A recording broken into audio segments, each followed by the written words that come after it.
Over the last few weeks, I've been talking to people about their real life encounters with things they just can't explain. I was shocked by how many stories people have come forward with. I will be doing a compilation of some of the shorter stories very soon, but in this entry into the tape library, we're going to look at 4 true paranormal experiences. If you want to hear more true stories of the supernatural, then give this video a like and make sure you subscribe. This is just the tip of the iceberg. I have a lot of terrifying tales to bring you. Okay, let's turn on the tape recorder and get started on the first case in this entry into the tape library. What would you do if you experienced something that in an instant made you doubt everything you believed about reality? A bit of background on this story. After talking to this person further, they have been experiencing paranormal encounters around their house for a number of years now, and they've even begun recording to try and capture evidence. I have included some examples of their video footage, along with a piece of artwork they created to demonstrate what they saw. So many people experience encounters with the paranormal when they are struggling with the world we live in. Do our minds play tricks on us when we're in these states of depression? Or does the veil between our worlds become just that little bit thinner when we are at our lowest? Like the illusion around us is just that little bit weaker. Just as a pre-warning, this case does involve discussion about topics that may be triggering to some. Here is what has been happening in their own words. As an atheist, I believe that religion is truly the cancer of our world. Therefore, I don't believe in religion.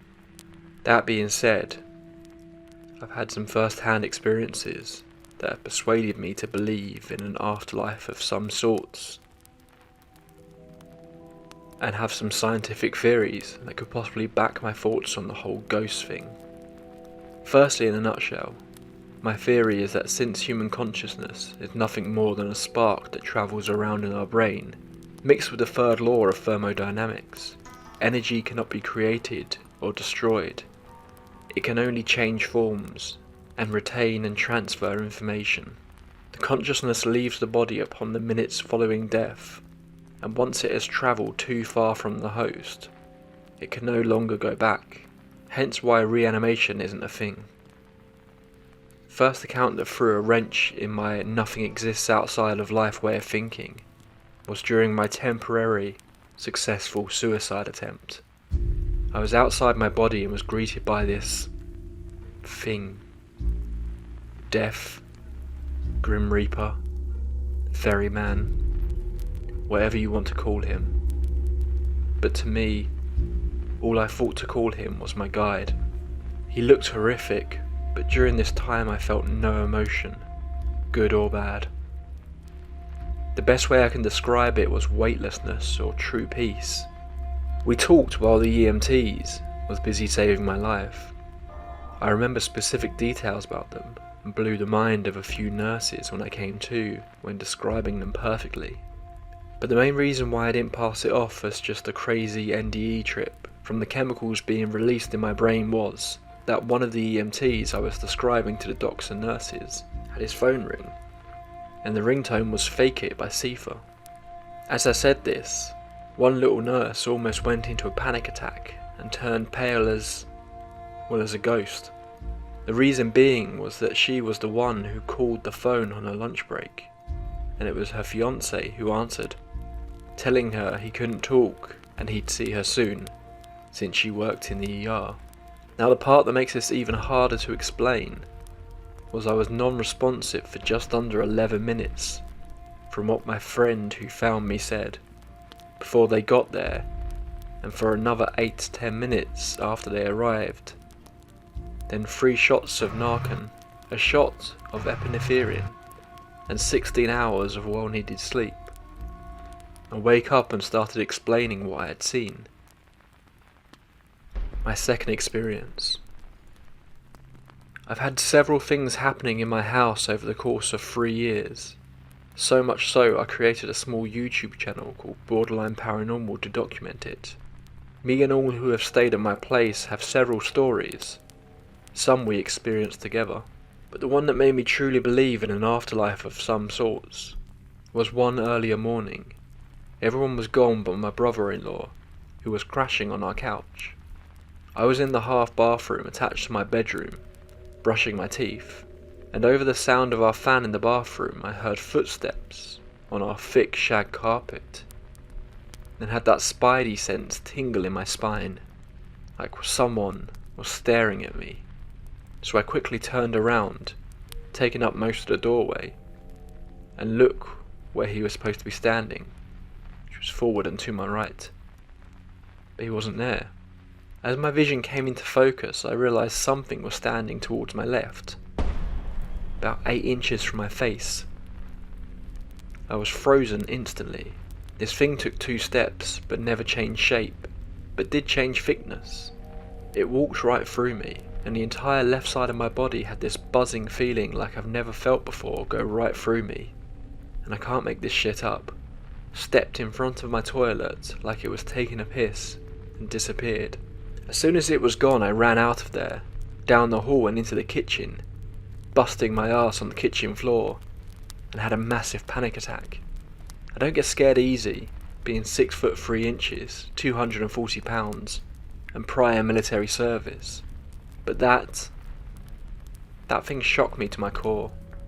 I could see down to about knee level, and the mist smoke was white transparent, and it changed thickness in almost like random pulses, originating from different points in the body. I have several new clips of shadow figures, disembodied voices. And finally, after 3 years of living in this house, I found out 16 years ago there was a woman who was having an affair, and the guy she was having the affair with shot her in the head in the bathroom that I had the experience in, after an argument about her coming clean and telling her husband and his wife. Her husband a few weeks later committed suicide via hanging. I have a rough drawing, I'm not an artist by any means, of what I saw that day, that I drew from memory over 6 months later. I've included a link in the description to this person's YouTube account. They have a number of videos on there that they say provides evidence for some of the experiences that have been plaguing them for the last few years. I strongly recommend taking a look if you wish to investigate further, but for now, let's move on to the next case. So many people claim to have seen a ghost, but just experiencing a single incident leaves so much room for doubt. There are so many variables involved in every experience that it often becomes hard to rule out all of the most probable explanations. But what about those people that have encounters with the paranormal time and time again? What about those people who claim to be sensitive to these other things? The ones who know something is off as soon as they step into a room. This person claims to have experienced multiple encounters with ghosts across many years and 2 different locations. Here is the statement they gave. This first story is the only one that I cannot remember, given the fact that I was only 3 or 4 years old. So this is my mother's telling of the story. This all begins about 19 years ago. The house that my parents first moved into was originally an old church, but was remodelled into being a house. Not much of the old church was left in the house, minus the wood flooring in the den. Now apparently, my parents had heard choir music, the sounds of boots on hardwood floors, and had even seen a shadow figure once. But as for what happened to me, my parents were trying to move me from sleeping in their bedroom to my own. For some reason I wouldn't do it, my only reason being I was scared to. So my mum asked me, "Why are you scared to sleep in your own room? Do you need a nightlight maybe?" And apparently I said, and I quote, "Because of the tall dark man in the corner over there." Then apparently I pointed over to the corner of my room where, surprise surprise, no one was. A few other things happened in that house, but none to me personally. Fast forward a few years and we are at our second house. Now this is where shit starts to get crazy. I feel like I should preface this by saying there is a room in my house, we'll just call it the den, and since day one of being in this house, I've never liked that room. I felt like I was being watched every time I was alone in there, so I did everything in my power to stay out of that room. And I still do, even to this day. The first incident was when I was no older than 9 or 10. It was the last day of school for me and my little brother Mark. Me, my mum and Mark were at our house. Mark realised he'd left his towel at school and needed to go back and get it. My mum then turns to me and said, "Are you okay staying at the house for 10 minutes while we go back to school and get it?" I said I was. The school was less than a mile from where we were at. A few minutes after they left, I am sitting in the living room and I start to hear my mum and Mark talking from my mother's bathroom, even though I am completely home alone. I then hear them start to laugh, and it stops, and everything was quiet. A few minutes later, my mum and Mark walked back into the house. However, 10-year-old me didn't even bother to mention it for some reason. A few years go by until the next incident. Now before we keep going, I need to explain two things to you. First thing, I need to tell you that personally, I'm very much of a night owl. Staying up to 3 or 4 in the morning is nothing new to me. The second thing, in my house there is a hallway. At one end is the front door, and the other end is the back door. Now this hallway has 4 doorways, entryways. The den, the office, the kitchen, and my parents' room. The kitchen has a bar, so you're able to see the whole living room and into my parents' room if their door is open. And then further up next to the front door is the den. This next story takes place a few months ago, around 2ish at night. I'm standing in the kitchen washing dishes, and as I am doing so I hear 2 things, crystal fucking clear, coming from the den down the hallway. I hear an old man go shh, followed by a little girl giggling. I freeze in the middle of what I'm doing. I am the only person awake right now. I don't have a little sister, and both Mark and my dad are asleep. I am the only person awake. Now at this point I am panicking on the inside. However, I was trying to keep my composure on the outside. I turn off the water in the sink and walk to my parents' bedroom, and then shake my dad awake and say, "Is there anyone else in the house besides me, you and Mark?" He simply said, "No there isn't," and just falls back asleep. Annoyed, I walk out of my parents' room and I am immediately looking down the hallway, right towards the den, and there's nothing. Just like there should be. I sigh and I go back to doing the dishes, because ghost or no ghost, I still have chores that need to be done. The next night again, same story. I'm doing the dishes. Now something to note, I had just stood up and my shorts slipped a bit. I pulled them back, so now the front half of my shirt is untucked, while the back half of my shirt is tucked into my shorts. As I'm washing dishes, I feel something grab the back of my shirt and pop it. Very similar to the way your mum would grab you and fix your shirt by popping and pulling it out of your pants. And surprise, surprise, that's just what the fucking ghost did. And tuck my shirt from the back of my shorts. I just simply ignore it and keep doing the dishes. But again inside, I am fucking terrified. One other incident I forgot to mention. Next to the den there is a room. We just simply call it the office, like I said before. There are a few things in this room. 2 recliners, the family computer, a mini fridge. Most importantly of all, the router. Now again it's about 1ish at night, and the Wi-Fi is being extremely slow for some reason. I groan, get up, and head into the office. Now again the office and the den are right next to each other, so I never like going in the office alone, especially at night. But tonight I had to. So I go into the office, go to the router and press the reset button, and then sit down on one of the 2 recliners we have in there, while I'm waiting for the Wi-Fi to reset. and the office door is actually a twin set of doors that both open the same way. So there is a small gap in between them. And where does that small gap look into? Right into the fucking den. So I'm sitting there, and I can't shake this feeling that I'm being stared at. Like two eyes are looking at me, and burrowing into my very soul. I shake my head and try to ignore the feeling. After the Wi-Fi box resets, I head back to my room and I lay down on my bed. And that's when I feel it. A red hot burning pain on my hand. I look down at my hand, and there are 3 bright red scratch marks on it. Fast forward a few months and nothing happens. Just the same old feeling that you're being watched, wherever you go.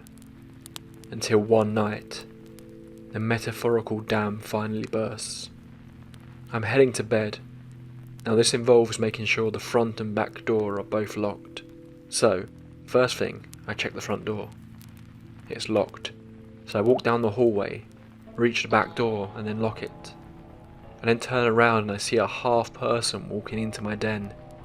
The lower half. It's cut right at the waist. Now this person was completely see-through and sort of grey, like the ghosts in the Harry Potter movies. So I stand there for a few seconds, in pure disbelief at what I just saw, and then very quickly walk to my room and shut the door behind me, because everyone clearly knows a ghost can't follow you into your room. The most recent incident was last month. This time, I was not the only person awake. However, I was the only person inside the house. My dad was out in the garage working, so I'm standing in the kitchen eating a sandwich. It's important to note as well, my parents' door was open in this story. So I look up from my food for a second, and I see again, half a person standing in my parents' room. But this time, it's the top half.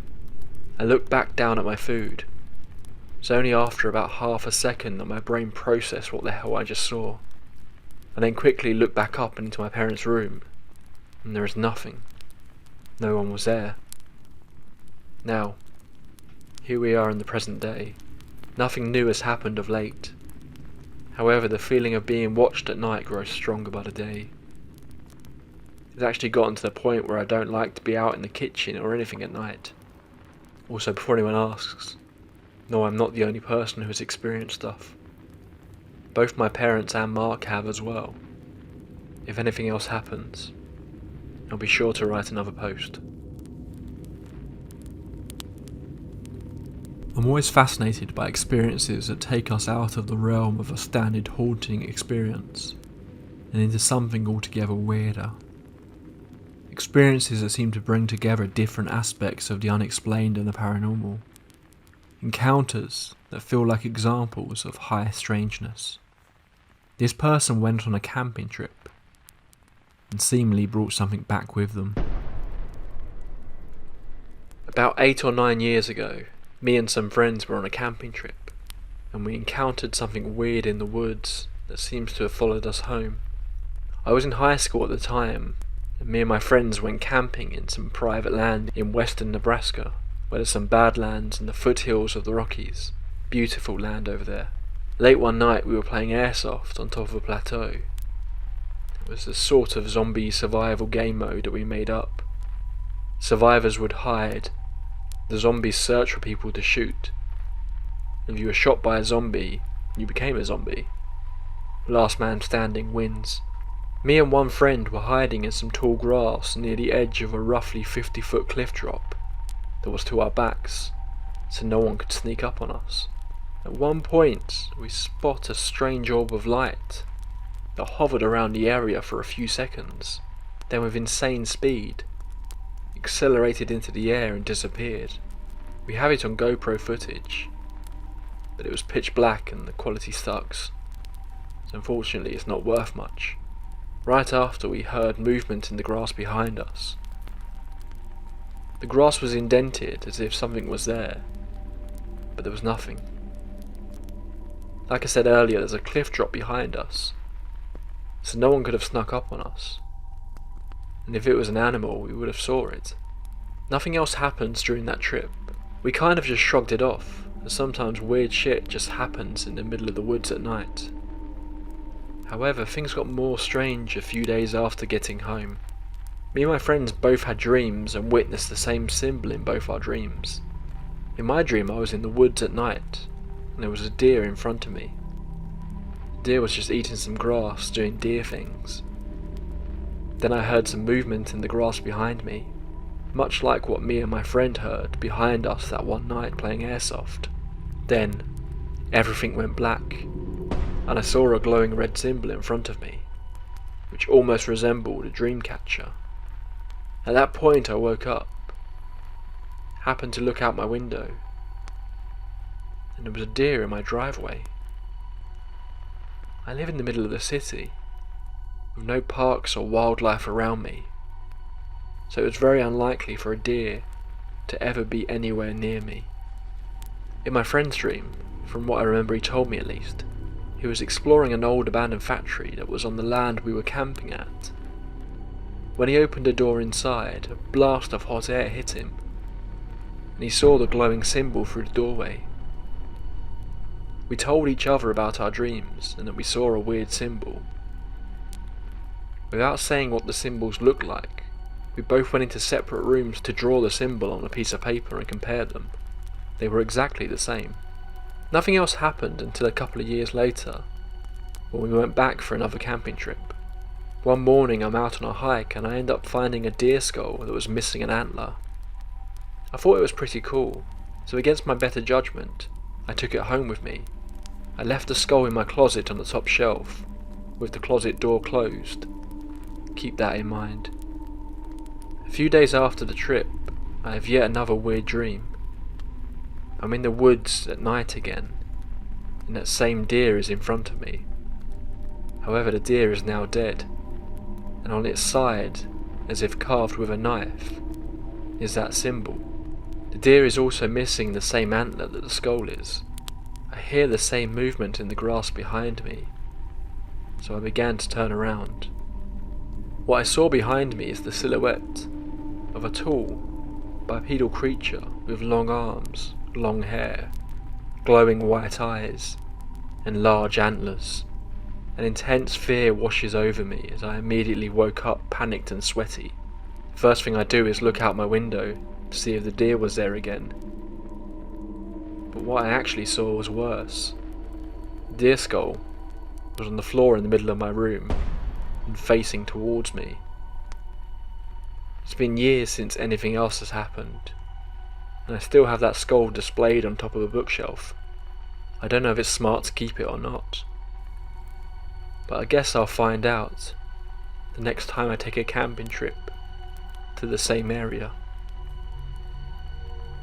Our final case in this entry features a slightly more unusual experience. This entity doesn't appear to be haunting a location as so many are said to do. Instead, it appears to be attached to a couple, following them wherever they go. This is the story of the Pika.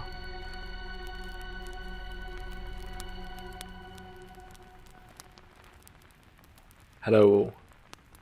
I've been lurking for a while now to get a feel for the group, and I've had my fair amount of experiences that I knew eventually I'd write about one to share. Well, this evening I had an experience with an entity that's followed my wife and I through several moves, that we've come to terms with knowing is attached to either us or something we own, and that it's going to keep following us unless we do something to get rid of it. We simply call it the Pika. The Pika is of unknown origin, but for as long as my wife and I have been living together, which is 2012, we've had experiences with it. Starting off, while we were just dating, neither of us told the other that we saw it. You know, not wanting to sound too crazy to the other. We both have had paranormal experiences separately before we got together, and had a few conversations about ghosts, but it wasn't until we moved in together that things escalated a bit. We realised that the house we were living in was haunted by more than one thing. And slowly we talked more and more about those things, and were having matching experiences. It was great to feel validated that someone else saw and felt and experienced the same crazy moments, but also mildly frightening, because, ghosts. Well, the Pika got its name from what it does. For the most part, it's a shadowy silhouette of a person that we would catch peeking around corners or from behind furniture, through windows and doorways, before ducking out of view just as you turn to look at it. It doesn't always duck out of view fast enough though, and we see glimpses of it. One of its best tricks is when it peeks out at you from a mirror, like the mirror is really just another window or something. That always gives me a good scare. What's also been validating is that our dog has seen and reacted to it on several occasions, as well as the pets of some of our roommates we've had over the years. Through several years of different apartments and different rented homes, it's come along with us to all of them. And because it just gives us a bit of a jump scare, and hasn't tried to harm us in any way, we've just cohabited with it. Well, tonight is the first time that it's severely shocked and scared me. I'm watching a show on Netflix called The Midnight Club, and I've got the lights low in the room to add to the fright factor. My wife's watching something else in the other room, so it's just me, my snacks and my comfy recliner while I'm watching. Things are getting a little intense, and I'm subconsciously rocking my chair ever so slightly. The episode's gotten to a pretty visually dark scene, so I can faintly see myself and the chair I'm in reflecting in the low light off the screen. And I see a silhouette moving, rising from behind and to the right of me. As soon as I start to turn to look, I see two large, very not shadow white hands grab the side of my seat, forcibly stopping my rocking, pulling the chair back, and thrust its face around the back of the chair to just inches from mine, before disappearing into nothingness. This was the most physical experience I've had with the Pika, and probably any other paranormal entity I've come in contact with. Not only was it very up close and personal with me, but it grabbed my seat, stopped my rocking, and jerked the seat back. Needless to say, I stopped my show and turned the lights on, while I mentally processed what just happened. Then I detailed everything out to my wife, before sharing it with you all. Do you have your own experience that you would like me to add to our archive of the paranormal? Drop me a comment below, or you can contact me through the email address in the description. I've also included any links to the original stories there, where possible. This has been entry number 19 into the tape library. Until next time, pleasant dreams.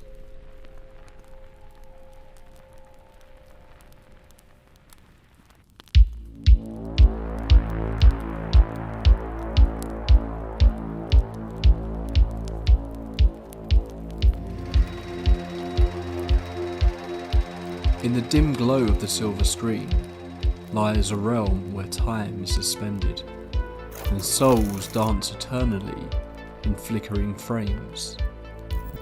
Film, a peculiar kind of alchemy, possesses the uncanny ability to capture not only the visage of actors, but the very essence of their being. It's as though the lens becomes a portal, ensnaring their laughter, their pain, their dreams, and sealing them in celluloid amber.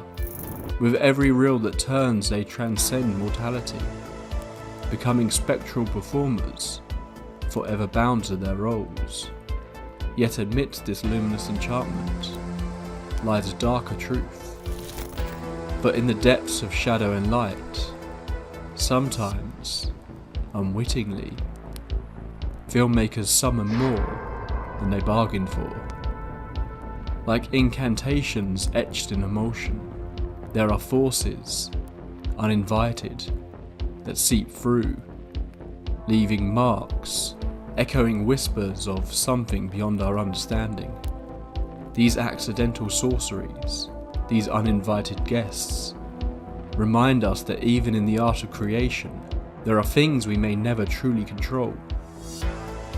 The screen then becomes a spectral mirror, reflecting not only the living, but the echoes of the unseen, leaving us to wonder, are we watching a story, or is the story watching us? Welcome to the Tape Library, and if you are joining me on release day, a happy Halloween to you all. Tonight we're going to be diving into the realm of cinema, and exploring movies that are said to either have been cursed or haunted in some way. From terrible tragedies that befell several notable horror movies, to a film that claims to have literally captured spirits in its frames. I had picked this topic for a Halloween special as I thought it would be a bit of a fun one. How wrong I was. This is going to get very dark at times. You have been warned. Get yourself a warm drink, dim the lights, and get comfortable. It's time for a movie night, my friends. One you won't soon forget. Sometime in the early 2010s, filmmaker Alex Monte Canoatti and his producer were looking for inspiration for their next project, when fate seemingly stepped in. The pair were walking through a car park just off of Hollywood Boulevard, when they noticed a bag that had been left on the side of the lot. Curiosity got the better of them, and inside they discovered 19 rolls of old 16mm black and white film stock. The inspiration hit them almost instantly, and after realising the stock had simply been thrown out, decided to use it in their next movie. They began furiously writing a short comedy drama, a tribute to the 1920s, using the film they had found in an old hand-cranked camera. They filmed Return to Babylon, a silent movie that reenacted the lives and scandals of the film stars of the silent era. The film was shot in a number of infamous locations from the time. The homes of Rudolph Valentino and Norma Talmadge were both featured, as well as the Magic Castle. Many of these locations have been said for years to be some of the most haunted in Hollywood, so the groundwork was laid there for the cast and crew to be aware of potential paranormal activity. During the production, many of the people working on the film spoke of strange phenomena. Most referred to a feeling of being watched as they walked around the old homes of the Hollywood elite. But some claimed it went further than that, with odd sounds and even the feeling of being touched. The actress Jennifer Tilly in particular spoke of feeling like she was being grabbed by unseen hands. All of this continued during the duration of filming, but as you'll learn tonight, this type of thing isn't unheard of on film sets. What makes Return to Babylon such an interesting case is what came next. During the editing process, the director noticed something unusual. Within the raw footage, for brief moments, often just single frames, the actors' appearances seemed to be changing. This wasn't just errors in the film processing.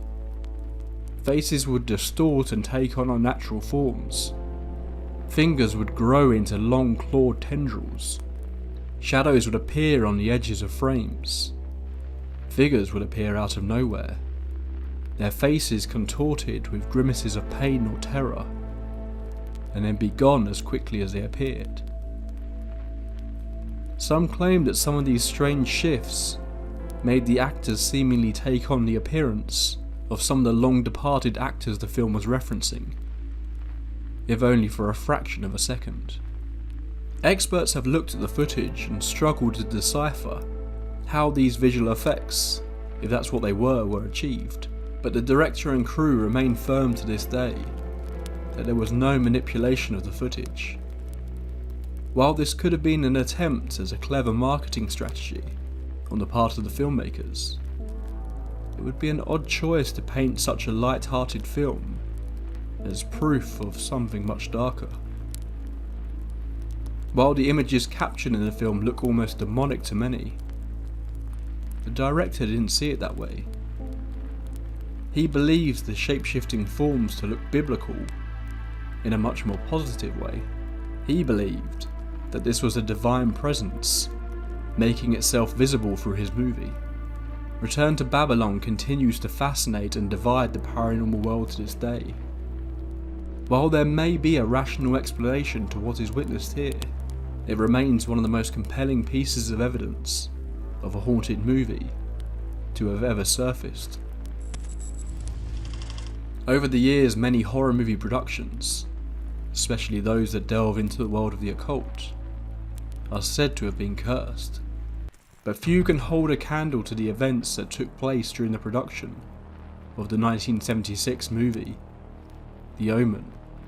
In case you somehow have never seen it, The Omen is the tale of the birth of the Antichrist into the world, a seemingly innocent young boy who bears the mark of the beast and brings about death and destruction for anyone who happens to cross his path. Tragedy would very quickly befall the production when the lead actor Gregory Peck was due to fly over to England to film a scene. A last-minute delay meant that Peck would not be needed until later in the week, so his flight was cancelled. The plane that he was due to be on took off without issue, although that very quickly changed. The plane hit a flock of birds, causing it to plummet out of the sky and crash, killing everyone on board.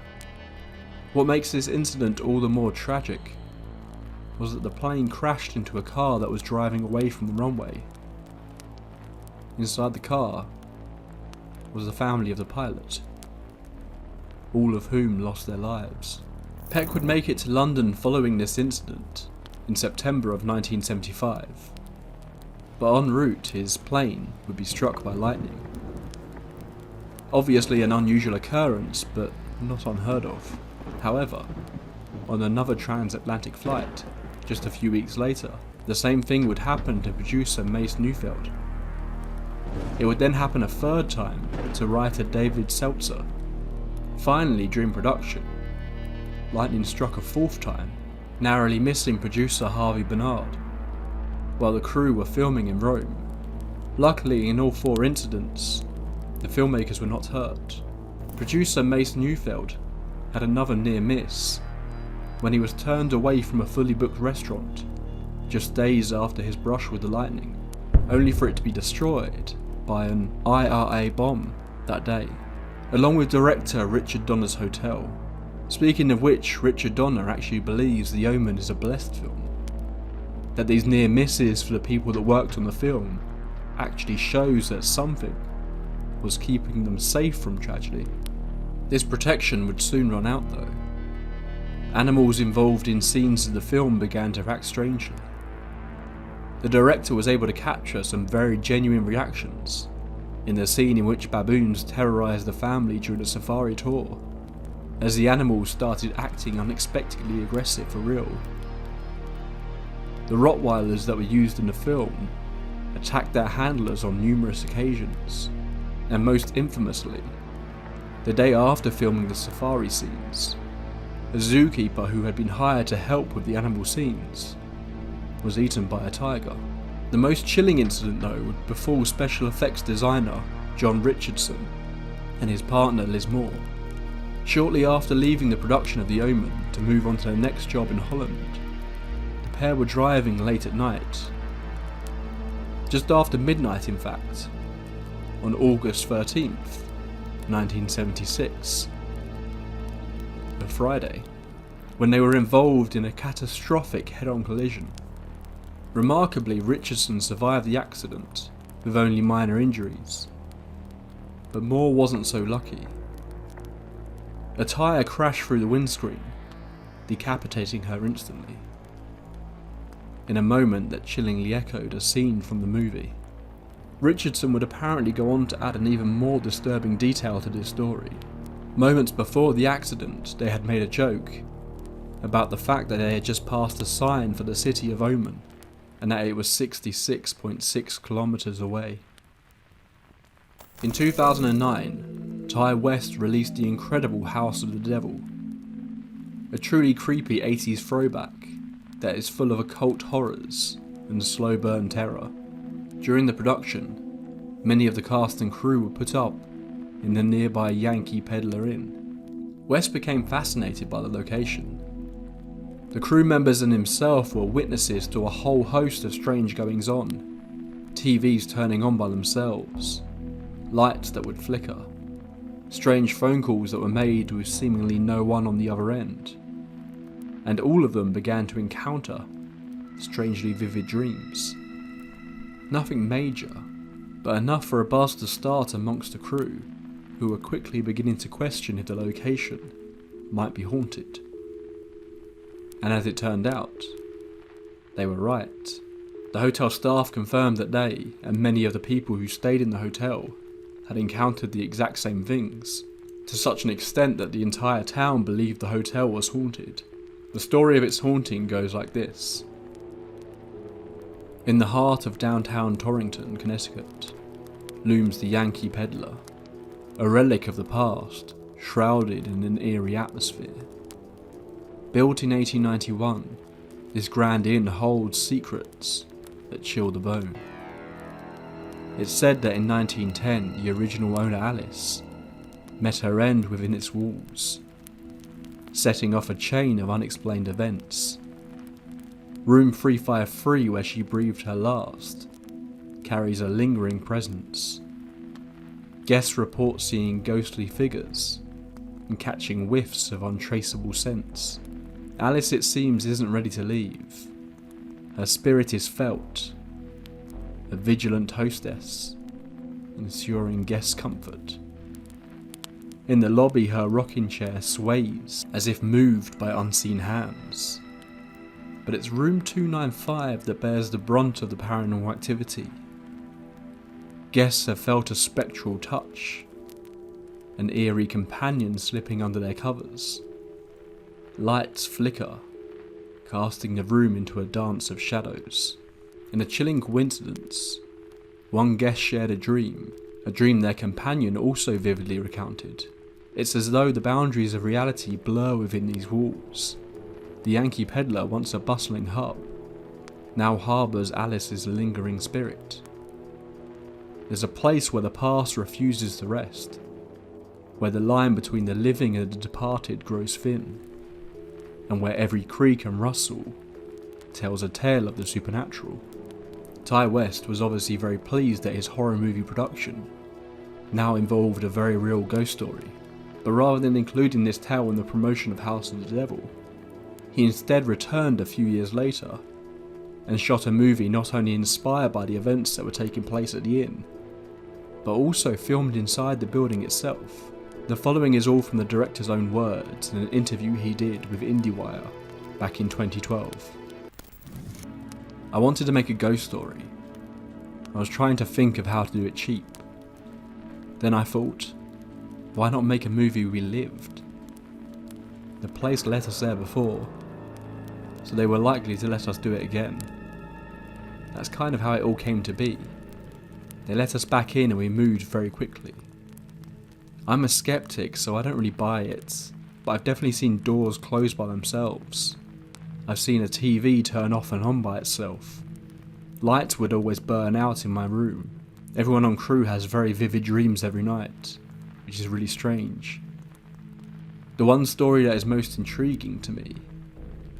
In the film, the most haunted room is the honeymoon suite.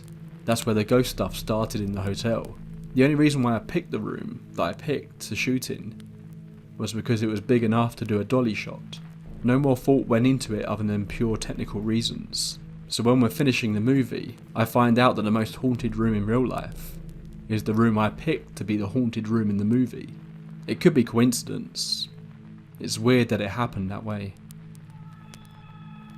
The dreams came back the first day I walked in. The vibe was there.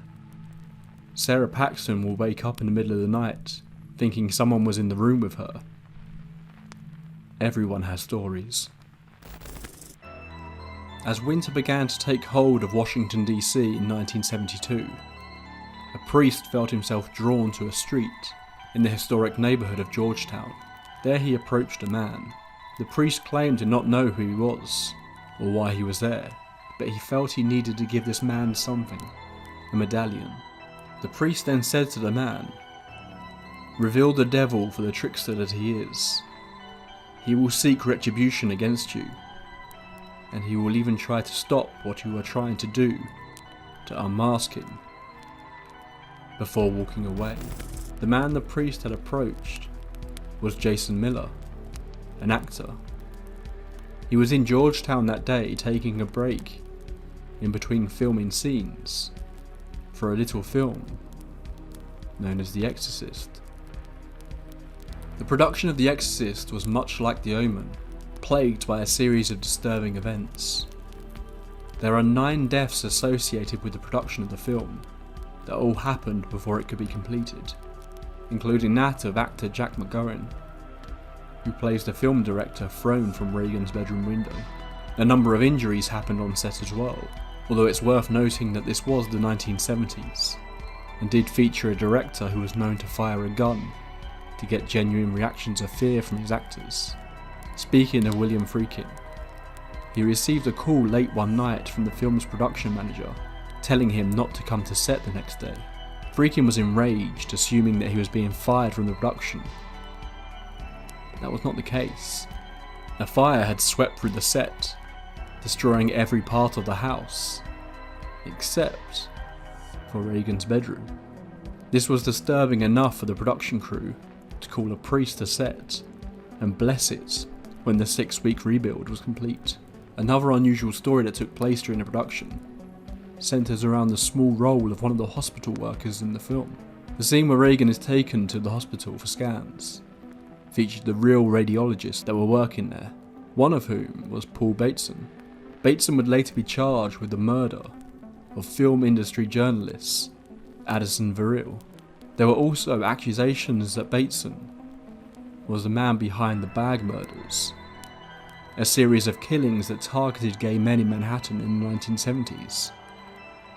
However, a lack of evidence meant he was not charged with these, leaving the identity of the bag murders serial killer unsolved to this day. His encounters with Bateson led Friedkin to make Cruising, a movie about the murders. The release of The Exorcist saw levels of hysteria that few films had generated before that point. Tales of people fainting in the theatres, vomiting in the aisles, ambulances parked outside just in case they were needed. But one of the most interesting is an alleged screening that happened in Rome. Supposedly there was a cinema located between 2 churches. Despite some level of public outcry, they had decided to screen The Exorcist.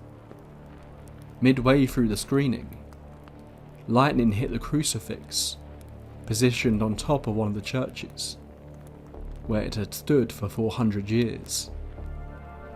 The crucifix crashed to the ground, breaking apart right in front of the cinema. We've only touched the surface of tales of haunted or cursed movies out there. We have time for one more tonight, but if you've enjoyed this episode and would like to see a part 2, let me know in the comments below. One final story tonight, and this is a good one. We're going to be getting into some very dark topics here, so I'll put out a general trigger warning if you are at all sensitive to real life events. This goes beyond just a movie and unveils a curse that, depending on what you believe, has been blamed for the deaths of some of the most famous people to ever walk the earth. In 1965, writer Ira Levin was desperately searching for his next big idea when he glanced over at his then pregnant wife, her due date, June 1966. Those numbers, 666, rolled around in his head. Religious counterculture was becoming a thing all over the country, and he started to conduct an idea that he knew many would find blasphemous. He feared this book that was beginning to form in his mind would end his career, but it didn't. It was a tale of a young would-be mother in her New York apartment, and a dangerous cult that has plans for her baby. Levin, however, had nothing to worry about, at least at the time. The book was a masterpiece and received rave reviews. Very quickly a movie was commissioned, but just as quickly as the movie was completed, Levin saw his family fall apart when his wife divorced him. The Catholic Church widely denounced both the book and movie, and Levin was regularly seen as a figure of evil in the Catholic community. Over the years, Levin partially blamed himself for a rise in interest in the occult, and Satanism in particular. The satanic panic that rolled in over the coming decades did nothing to help this, and over the years Levin seemingly developed, if not a hatred, then at least a regret over what many consider to be his masterpiece. The author, though, got off easy.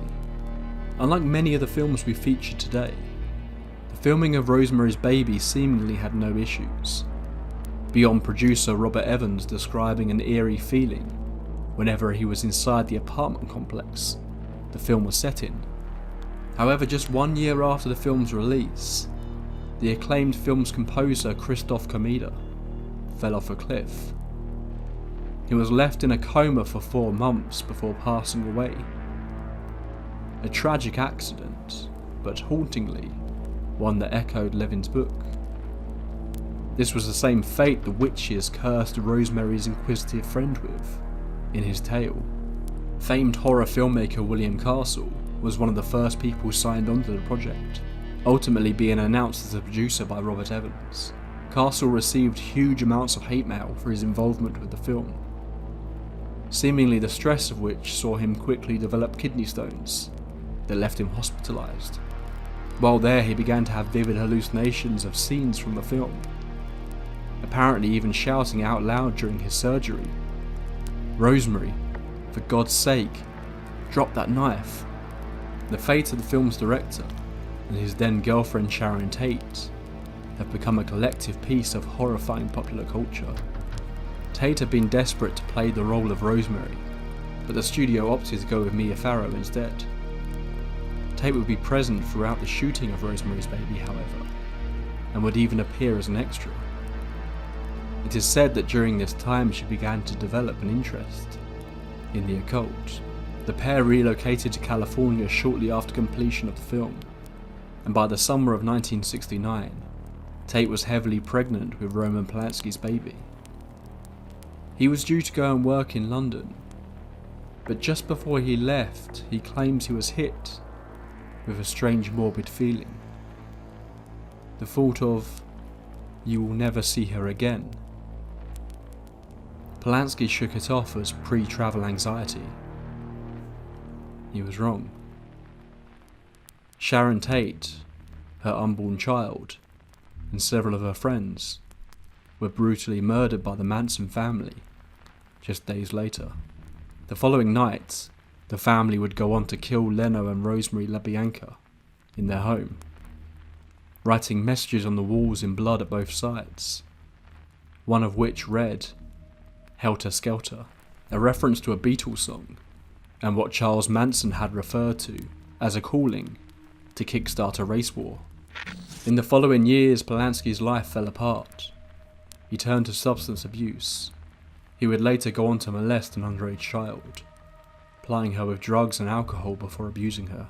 Polanski spent 42 days in jail, but has since avoided returning to any countries that would see him extradited to the US to face further charges. To this day, he continues to make films, despite technically being a fugitive.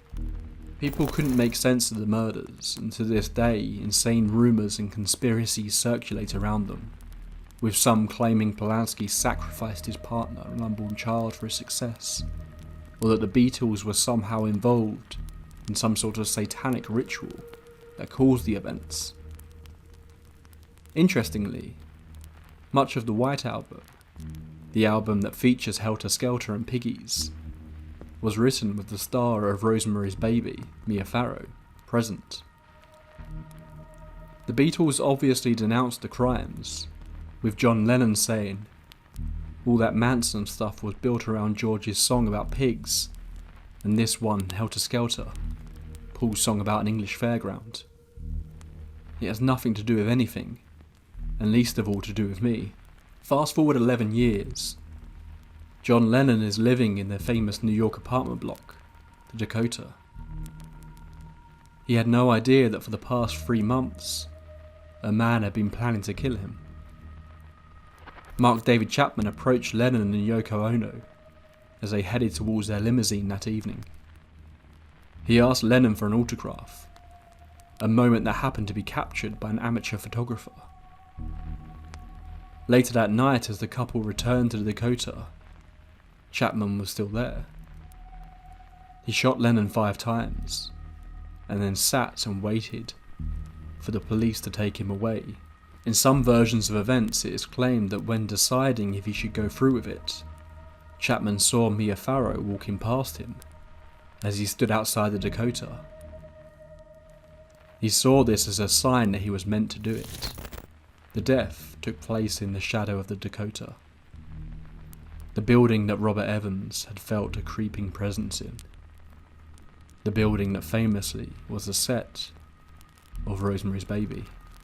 The building has a long history of tragedy and hauntings, with reports of paranormal activity taking place throughout, with an especially high number of strange sightings taking place in the basement. Lennon himself claims to have seen the apparition of a crying woman walking through the halls of the building, and even what he described as a UFO from his window. Yoko would claim to see and even speak to John's ghost in the Dakota after his murder. The woman that Lennon described has also been seen in the building by workers as far back as the 1960s. A number of famous stars that had visited or called the Dakota home would go on to die young besides Lennon, with Marilyn Monroe, Judy Holliday and Judy Garland all having been within its walls over the years. Maybe, if you believe in the idea of curses at all, it isn't the book or film of Rosemary's Baby that is cursed. Maybe it just so happens they chose the wrong building to create a horror movie in. That's all for this entry into the tape library. If you've enjoyed this episode, then please be sure to subscribe. Also, liking the video is a really easy way to support the channel. Are there any cursed movies you think I should have included here? Comment them below and I can work them into the next entry into the series. Thanks for sticking with me until the end. Until next time, pleasant dreams.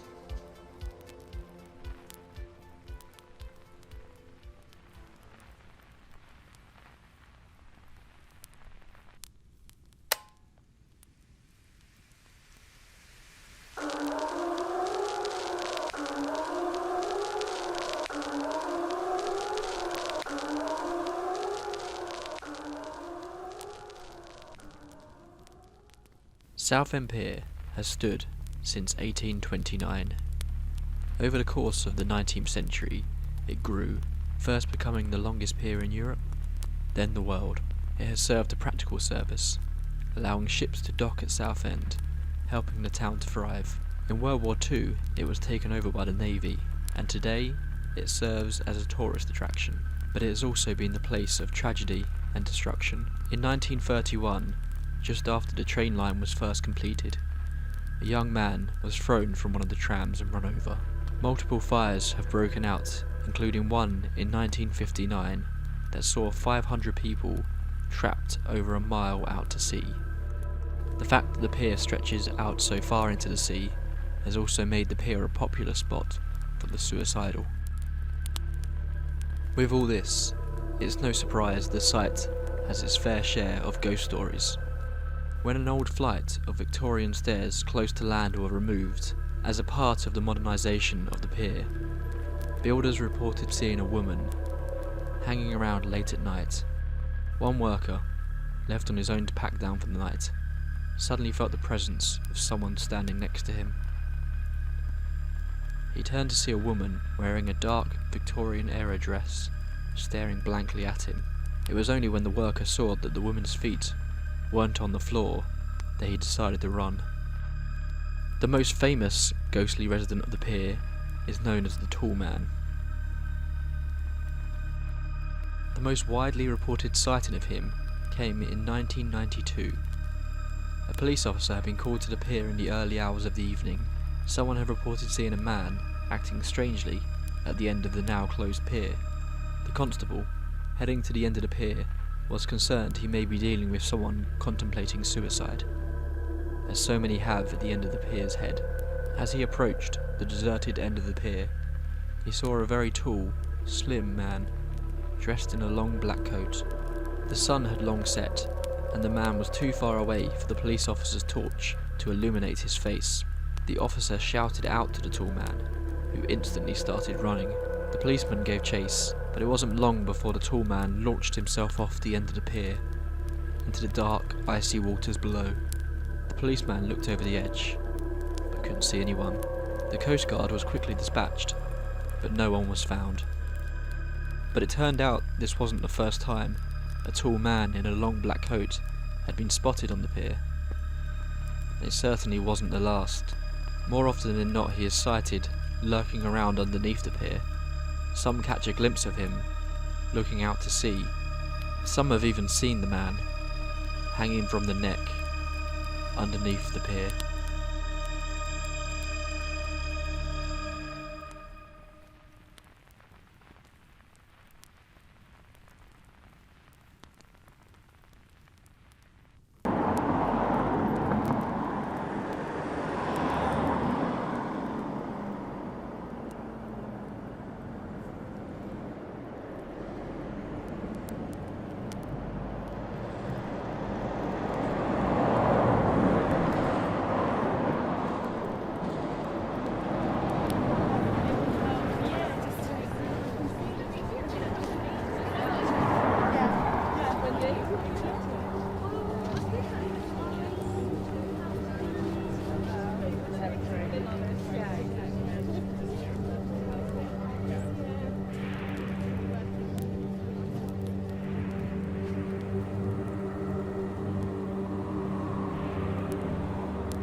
Imagine this scenario with me for a moment.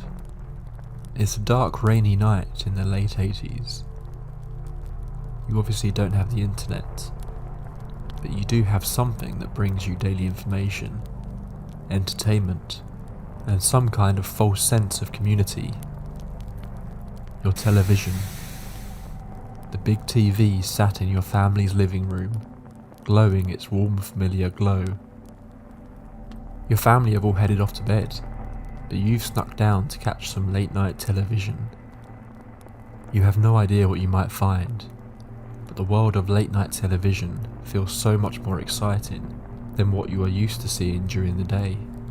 The safe, sanitized entertainment your parents let you watch. So you settle down, wrap a blanket around yourself, and begin flicking through the channels. This wasn't as exciting as you had expected. Nothing is really grabbing your attention. You stop on a repeat of an old science fiction show. You aren't particularly interested in it, but it's better than going to bed, right? You sit there watching the show, your eyes growing heavier as time passes, when all of a sudden, something breaks you out of your sleepy haze. The image of your show starts to flicker, fading in and out. The sound becomes distorted, until suddenly, a face appears. It appears to be staring directly at you. It begins to speak, almost as if this person, or whatever it is speaking to you directly. But nothing they say makes sense. It's jumbled, hard to hear, or just outright incomprehensible.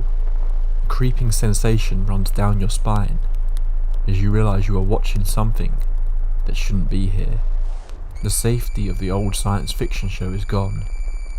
The warm, comforting glow of the television has instantly transformed into a piercing light that burns a place in you that you can't quite describe. The sanctuary of your home has been invaded by this unknown intruder. And then, as quickly as he appeared, the figure is gone. Your show fades back into existence, as if nothing had ever happened. Your mind is racing with questions. Who was that? How did they get into my TV? Did anyone else see that? Am I going mad? You've just witnessed a rare phenomenon of something that breaks the day-to-day normality so many of us have been accustomed to. For a brief moment, an unknown entity has entered your life in a way you feel they shouldn't be able to. You have just witnessed a broadcast signal intrusion. The airwaves have been hijacked. Was it a harmless prank? Or could it have been something far more sinister? Join me on this next episode into the tape library as we take a look at some of the most disturbing examples of TV hijackings. Where better to start than one of the most infamous events to have ever taken place in the world of broadcast intrusions. Chapter 1. The Max Headroom Incident. WGN is an independent television network based in Chicago. The incident took place on a cold November night in 1987.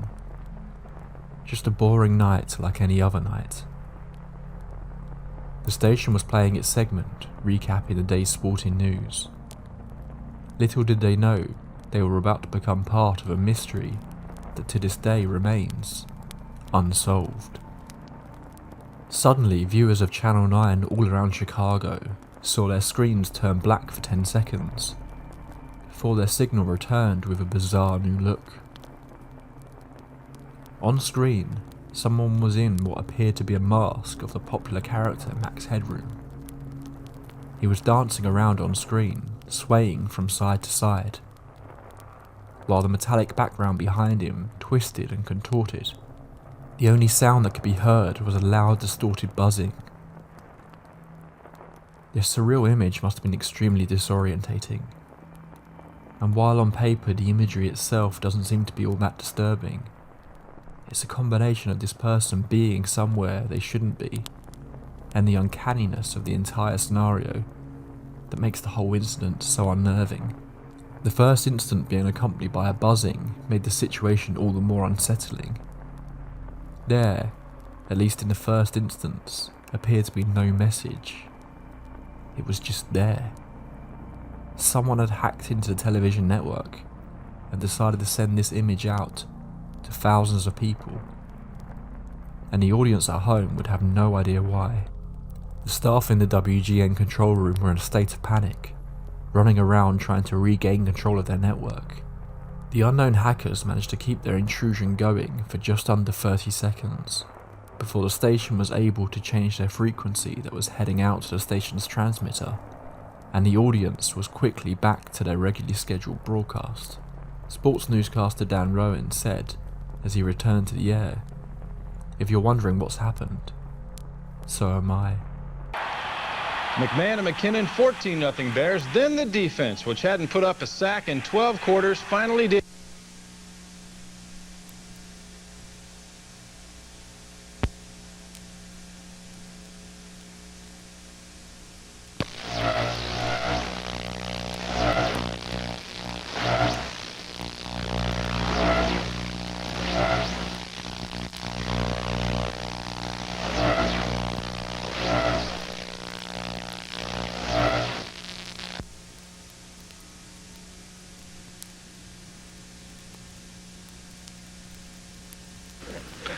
Well, if you're wondering what's happened, so am I. Actually, the computer that we have running our news from time to time took off and went wild. So what we're going to do is start over from the top with the Bears and tell you once again about the 30-10 victory they had over Detroit today out at Soldier Field.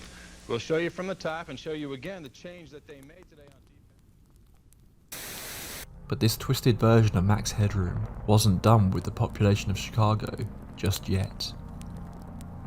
2 hours later, on a local PBS station, WTTW, broadcasting of an episode of Doctor Who was about to be hijacked. The show was interrupted and the familiar face of Max Headroom once again filled the screen, but this time, the audience could hear him. What followed was a seemingly random series of comments from the distorted voice of Max, making references to a sportscaster from the earlier station's hijack, quoting the real Max Headroom's lines from the recent advertising campaign for New Coke, and singing a cartoon theme song. But then the intrusion took an even stranger turn.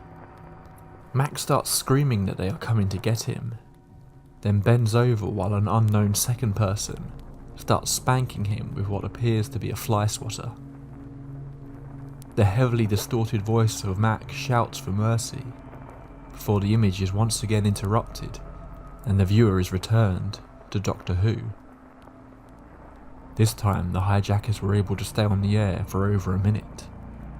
If you listen to what Max is saying, this entire thing appears to be nothing more than an anarchic prank, but the sheer randomness and unexpected nature of the hack is what makes this entire incident so scary.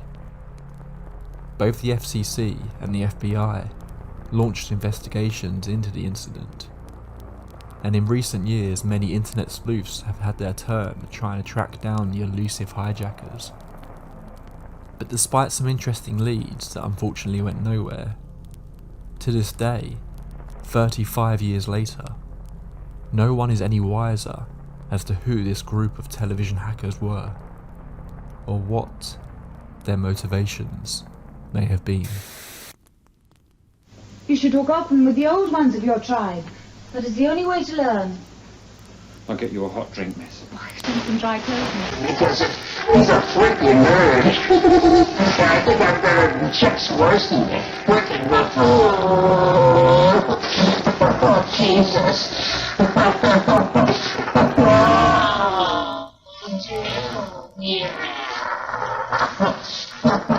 What's the way?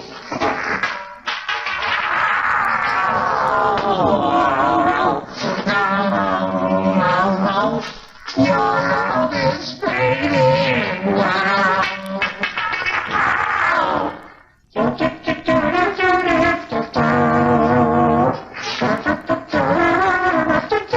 I still see the X. Oh, my piles.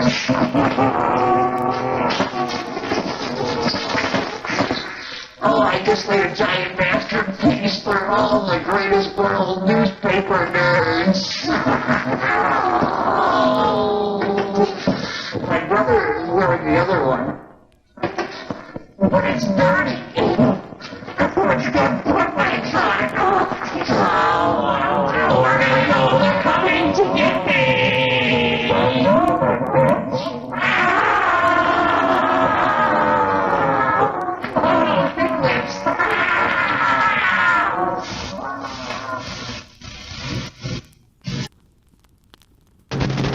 As far as I can tell, a massive electric shock. He died instantly. The generator? Oh, you're always so careful. Chapter 2: The Disney Hacks. The Disney Channel has been the subject of more than one broadcast intrusion. Whether this is a poor taste prank or something much more sinister, I'll leave for you to decide. In 2007, in the small area of New Jersey, an episode of Handy Mandy was playing on the Disney Channel when it was suddenly interrupted by adult content of a sexual nature. It took the station a while before they were able to get control of their signal once again. Reportedly, it was the work of a disgruntled Comcast employee. However, no one has ever been officially named as the culprit. If that wasn't bad enough, just a few years later in 2012, a similar incident occurred when an airing of Lilo and Stitch was interrupted by pornography. As I said, while these may have been pranks or works of an angry employee, there is something rather dark about exposing children to pornographic content with their morning cartoons. Chapter 3: Threats of Nuclear War. In the Czech Republic, there is a channel that is popular with tourists that shows round-the-clock images of the beautiful Czech countryside, with a focus on ski resorts. But one Sunday morning in 2007, viewers hoping for a nice relaxing backdrop to their breakfast were met with something much more concerning. The camera was panning over a beautiful shot of the mountains in the area when the image was suddenly filled with a blinding light. The camera was shaking as the image faded back in to reveal a mushroom cloud. Understandably, the viewers were freaking out, but luckily all that it amounted to was a handful of irate calls to the television station once it was revealed to be a hoax.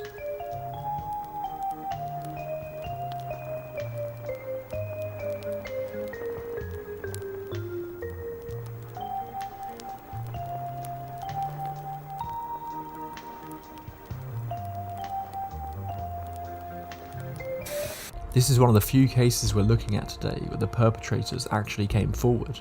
An award-winning art group claimed they had managed to hack into the channel and added in a 30-second CGI clip of a nuclear explosion into that day's broadcast. While I'm sure the viewers were caused a great deal of stress from this shocking image, imagine what would have happened at a time and place where nuclear war felt like it could realistically break out at any moment. In Russia 1966, during Cold War tensions between the US and Russia, a hacker took over a network broadcast, running a message that claimed the US had launched its nuclear missiles at Russia and had officially declared war with the USSR. It was quickly discovered to be a prank, with the government claiming a teenager had found a backdoor route into the system. Who knows what might have happened during such a period of heightened tension if it hadn't been discovered to be a prank so swiftly. Chapter 4: Messages from Above. In Australia 2007, during an airing of the Canadian TV show Mayday, for 6 minutes the audio from the show was replaced with the words, "Jesus Christ, help us all Lord," being repeated over and over again. Strangely, the network denied that this was a prank or an intrusion into their system, claiming the audio was actually a part of the original broadcast. It was later discovered that the audio was taken from a news report from the same network that had played the previous year, a clip of someone being shot at in an active war zone. It is still unknown who was responsible for this intrusion, or why this audio was added in. Jesus Christ, help us all, Lord. Jesus Christ, help us all, Lord. Jesus Christ, help us all, Lord. Jesus Christ, help us all, Lord. Southern Television in the UK was the home of what would arguably be the second most famous incident of a broadcast signal intrusion. When it appeared they had received a message from an alien race. On November 26, 1977, the Sunday evening news was suddenly interrupted. The audio was replaced by the deep, distorted voice of a being who referred to himself as Verillion, a representative of the Ashtar Galactic Command. Verillion spoke for 6 minutes about how his people had visited Earth many times, but now was the right time for them to make contact with us. Telling the audience mankind would prosper, but came with a message that the human race would need to discover peace, claiming the time for conflict had now passed, stressing that we only have a short time to achieve this. Once again, the perpetrator has never been found. I'm going to play you Verillion's full message to see us out of this episode, but we've only touched the surface of examples of this phenomenon. If you want to hear more tales of signal intrusions that involve zombies, political protests, and much more weird stuff, then let me know in the comments and I'll do a part 2. So with that said, I'll leave you with the message from the Ashtar Galactic Command, a message that unfortunately is as relevant today as it was in 1977. The Rhodesian nationalist leader, Bishop Abel Muzorewa, has accepted Mr. Smith's offer to negotiate an internal settlement based on one man, one vote. But, he says, there are conditions. These include stopping the execution of all captured prisoners of war, allowing guerrillas to take part in negotiations, being arrested. In Australia, Mr. Kerry Packer's cricketers are still pleased about yesterday's High Court decision, which lifts the ban on them playing in Test matches. This is the voice of Allah, representative of the Ashtar Galactic Command, speaking to you. For many years you have seen us as lights in the skies. We speak to you now, we service them as we have done to your brothers and sisters all over this, your planet Earth. We come to warn you of the destiny of your race and your world so that you may communicate to your fellow beings the course you must take to avoid the disaster which threatens your world and the beings on other worlds around you. This is in order that you may share in the great awakening as the planet passes into the new age of Aquarius. The new age can be a time of great peace and evolution for your race, but only your rulers are made aware of the new forces that can overshadow their judgments. Be still now, and listen, or your chance may not come again. All your weapons of evil must be removed. The time for conflict is now past, and the race of which you are a part may proceed to the higher stages of its evolution, if you show yourselves worthy to do this. You have but a short time to learn to live together in peace and goodwill.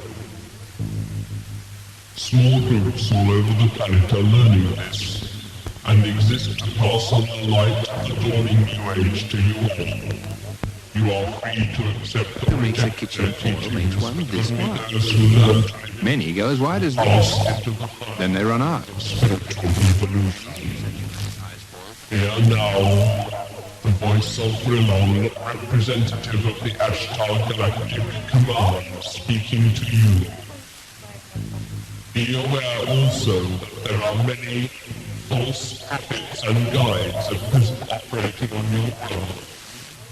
They will suck your energy from you, the energy you call money, and will put it to evil ends, giving you worthless dross in return. Your inner divine self will protect you from this. You must learn to be sensitive to the voice within that can tell you what is true and what is false. Learn to listen to the voice of truth. It's such a Lead yourself. This is our message. I really appreciate understand that we can't do anything. I insist so delicious, full of only really choice ingredients.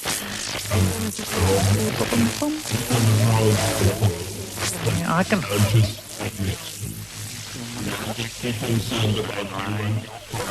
Cats have 9 lives. Have no fears. Seek only to know yourself and discover with the ways of your sanity. The Ashtar Galactic Command and attention. We are now leaving the planes of your existence. May you be blessed by the supreme love and truth of intelligence.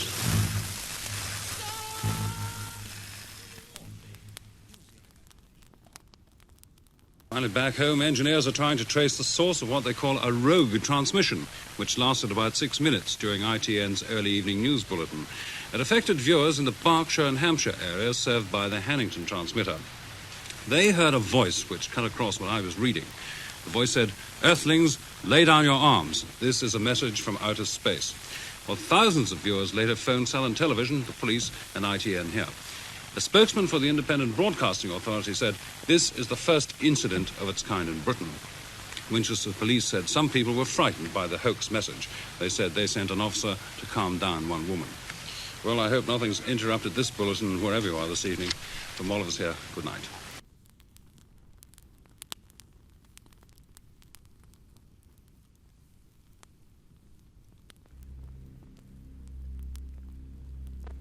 They say that when something awful happens, it can leave behind a trace. Energy burned into rock, to be replayed only for a few souls to witness. This is a story that has been passed on for years. If you ask most people, they will tell you it happened in the underpass at the entrance to South Church Road. That is where it lives to this day. It was one winter, a particularly cold night hit the town. A homeless man staggered down the snow-covered steps of the underpass, looking for any kind of shelter. The floor was icy, but compared to the snow-covered streets, dry. He curled up in a ball, pulling his sleeping bag higher to keep warm. The man was startled awake by the sound of loud, drunken voices. He looked up to see the silhouettes of other people standing above him. His eyes didn't have time to adjust before the first blow was landed on him. The men all laughed as they kicked and punched as hard as they could. One of them lifted the sleeping bag, pouring the man's body out onto the icy floor as they continued to beat him. Then, darkness. He opened his eyes later that night. He was only awoken by his own shivering and the feeling he wasn't alone. He wasn't sure what he was seeing at first. Tiny, fast-moving objects scurried through the darkness. It didn't take him long to realize they were moving in his direction. He tried to move, but he couldn't. His body was broken, crippled. The one small blessing? The rats ate his eyes first, so he didn't have to watch what happened next. To this day, people hear things in the underpass. The scurrying of unseen rats, scraping of claws against the floors, screams of agony from inside the walls. If you find yourself in the underpass on the coldest of nights, you might see him. Some see a glimpse of a man screaming silently on the ground. Others swear they see blood on the walls. But some see something moving. It looks like a man, crawling along the floor, towards whoever happens to be in his tunnel. The few that have let him get close enough claim he has the face of a rat, screeching as he rushes towards you.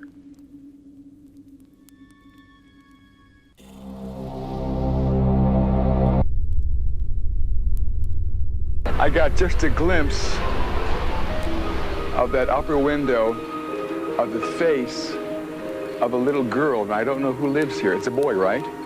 But I saw the face of a little girl in that window just now. The exact date appears to be lost to time. But at some point in the mid-1800s, in the dead of night, Dr. Charles Finney, a medical practitioner living in Atchison, Kansas, heard a loud knock on his door. He cautiously opened it to find a woman, clearly distressed and holding her 6-year-old daughter in her arms. The young girl was in an incredible amount of pain. Dr. Finney realised that the girl's appendix was about to rupture and quickly took her to his operating room that was located in the basement of his home. Unfortunately, in his haste to help the girl, he incorrectly administered the wrong amount of anaesthetic. The girl died on his operating table, screaming in pain as he cut into her. This is the widely spread origin story of one of the most infamous haunted houses in all of America, the Sallie House. But while it makes for a creepy tale, it most likely isn't true, or at least there's no evidence that it's true. There are some elements that are though. Charles Finney was a medical practitioner that lived in the house. In fact, the house was built some years before the story is said to take place, by a M.C. Finney. The house remained in the possession of the Finney family for years, and a number of them passed away within its walls, but there are no records that suggest a small girl named Sally was ever treated there, or lived there. But maybe these encounters with spirits that so many people claim to experience aren't the lost souls of the dead at all.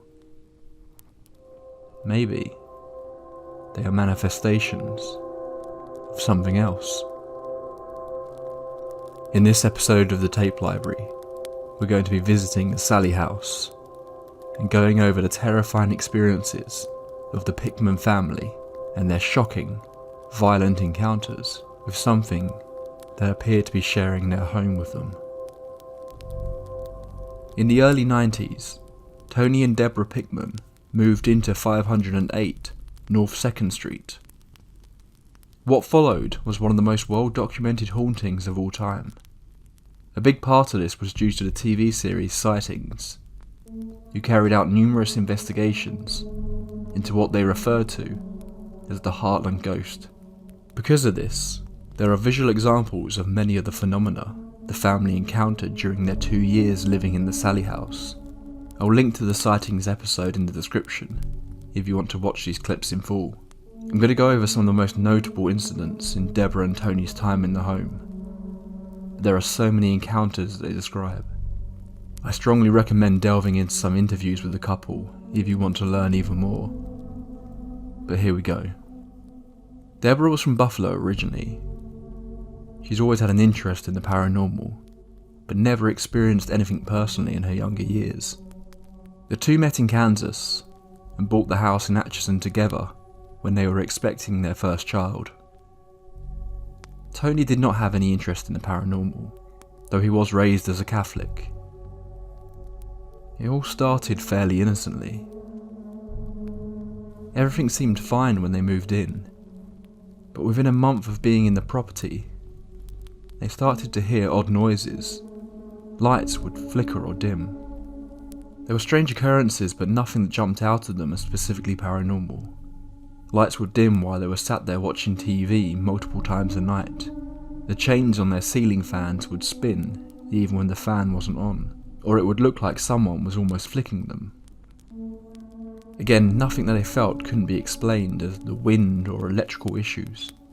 They contacted the landlord, but could never find any electrical problems in the house.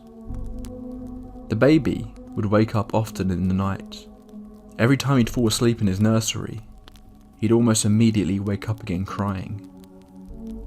Obviously not an uncommon thing for a young child, but the lack of sleep quickly started to become a drain on the pigments.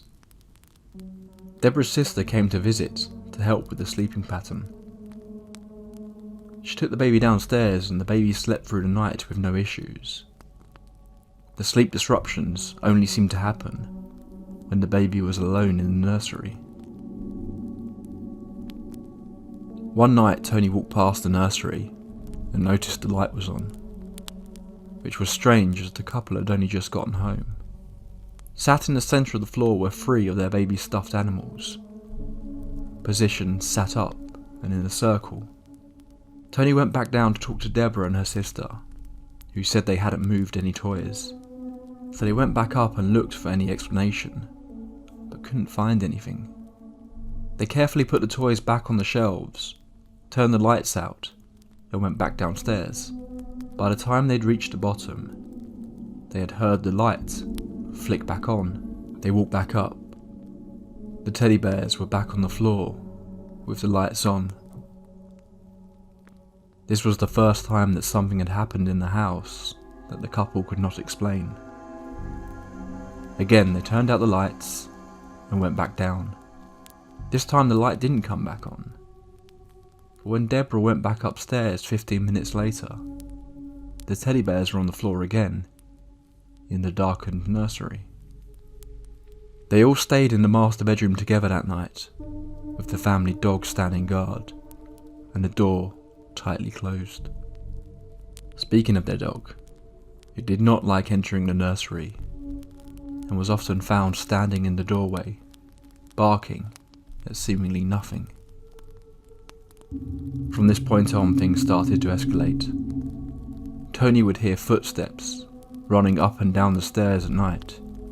This happened often, and he was sure it was just their cats running around. One night, after being kept awake by the running, he went to the stairs to catch the cats and stop them. But they weren't there. Tony looked down the dark stairwell and heard the running quickly approaching him. He then described what he felt was like a cold wind run through his body, and then the unmistakable laughter of children. One day Tony was lying there having an afternoon nap, when suddenly he sat up, looked Deborah in the eye and said, "He's mine," and then laid back down straight away. This happened early in the haunting, and at the time Deborah assumed Tony was having some sort of dream. Another morning, the family photos that were on the walls down the stairs were found placed upside down on the wall, with the glass cracked on one of them. Candles would randomly be melted. In one case, the candle hadn't even been unwrapped. It was still coated in what was now a melted plastic wrapper. On the candle, they saw what appeared to be a small handprint in the wax.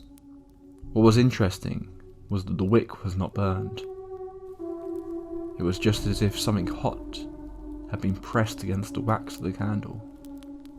It wasn't long before the couple started to reach out for help, which ultimately led to the crew at Sightings visiting the property.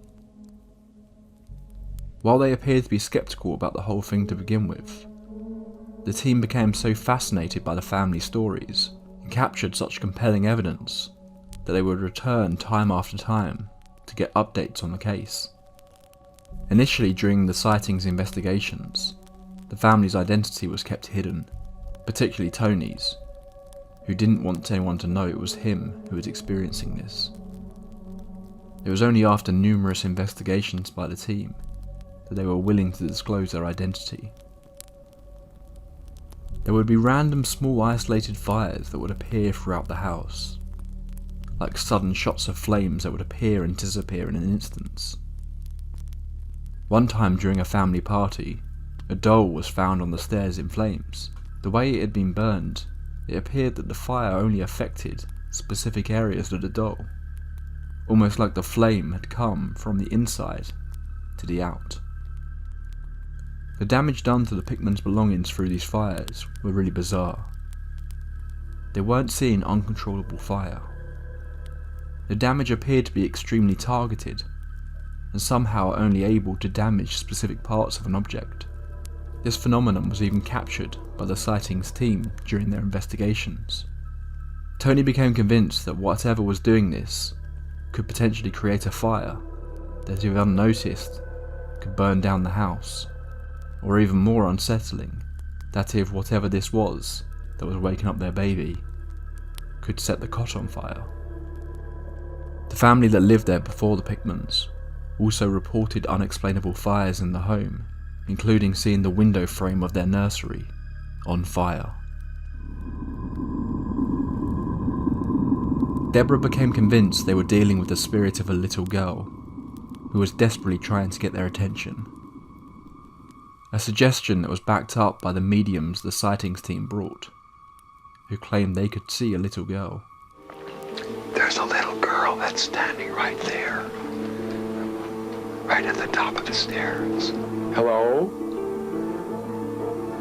Hello? Look. Hello? Can you speak to me? Sally? Is that your name, Sally? Sally? Okay. The family and our sightings investigative team were amazed that Peter James had correctly named the entity. They brought in a psychic to the home, who said that there was in fact the spirit of a little girl in the house, and that she just wanted to be part of the family. More specifically, she said she wanted to protect the Pickman's baby son. If you've been listening to the tape library for a while, you might notice the unsettling similarity to another famous paranormal case we've covered here. This is almost exactly what the entity wanted to do in the Annabelle case. It wanted permission to be part of their lives. Deborah felt comforted by this, and felt the urge to nurture the spirit that would later become known as Sally. But for Tony, something about it didn't feel right to him. He felt uneasy in his own home. But it seemed Sally was much more interested in getting Tony's attention, and not in a positive way. One night Deborah came out of the shower to find Tony complaining, "She bit me." Sure enough, on Tony's leg was a bite mark. This was the first incident of whatever was in that house causing physical harm towards Tony. But it certainly wouldn't be the last. It wasn't long after this that the scratches would start. Tony would often find deep red scratch marks on his body. Some would bleed. Others would be accompanied by sharp pain. Some would appear without any pain at all. Whatever was in their home had certainly appeared to take a disliking to Tony Pickman. Tony came home from his night shift one morning and got a glass of juice from the kitchen. He turned around to see a little girl standing at the entrance to the basement door. She wore what he described as an old white outfit, the sort of thing a little girl might have worn to church in the previous century. She stared at him. She looked terrified. Tony froze. It was only the realization that he could partially see through her that snapped Tony out of his almost trance-like state. He dropped his glass and ran upstairs to find Deborah. Tony later drew an image of the girl. Interestingly, a previous resident of the Sally house claimed they had an imaginary friend while living in the house as a child. When they saw Tony's picture, they immediately recognized the girl as their imaginary friend. She called her Sally. Other times Tony saw what he thought was Deborah walking past him in the hall. It looked exactly like her, except she appeared to be wearing an old housemaid's outfit with her hair in a bun. But Tony is adamant that whoever this was had Deborah's face. He'd follow her into a room, only for the apparition to disappear. As we've already discussed, there is no evidence to suggest that there was a child named Sally who died in that house. Tony saw more than one apparition in this house. Could whatever is residing in that house be taking on the form of others? A small child, Tony's loved ones, to lower their guard, to seem innocent, harmless, but deep down its intentions were much more nefarious. The possibility of this is potentially backed up by the next encounter Tony had. Tony was now hearing scratching in the walls when he laid in bed. He said it often sounded like 6 or 7 people were inside the walls, whispering, but he could never make out what was being said. One night he said he was laying in bed. At the foot of the bed was a window. He saw what looked like dust particles blowing past the window. But gradually the particles grew darker and larger. It drifted towards the bed and slowly took the form of what appeared to be a woman. An older lady, all dressed in black. She floated towards Tony. The drawers on either side of the bed were slamming open and shut. The waterbed that Tony was laying on was flopping around like crazy. He couldn't scream. The woman got closer and closer. Her arm shot out and reached for Tony's throat. The woman yells, "I'm gonna," as she reaches for his neck. Then suddenly Tony saw what looked like a giant black bird. The woman was gone. All the furniture stopped rocking instantly. Tony started screaming for Deborah, desperately trying and failing to open the door. Deborah was across the hall with the baby. She didn't hear a thing except for Tony yelling. A case of sleep paralysis? As an individual incident, it certainly seems to be the case. But when combined with all the other phenomena taking place in the house, it becomes a little harder to discount. Tony was beginning to fear for his sanity. This wasn't the only nighttime visit of a shape-shifting creature that Tony would experience. Tony also saw something that appeared to be the little girl approaching his bed again in the dead of night. The girl reached out for him a number of times, but Tony kept resisting. Suddenly the girl let out what sounded like a growl. Then it began to transform into something else.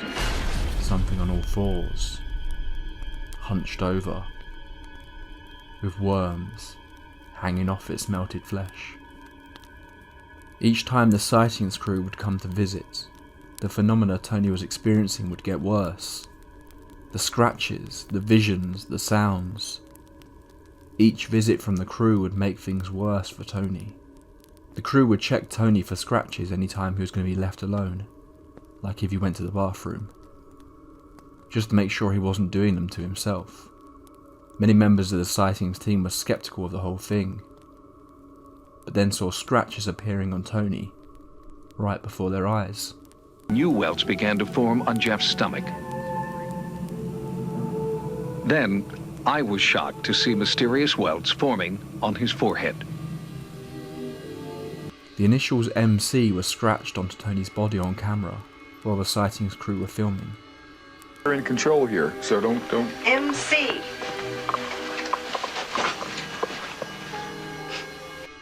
A strange coincidence, since the house itself was built by a Michael C. Finney. They apparently have a 9-minute clip of a scratch slowly appearing on Tony's torso.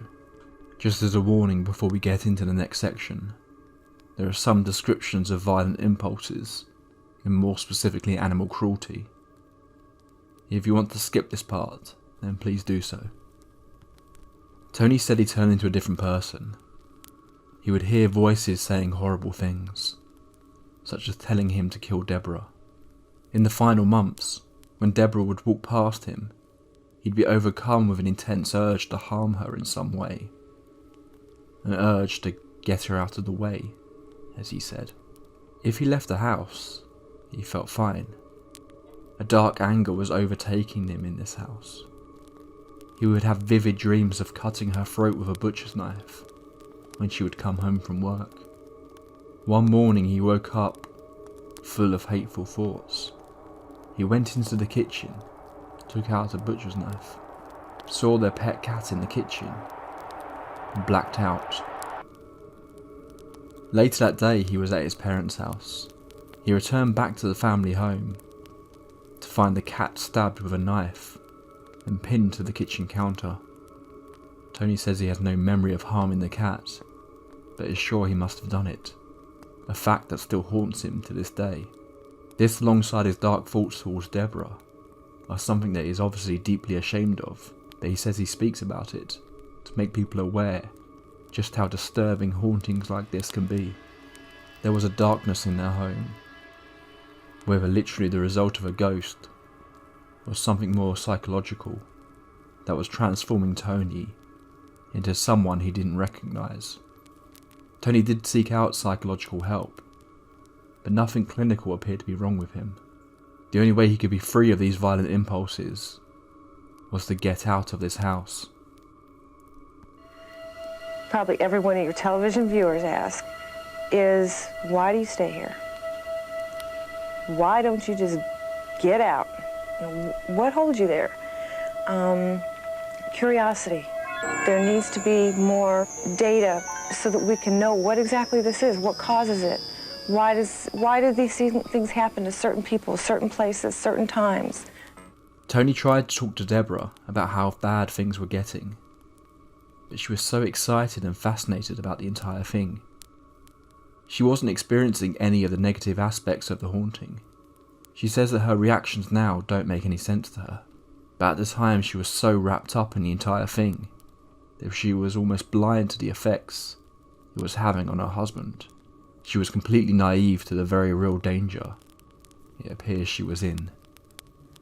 One day, Tony was thrown into the rungs at the top of the stairs, breaking several of them, as if something was attempting to throw him over the banister and down the stairs. For some reason, this was the incident that made Deborah realise that things weren't right, and they needed to leave.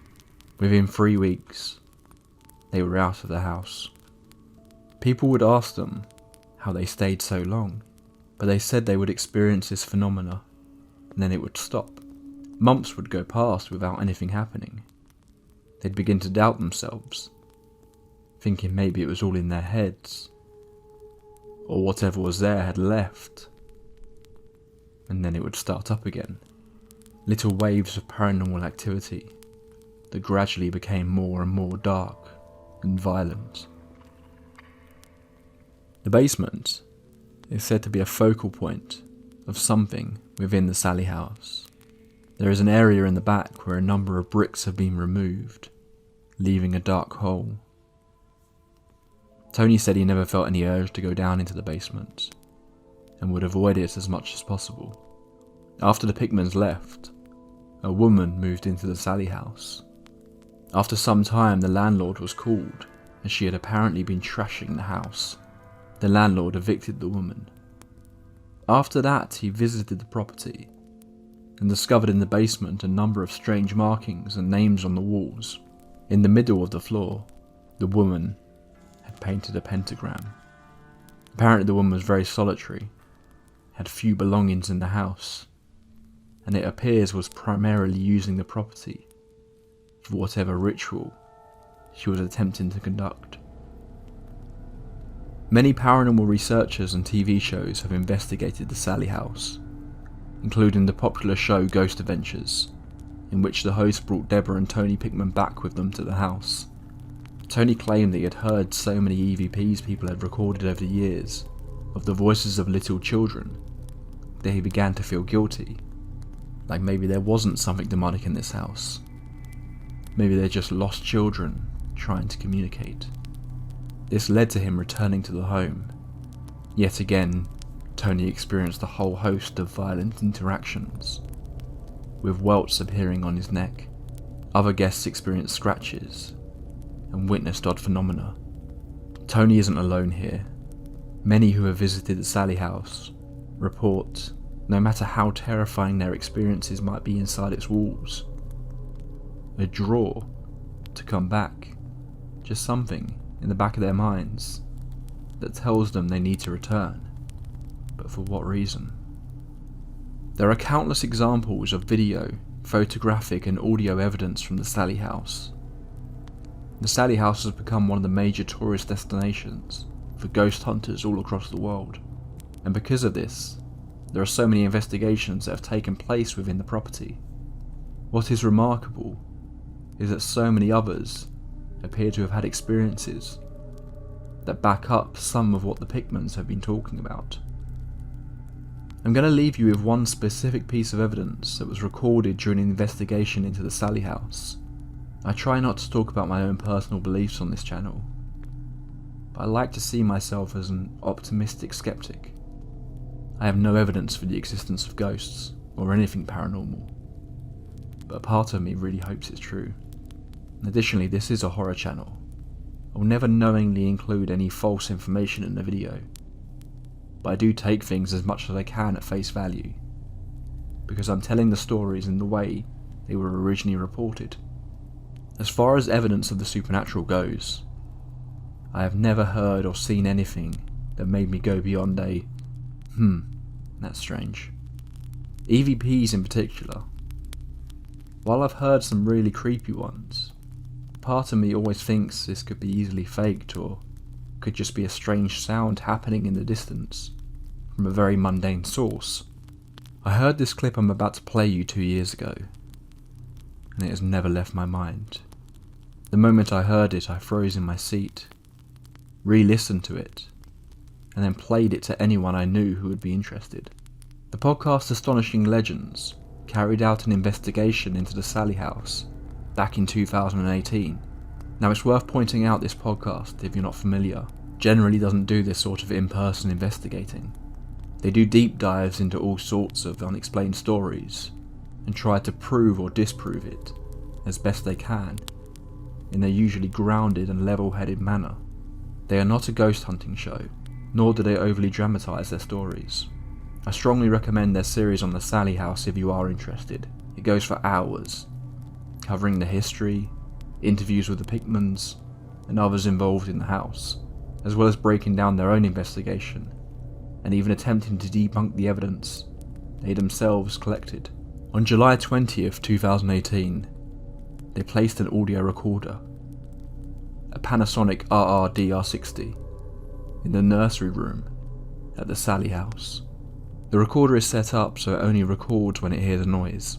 They placed the recorder in the room, quietly left, and then returned a few moments later. No audio effects have been added to this file, beyond an increase in volume.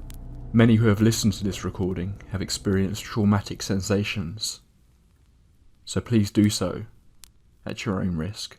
Okay, file 10, I'm putting this down, I'm going to leave this here for about 5 minutes. If there's anything you want to say, any message you would like to share with the world, leave it on this recorder, and we will share it. Leaving now, closing the door. No one else is in this room this time.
Coming back into the room. I'm going to take the recorder. Thank you for your time. Wishing you peace.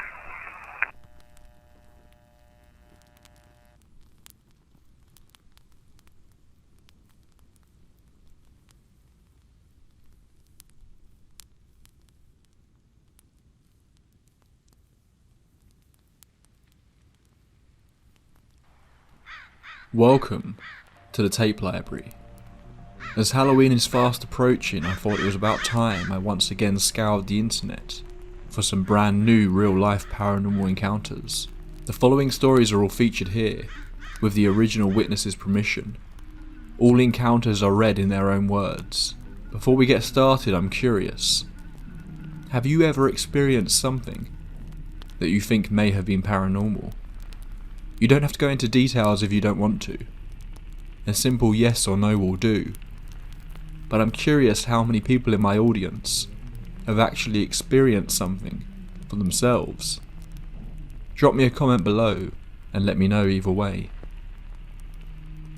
Okay, once you've done that, it's time to get started. Get yourself a warm drink, dim the lights, and get comfortable.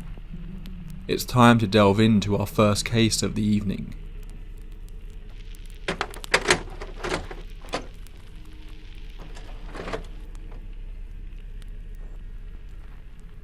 This story has haunted my family for 4 generations. I visited my great-grandparents frequently as a small boy. My great-grandfather was a tall man with the sense of humour of a teenager. We genuinely connected despite our obvious age gap. One day, my grandparents left me with him, and the air was different in his house that day. He was more sombre and sat and appeared more callous in his rocking chair. I was young, but I knew he was disturbed by something, and I just had to know what. So without thinking, I asked him rather bluntly, "What's got you all upset, old man?" I usually called him old man as a joke, and some part of me was hoping the verbal jab would lighten the mood. Thankfully, this did seem to pull him from whatever mental ocean he was pondering. He grinned at me and said in a rather low voice, "Would you think I was crazy if I told you a ghost story?" This was weird and uncharacteristic for him, so I nearly stepped back. Some part of me thought he was beginning to slip mentally, even though he had never shown any other signs. No, I wouldn't think you were crazy, I said. I wasn't actually sure if I believed this, to be honest. Part of me was scared that he might do something uncharacteristic. Something about older people going insane scared me a lot as a kid.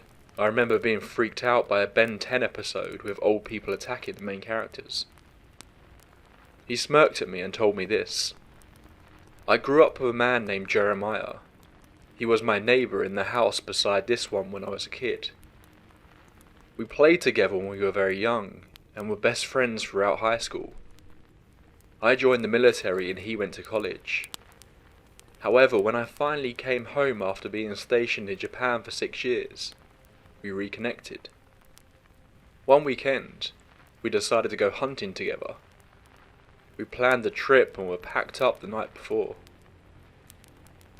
When that morning came for us to leave, something in my stomach felt off. I felt nervous and I wasn't really sure why. The whole time driving I couldn't settle my nerves, and I nearly called the whole thing off, thinking I had some kind of breakdown. However, I was finally able to swallow it and got us where we needed to go.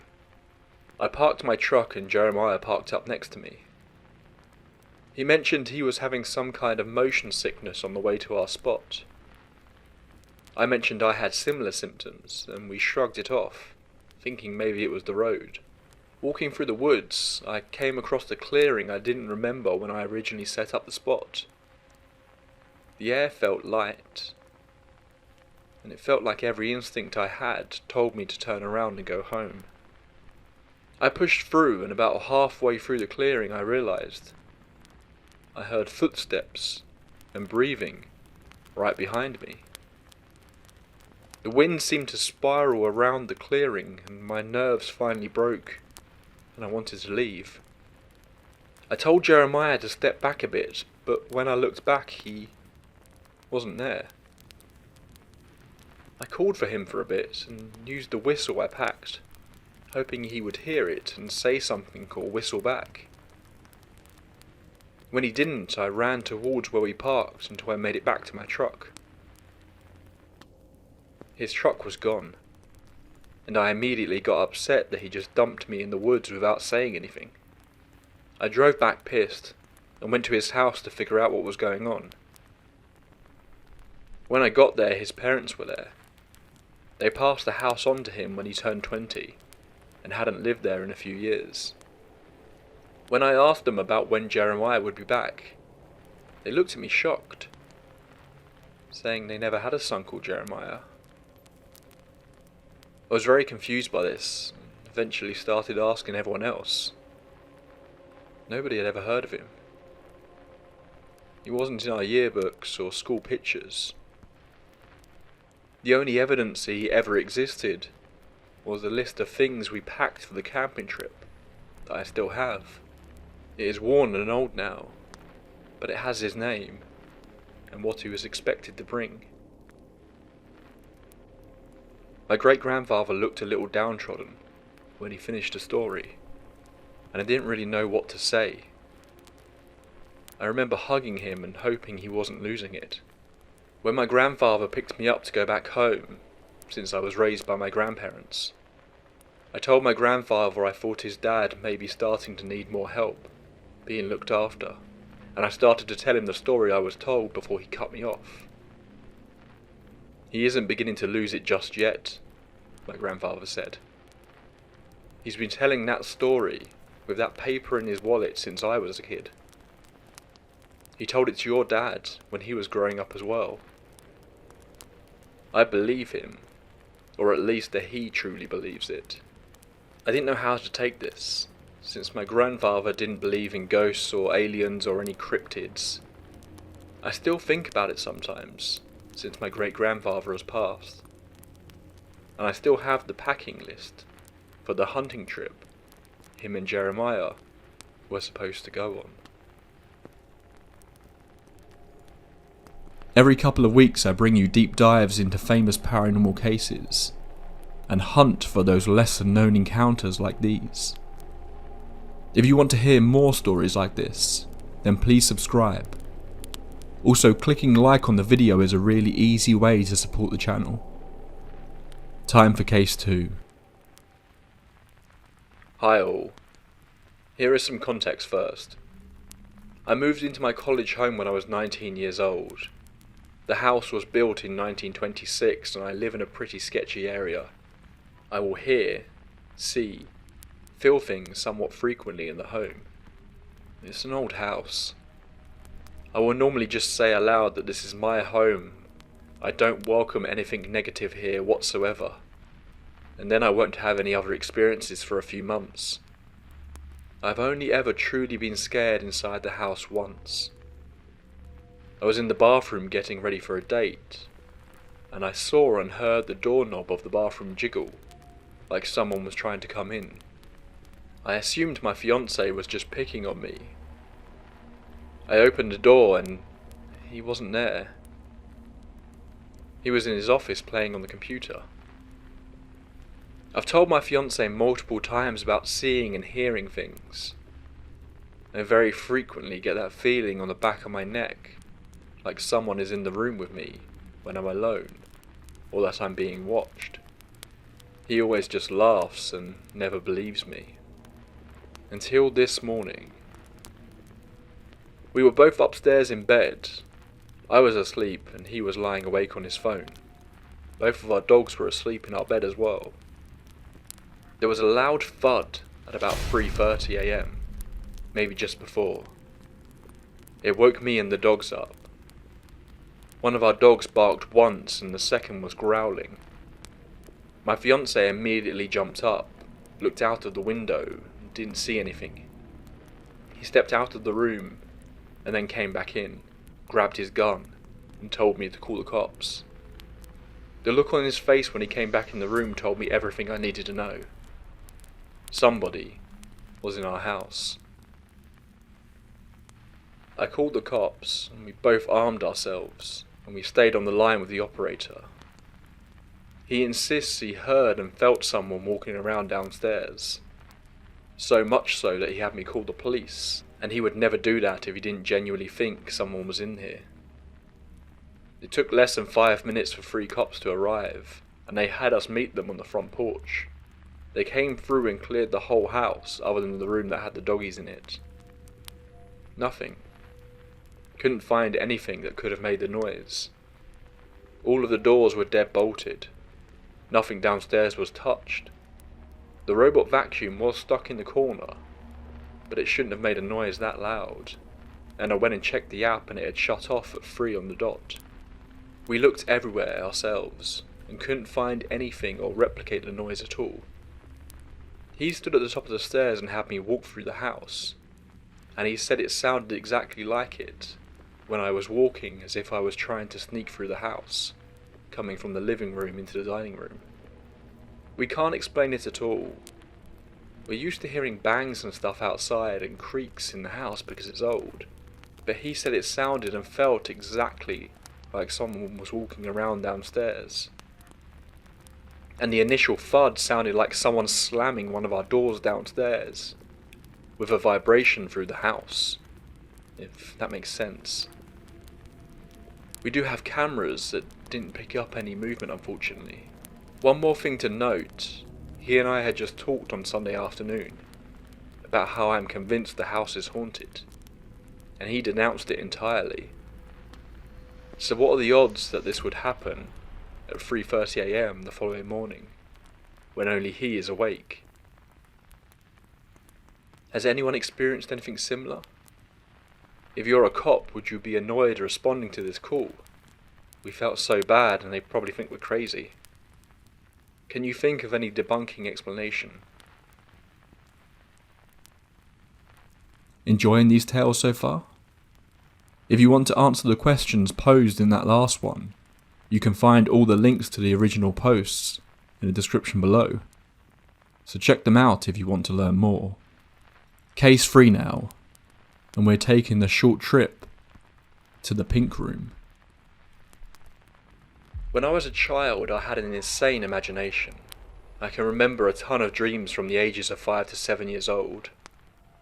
Around that time I had a recurring nightmare when I used to live in my grandmother's house. I stayed in what we called the Pink Room, and my parents would sleep on the other end of the house. For several nights, I awoke to a severed hand on my face. I remember I tried to get my parents to let me sleep with them, telling them about the hand, and they told me it was just a nightmare.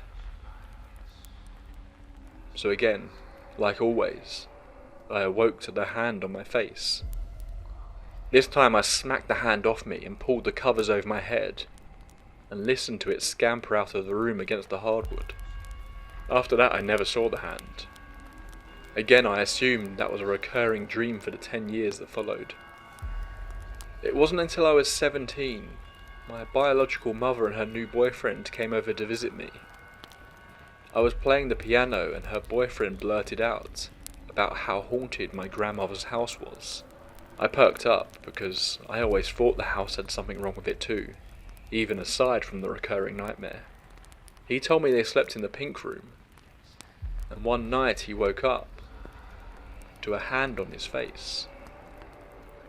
He said it sunk back behind the curtain when he jumped up. I was literally gobsmacked, because not only had I thought that was a nightmare I always had as a child, but I had also never told anyone else about it.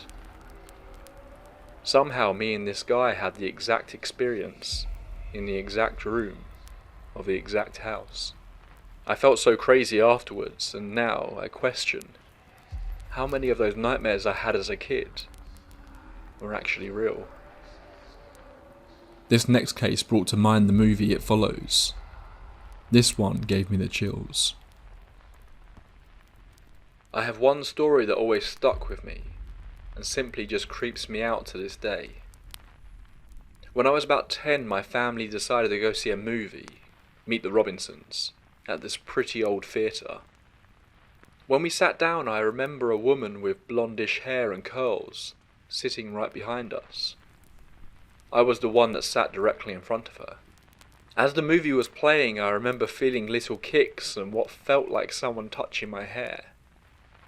Since I was so young and a pretty shy kid, I didn't say anything and just sat there silently watching the movie. When the movie was done, I remember taking a glance back and the woman was gone. I never said anything to my parents about it.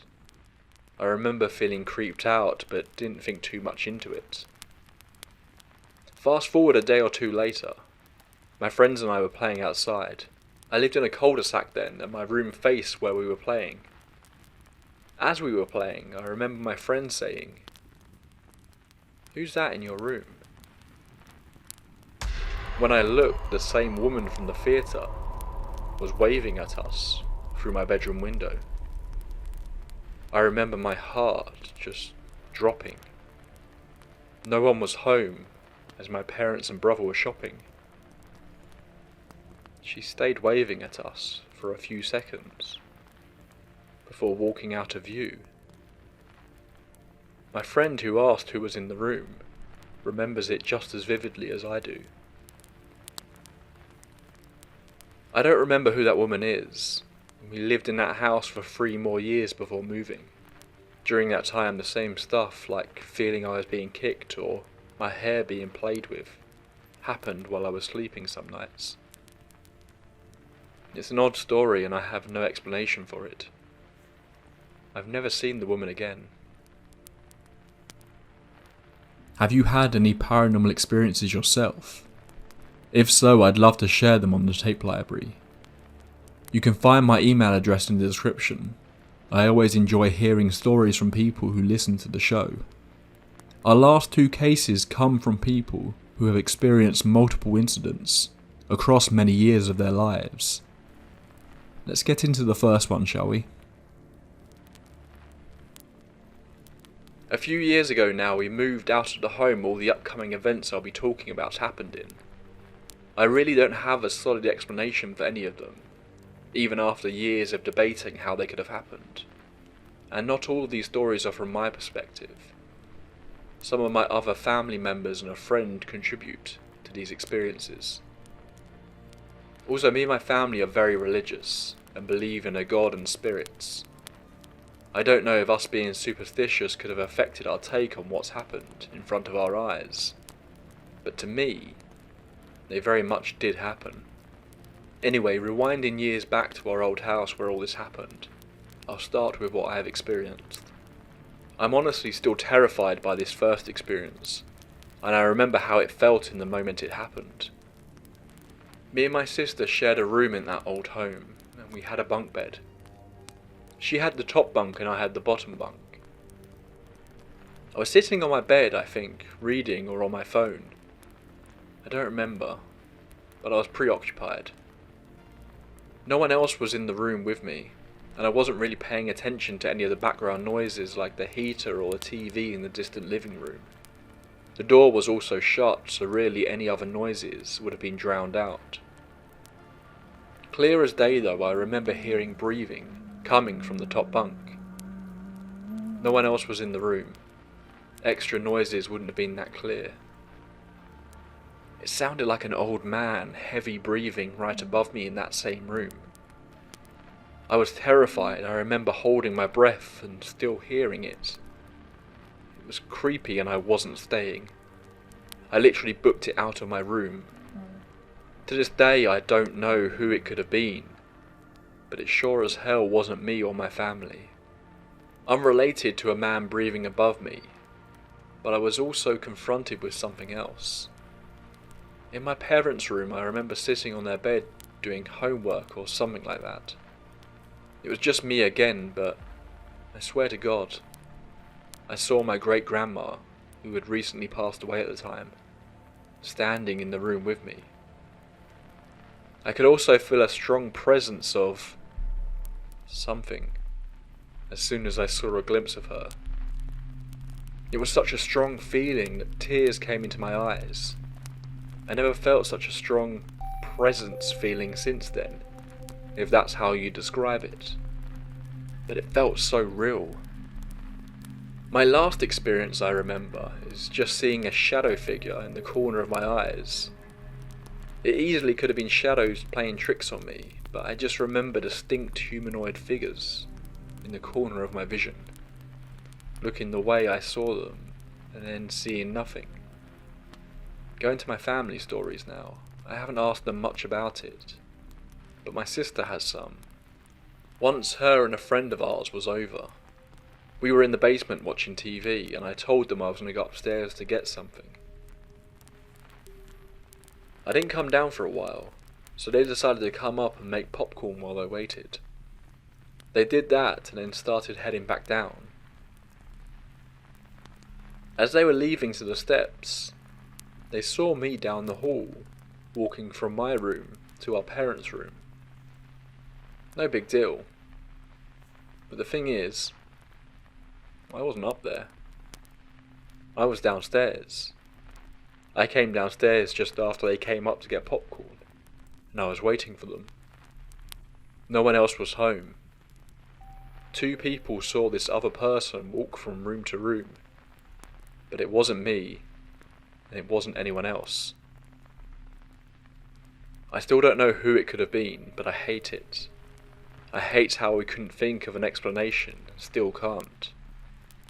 My sister experienced other slight things, like ringing in the ears while she was in my parents' room, where I swore I felt the presence of somebody, and saw my grandmother. Maybe some shadow figures, but outside of that, nothing else. Again, this could all have such an obvious, realistic explanation, but there's one detail that just makes it all feel so wrong, you know? Just chilling. That house we lived in for 10 years had a secret literally none of us knew about, until a year before we moved out. My mum was at one of our neighbourhood's Halloween parties when she learned this. A neighbour told her that years ago, some man had killed himself in our home. The other neighbours tried shutting her up, so I feel like she wasn't making it up. Some secret the neighbourhood didn't want other people knowing for good reason. We have no idea what room or how he killed himself, but after my mum shared that with us, after we moved out, I haven't viewed that house the same since. I'm just hoping someone has a similar experience or a better explanation than a haunting, but I honestly can't put it down to anything else. Again, me and my family are Catholic, but I don't want to be that one crazy lady and point to everything being ghosts. Anyone have an idea? Maybe tricks being played by shadows for years? Or maybe squeaking pipes that made us hear those other noises? It just all feels so wrong, not right, but I know I'll never be revisiting that home. We have one final submission for tonight. This person actually reached out a year ago with a whole host of encounters that took place in their childhood home. They recently got back in touch with a bunch more stories their parents had from this time. Interestingly, the events take place across 2 different homes the family lived in. I will try and track down the original stories and include the link in the description if you want to go back. All these stories are 100% true. They take place in 2 different locations. The only thing that has been changed are names as well as some dates for privacy reasons. However, before I tell any of my stories, I would like to try and give everyone a mental image of this house. Again, it was originally an old church, but had been remodelled into a house. The only thing that remained of the church was the wooden floor in the den of the house. This house was basically a big rectangle. On one end you had my parents' bedroom, on the other you had mine and Mark's bedroom. In between you had 2 rooms, the den and the living room. Now in the den there was a little hallway that led into the laundry room. And in the living room there was a doorway that led to the kitchen. Last thing, I promise, I was far too young to remember any of these. So these are all my parents' stories. Now then, let's begin. The first story takes place over 20 years ago, back whenever I was only a newborn. My mum was lying in one of our recliners, and I was on her chest. As she was laying there, she suddenly felt something very, very heavy start pushing her downwards into the recliner, making it so she couldn't breathe. My dad at the time was at work, so she was the only one home. My mum, being a woman of religion, began in her head to call out to God. begging for him to protect me. As soon as she did, it stopped. She then quickly got up and took me and left the house. During the next few years, a few small things happened. Those being like my mum and dad both hearing choir music, as well as loud, heavy boot footsteps coming from outside their bedroom.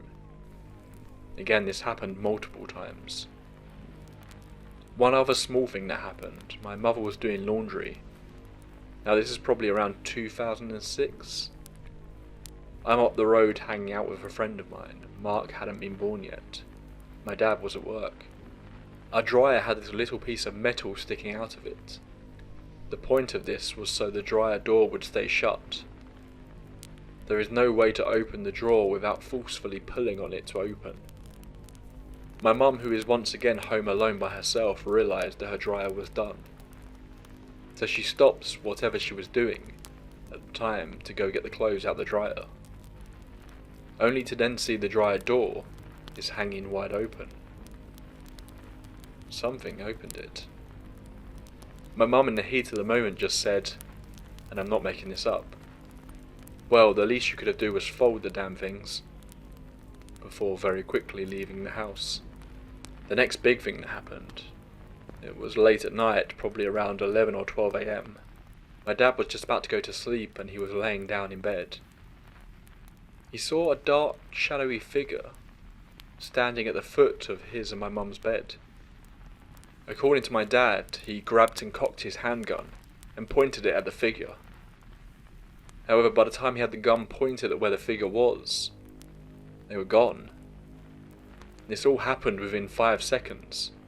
My poor mother, who was asleep at the time, woke to the sound of a gun being cocked. The house was then put up for sale a week later. The last thing of interest that happened in that house, I did tell you in the other post, however I'll tell it again here. My parents were trying to move me from sleeping in their bedroom to my own, but for some reason I wouldn't do it. My only reason being I was scared to. So my mum asked me, "Why are you scared to sleep in your own room? Do you need a nightlight maybe?"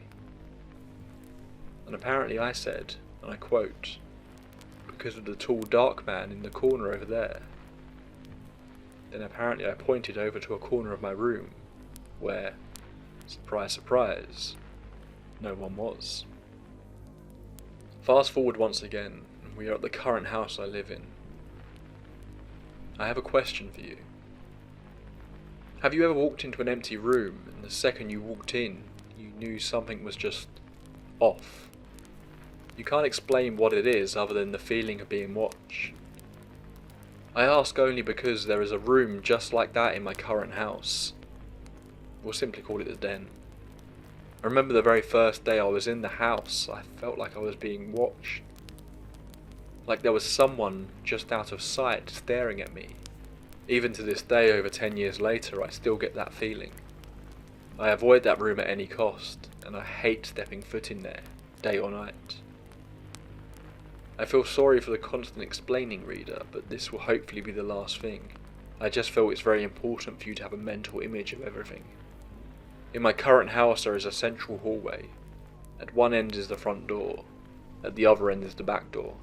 Now this hallway has 4 doorways: the den, the office, the kitchen and my parents' room. The kitchen has a bar so you are able to see the whole living room and into my parents' room if their door is open. And then further up next to the front door is the den. The kitchen and den are right next to each other. They are only separated by one wall in the central hallway. The first story from this house I would like to tell you takes place 5 months ago. I was standing alone in the kitchen doing dishes and cleaning the counters. It's probably 2 in the morning. As I am in the middle of doing the dishes, I suddenly hear 2 very loud bangs coming right from behind me in the den. It was as if a grown man took his fist and hit them against the wall with full force.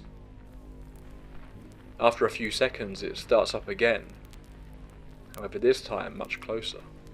It's in the central hallway, right next to me, and again it sounds like someone is just banging on the walls over and over again with their fists as hard as they can. It's so forceful I'm able to see a few pictures we have on the wall shaking. I very quickly grabbed my phone and ran full speed into my bedroom, closing the door behind me, all while the banging is still going on. A few days later, once again I'm in the kitchen doing my chores, when suddenly there is a low, deep growling noise coming from the den. It was deeper than any human could ever make. After the growl, there was one loud bang on the wall next to me. I quickly went back to my room. As I'm in my room, I can hear stuff very clearly being knocked down in the kitchen, where I just was. After a few minutes, the noise finally stops. A few minutes later, I step out of my room and look towards the kitchen, where I saw 2 pans laying on the kitchen floor, as well as multiple kitchen drawers having been opened that were previously shut, as well as the pantry door, which was previously open, now shut. This will be the final story that personally happened to me, however it's something that happened multiple times. One night I'm laying in bed when I suddenly feel something get into bed with me. Now my first thought was just, oh, it's the cat. Then I remember, wait, no, the cats are outside. Plus that was far too heavy to be a cat. I very quickly grabbed my phone, turned on the flashlight and looked to where I felt the bed move, where there is nothing. I shrug it off as me probably just being too tired and imagining things. At least that's what I thought. Until it happened again a few minutes later.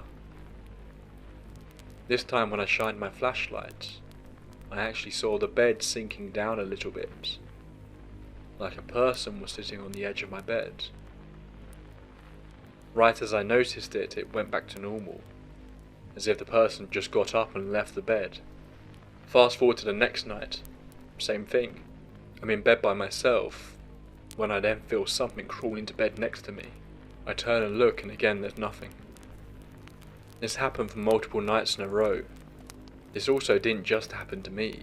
My mum and dad have both experienced the same thing, as if someone was sitting on their bed, even though they were alone at the time. Speaking of my mum, these last 2 stories focus on her, and these are very short encounters. One day she was sitting in the living room by herself. She set down her reading glasses to grab a stronger pair. As she was in the middle of putting on her new glasses, the ones she just set down on the table go flying across the living room. She described it like someone swatted them off the table and across the living room. The last story takes place almost a year ago. My mum came home from work late one night. Everyone was asleep and she heard a female voice come from mine and Mark's bathroom.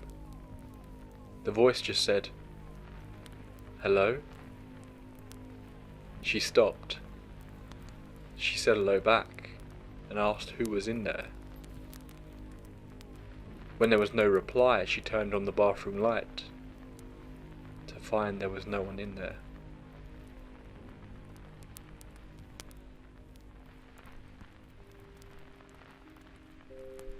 That's all for this entry into the tape library. All being well, I should be back a little sooner than usual with our next entry. So I hope that we can spend Halloween evening together. Until then, pleasant dreams.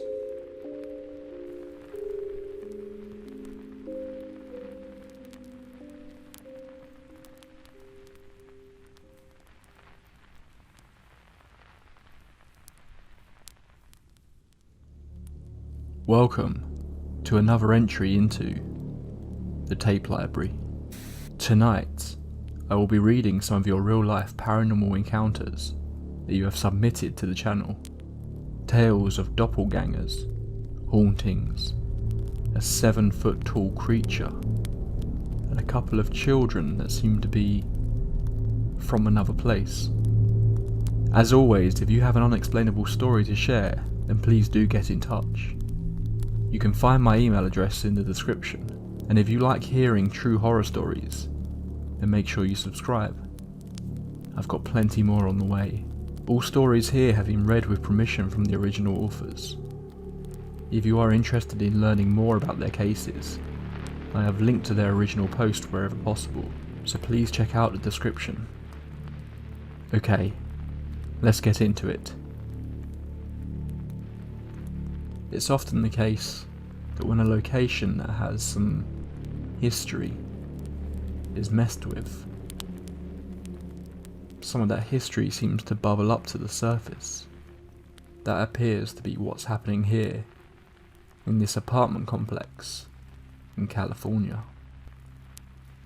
When I was 18, I hitchhiked to California with someone I met at the local transit station. He had previously warned me lots of people went there in search of the Sunshine State, but in reality it changes you. He claimed there was something weird about the whole place. After staying with him for a few months, I started experiencing very frequent sleep paralysis episodes. One of them I specifically recall because it was terrifying. We slept in the car garage attached to the apartment building. The space was used as a music studio. The walls were covered in soundproof material, and there were dim lights and a keyboard. I slept on the couch in that room. The arm I laid my head on was by the garage door and facing the walkway entrance. There was no knob on the door to the walkway entrance, so it was always ajar. We hung a tassel there to open and close it. I was falling asleep late one night and started experiencing a paralysis episode. I was fixated on this corner in the top of the room that gave me the creeps, because no light ever reached that spot. I heard the door creak and averted my eyes from the darkness to see who was walking in.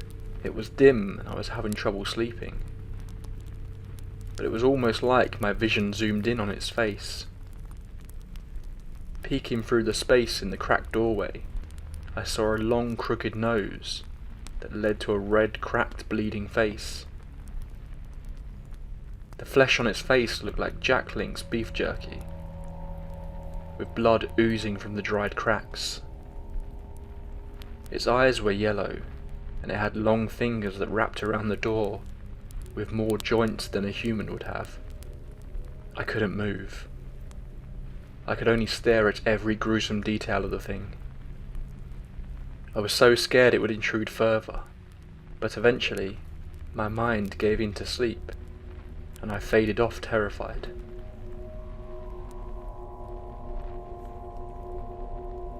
On a completely different occasion on the same couch, I was woken up early morning to the sound of a scream that seemed to fly across the apartment parking lot.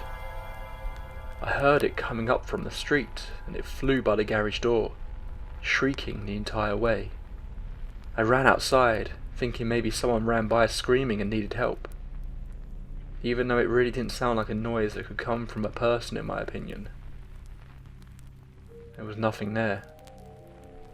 No cars, no people, no blood trail. Silent night streets. I walked into the apartment to see if anyone else had been disturbed. There were 2 people awake. One said they woke up suddenly but wasn't sure why. They were looking for food. Another one was watching TV and claimed they felt something that startled them awake. Later, I was informed a passenger plane crashed into the complex in the 80s, and it had recently been remodeled. Needless to say, I didn't go back to sleep that night. The scream gave me chills. It was around 3 AM, so I ended up going to get drinks with friends. California has to be the most spiritually active place I've ever visited.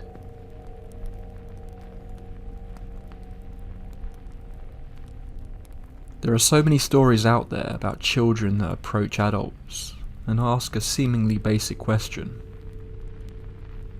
A lot of the time this on the surface seems like a simple everyday encounter, but it's the recurring feelings the people who have these experiences talk about afterwards that really make them worth noting. The sense that the simple everyday encounter was with something else, something that doesn't quite fit, You struggle to put it into words, but you know that what you just encountered wasn't a child at all. It was something other. Let's get into case number 2.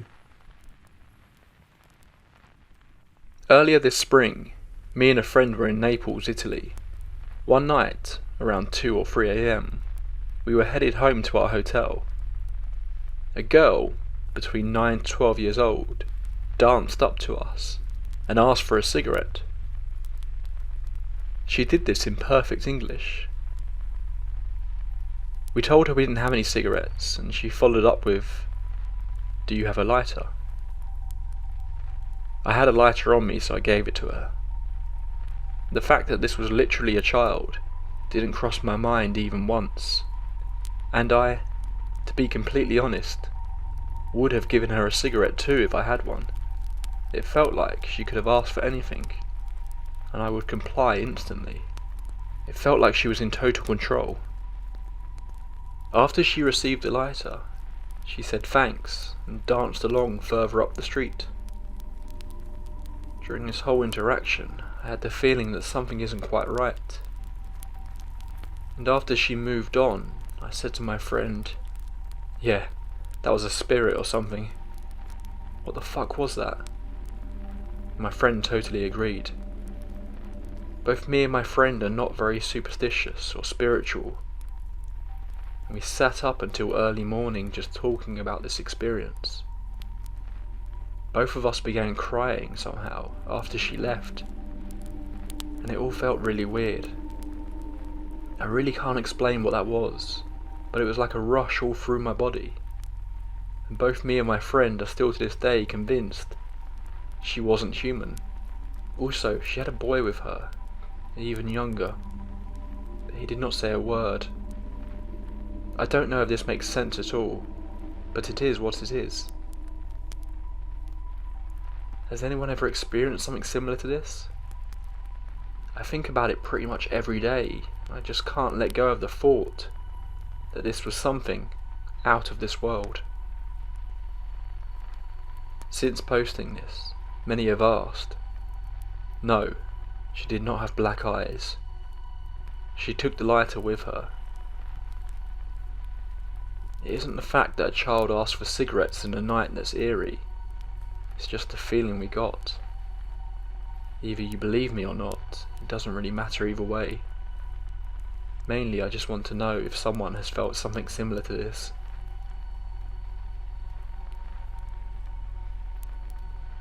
Another case, another question.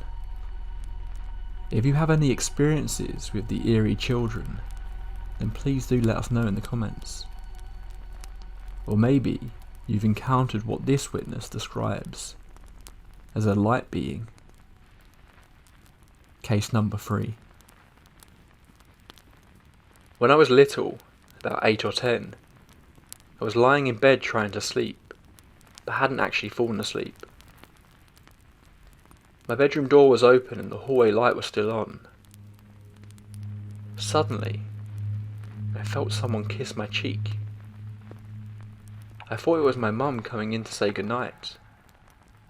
I opened my eyes, but instead of my mum, what I was seeing was a figure made of pure light. It stood over me for a brief moment and then left the room faster than any human could travel. I laid there for a moment, somewhat freaked out. I finally called for my mum and asked if she had been in my room. She said no. I think back to this moment and I've always wondered who it could have been, if it was actually someone at all or just my imagination. Both my mum and dad passed away within the past few years, and it has made me wonder if the dead, if ghosts are even real, can travel to any point in time. Maybe that was my dead grandfather, the only one close to me who had passed away many years prior. Or maybe that was one of my parents visiting me as a child again. Who knows? Maybe it was even myself from a future time after I die. Anyway, It's something I'll probably never have an answer for, but I've always thought about. Has anyone else ever been visited by a light being before?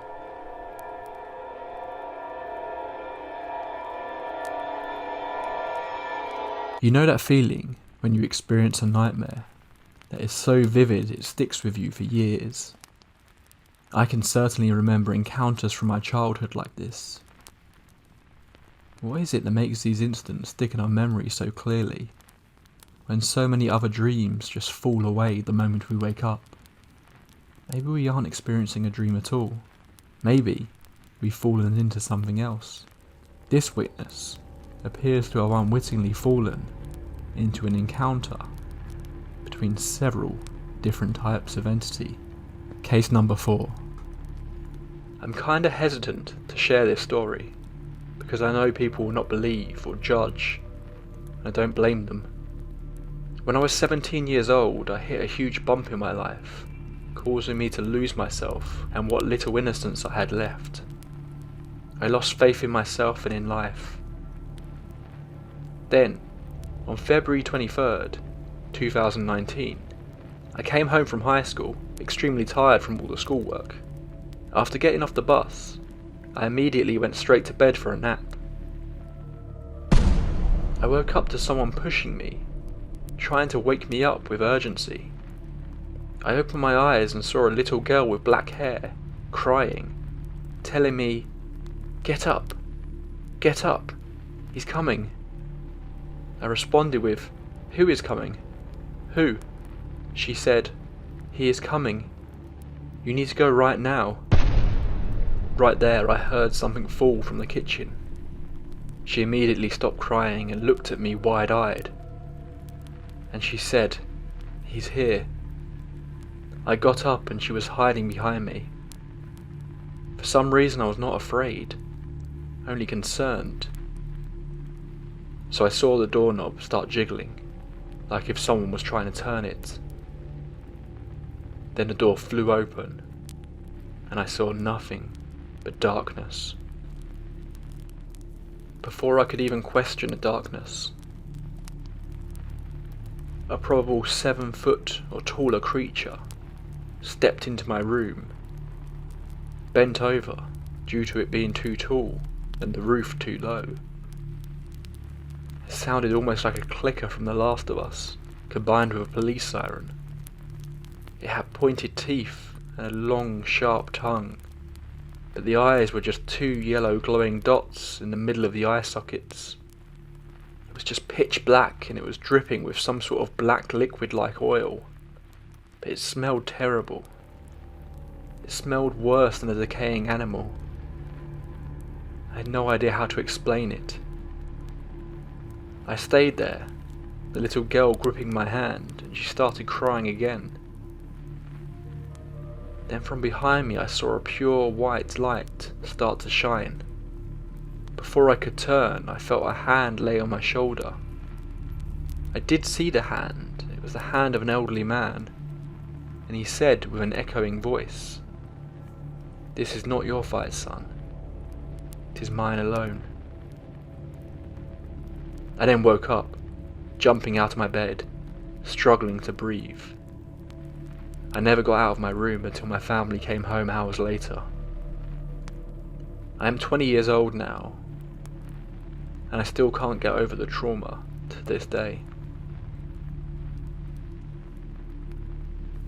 I love the idea of many worlds, that at any one time there is an infinite amount of alternative realities playing out. Every decision you make, no matter how tiny, branches you off into a different reality. Each and every day, there are trillions of versions of yourself playing out their lives, oblivious to the existence of one another. But what happens if those worlds bleed into each other? What happens if you encounter one of the other versions of yourself? This witness appears to have discovered a very odd intersection that maybe, just maybe, lets us have a glimpse into these other worlds. I had a very, very odd experience about 17 years back. I was driving to a friend's house. It's important to say that I worked 1 mile from my friend's house, so I drive the same way to get to both places. I just drive further to get to my friend's house. So I'm driving and I get to a red light. I'm taking a left. To get to work, I drive straight. And I'm waiting at the light. A car identical to mine, a brown Jeep Grand Cherokee, pulls up next to me and stops at the light. I looked at the driver and swear the driver was me. I saw myself driving my own Jeep, wearing clothes that I would only wear to work, usually on a Friday, and driving towards my job. My other self looked right back into my eyes with a weird look that told me he knew something I didn't. I've only told 3 or 4 people this story.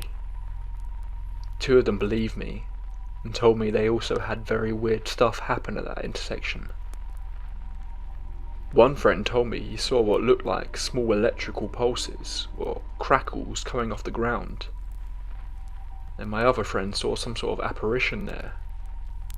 A friend's wife said she saw moving shadows in the middle of the day. She said 2 adults and a child crossing the street together, and a huge bird standing near them, and she swore she saw its wings flap. The friend who saw the electrical pulses said he thinks it might be some sort of interdimensional nexus point, but I don't know what he's basing that on. I don't tell too many people. I wish I got the number plate of the Jeep, but I was struck dumb by what I saw. I was quite freaked out for days. It took a few minutes for the details to sink in. That's all for this entry into the tape library. Don't forget, if you have a paranormal experience to share, then please do get in touch. You can find my email in the description. Until next time, pleasant dreams.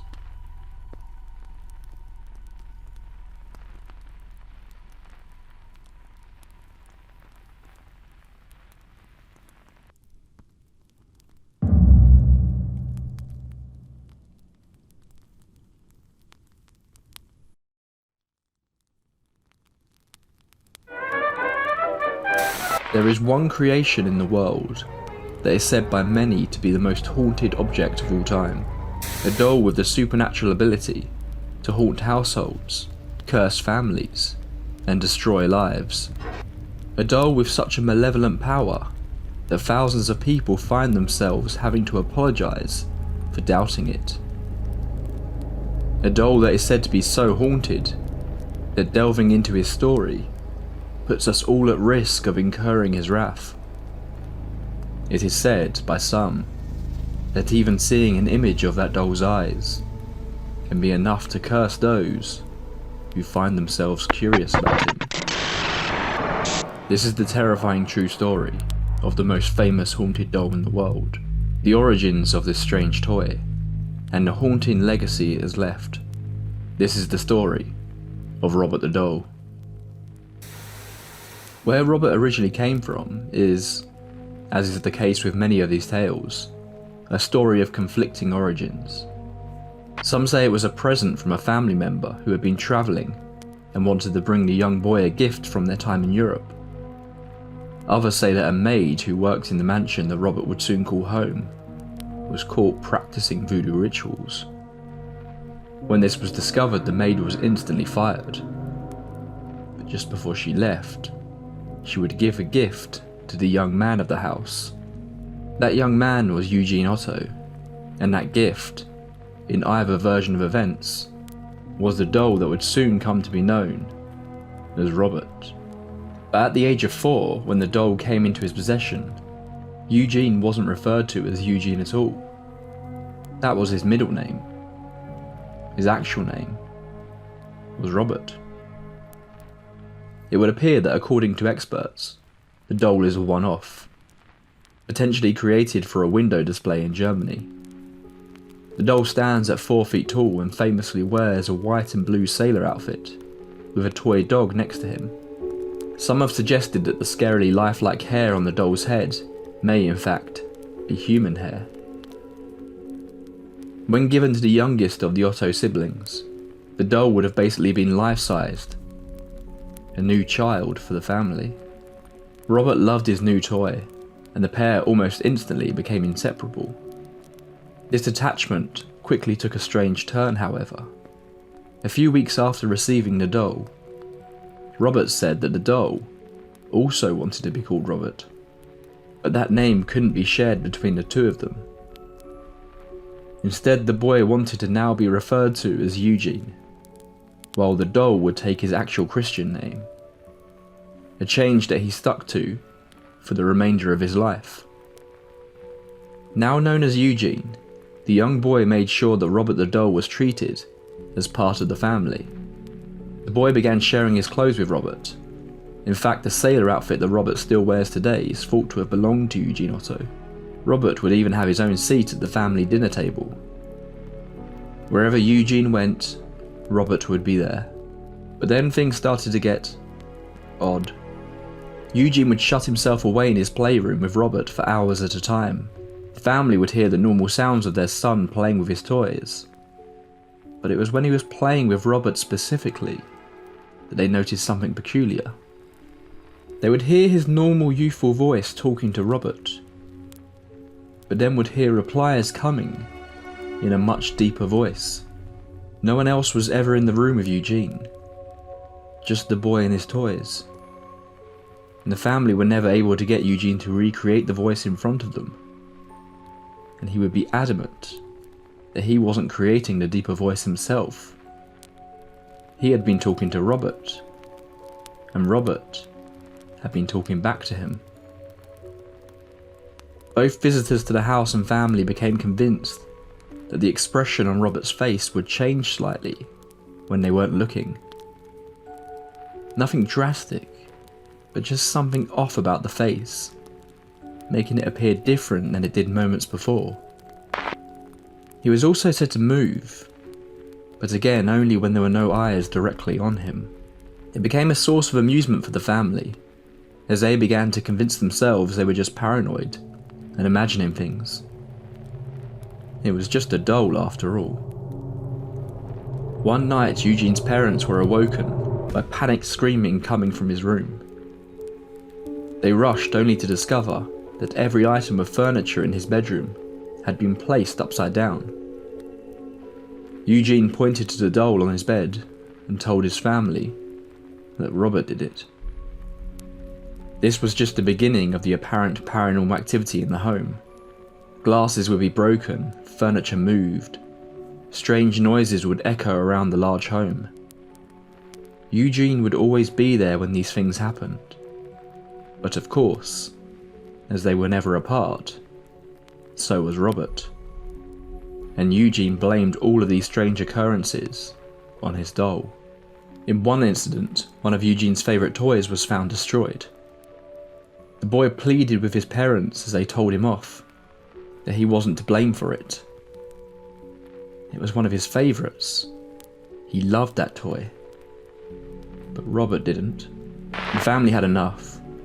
They still assumed that they had let their imaginations run wild in regards to any paranormal occurrences.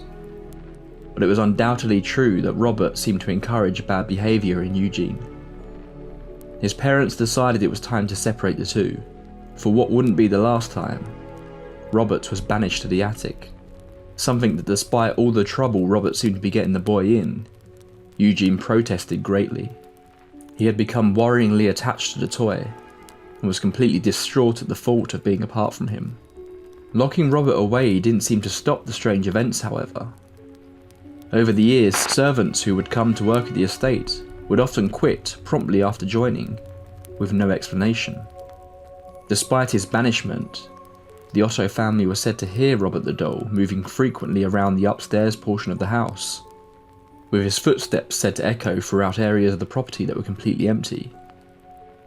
He was even said to giggle in the middle of the night. Others claimed to catch glimpses of something white moving around the house late at night, but it would move so fast they would never get a clear look at what it was they were seeing. Most disturbingly, there are some reports that the person who took Robert up to the attic was the boy's aunt, who would shortly become the first recorded victim of the supposed curse of Robert. The legend goes that just one night after separating the boy from his best friend, she was found dead in her bed. And that feels like where the story should end. Eugene grew up, and Robert stayed locked away in the family's attic. The strange noises would often be heard throughout the house over the years, but nothing that felt too unexplainable. As an adult, Eugene moved away to Paris to pursue his passion of becoming a painter. He would only return to his family home after the death of his mother.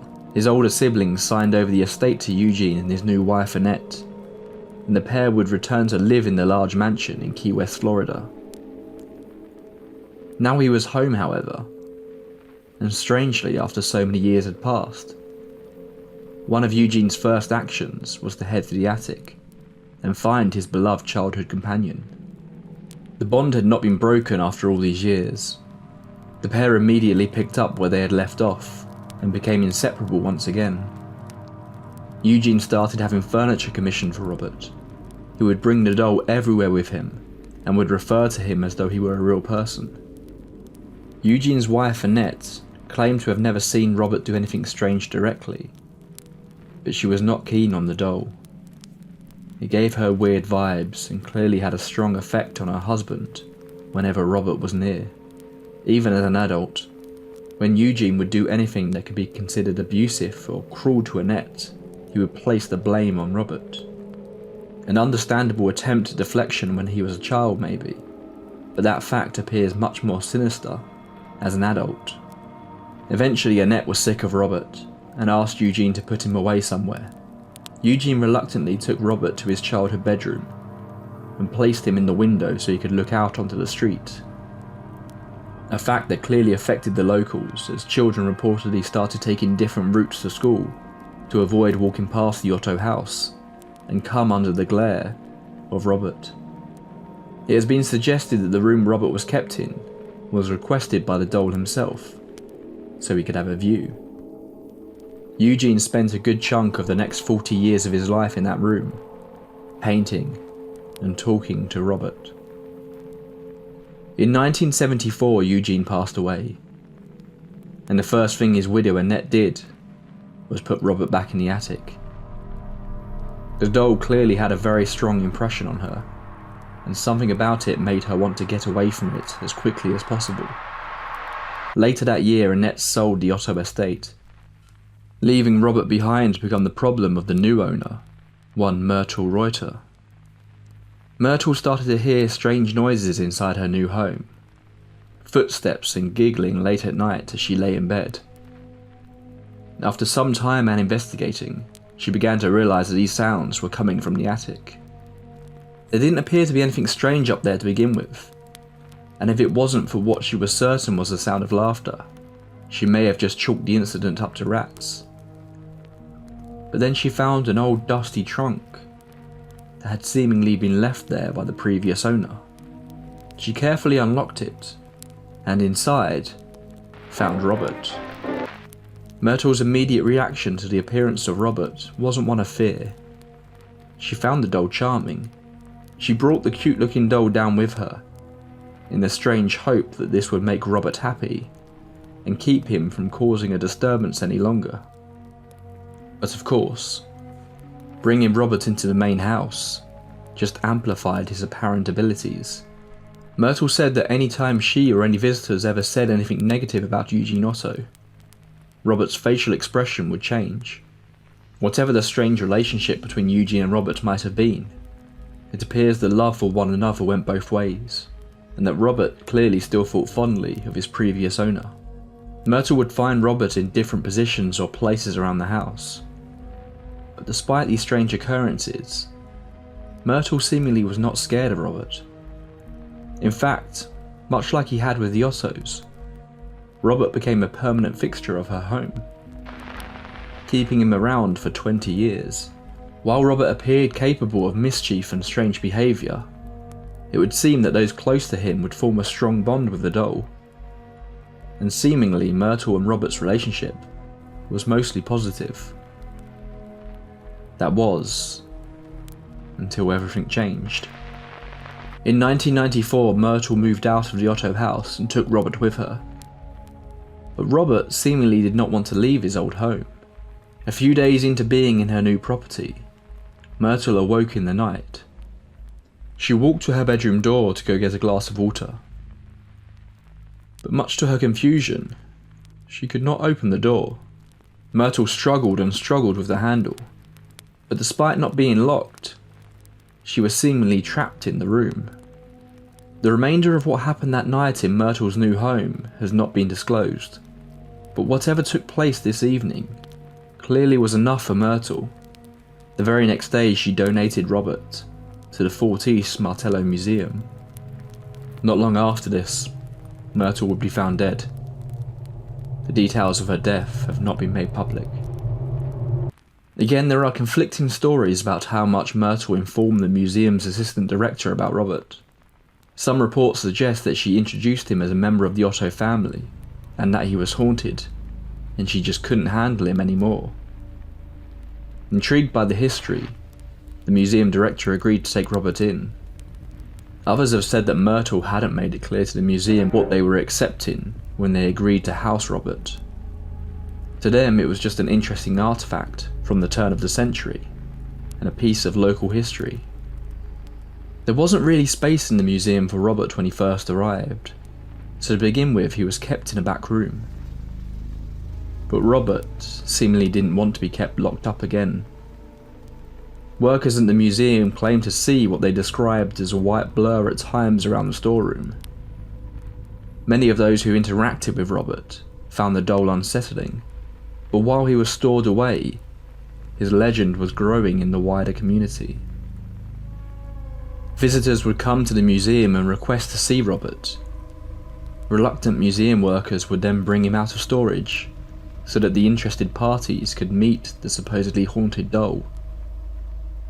These requests became more and more frequent, until the museum decided it was worth giving Robert his own display.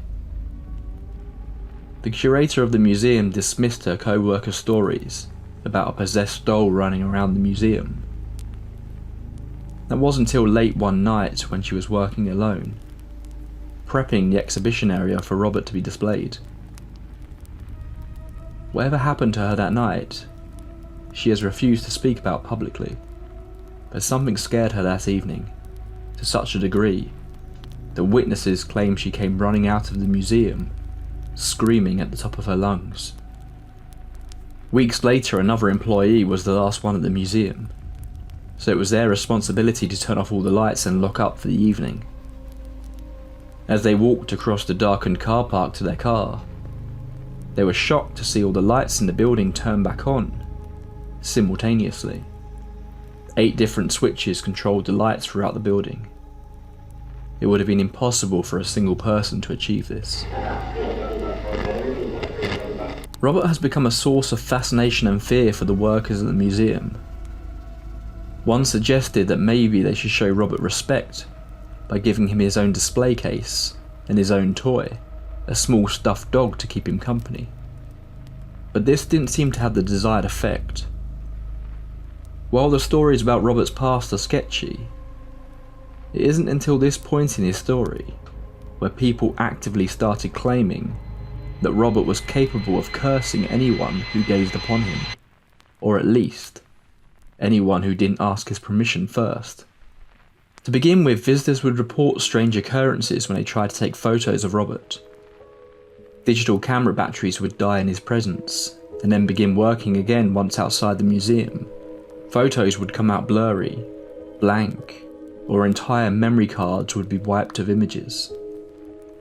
Or in some cases, the total opposite would happen. One visitor claimed they took a couple of photos of Robert, only to return home, develop the photos, and discover that every single one on the reel was of Robert. The museum decided to put out a set of guidelines for any guests interacting with Robert. Every visitor must introduce themselves politely. If they want a photo, it's important to ask permission first. and then thank Robert for his time before departing. Interestingly, as Robert's legend has grown, these acts of respect seem to have also grown outwards from just Robert's actual exhibition. Just head to any article or YouTube video on the topic, and you will see countless people thanking Robert, or more often, apologising for having looked at images of him without his permission. Ignoring these rules, either in person or even while just looking at images of Robert, can cause him to take great offence, and there have been some traumatic events that have been blamed on the wrath of Robert. Robert's exhibit is now surrounded by letters from those who have disrespected him and lived to regret it. This began in the 90s and still continues to this day. Thousands have been sent to Robert throughout the years from all across the globe. The letters are all begging the doll to forgive them for any past discretion that may have offended Robert. Many due to people not believing the true extent of Robert's powers, making jokes in his presence, and then heading home to find out they had in fact welcomed in the curse of Robert to their home. Some are mild inconveniences that the writer has attributed to Robert's displeasure, but others have seen their entire lives fall apart in the aftermath of their experience with Robert. Robert even receives gifts as a way of payment for showing him disrespect in the past. One of the stranger but more well-known people who have had a disastrous encounter with Robert is Black Sabbath frontman Ozzy Osbourne, who blamed the doll for his disastrous year he had after coming into contact with it, suffering pneumonia, undergoing surgery, and being diagnosed with Parkinson's. While we have heard some reports of people meeting unexpected fates after dealing with Robert in the years before his arrival at the museum, it appears to have ramped up significantly since he arrived there. Could this be due to the museum playing into his legend, and more people becoming aware of Robert? Or maybe Robert isn't too keen on his new home. His behaviour seems to have turned particularly sour since leaving the Otto house. Maybe he longs to be back there, back where he spent many happy years with Eugene. Interestingly, despite his removal from the home nearly 2 decades ago, paranormal activity is still regularly reported in the old Otto home, with strange sounds, moving items, and even reports of an apparition of a woman being experienced. Regular ghost tours still take place at the house, which is often referred to as the artist house, due to Eugene's later career as a painter. While there have been many strange reports during investigations over the years, this one is one of the more interesting ones in my opinion. A seance that took place in the home in 1997 saw psychics suggest that the spirit of Robert was still very much active in the home, even if the doll itself might not be here. The investigation for most of the evening hadn't thrown up much in the way of evidence. That was until the group decided to head up into the attic, where Robert was kept for so many years. They reported hitting a wall. Some kind of invisible force was stopping them from entering the attic. Not the first time we have seen such an occurrence in this story, with a similar thing happening to Myrtle in her bedroom.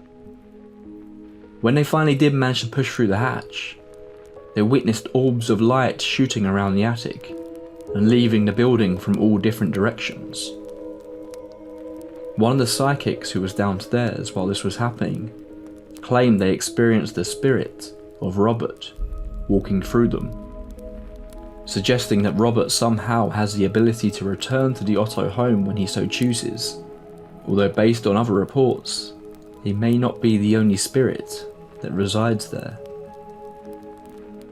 Many have researched the history of the Otto family to try and figure out who or what may have latched itself onto Robert the doll, but despite claims of voodoo rituals, jilted lovers, and illegitimate children, no concrete theories have ever come forward.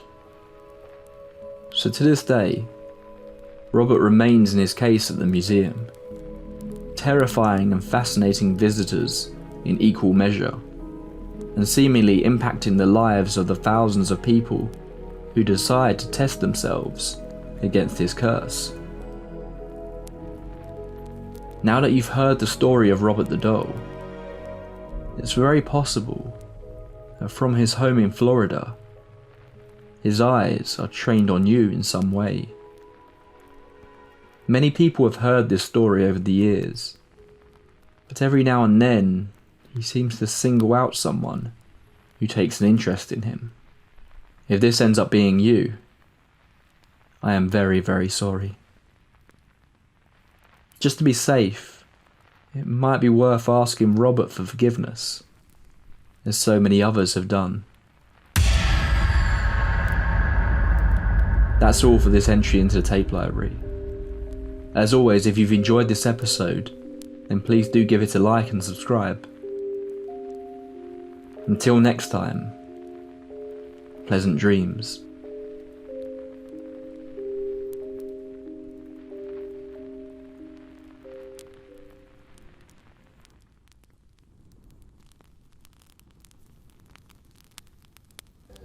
Inhuman spirits, devils or demons, hate human beings.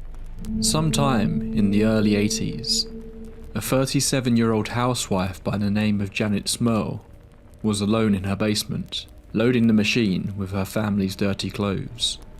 Her 4 children were all at school, and her husband Jack was at work. The only sound that could be heard in her home was the dim hum of the television playing upstairs, punctuating the quiet atmosphere with the sound of a game show audience having a great time. Janet sniffed the laundry detergent just as she started to pour it. It was a cold, crisp winter's day, a totally normal one at that. That was until everything changed in an instant. Lost in her thoughts as she loaded the washing machine and hit the start button, Janet for a brief moment was convinced she had been called by someone. She paused. The washing machine started to speed up. Janet shook her head, clearly mistaken, and she grabbed the basket and turned to leave. Before she could, she heard it again. Janet froze on the spot. There was no mistaking it this time. She had heard someone calling her name. A woman's voice. Soft but unsettling.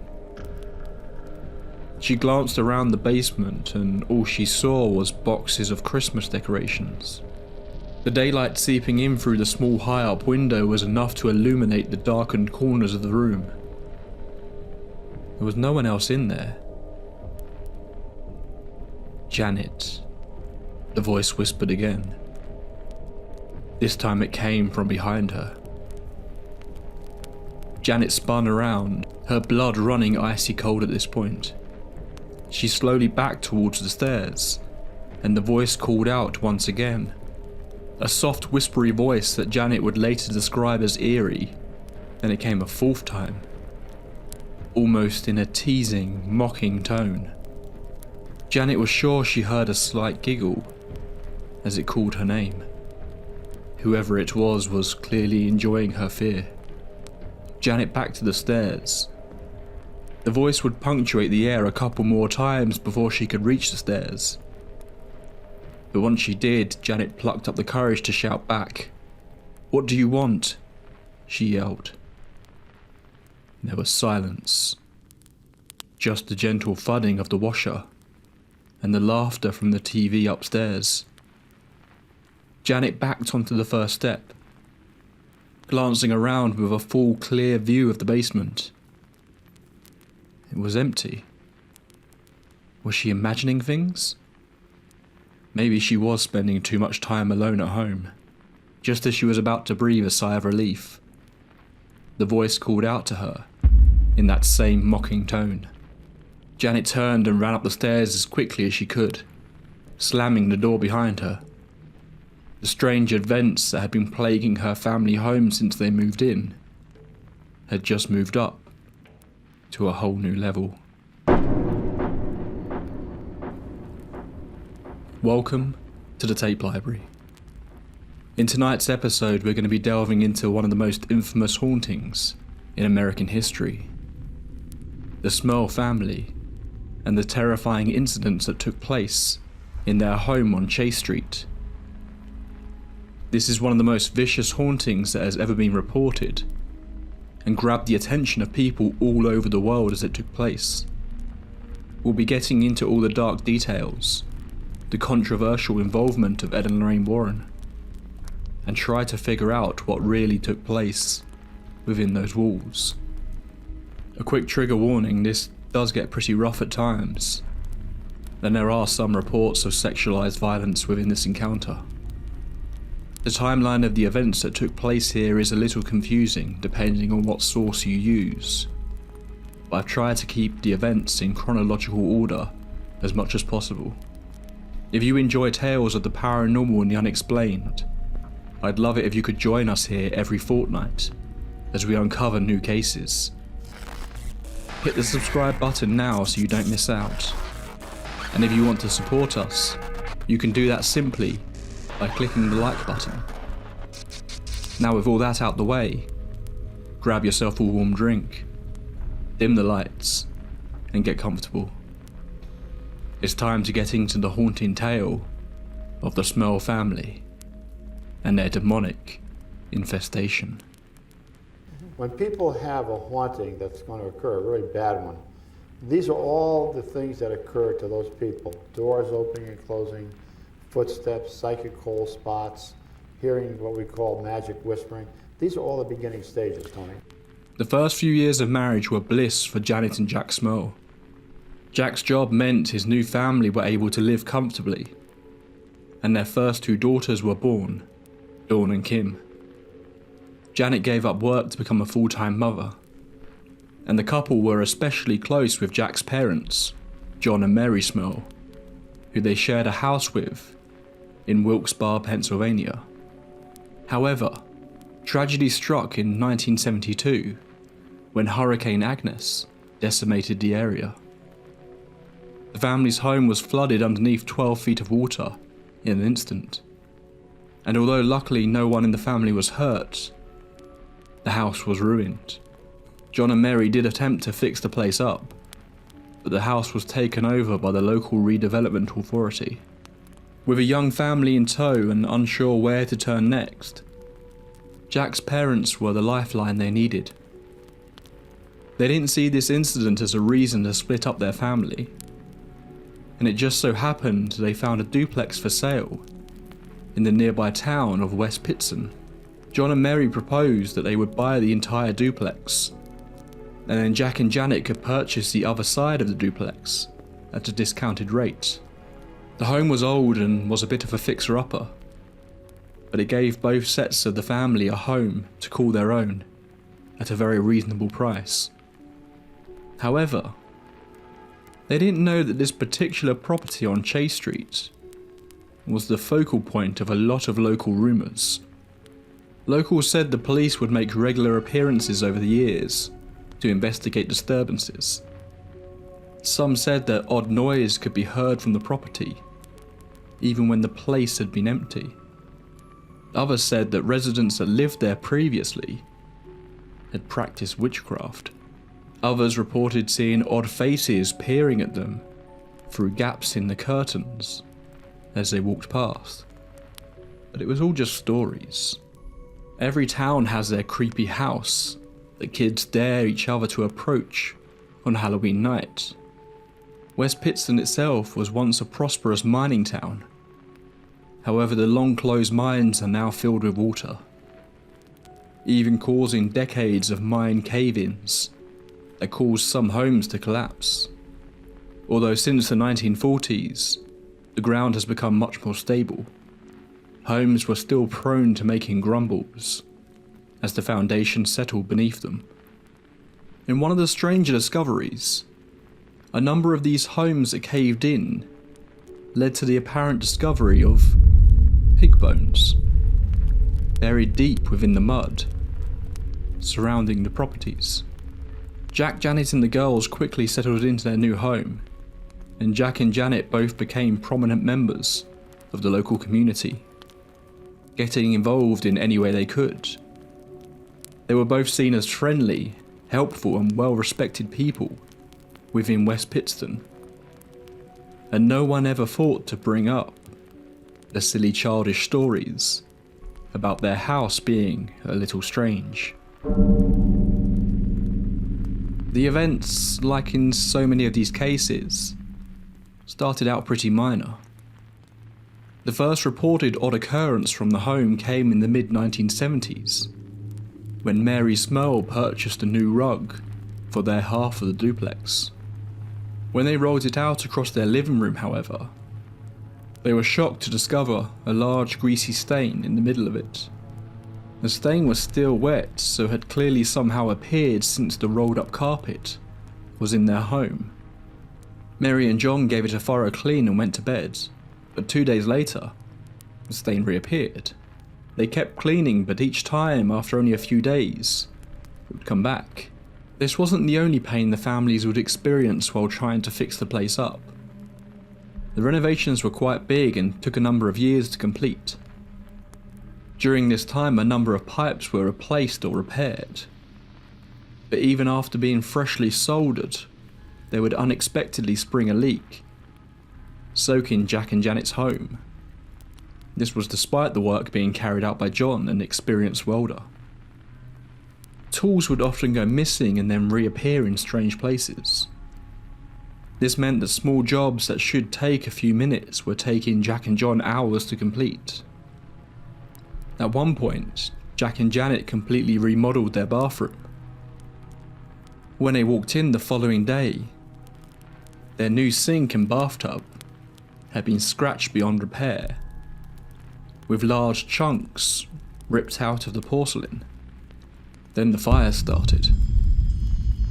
In 1974, Jack was sat alone one night watching a movie on his TV, when all of a sudden the set burst into flames before his very eyes.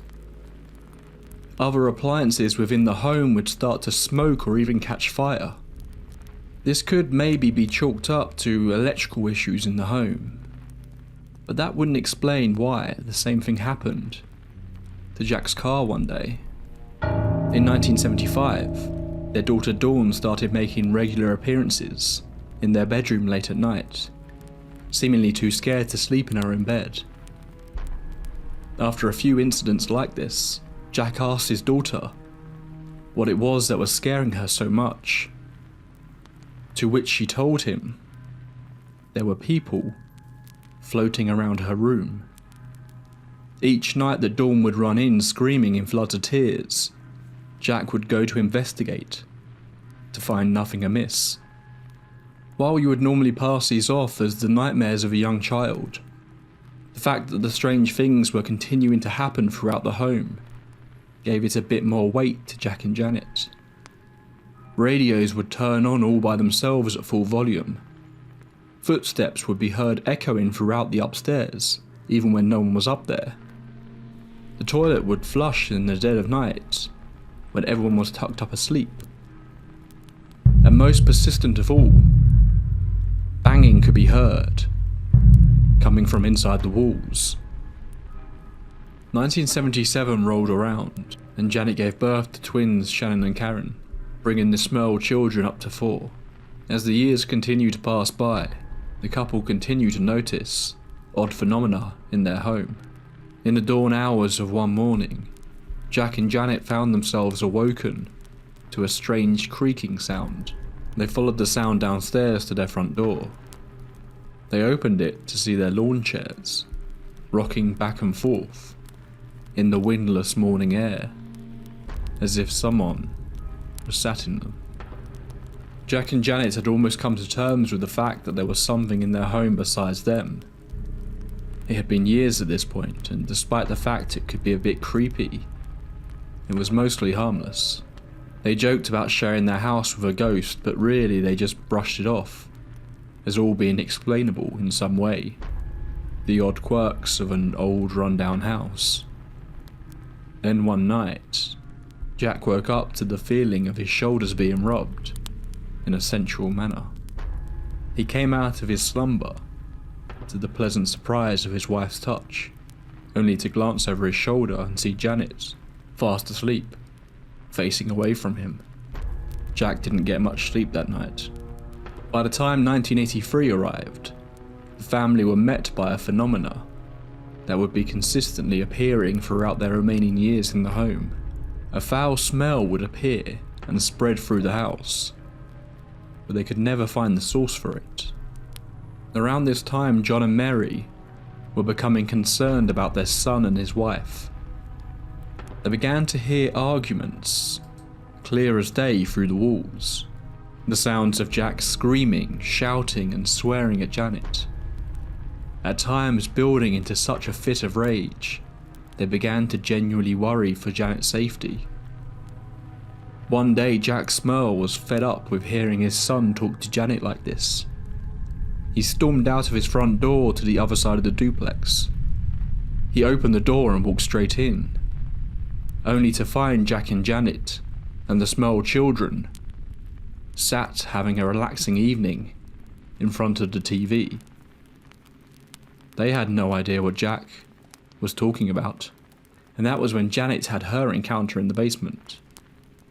As I said, they had already suggested the possibility their home could be haunted, but this was the first time that Janet had witnessed something herself that she just couldn't explain. The only possibility was that someone was playing a prank on her. But upon leaving the basement, Janet had searched the entire property, opened every room, wardrobe, and looked under every bed. She had been totally alone in the house. The idea that this was somehow one of the girls playing a cruel prank on their mother, however, was quickly dismissed.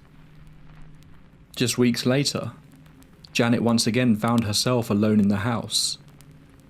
She was ironing in the kitchen when she was suddenly hit with a blast of cold air, something that had happened a few times now in the house.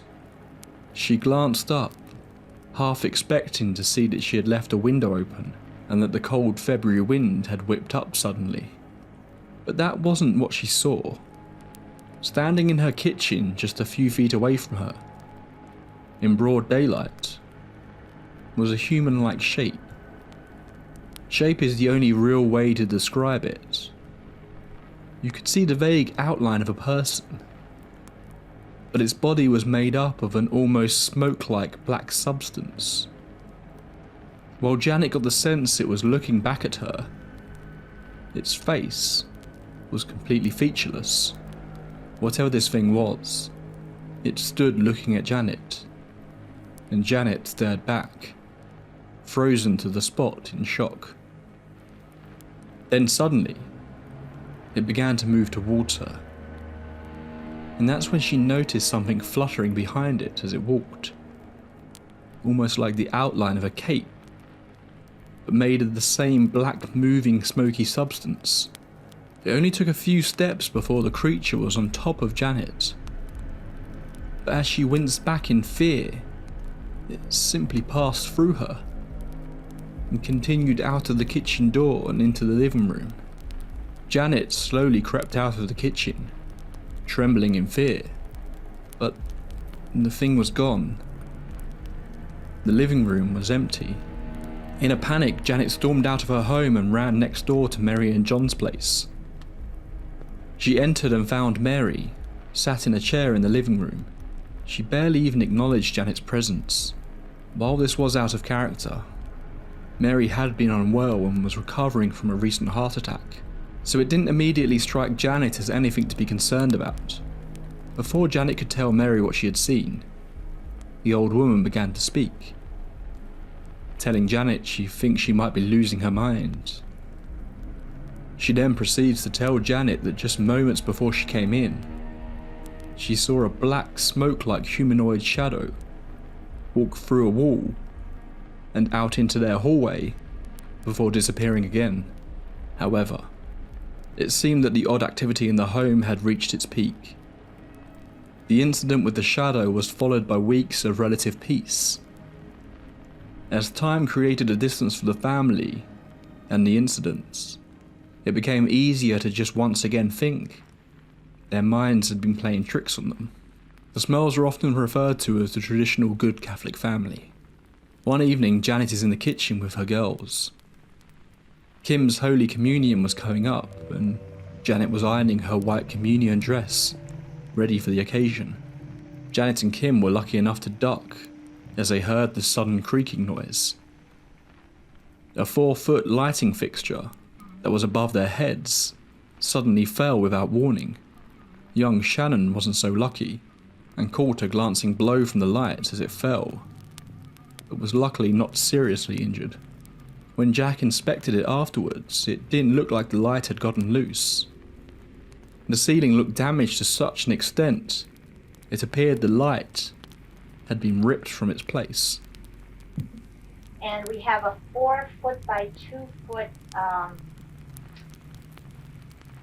ceiling light, and it came without no warning at all. In a matter of a split second, it came crashing down onto the kitchen table. That must have been very frightening. It was very frightening because we didn't know, it was unexpected, and it wasn't like a light that had broken naturally. It didn't tip, it didn't sway, it just came crashing down. And it gouged Shannon on the forehead, and it gouged a mark onto the refrigerator. And this was about a half an hour before we went to church. Just days later, Janet had taken the girls out early one evening to buy them new clothes for school. Jack, after a long day of work, had laid down on his bed with a book, but soon found himself nodding off to sleep. He began to wake a few hours later, and instantly could tell something was off, but couldn't quite figure out what. It wasn't long before he realised he appeared to be floating 2 feet in the air above his mattress. He began to struggle and was instantly dropped back down onto the bed and left in the darkened room with complete silence, as if nothing had ever happened. The physical activity would take a vicious turn one summer evening in 1985. This is when the true horror of the smell situation would begin. Just moments after Janet and Jack had finished making love, Janet found herself being pulled violently from the bed by some invisible force. Jack grabbed his wife's hand, desperately trying to pull her back onto the bed. Eventually, whatever was pulling Janet gave up and retreated. Almost instantly, the familiar banging on the walls started, but louder than ever, and the smell returned. Whatever had tried to take Janet in that moment was clearly angry that it hadn't been successful. The family were at a loss for who to turn to. They were now living in daily fear. They had sunk so much money into the home that moving again was not an option. And regardless, they had spent years rebuilding their lives here since relocating. They didn't want to be chased out so easily. But from this point on, whatever had been hiding in the shadows of the small home these past few years had now fully awoken and seemed more powerful than ever. Days later, the family's pet German Shepherd, Simon, was laying in the kitchen next to Janet when he was suddenly lifted from the ground and thrown into the kitchen door. The children began to report hearing the odd sound of fluttering in their rooms, as if a giant unseen bird was flying around. One evening, Jack and Janet had fallen asleep when they suddenly heard a massive crash and sobbing. They rushed to the stairs to discover their daughter Shannon lying at the bottom of the stairs. She had no idea how she had gotten there. Soon after this, Janet was awoken to find a strange smoke filling their room. She tried to wake Jack, but he seemed to be stuck in an almost coma-like deep slumber, something that became a recurring theme whenever whatever was in their home wanted to present itself to just one of the couple. It appeared to be able to keep the other one unconscious. The smoke appeared a few nights in a row, at one point taking on the form of a person, not unlike that of the shadow figure Mary and Janet had seen, but this time it scurried off into the Smells' bedroom wardrobe and vanished. But it wasn't just Jack and Janet who were suffering. Mary and John were continuing to notice odd phenomena around their side of the duplex, with Mary claiming one night, while John was out, her entire mattress was levitated off the bed before she was dropped to the floor, injuring her leg in the process. Janet began researching as much as she could, devouring book after book on the paranormal to try and understand what could be happening and how to deal with it. On 2 separate occasions, priests who were friends of the family came and blessed the house. Each time this happened, it calmed the activity for a short while, but much like the case of Helvanok that we covered before, the energy would bounce back with a vengeance. Janet was introduced by a friend of hers to a university professor who had an interest in the realm of the paranormal. Janet met with the man, who said that his interest in the topic was purely academic, and while he couldn't help her with a solution, he had met 2 people who possibly could. This is when he handed Janet the phone number for Ed and Lorraine Warren. I imagine that most people here will be familiar with the Warrens. We have already covered their cases a number of times here on the tape library, and their involvement in the Amityville case, as well as their most recent depictions in the Conjuring movies, has made them basically household names at this point. The Warrens are Ed and Lorraine, a married couple who just might be the most famous paranormal investigators to have ever lived. Ed, a self-proclaimed demonologist, and Lorraine, a clairvoyant, have been involved in many of the largest paranormal cases of all time. A number of books and movies have been made about their encounters. While they apparently never charge money for investigating and helping the families involved in these hauntings, they certainly made a pretty penny on the lecture circuit, media appearances, and books and movies made about them. To call the Warrens controversial would be an understatement. Some viewed them as charlatans, jumping on any case that could help boost their fame. Their involvement with the Smells did lead to some very odd choices from the family that we'll get into later. It's also worth noting that the Warrens come at everything involved in the supernatural from a very Catholic viewpoint. They operate in a world of good and evil, where demons are apparently just a part of everyday life, which obviously aligns perfectly with the Smells' existing belief system. While they may not have entertained the idea of possibly sharing their home with demons before, they were certainly more open to the concept now. At this point in time, the Warrens are claimed to have investigated over 3,000 paranormal cases across the world, and were riding on new levels of fame post the cultural sensation that was the Amityville Horror. The Warrens sat at the kitchen table with Janet and Jack, drinking coffee and beginning their interview, which to the Smells felt more like an interrogation, with Ed Warren asking to-the-point questions about if the family had ever been involved in the occult, if they had ever played with a Ouija board, were they Satanists. The entire ordeal felt a bit intense for the Smells, but this was the first time someone was sitting in their home, seriously willing to offer them help. While Ed conducted the interview, Lorraine and Diane Hayes, another member of their team, an apparent psychic, started to walk around the house. The pair described that they felt fear as they moved throughout the home. They soon found themselves drawn to the Smells' bedroom by a strange sound.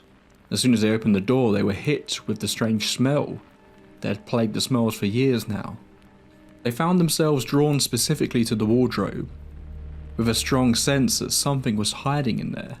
While they could see nothing physically, both psychics were filled with an overwhelming sense of evil.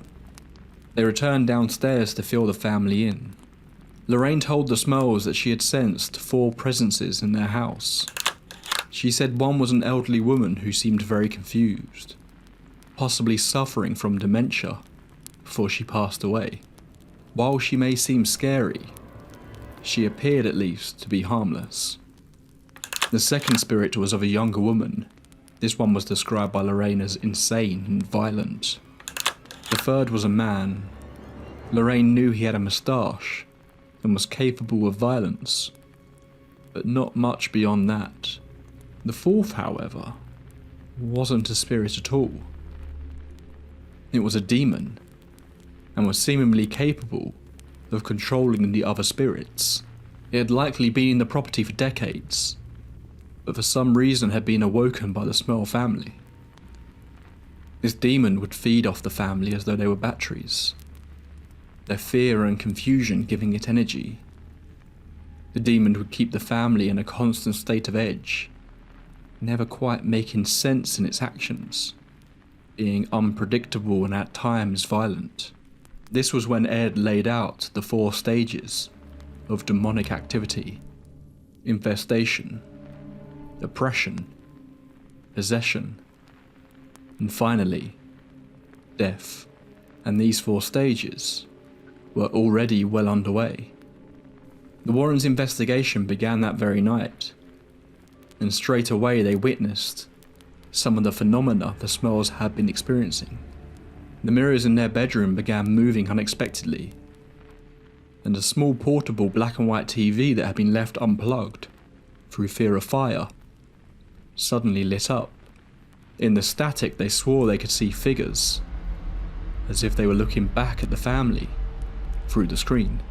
The Warrens of course pushed that prayer was the answer to the Smells' troubles.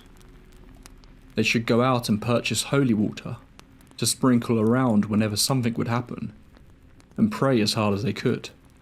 The Warrens would investigate the house for months on end, apparently gathering all sorts of photographic and recorded evidence. However, none of this was seemingly ever made public. The Warrens' primary focus was to try and get the local church involved and have an exorcism commissioned on the property, something that will require the Scranton Diocese to get involved in the case. That night after the Warrens had left, the children huddled in their room, afraid that the grey thing they had been seeing at night would return. Meanwhile, in Jack and Janet's room, as they lay there trying to sleep, Janet was slapped repeatedly by an unseen force. Banging on the walls grew in intensity throughout the night, and once again the television glowed, with those strange images hidden within.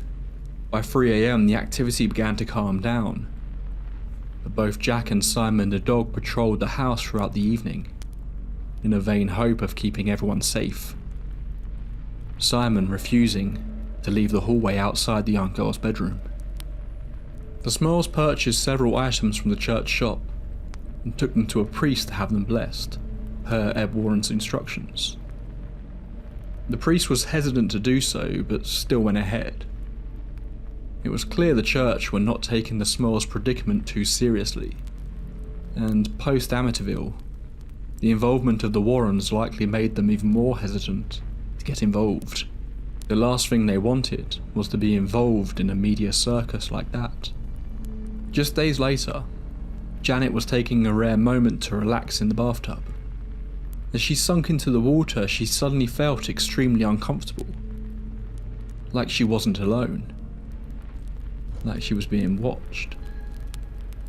Suddenly becoming aware of how naked and vulnerable she felt in that moment, a place of relaxation was turned on its head, but it got worse when the whistling started. A whistle that Janet described as akin to that of a group of drunken men, filled with innuendo and threat. Jack was awoken one night around 2 AM to the sounds of 2 female voices. In his half-asleep state, he assumed it was the twins, but he opened his eyes to see 2 women standing at the foot of his bed, wearing old-fashioned dresses, basking in the familiar glow of the TV. In the blink of an eye, they vanished. The following night, Jack awoke late into the evening, yet again to the voices. He could see the 2 women, standing this time in the darkened corner of the bedroom. He tried to nudge Janet awake, but to no luck, as he sat there terrified, staring at the women. This time he could see one was around 40, and the other was younger, possibly in her early 20s. He could see them whispering to each other, but couldn't make out what was being said. This time they seemed aware of Jack's presence. The younger woman slowly turned to face Jack, her lips curling into an exaggerated smile. Jack tried to scream, but no noise would come out. The two women continued to look at Jack, whispering to each other and grinning at him in a way that sent chills down his entire body. Then they slowly stepped backwards and seemed to disappear into the darkness that surrounded the wardrobe. By this point, the Warrens were in touch daily with the Smells and were making regular visits to the house. Ed was able to get another priest to come and bless the house. Shortly after this, Ed decided to attempt something called religious provocation, a ritual that he hoped would force the supposed demon to reveal himself. And it appeared to work to some degree, as halfway through the ritual, Ed was choked to the point of near unconsciousness by the unseen force. Then the bite marks and scratches began appearing. First on Jack, and then other members of the family began reporting similar. There seemed to be no source, they would just appear overnight. Incidents were occurring on the other side of the duplex as well, with Mary seeing the darkened shadow in her doorway one night. Only this time, she didn't know how, but she got the overwhelming sense it was attempting to call her, to convince her to follow it into the darkness.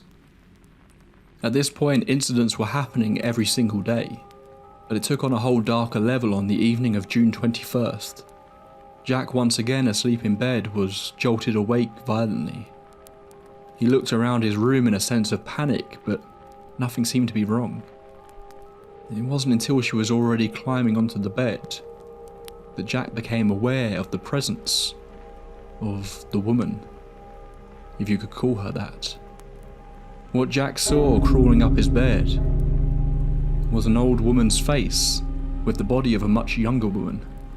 Her hair was long, white and messy, her skin pure white, and what appeared to be scales covering her body, covered in open sores that oozed pus. Her eyes a vivid red, the inside of her mouth green, with several missing teeth. The few remaining teeth she did have were long, and described by Jack as vampire-like. She climbed on top of Jack. He had already realized at this point that he was completely paralyzed. He was conscious, but there was nothing he could do. Once again, Janet slept next to him in a deep trance-like state. Jack couldn't feel any sensations below his neck, but he realized this creature had climbed on top and had started to have sex with him. The creature used Jack while staring at him and smiling, with her demented, crooked smile. When she was done, she simply retreated back into the darkness of the corners of the bedroom and vanished.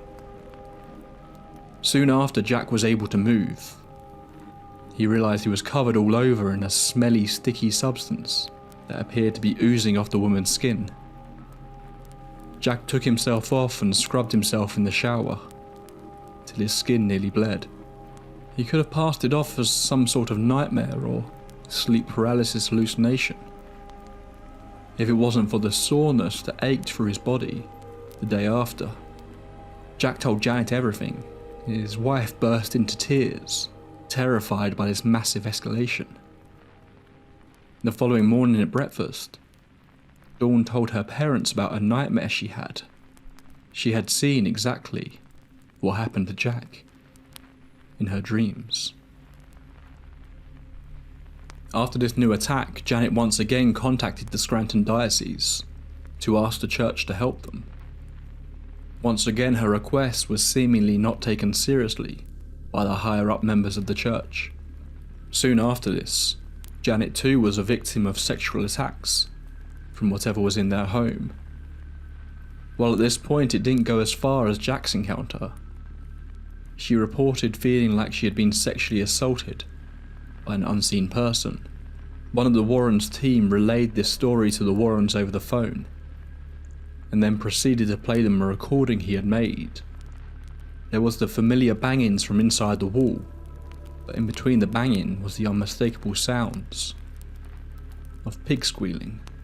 With the local Catholic Church being unwilling to help, the Warrens brought in Father Robert F. McKenna from Connecticut to perform what would be the first of several exorcisms on the house. An old-school Catholic priest who the Warrens had known for a number of years.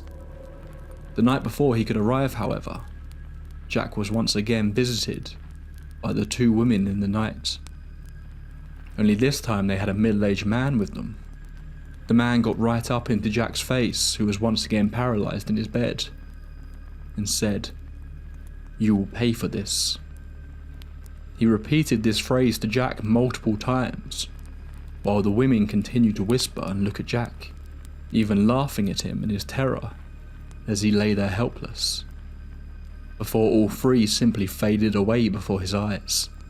The exorcism was seemingly unsuccessful, although the activity lessened in severity for a while and was reduced more to the sort of behaviour one would see in a poltergeist case. Everyone involved in the house seemed to be falling ill repeatedly. Ed Warren wasn't able to attend the first exorcism due to suddenly falling ill, and then the Smurls' daughter Karen fell severely ill in the aftermath of it, losing several pounds and scaring the life out of her parents before her fever finally broke. The sexual nature of some of the attacks that Jack and Janet had began to encounter took on a whole new level of terror when their 16-year-old daughter Dawn began to attract the attention of whatever was hiding inside their house. Dawn was undressing to get into the shower when she heard the familiar banging from inside the walls. At this point, this barely raised a reaction in any of the family due to how common it was. She climbed in and began washing herself when she suddenly felt something grab her arms forcefully and then begin to lightly stroke one of them before beginning to squeeze her arms tighter and tighter. Whatever it was had Dawn backed against the wall in the shower. She threw herself past whatever it was and fell to the floor outside the shower, screaming for her parents to help. The family on both sides of the duplex continued to discover bite marks and slashes on their bodies. Apparitions continued to show up, with Jack watching TV one night and seeing a 20-year-old male with long hair staring at him from across the room with a terrifying smile. Once again in the bathroom, a seemingly favourite location for the spirits, Janet was in the bath when she claimed a 3-foot-tall humanoid-like creature began to materialise before her eyes, coated in the same goo that the woman who assaulted Jack was. She didn't give it time to attack her, however, and fled from the bathroom instantly. Mary Smurl was regularly haunted by the black shadow figure. A visiting relative claimed to see an old woman staring from the duplex's window that they didn't recognise, and Jack found himself once again waking up while levitating, before being thrown forcefully into a wall. It was getting too much for the Smurls, so they did what they often did when the haunting grew too insane. They packed up their belongings into their camper van and headed off for a nearby camping ground in Honesdale, hoping the trip would offer them some much needed respite. However, they would be in for a shock. At approximately 9:15 on the first evening, Jack was starting up a fire. Simon the dog was lying nearby to it, enjoying its heat, when he caught sight of something and quickly jumped up. The dog stiffened up, staring forward and growling intensely. Jack followed the dog's line of sight to some nearby bushes, and there, staring back at them, was a young girl, no more than 14. She was looking at Jack directly in the eyes and smiling. A disturbing, forced, familiar smile. It was then that Jack noticed she was wearing what appeared to be an old-fashioned colonial dress. She didn't move, she didn't blink, she just kept smiling. Slowly she vanished before his very eyes. Jack crept closer to the bushes, only for the girl to rematerialize and once again disappear in the span of just a few seconds. Later that night, as the family crowded around the campfire, the distant sounds of a young girl calling for help could be heard. They searched everywhere but couldn't find anyone. It didn't take them long to realize that whatever was happening in their home had the ability to follow them anywhere. Meanwhile, back at the house, neighbours were startled to hear repeated screams coming from the Smell residence in the middle of the night, even though they knew the family were away. On other occasions when the family were out of town, neighbours complained they could hear what sounded like massive flocks of large birds flying around the house, chillingly echoing something that the Smell children had encountered in their bedrooms previously. One neighbour even attempted to phone the Smells to see if anyone was actually home. She was very confused when the voice of a young girl that she didn't recognise answered. When she asked who she was speaking to, the girl chillingly laughed repeatedly down the phone until the call disconnected. No one answered again. As soon as the family returned home from the trip, the attacks began again, with the irregular appearance of the black form on both sides of the duplex, and multiple members of the family waking up levitating in the middle of the night. Even work didn't offer any respite for Jack. His work colleagues, who were now well aware of what was going on in his home, started to report strange occurrences around the office when Jack was in. The same foul smell that had permeated their home appeared. Phones would start making deafeningly loud buzzing noises out of nowhere, and even what one colleague referred to as the sound of someone banging from inside the radio. It sounded strange, but they were convinced it sounded like someone was inside their radio, trying to get out. Shortly after their camping trip, Janet decided to have a lay down on their sofa due to a throbbing headache. She awoke to the now familiar experience of an unseen force touching her in a sexual manner. These invisible hands seemed to move up her body until they clasped around her throat. Its grip tightened to such a degree her vision started to turn black. Simon the dog attempted to lunge at the attacker, but just passed straight through whatever was harming his owner. Janet claimed she used the religious visualization techniques that Ed Warren had taught her, and remarkably, this seemed to send her attacker into a slow retreat. The following day, Father McKenna returned for the second exorcism on the property. As the priest drove home after the ritual, he knew deep down that he still hadn't been able to help the family. Janet continued to be attacked night after night, either in her bed or whenever she was alone in the bathroom.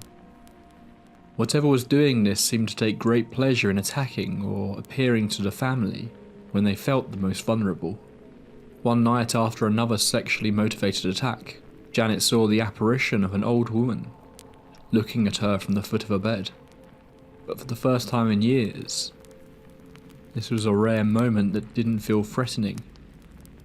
Whoever this woman was, Janet said, felt peaceful, and like she was simply trying to tell her something, but her words made no noise. The family finally decided to go public with their story, approaching a television station and agreeing to take part in a studio interview, albeit in an anonymous fashion. They hoped that even though the viewers at home wouldn't recognise them, that the church would put two and two together and realise this was the Smells trying another way to force them to take action. The Warrens were repeatedly telling the Smells that while Father McKenna was a respected practitioner of the exorcism rites, having the church send in their priests from higher up would hopefully be more successful in driving back the demonic forces that were plaguing their home. But the plan to go public seemingly angered the apparent demon. On the way to the studio, Janet and Jack were nearly forced off the road by the unseen force. When they did turn up at the studio, they were a wreck. Neither had slept a wink all night, on account of the fact that their bed had been violently shaking in the motel they chose to stay at. While the interview went well, their return home was met with increasingly violent activity. Janet once again found herself attacked in the night to such a vicious degree that she was convinced the spirit was trying to break her arms and legs. But it was Jack who had witnessed a new level of apparition appearing in their home. Jack was awoken in the night by a strange breathing sound. When he opened his eyes, he saw it staring down at him.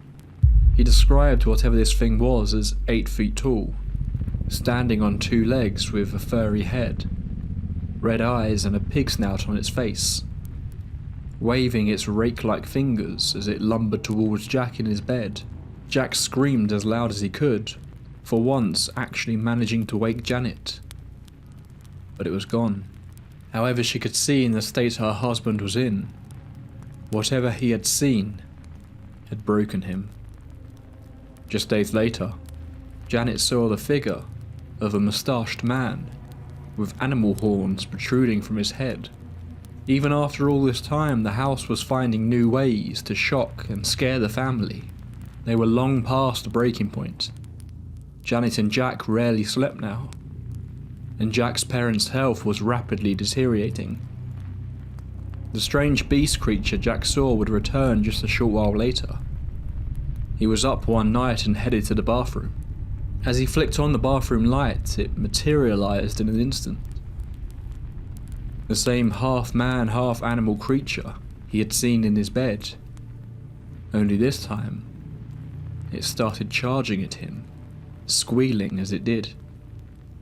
Jack ran back to his bedroom and the creature cornered him right up against the wall. Jack closed his eyes, praying that this wasn't going to be the end of him. When he slowly opened his eyes, the beast was gone. Following this, Janet was lying in bed late one morning when she felt something grab the back of her neck, despite the fact she was laying on her back. As she struggled to get free, she could see, clear as day, a human hand poking up through her mattress. After all these violent attacks, it would ultimately be a rather harmless, but all too haunting experience that would send the Smalls into a new level of desperation for help. Janet raced upstairs one afternoon as she heard her daughter Shannon screaming in terror. When she got there, she found her daughter crying on the floor. She said there was a man in her room, taking things out of her toy box. She said he's been there before, and that he smells real bad. Janet asked her daughter if the man had ever hurt her, to which Shannon luckily said no, but she replied that he just stares at her, and that he scares her. He scares her a lot. A plan was constructed between the Warrens and the Small family. They had tried time after time to get the church to take their case seriously, so it was time they started to make some serious noise, and the family began to contact the press. Yet again, the move towards getting help led to a vicious retribution from the entities in the home. Once again, Jack was sexually assaulted by a woman while he lay paralysed in bed. This time it took on the form of a much more attractive, almost human-looking girl. He said, however, the red eyes were the giveaway of what this thing actually was. The Smalls told their story to a reporter by the name of Sandy Underwood. They could have had no idea what came next. In the wake of the Amityville horror, the country was desperate for its next big ghost story. And in the Smalls, it had it. There was a media frenzy. Worldwide, newspapers started reporting on what was going on in the home. TV stations were turning up with cameras. Hundreds of members of the general public were showing up on the Smalls property. What they thought was their chance to get their story out there and get help actually added more pressure to the Smalls. So many people were showing up that the police were forced to close the street. Their neighbours, understandably, were angry with them about the chaos they had brought to their quiet community. The children were startled to see people climbing the trees in the middle of the night, staring in through their windows. At one point, a coven of witches turned up and asked if they could perform rituals in their home, and a number of people seemed to be lurking outside the property, sinisterly carrying weapons. It was absolute chaos. The one shining light came in the form of a psychic who got in touch with the family by the name of Betty Ann Moore, who came and visited the home. She not only identified the fact that there were 3 spirits in the home and one darker entity, just like Lorraine had all those months earlier, she was actually able to provide information that seemingly filled in some of the gaps and explained some of the behaviour of the apparitions they were seeing. She spoke of a senile older woman named Abigail, who appeared to be harmless. Upstairs in one of the bedrooms, she then claimed to sense the spirit of a man named Patrick, a large moustached man who had died here and would often beat his younger wife Elizabeth. One day Patrick came home to find Elizabeth with another man. He proceeded to strangle her and beat the man to death. She then said that Janet resembled Elizabeth, and she believed that the spirit of Patrick has confused her for his wife, and Jack for her lover. She claimed Patrick didn't want to cross over to the other side because he was afraid he would be punished.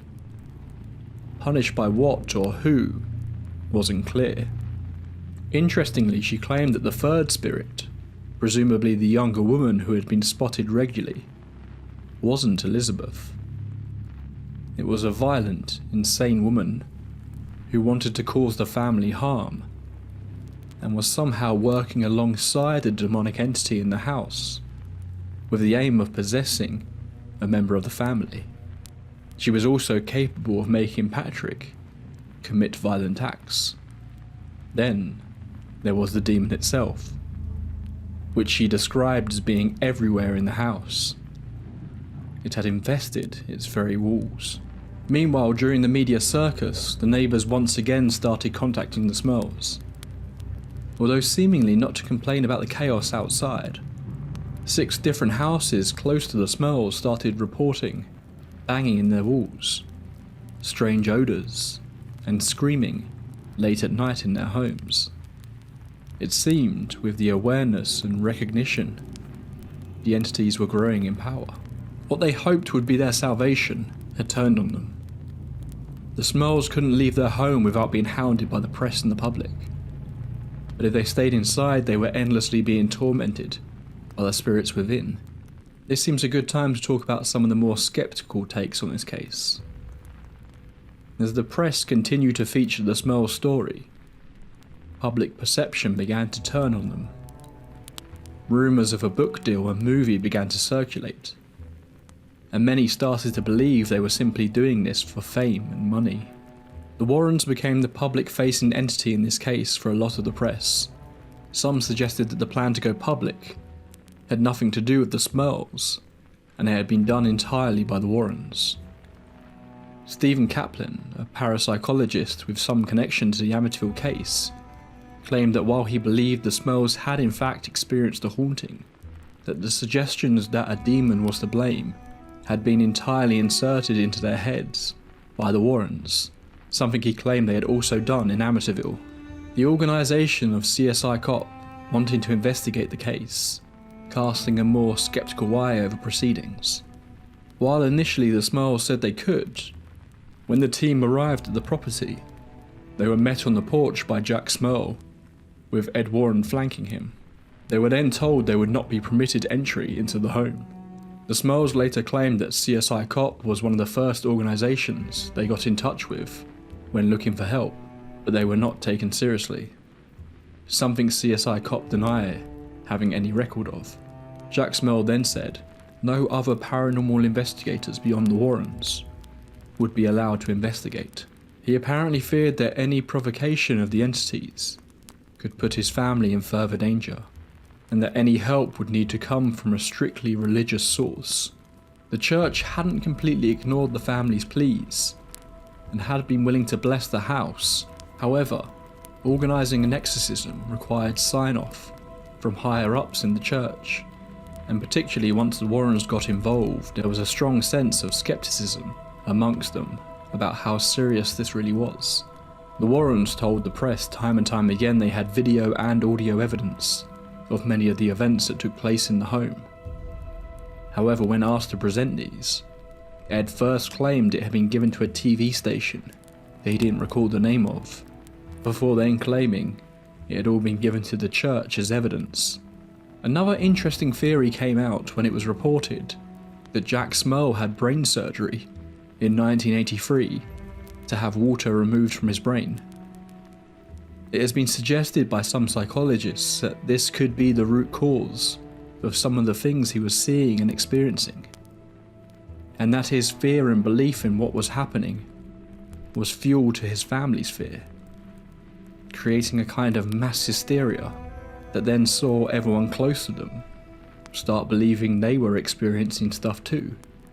The noises in the home could be explained away by the settling of mines beneath the property, and apparently residents had complained for years about a faulty sewer main that was pumping out foul odours into the community. Of course, the answer could come in some sort of combination of a lot of these factors.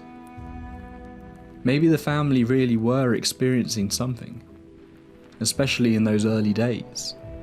But it does seem that the involvement of the Warrens really amped up the apparent evil nature of the phenomena that was taking place. Was their insistence on looking at these events through a Catholic lens and blaming it on demonic entities, fueling the family to look at it from a malevolent viewpoint?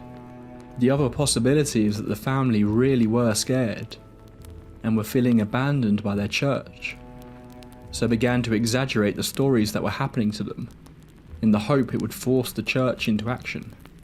After some of the press attention started to wane, the Warrens came up with the idea of holding a mass exorcism, with multiple prayer groups, both in the home and across external locations, all focusing their energies on ridding the home of whatever lay inside it. This was the moment the Scranton Diocese finally stepped in, telling the Warrens that they would be taking over the investigation from here on out. Father McKenna returned for a third exorcism, and for days afterwards, friends, family members and representatives from the church returned to the home in an attempt to almost drown the evil in prayer. For the Smurls, who had felt so alone for many long stretches of their encounter, this was a powerful and beautiful moment. Their home, long a place of misery and fear, was now filled with warming candlelight, loving friends, and most importantly, support. And seemingly, it worked. Weeks went by and no incidents took place within the Smurl family's home. But then, just 2 weeks before Christmas, Jack was alone in his living room. He switched off the TV and was about to head up to bed when he saw it again. Standing there was the black, faceless being, its cape still fluttering, just as it had the first time Janet had seen it. But there was a difference this time. He couldn't explain how, but Jack felt the overwhelming sense it was calling to him, trying to tempt him closer. Jack resisted, but then it all began again. The family would spend the following weeks in their beds, terrified, as the pounding on the walls returned and the haunting started up all over again. Although it seemingly never reached the same levels it once had. Subsequently, a book and television movie, both named The Haunted, were released on the Smurl family's case. The family were finally able to get themselves into a financial position where they could move, leaving the dark memories of the house on Chase Street long behind them. Karen Smurl, the youngest of the children, has since grown up, but the events of her childhood have clearly stayed with her, as she has become a paranormal investigator herself. It is reported by some that after moving out of the house and the subsequent spotlight having been taken off the events, the church went and finally performed their own exorcism in the property. The residents that have lived there since have reported no strange activity. Thank you for joining me on this entry into the tape library. This might be the most in-depth I've gone on a case so far, but there is just so much information to work with. Even here, I've still been forced to leave out a lot of events. This was a lot of research, so please, if you enjoyed this episode, drop me a comment below and let me know what you think of this case. Hit the like button, and if you haven't already, then please do subscribe. I hope to have one more episode out before the Christmas break, so we're going to be tackling something a bit different and a bit closer to home for me. Until then, thank you once again, and pleasant dreams.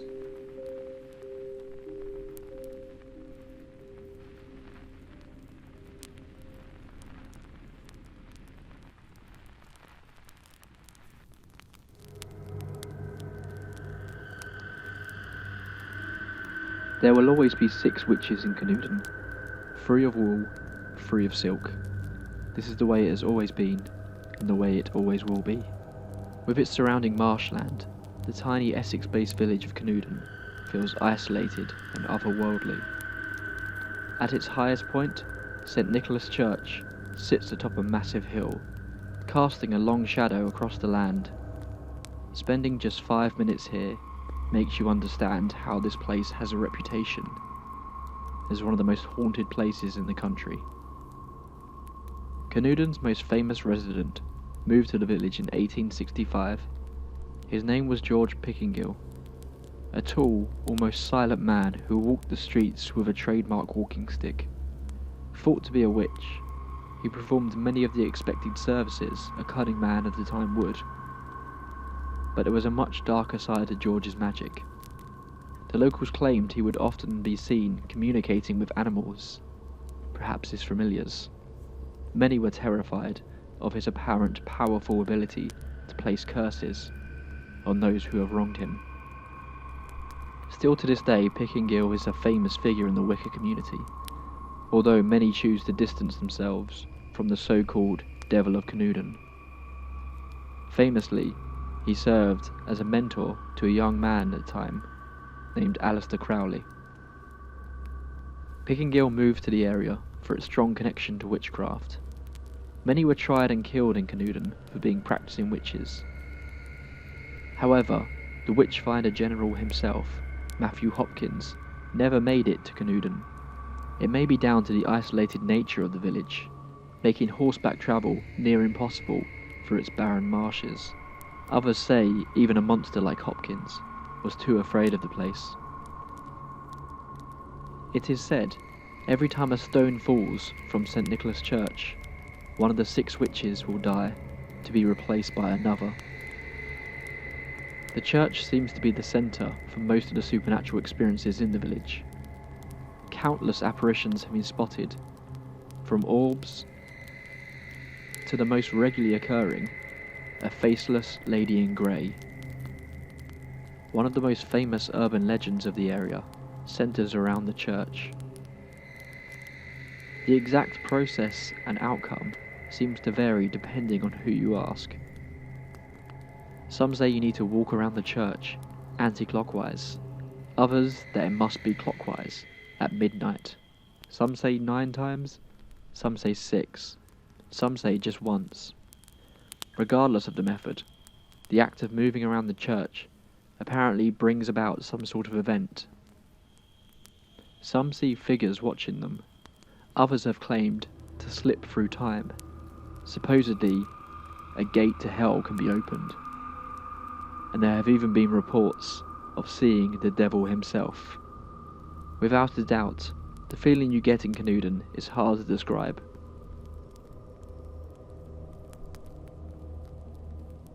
Whilst visiting the church on a Sunday, we saw no other people. But there is a constant feeling you aren't alone. A constant feeling that something other is there. Maybe Canoodan's 6 witches aren't far away.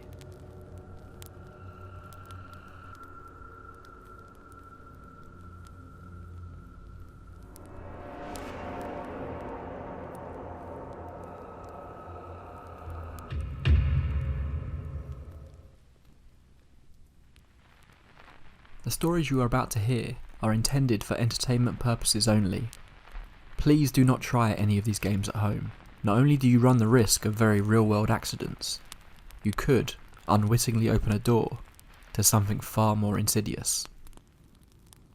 Bravery, honour, and loyalty. These are the most important attributes that a samurai must possess.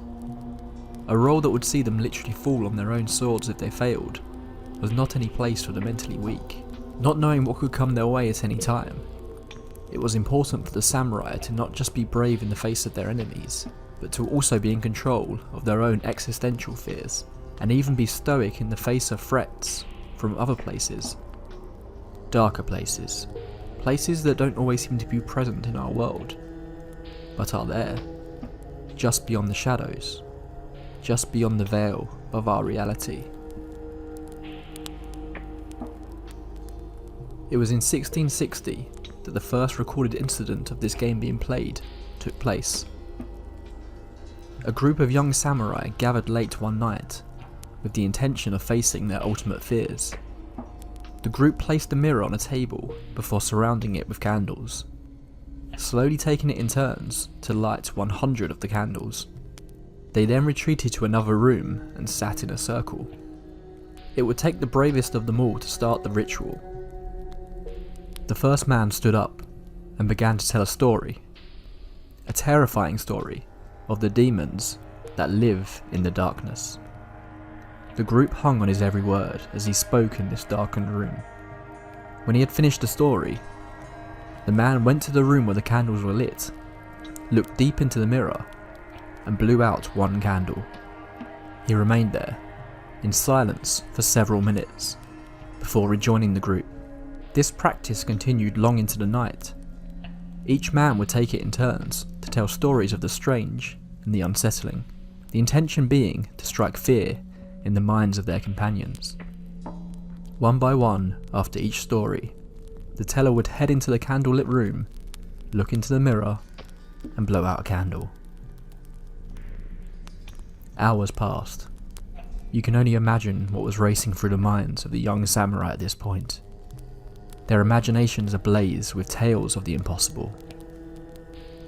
And with each tale that passed into their ears, the candlelit room would get darker and darker.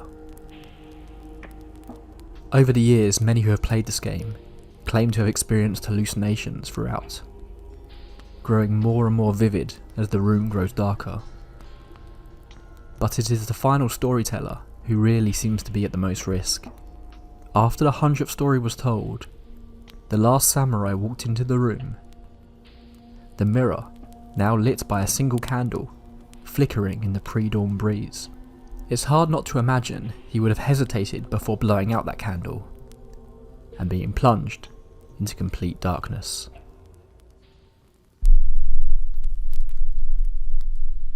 What happens after this final step of the game is unknown.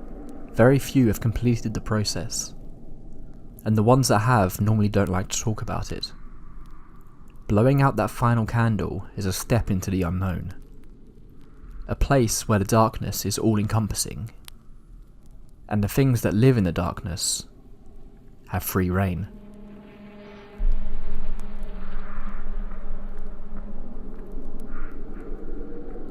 We call these games, but really they can be seen as rituals.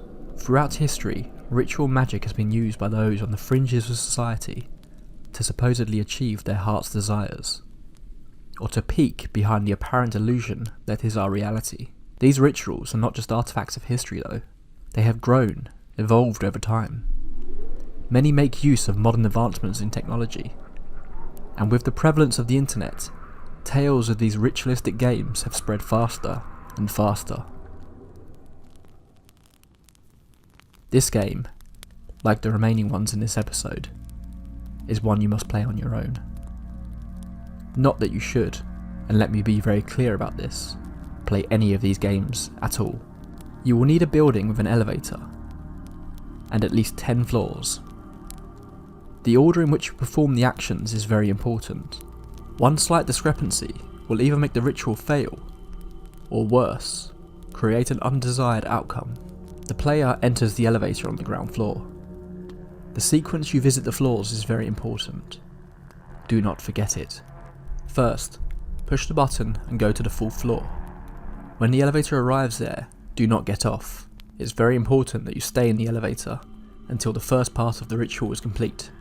Then, head to the 2nd floor. Then the 6th, then the 2nd again, then the 10th, and then the 5th floor. If anyone else gets into the elevator at any point, the ritual has failed. In this case, you should return to the ground floor immediately and leave the building without looking back. The player should not attempt the game in this specific building ever again. There is one exception to this rule. On the 5th floor, a lone woman may enter the lift. She will not leave. Whatever you do not look at her, and do not talk to her. She is not what she appears to be. While this woman is a sign that the player is performing the ritual correctly, the danger they are in has ramped up considerably, and it is very important they follow all instructions to the letter. Now, press the button for the 1st floor. If the elevator goes to the 1st floor, then the ritual has failed. Leave the elevator immediately, and do not look back at the woman. Again, do not return and attempt this ritual again within this building. However, if the lift strangely starts heading up to the 10th floor, the game is working. The player is now being taken somewhere else. Somewhere few have ever seen. When the door opens at the 10th floor, look out the door and make sure the coast is clear. If everything seems quiet, then you can get out and explore. If the woman from the 5th floor is still there, she may ask you where you are going. Do not answer her. Just leave the elevator. The 10th floor may appear normal to begin with, but small details about it will not be right. Most, or all of the lights will be out. It's important that the player keeps a track of where they are going. Time and space seem to move differently on this floor. Small details about the layout may change, but if you recall the directions back to the elevator, you should be able to find it again. It's very important that the player finds the same elevator they arrived in when it's time to leave. This strange reality that the player has entered isn't just confined to the 10th floor. If you approach one of the windows, you will look out onto a pitch black world, the only light produced by distant strikes of lightning. But it is enough to illuminate what many people have claimed to see in this world. There, in the darkness, stands a giant red cross. The player should feel free to explore further, but just remember where you are, and try not to get lost. When you're ready to return to your world, find the elevator and return to all the floors in the same sequence you did before. The woman will likely be in the elevator with you still. Again, do not look at her, do not talk to her. Finally, push the button for the ground floor to return. If the elevator tries to return to the 10th floor again at this point, then it's important the player interrupts this by selecting another floor on the way up. Do not let it return to the 10th floor. If this happens, repeat the sequence as many times as needed to return to the ground floor. Once the doors open on the ground floor, it's important that the player takes a minute to look at their surroundings before leaving. Make sure there is nothing out of place. If everything looks normal, then you can leave the elevator. Again, even if you hear the door shut behind you, do not look back. She could still be there, waiting for you. Leave the building as quickly as you can. Now is the time to congratulate yourself. You have survived the elevator game. I would not recommend that you take that gamble again. Many ritual games are just designed to let us peek into another world, but some can help us in this existence. These games are said to provide us with the things we most desire, but they will always come at a cost. And in this next example, that cost is a simple journey. A journey that I do not recommend you ever take. The risk is certainly not worth the reward. It's time to think of a wish. This can't just be any old wish. This needs to be your ultimate wish. Look deep inside yourself and think, What do you truly desire in life? It needs to be something you're committed to, because the journey in front of you is not going to be a pleasant one. It's important you keep this wish at the forefront of your mind throughout this journey. It needs to be your sole focus. Wait until nightfall. Get a vehicle. I suggest using a car if you can, but nothing too conspicuous. You don't want to draw any more attention to yourself than necessary. Other vehicles will work, but something like a motorbike will leave you more exposed. Make sure you wrap up very warm, regardless of the weather. First, you need to start driving and find the road. This might sound vague, but you'll know it when you see it. It'll be a road you've never seen before. A road with no one else on it. A road that you should have passed many times throughout your life, but somehow never noticed. You'll spot some irregularities when you find the road, or an unexpected spike in your emotions. This road will be surrounded on both sides by deep tree lines. Once you find the road, close all your windows, turn off the radio, and start to drive down it. Whatever you do, do not stop. Your journey is about to begin. This first mile is your last chance. Any lingering doubts you may have about this ritual, now is your chance to stop it. Once you pass the first mile of your journey, there is no going back until the ritual is complete. On the second mile, you will start to notice the cold. Regardless of the weather, this cold will cut through you like a knife, getting worse and worse with each passing mile. The road ahead will be bumpy, with increasingly tight turns the further you go. Be very careful. If your vehicle becomes damaged by the poor road and can't go any further, there is no going back. You will slowly freeze to death in your car. 3 miles in now, and you'll start to see them. Silhouettes of people in the trees, just in the peripheral of your vision. Do not look at them. Do not acknowledge them. If the fear is starting to creep in, it's too late to do anything about it now. Turning around won't do you any good. You won't find a way out of here until it's over. On mile 4 you may begin to hear the figures in the woods. At this point, their voices will be distant. You aren't hearing them with your ears. It's like a bunch of whispers in the back of your mind. Do whatever you can to distract yourself from these whispers. Paying attention to them will just encourage them to come closer. On the 5th mile, the voices will leave you for a moment as you enter a clearing with a seemingly endless lake and a blindingly bright full moon. Do not look at the moon. It's a trap. Stay focused on the road and keep driving. The 6th mile will bring you darkness. The road disappears back into the trees that are now growing so thick they block out all light from the stars above. Your headlights may start to dim here. Pray that they stay working for the duration of your journey.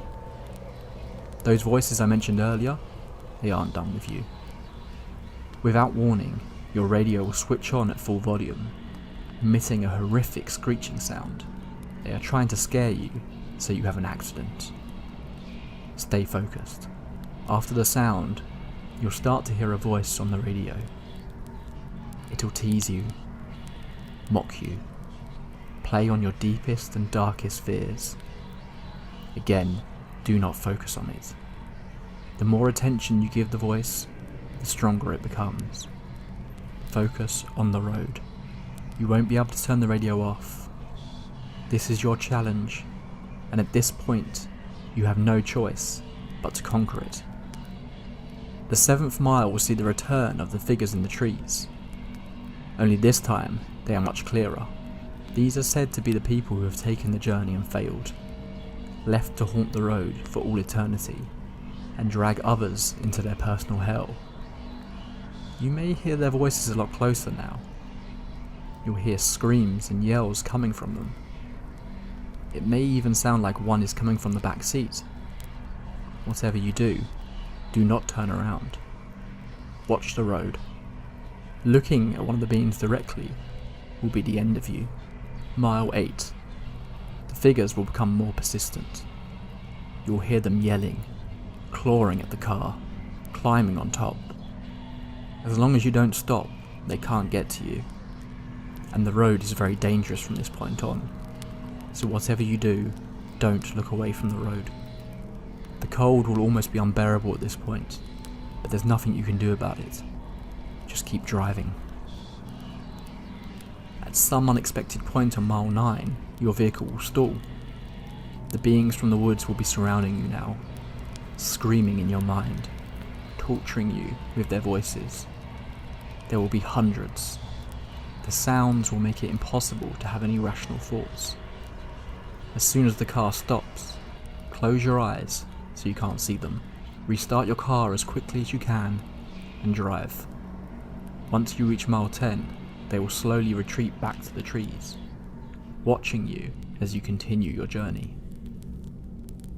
Mile 11. You're nearly there. But this is when control will be taken away from you. The car will lose all power again, but it won't stop. Instead, you'll be gliding down the road in pure darkness. Eventually, you will see a red light in the distance. This is your cue to cover your eyes. Whatever you do, do not look at the red light as you approach it. You will soon enter the red light.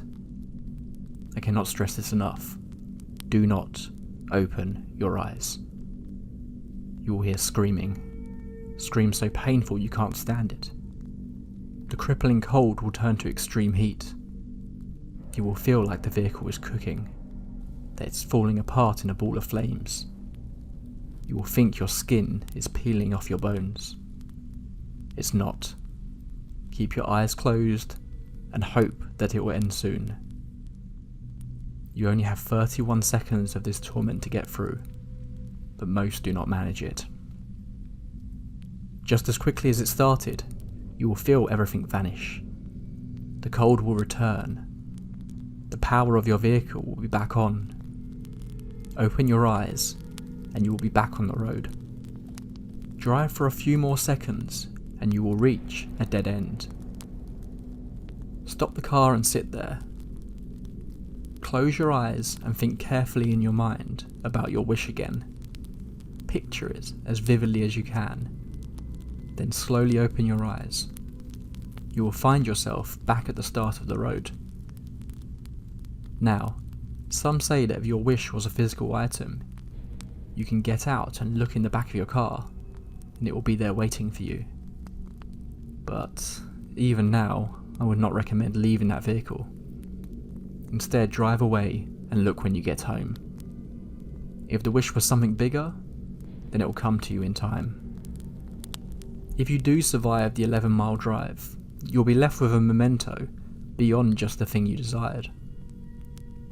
Those who have made the full trip say that late at night, when they lay there struggling to sleep, they will hear the sounds from mile 10. Those screams of grief and pain. The sounds that will never leave you. The sounds that you might hear again in person one day.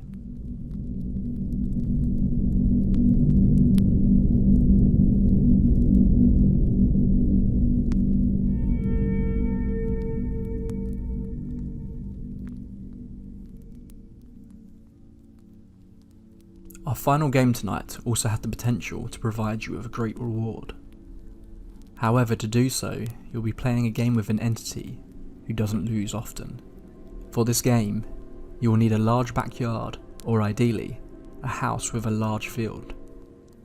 The times that you begin this game have an important outcome on what you will possibly gain, but you can start any time between 9 PM and 11 PM. You will need a crucifix, a candle, a lighter or matches, and an analog watch. You do not want to be relying on anything electrical here. Make sure you are alone in the house and light your candle. Keep the matches on you at all times.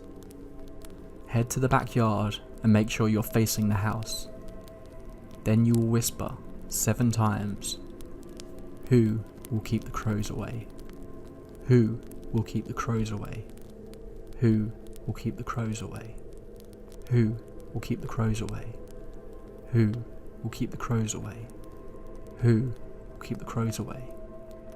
Who will keep the crows away? On the final repetition, listen carefully. If you hear nothing, he does not want to play with you. Accept this decision and leave the house until morning to be safe. But if he does want to play, you might hear a voice. Some say they hear it whispered in their ear. Others say it can only be heard in your mind, but it will simply say, "That's not your biggest problem." That's not your biggest problem. Immediately head inside your house and lock the door. You need to move quickly. Find a room, ideally one that is small without too many items in it. This room needs to only have one door. It'll be your safe room. Once inside, you need to make sure that anything that could be opened is shut. This could be bags, drawers, cupboards, boxes. Anything and everything that could be opened needs to be closed. Leave the crucifix in this room, but keep your candle on you. It's time to leave the room and begin your game with the man in the fields. Everything else in your house that could be opened will be open. You have until midnight to close them all. You need to move fast, but be thorough. If you miss even one item, this game will not end well for you. You may notice in the peripheries of your vision a man dressed in farmer's clothes with ashen skin. Ignore him. He is not here to harm you, merely to observe. The one thing you absolutely must not do is look out the window into your backyard, because standing there, where there may not have been anything before, will be something that looks a bit like a scarecrow. But it isn't a scarecrow. This is the man in the fields. He will be waiting. He'll know the temptation to look down at him will be great, but looking at him will be seen as an invitation. Looking at the man in the fields will give him permission to enter your home and take your life from you. If you make a mistake and happen to glance at him, rush back to your safe room, grab your crucifix and wait. Hopefully, you'll still be alive come morning, but it isn't likely. Once you are certain you have closed every item in the house, there is only one thing left to do. Go to bed and close your eyes. Remember, you need to complete this before midnight. You likely won't be able to sleep, but no matter what you hear, no matter what you feel, do not open your eyes until morning.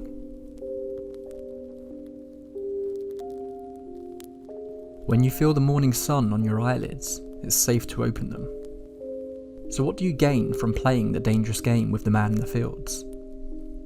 Well, that depends on what time you started. If you began at 9 PM, you'll be physically safe for 1 year. You will not become seriously injured or be ill. You will remain healthy for the full calendar year. If you started at 10 PM, you will remain healthy, but also receive financial abundance for the entire year. If you started at 11 PM, you are safe in all aspects of your life. No negativity can affect you for the entire year. But after 1 year, these effects will start to diminish, and the bad luck that you have avoided can start to return to you tenfold. So, how are you going to stop that from happening? Well, I guess you're just going to have to spend another night with the man in the fields, won't you?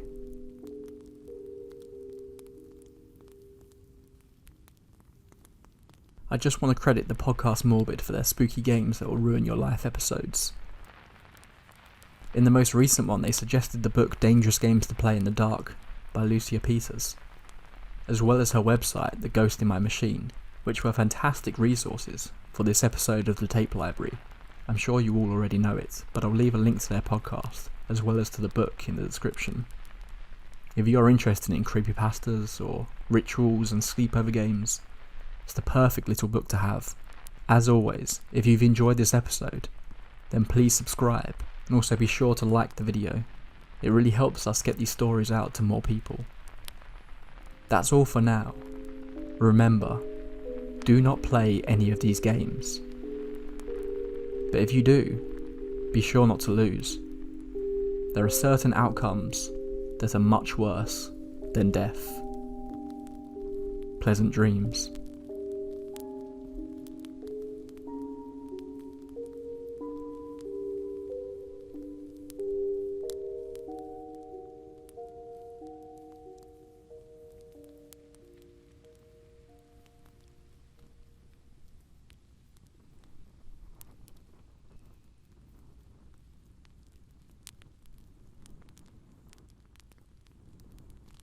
On September the 7th, 1915, a man named John Grell received a patent for his latest product.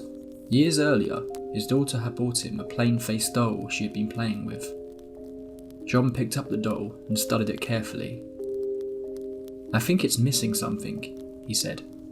He carefully drew 2 small eyes and a triangular nose before giving the toy back to his daughter. Little did John know at the time that this simple action would lead to him first off creating a series of stories about this doll, before securing the patent in 1915 that would give birth to one of the most popular toys of the 20th century. This was Raggedy Ann, a figure beloved by generations of children. However, 45 years later, the purchase of an old Raggedy Ann doll from an antique store would bring about one of the most infamous ghost stories of all time. It would involve 2 of the most controversial figures in the field of paranormal research, launch a multi-million-dollar film franchise nearly a century after the doll's creation, and even cause a tragic death.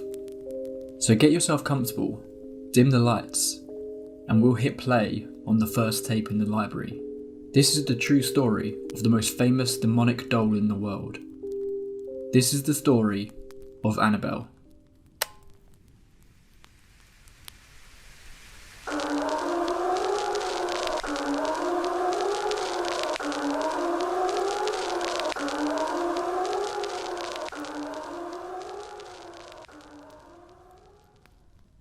Deirdre Bernard, a 25-year-old nursing student, must have looked perplexed when she unwrapped her birthday present from her mother to find an old child-sized doll, on the verge of graduating and not known to be a keen collector of dolls.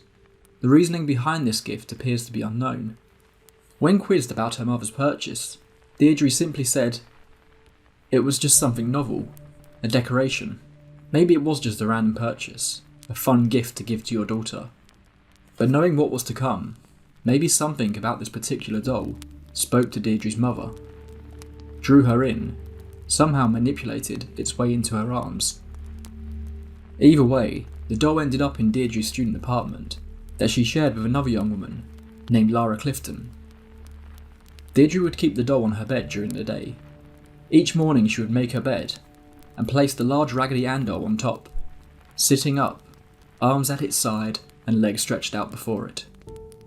The strange occurrences around Deirdre's doll started off slowly, as these things often seem to. Weeks had gone by with nothing unusual, but then Deirdre started to notice something.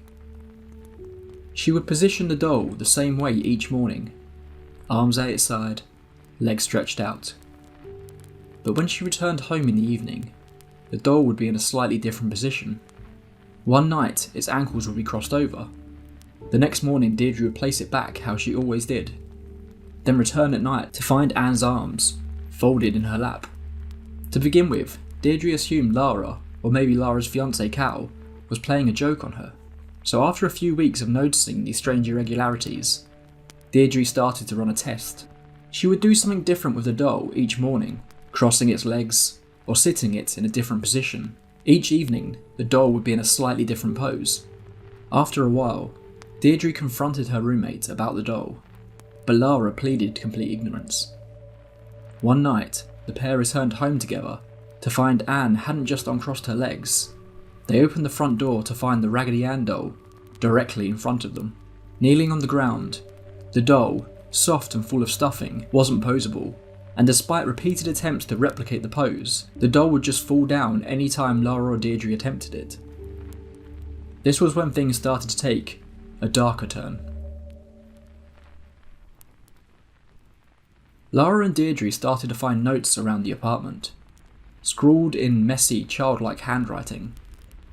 They would find pieces of parchment paper with messages like, "Help us," or "Help Cal," written on them in pencil. Cal was seemingly never in danger when they found these messages, but it understandably unnerved the three of them. What's more, the girls claim that there were no pencils or parchment paper in the apartment. Someone was bringing these notes in from somewhere else. Convinced someone was entering their apartment and playing a prank on them, the girls started setting up marks on the doors or windows, or rearranging the rugs so they would be moved if someone were to open a door. Anything they could do so that anyone entering the apartment would leave some sort of trace. But nothing happened. No evidence of any intruders at all. Another night, upon returning home, the girls found the doll on Deirdre's bed as usual. But this time, they found blood on the doll's hands and drops across its chest. The girls understandably freaked out, but couldn't find any source for the blood around the apartment. After 6 weeks of strange occurrences around their home, the girls, unsure where to turn, decided to consult a medium. There seemed to be no physical cause for these incidents, so maybe there could be an answer in the spiritual realm.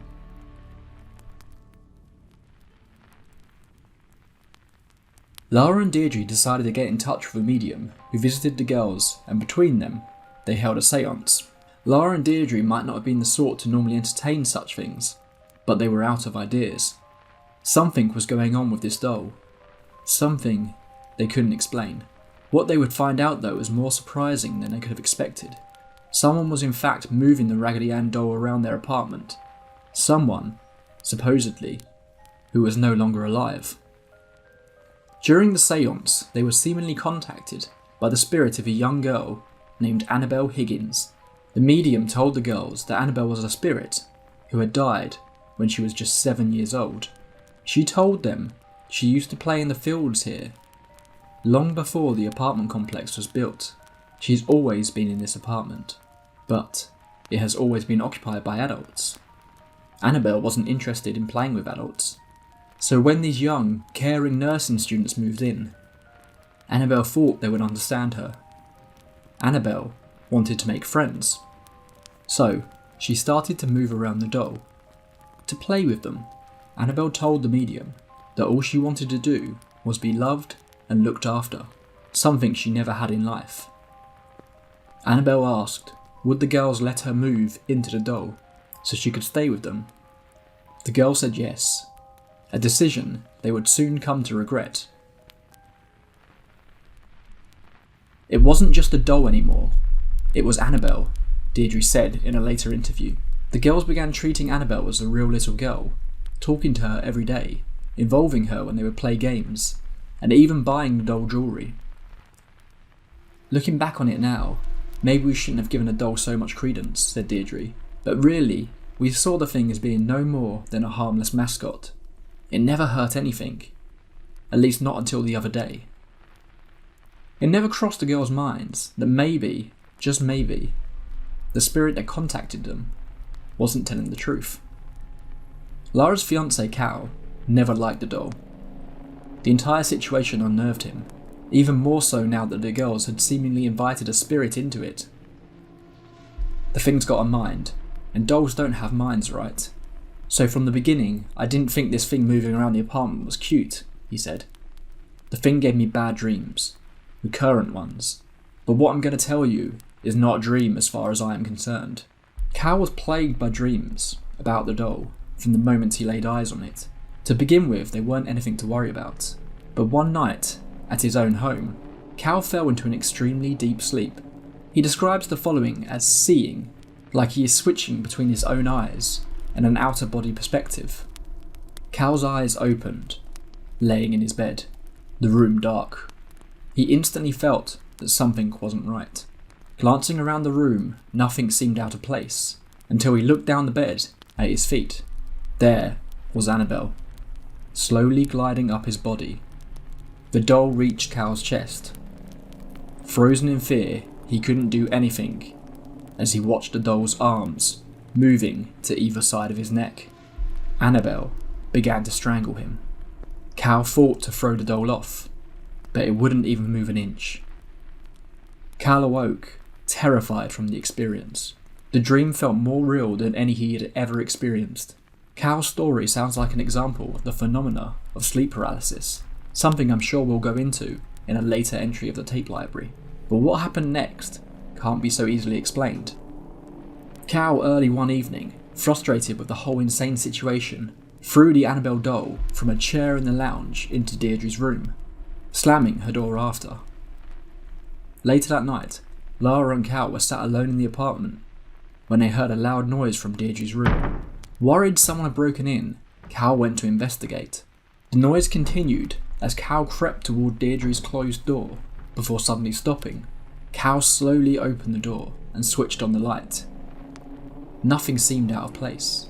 The doll still slung on the floor where he had left it.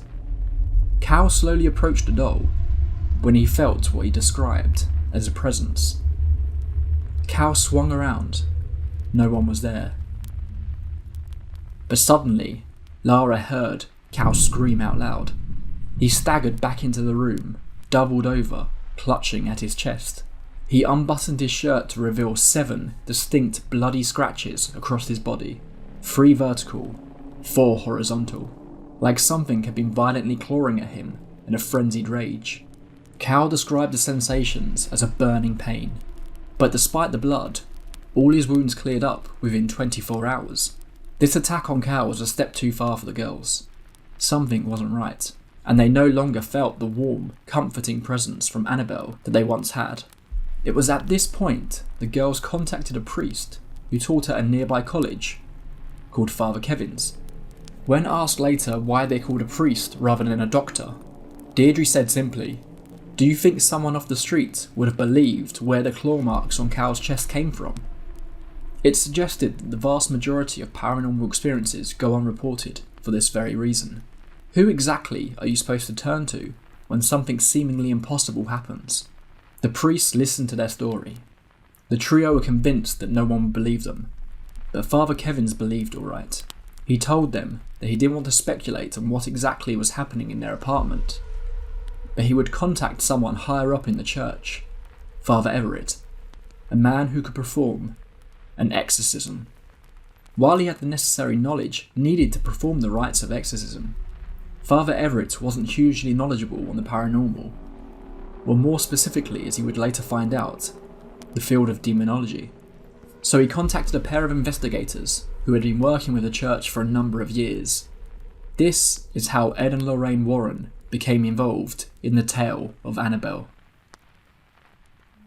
Arguably the most infamous paranormal investigators of all time, Ed, a self-proclaimed demonologist, and Lorraine, his clairvoyant wife, have been involved in supposedly thousands of investigations, most famously the incidents in Amityville and Enfield.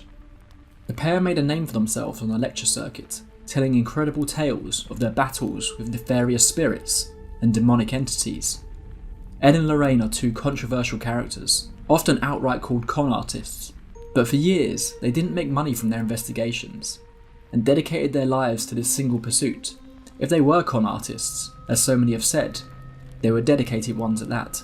Reading The Demonologist, Gerald Brittle's book on the Warrens, inspired this entry into the tape library. The stories contained within are as terrifying as they are unbelievable at times. It's hard not to get the impression that the Warrens had a flair for the dramatic, but the Warrens lived their story.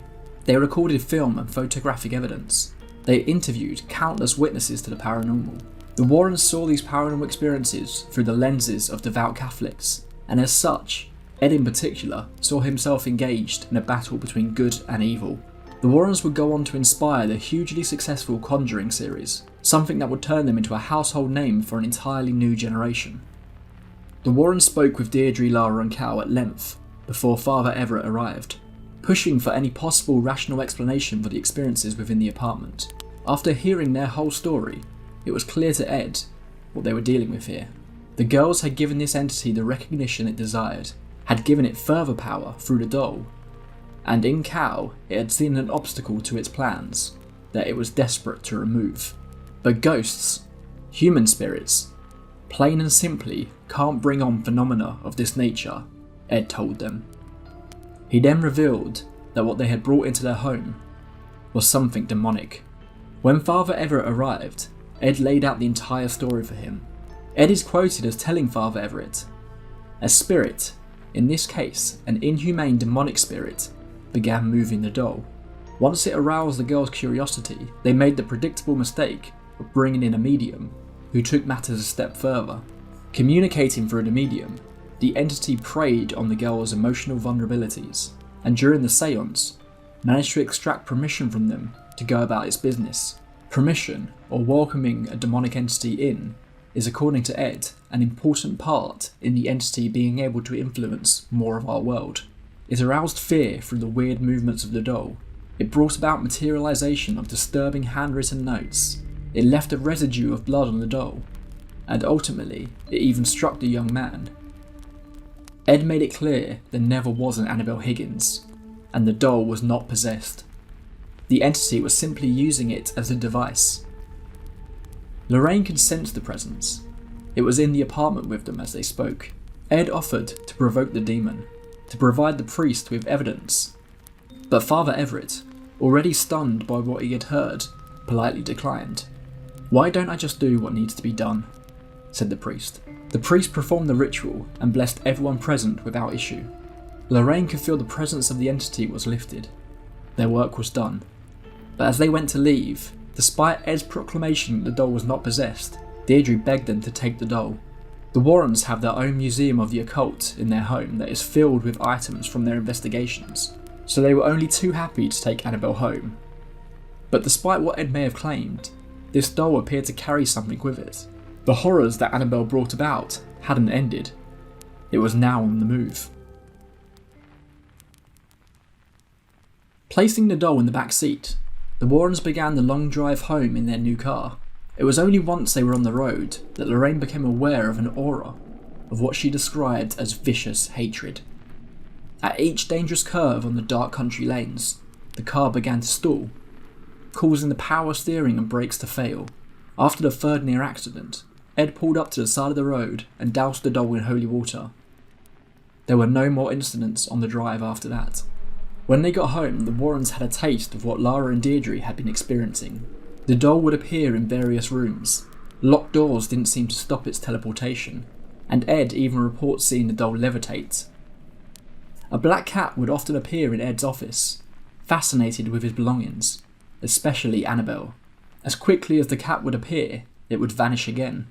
The doll appeared to have a strong aversion to priests. Supposedly, Lorraine heard loud growls that reverberated around the house. She could find no sources for the sounds, but coincidentally, they appeared to have coincided with 2 back-to-back calls from Father Kevin. There were 3 recordings on their answer phone. In between Father Kevin's calls were the growls Lorraine had heard.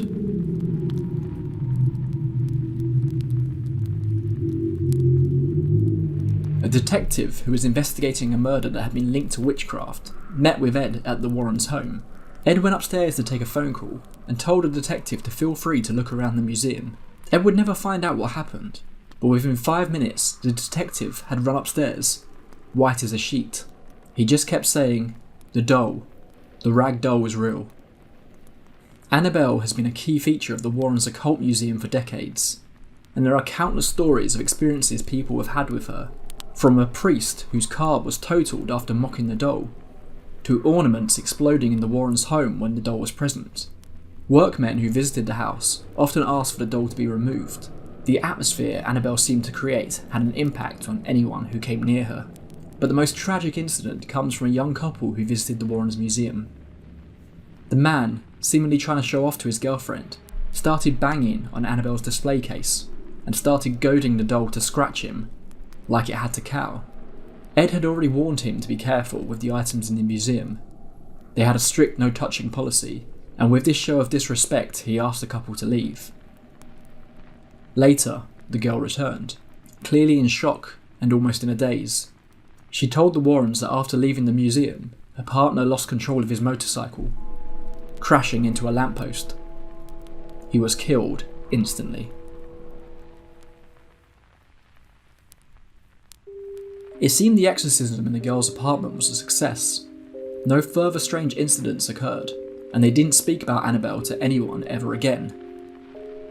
Despite Ed's assurances about the doll not being possessed, if the stories are to be believed, then it appears something, if not in the doll, then attached to it, returned home with the Warrens.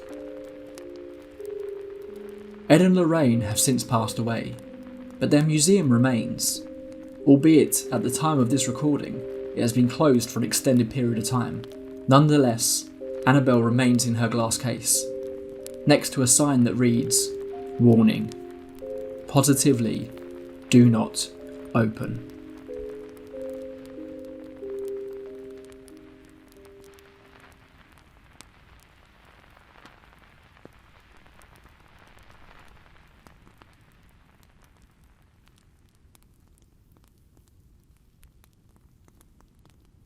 How many people die in their beds every year? We often talk of people passing away peacefully in their sleep, but unless we are with them in those final moments, how do we know for sure that those penultimate seconds were peaceful at all? Picture this scene with me for a moment. You're lost, running through a field, all alone. There were people with you a moment ago. Who was it? You can't remember, but you know there were others. But still, now you are all by yourself. No, wait. There's someone there. In the distance. You speed up, running towards the figure at the far end of the field. It appears to be a man, but he is not reacting to your shouts. Is he facing away? You can't see his face, just darkness. Get closer, and still he doesn't react. That's when it hits you. The feeling that something isn't right. This isn't a man at all. This is something other. As you slowly approach, you realise why you couldn't recognise a face. Instead of a human being, there is only a shadow. You wake up in bed, glancing at your alarm clock. You realise it's 3:30 AM. Not time to get up yet, luckily. The dream has left you shaken, and it takes you a moment to notice that not all is right. You may be back in the real world, but something is off. You feel that sucking sensation of dread in the pit of your stomach. It is at this moment you realise you can't move. Panic instantly grips you. You are paralysed. Your mind begins racing. What is happening? All you can move are your eyes. And that's when you catch sight of it, in the periphery of your vision. Is it the shadow from your dream? Your eyes begin to focus as the shadow takes a step forward. No, this isn't the shadow. You can start to make out features. It's shorter. It looks kind of human. The figure steps out of the darkness, stands at the foot of your bed. You can't fully make out all the details in the darkness of your room, but you can see her clearly enough now. It's an older woman, her back bent over and crooked. She is staring at you, smiling, but not a pleasant smile, not one that fills you with love. This smile sends a shiver down your spine. This smile makes you want to scream, but you can't. She slowly moves onto your bed.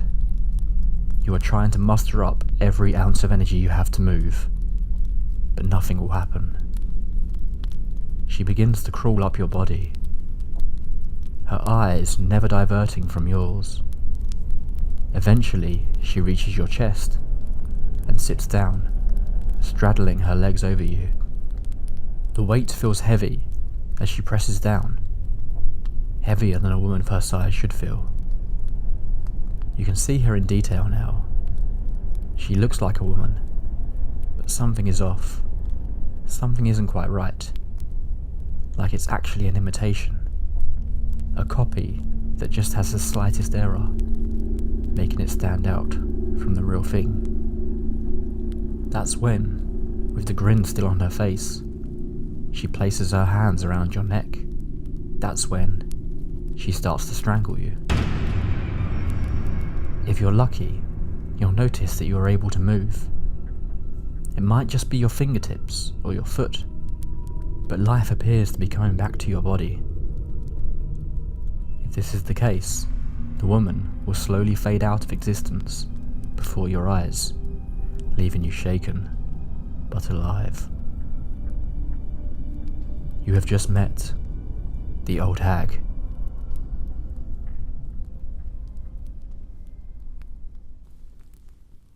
What I find so fascinating about the old hag and sleep paralysis in general is the consistent similarities that those who experience it report. So if you've suffered from sleep paralysis in the past, or have woken up to discover something in your room you shouldn't have, then I'd love it if you shared your story in the comments. I have 2 events that I would class as experiences with this phenomena, but I'll talk about those in a bit. The word nightmare comes from the Old English term mare, a word used to describe a creature who would torment the innocent by bringing them awful dreams. In Scandinavian folklore, the mare was a damned woman who would visit your bedroom, sitting on your chest and taking your mind into terrifying, nightmarish places. As I said, what is incredible about the old hag is the consistency. You can look at cultures all around the world, from Canada to Nigeria, Latvia to Pakistan, Cambodia to Brazil. All have stories about demons that visit us at night while we're sleeping, paralysing their victims, and often climbing on top of them, making it difficult to breathe. What these creatures are called seems to vary from place to place. They might be jinn or a witch, the night hag, or even in some cases, Satan himself. But the descriptions of an old grinning woman pop up time and time again. On a scientific level, sleep paralysis is the explanation given to these mysterious incidents. During REM sleep, our body is effectively paralysed so as to not cause us any harm while our dreams play out. But sometimes we will awaken from this state, stuck in a kind of no man's land between sleep and awakeness. The paralysis continues for a few seconds. Your mind and body are confused, terrified by the inability to move, and instantly assumes it is in danger.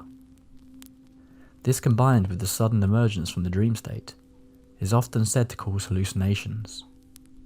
Many report that it starts with a sense of tingling in the body, or a static electricity that you can feel in the air. The feeling of an unknown enemy in your room quickly follows. Some can only feel the sensation of a presence, but others see full-blown visualizations of something there. Our mind is effectively slipping in and out of different states of consciousness, twisting what we think of as reality. It's fascinating that what we think of as the real world can be so malleable by our brains. I've experienced sleep paralysis multiple times in my life, but only 2 have been accompanied by what I believe to be hallucinations.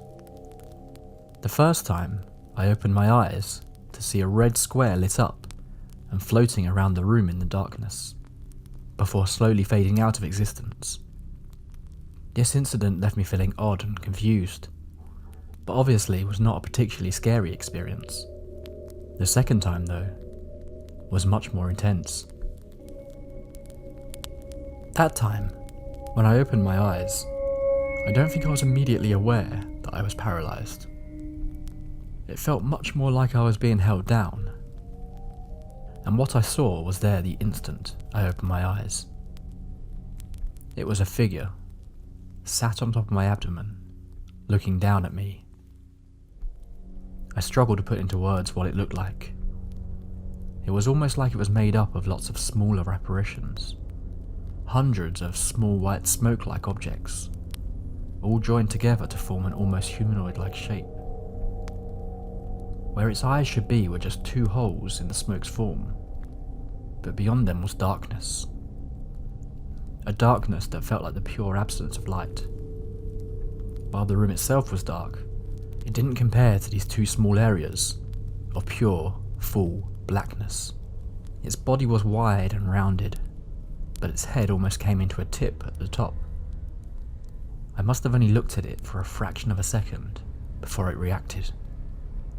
The hundreds of tiny wisps that made up this vision started to vibrate instantly. It's hard to explain, but I got the feeling of anger from it, like I wasn't supposed to wake up while it was doing whatever it was doing. The entity shook violently as it quickly faded away. I could move again now the pressure was off my chest. I remember being shaken, unable to fall back asleep. It was 3:30 AM. I laid there in bed for the next few hours until my alarm sounded. What I experienced may simply have been a sleep paralysis-induced hallucination, but still, I'm pleased I've never seen it again. I wanted to bring up my personal experiences because I thought the difference between the two was interesting. One appears to be a simple trick of the mind or the eyes, whereas the other felt so much more vivid and visceral. Is this just because the hallucination of the second was much scarier, and therefore produced a stronger emotional response? While I didn't experience the common description of the old hag, the behaviour was very similar. I thought my experience with the smoke entity, for lack of a better name, was something outside of the normal visions for this phenomena. But as I've researched further, I've discovered more and more reports of shapeless forms, or apparitions that don't seem to be solid. But more disturbing, the black holes where the creature's eyes should be. This description appears to pop up in so many reported experiences with these sleep paralysis visions. I do have a third story from my childhood that, on reflection, has a potential connection to this phenomenon. But that didn't feature the hag. This was a number of figures. So I think I'll save that story for when we talk about the shadow people. The idea that we conjure up a vision that scares us when paralysed and in a state of vulnerability is interesting. It feels like, much like reports of UFOs, the appearance of these nighttime visitors should change as culture and societal fears do. During the Salem witch trials, visits from the old hag were rife, often thought to be the witches themselves attempting to terrify the citizens. If these were hallucinations, then this makes complete sense. In a society where people are terrified of witches, an old crone-like figure appearing out of your dreams seems like the obvious route a sleep paralysis hallucination would take. But why is the old hag so prevalent even to this day? The old hag isn't the only sleep paralysis apparition people have seen. Reports of goblin-like creatures, shadow people, and even the infamous Hat Man have all appeared in folklore and terrifying reports from those that experience them. Many reports of alien abductions bear a striking resemblance to the reports of sleep paralysis, as well as encounters with fairies in centuries past.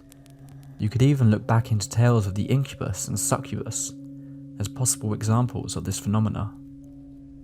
But it is the old woman that seems to appear most often, time and time again.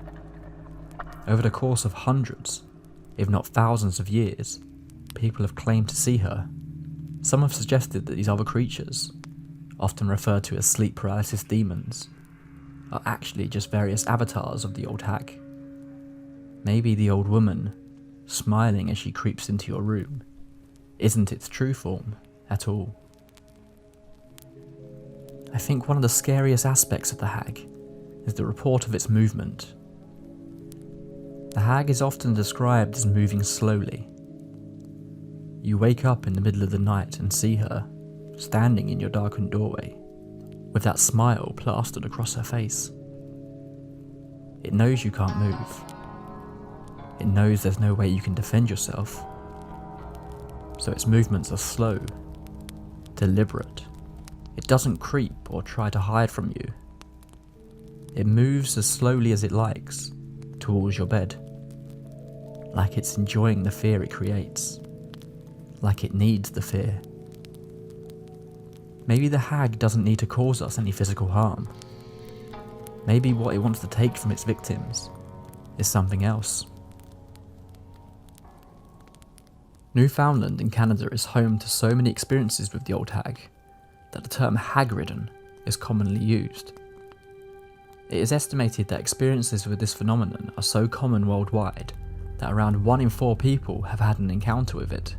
However, the statistics for Newfoundland sees that number jump up to an astonishing 60%. The vast majority of sleep paralysis incidents are accompanied by hallucinations or visions.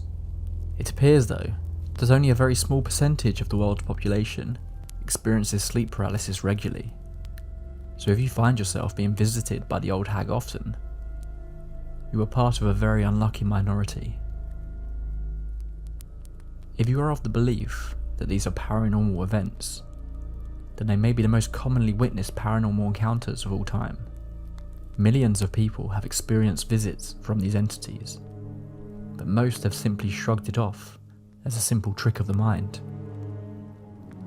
It has been suggested that those who experience some form of childhood trauma or abuse are more susceptible to sleep paralysis, which is an interesting idea. It's often said that dreams are a way for our brains to process memories, converting them from short-term into long-term memory, as well as allowing us to process emotional problems we experience. Could sleep paralysis simply be that process, but leaking out into another state of consciousness? Maybe it's simply our brains dealing with our past traumas and fears in a way we can't quite comprehend. In some cultures, like that in Newfoundland, it was believed that you could hag someone, unleashing the hag on those who have wronged you. In many of these circumstances, the hag would take on the form of the person who had summoned them.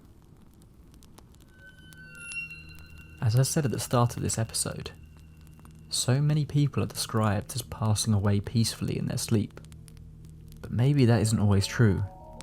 I think the scariest case that we could connect here is also the inspiration behind Wes Craven's A Nightmare on Elm Street.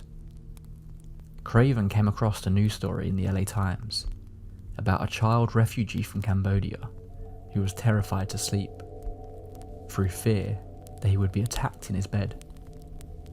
Now, this child survived a horrific genocide.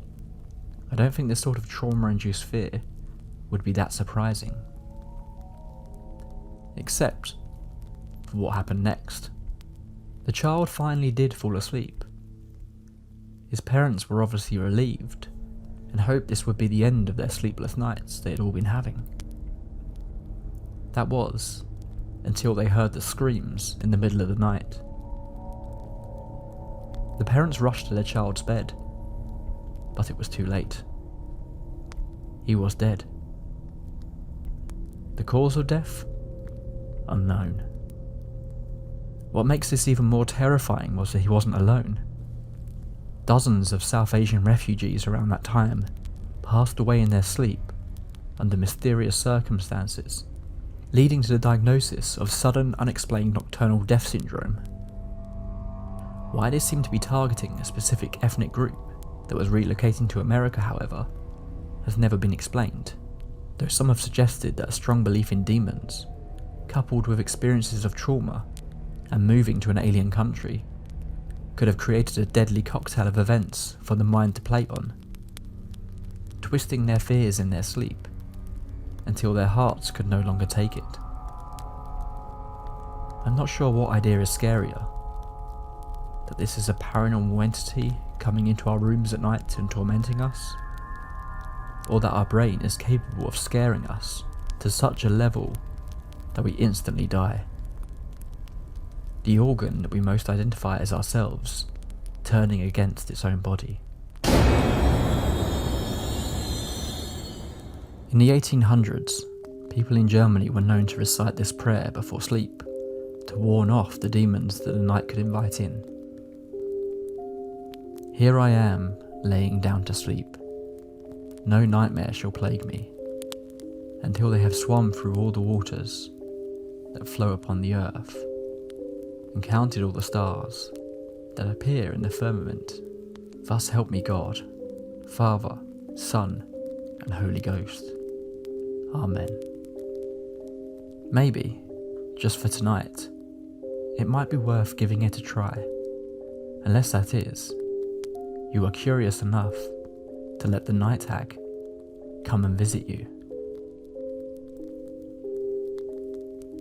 If you've enjoyed this episode of the Tape Library, you can support the series just by liking and subscribing. The Tape Library is also available in podcast form from all your favourite podcast providers. I normally put out the audio versions a few days before the videos, so if you want an early look at the next episode, be sure to search it out on there. I've got so many creepy tales that I want to bring you all, so hopefully we can spend many, many terrifying nights together in the future. As always, thank you for joining me on this dark rabbit hole. Good night, and pleasant dreams.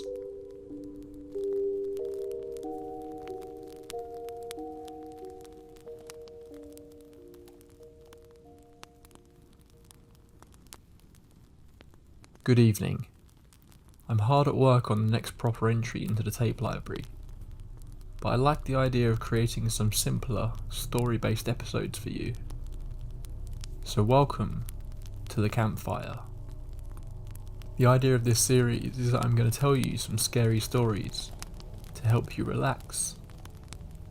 They might be true paranormal experiences, tales from up-and-coming horror writers, classic ghost stories, creepypastas, or legends that don't quite fit as full entries into the tape library. But what I'd love to start doing is telling some of your stories. So if you have a paranormal experience or a scary story that you would like to share, then you can find my email address in the description, or you can leave it as a comment below. If any of these stories are taken from elsewhere, I have included links to the original work in the description. So if you enjoy a story, make sure you go and give the writer some love. I'm going to read you a couple of stories tonight. At some point I'll end, but keep the sounds of the crackling campfire going for a while longer. It will help you sleep, if that's what you use these videos for. Although, some of these tales might make that very difficult. And hopefully, the fire will keep away those things that live out here. You know, the ones in the darkness. You've seen them, haven't you? They look like shadows, but Anyway, it doesn't matter. Get comfortable and warm yourself by the fire, and we'll start our first story. Something was alive in this person's TV. He didn't know what to do, so he turned to the internet for help. It started at around 11 PM. I was aimlessly looking through BBC iPlayer, contently browsing Top Gear, Sherlock, etc., looking for something to fill the volatile silence which consumed my bedroom. I brought my TV 4 months ago-ish off an ad on eBay. It was cheap for a smart TV. The remote isn't the most amazing, and the TV sometimes crashes, which, as expected, comes with an older TV. But I don't think this thing has come from the previous owner. It was a quiet night, the best way I can describe it, as the quiet before a thunderstorm. The gut-wrenching quiet, in which you know something is coming, but you don't know when. A foreboding sensation. All of a sudden, my TV crashes. Not exactly unheard of. I start to reboot it as usual, and all comes on as expected. However, I hear a tapping at the window, a patterned tapping which almost makes me jump out of bed. I am the skeptical type, so my heart felt like it was going to leap out of my chest. I turned on the light and wait for it to go. It did after maybe 20 seconds, and I assured myself it was the rain coming.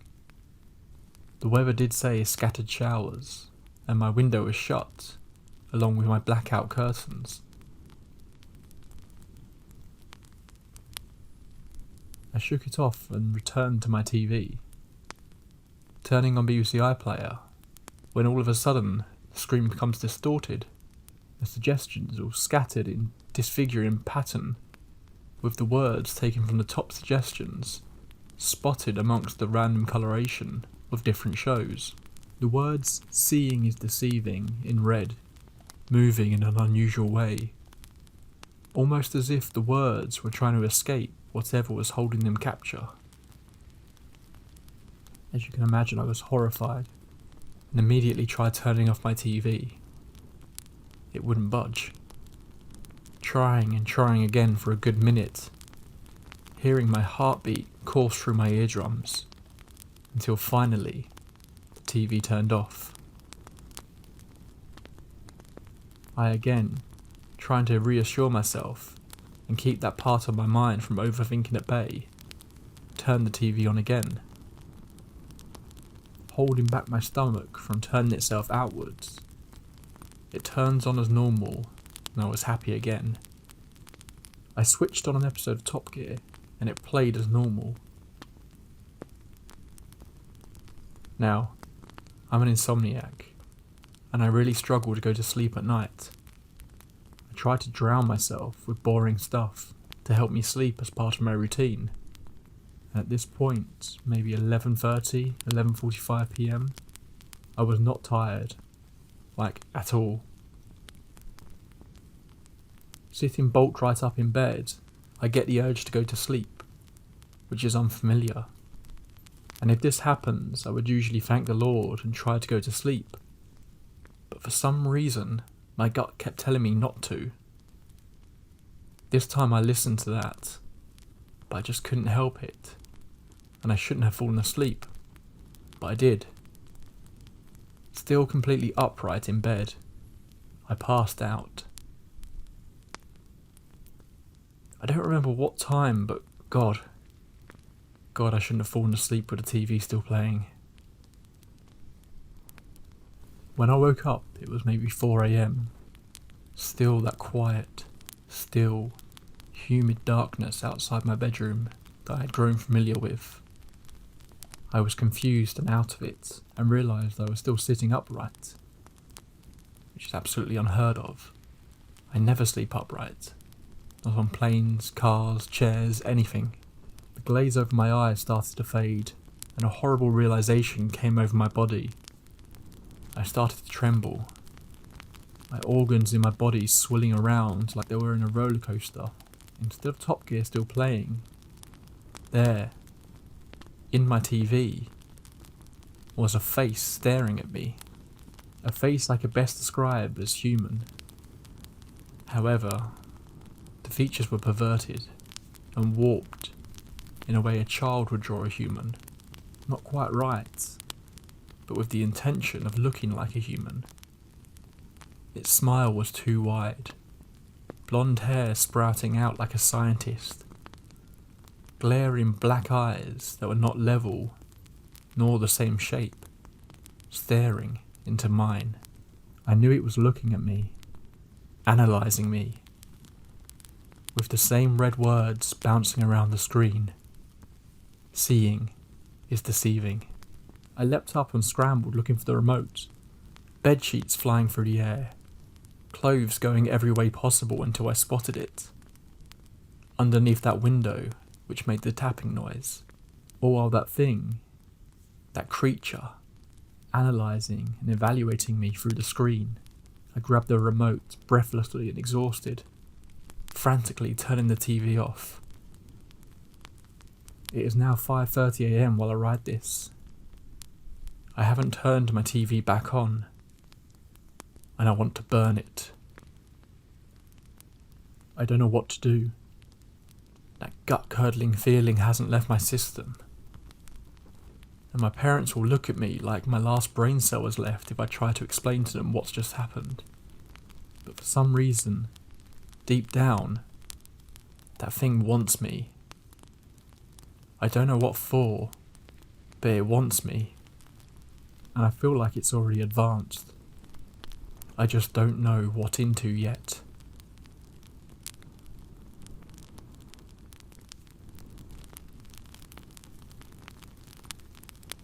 I saw a ghost as a child, and I remember it as clear as day. I grew up in a 2-storied house my parents built in the middle of an apple orchard in New Zealand. Other than a few workers who lived on the orchard, there was nothing around beside my parents' business, a cattery and kennels right beside the house. My parents would get up early and go to work, leaving me and my siblings in the house alone.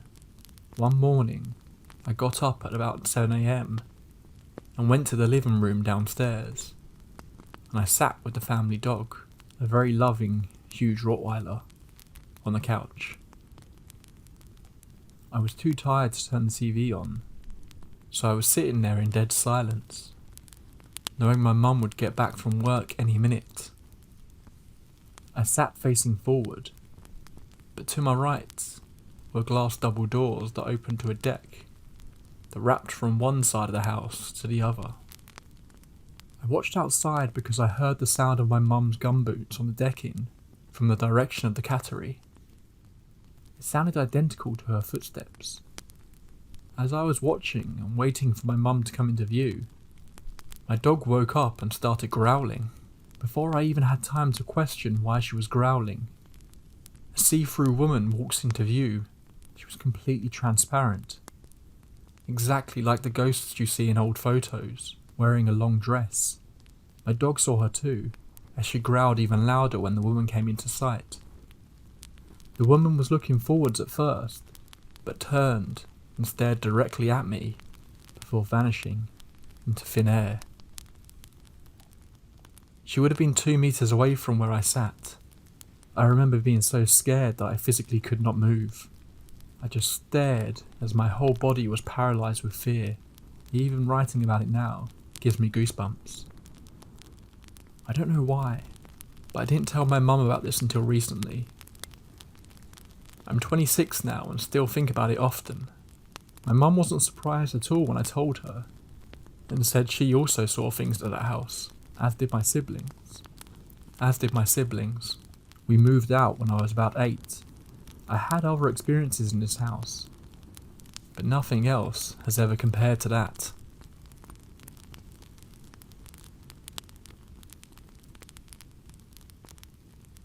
This story takes place in a photography studio. One night in the dark room. Click. I froze, stepping away from the desk. Was that the door? I thought to myself. I rushed over. Sure enough, the door was locked. The key in the old door could be turned from the outside, but the only other person who had a copy was John. "Hey John, I'm still in here," I shouted out. No response from the other side. "John?" I asked, my voice breaking slightly. He left the studio. I know he left. I saw him drive away. Why would he come back? Then I heard the buzzing, the sound of the red lights all around me, struggling, the power in them starting to fade. Each bowl seemed to dim and then glow in a continuous cycle, until suddenly, crack. All of the lights in the room went out at once. The sound of small shards of glass hitting the floor was the only thing I could hear in the darkness. "John!" I screamed out, pulling at the door handle to try and open it. Nothing. No John, no opening. I looked around.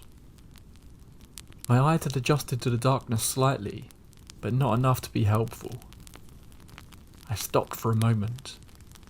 I could feel a panic attack building. Not now, I thought. Please, not now. I started to focus on my breath, to try and keep myself calm. And that was when the first flash happened.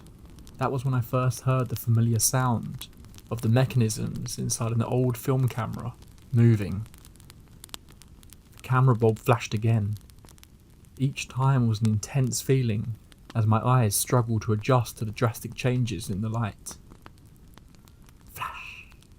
Again it appeared. I could tell, even in my confused state, that it was moving towards me. Again it came, but this time I saw something. Someone was there, just a few feet away from me, standing behind the flashes. Flash. It was a man, closer still. His eyes pressed up against the camera, taking photos of me petrified in the dark. Flash. I pressed my back into the wall.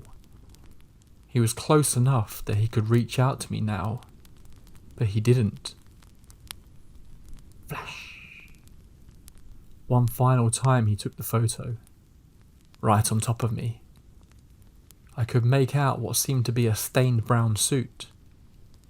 The broken bulbs in the room suddenly came to life, but instead of the familiar red of the dark room, they flashed bright, like half a dozen camera bulbs flashing white around me. This gave me my first clear look at the man. The bulbs flashed an intense strobe as the man, who was now less than a metre in front of me, began to lower his camera. The first thing I noticed was his hair. Just a few strands of stringy, long brown, messy hair falling over his pale forehead. The camera moved down enough to reveal his eyes, his black, soulless eyes. I would never get a clear look at the suit he was wearing, or the shape of his body, because once I saw his mouth, I was frozen. The mouth I will never forget, stretching out to an impossibly wide smile, his teeth almost uniformly sized and straight, stretching out across the entire width of his head, up to his temples. He dropped the camera, and in the next few strobes of light, started moving forward, once again.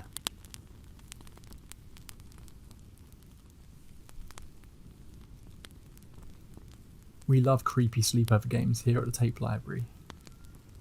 Here's an example of how inventive you can be when it comes to summoning spirits.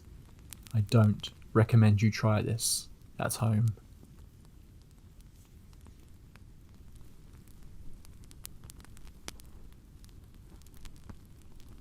When I was about 13 years old, I was invited to a sleepover at a friend's that I barely spoke to.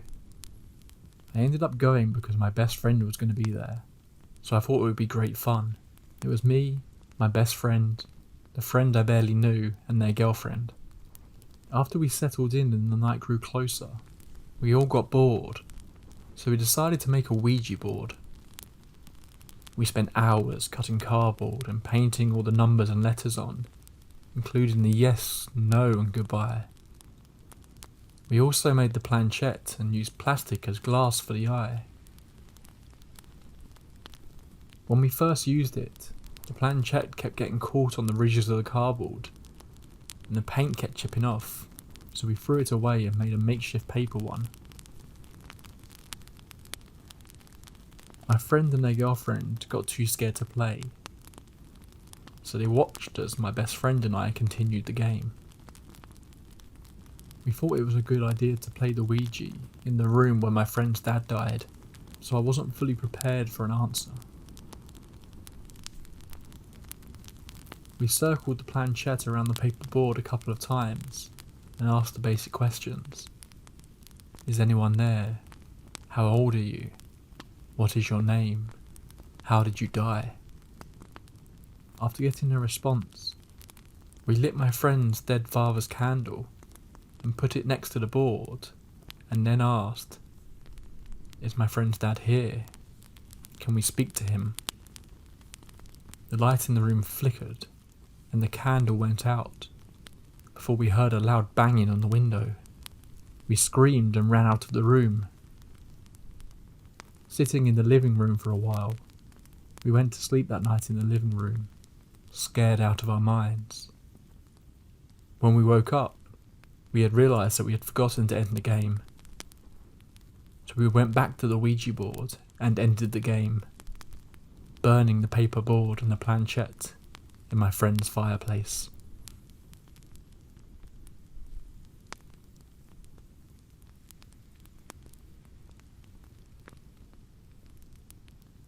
This story is dark. You have been warned. It is simply called I Am a Nest, and I hope you don't have the same fear of wasps that I do. Nobody ever listens to me, which is weird considering I work in a call centre, spending my days on the phone, doing nothing else than talking to people. My new friends listen, and they care. They never leave me. They go wherever I go. I saw them for the first time on a chilly autumn morning, smoking my breakfast cigarette, sitting on the windowsill of my apartment. They were dancing under the lantern light. They moved in circles around the lamp hanging on a wire across the street. They circled the light, disappeared shortly in the darkness that surrounded it, swung back hastily, as if they were trying to soak in its warmth. Like a coven of small witches flying on broomsticks around the moon. What would happen to them if they stayed away from the lamplight for too long? Probably they would freeze to death, fall on the concrete ground underneath, and rot away. I felt sympathy for those little creatures. One morning, I decided to turn on the lights in my apartment and open the windows. I think they understood my intention. One after another, they swarmed away from the lantern, out in the cold, and into my warm apartment. Their deep, sonorous buzzing filled my room, and soon my ceiling was dotted with those insects. They looked like wasps. They were black though, shimmering in a metallic glance, and bigger. I have never seen this kind around here before. They flew around my head and observed me through their big red eyes, hanged in the air in front of my face, as if they were trying to greet this big hairy creature that let them in so willingly. I left one single window open and went to work. When I got home, they were usually gone. From then on, and every morning that followed, I opened my windows wide open and let the black wasps in. They knew me after a few days. Sometimes they tapped with their bulky heads against the window panes when they knew the hour had come when I normally was waking up. And so every morning, I opened the windows and they swarmed in. Then, I started talking to them.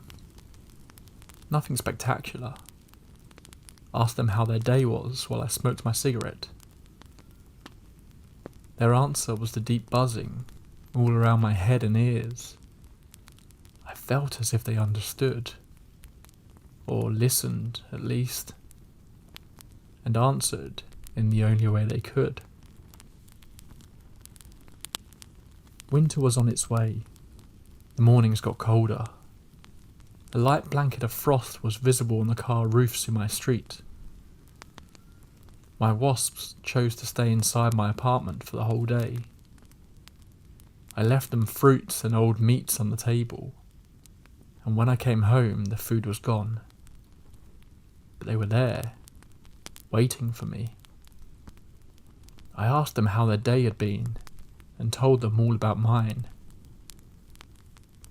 They listened to my stories and jokes. Their buzzing made me fall asleep. It became hard to leave without them in the mornings. I missed them during my shifts.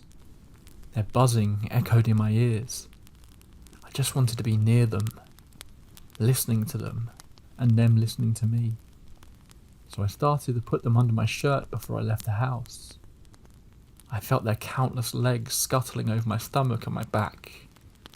Their chitin armoured bodies pressed against mine when I moved. I kept them warm, and they accompanied me. People gave me strange looks. They thought I was the one buzzing, but it was them, my wasps. One evening, standing in front of my bathroom mirror, I discovered dried blood on my back. I stepped closer to the mirror, turning my head as far as I could to see the reflection of my back.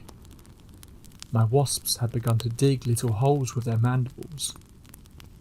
The holes were all over my back. Sometimes I saw the familiar bulky head, with the antenna and the big red eyes, peeping out of one of them.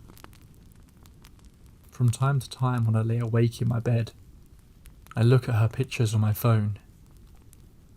Even after all those months, I miss her. Though I know I only miss the illusion of her. She never listened, nor cared. I should delete the pictures. Probably. But I can't make myself do it. I check her social media regularly. She blocked me everywhere. Those pictures, the only thing left of her. Nothing new to see. No new wrinkle to discover in her smile. No words spoken out of her mouth that I did not already hear. Nothing left to wait for in anticipation.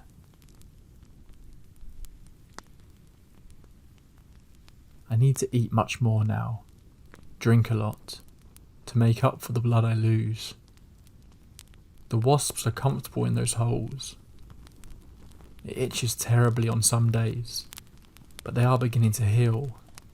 The edges build fine crusts of dry blood and dead yellow tissue. The wasps crawl in and out. Countless holes, countless homes, all over my back. They feel safe in there, and I bring them with me wherever I go. They listen to me. Every evening I lie on my stomach, and I talk to them about God and the world, and what bothers me and what not. Their heads all turn to mine, the antenna pointing in my direction. Peering out of their holes, they are content. I feel it. I am their nest now. I am happy.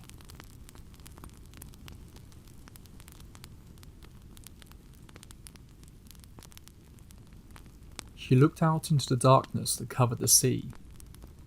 She couldn't remember how many years she'd been doing this for now. 6, 7. Time didn't seem to matter anymore. The feeling of longing had long passed. It was just a habit more than anything. To begin with, she thought one day he'd come back, that his small fishing boat would appear on the horizon, moving towards her. Life would return to normal. But it hadn't. For the longest time this felt like punishment, but for what she couldn't be sure. It wasn't until she had given up all hope that it finally happened. The ship. It could have been any ship, but somehow she knew it was his. She ran to the shoreline. The boat washed up in front of her.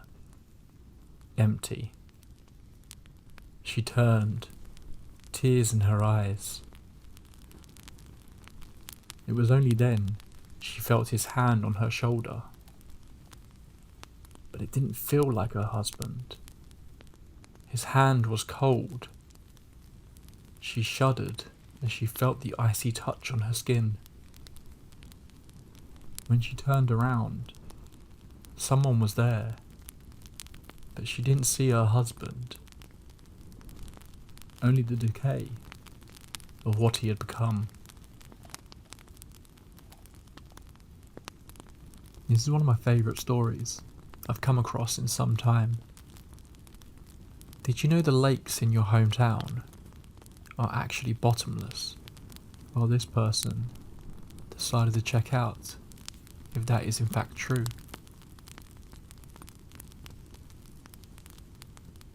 Did you know the lakes in your hometown are bottomless?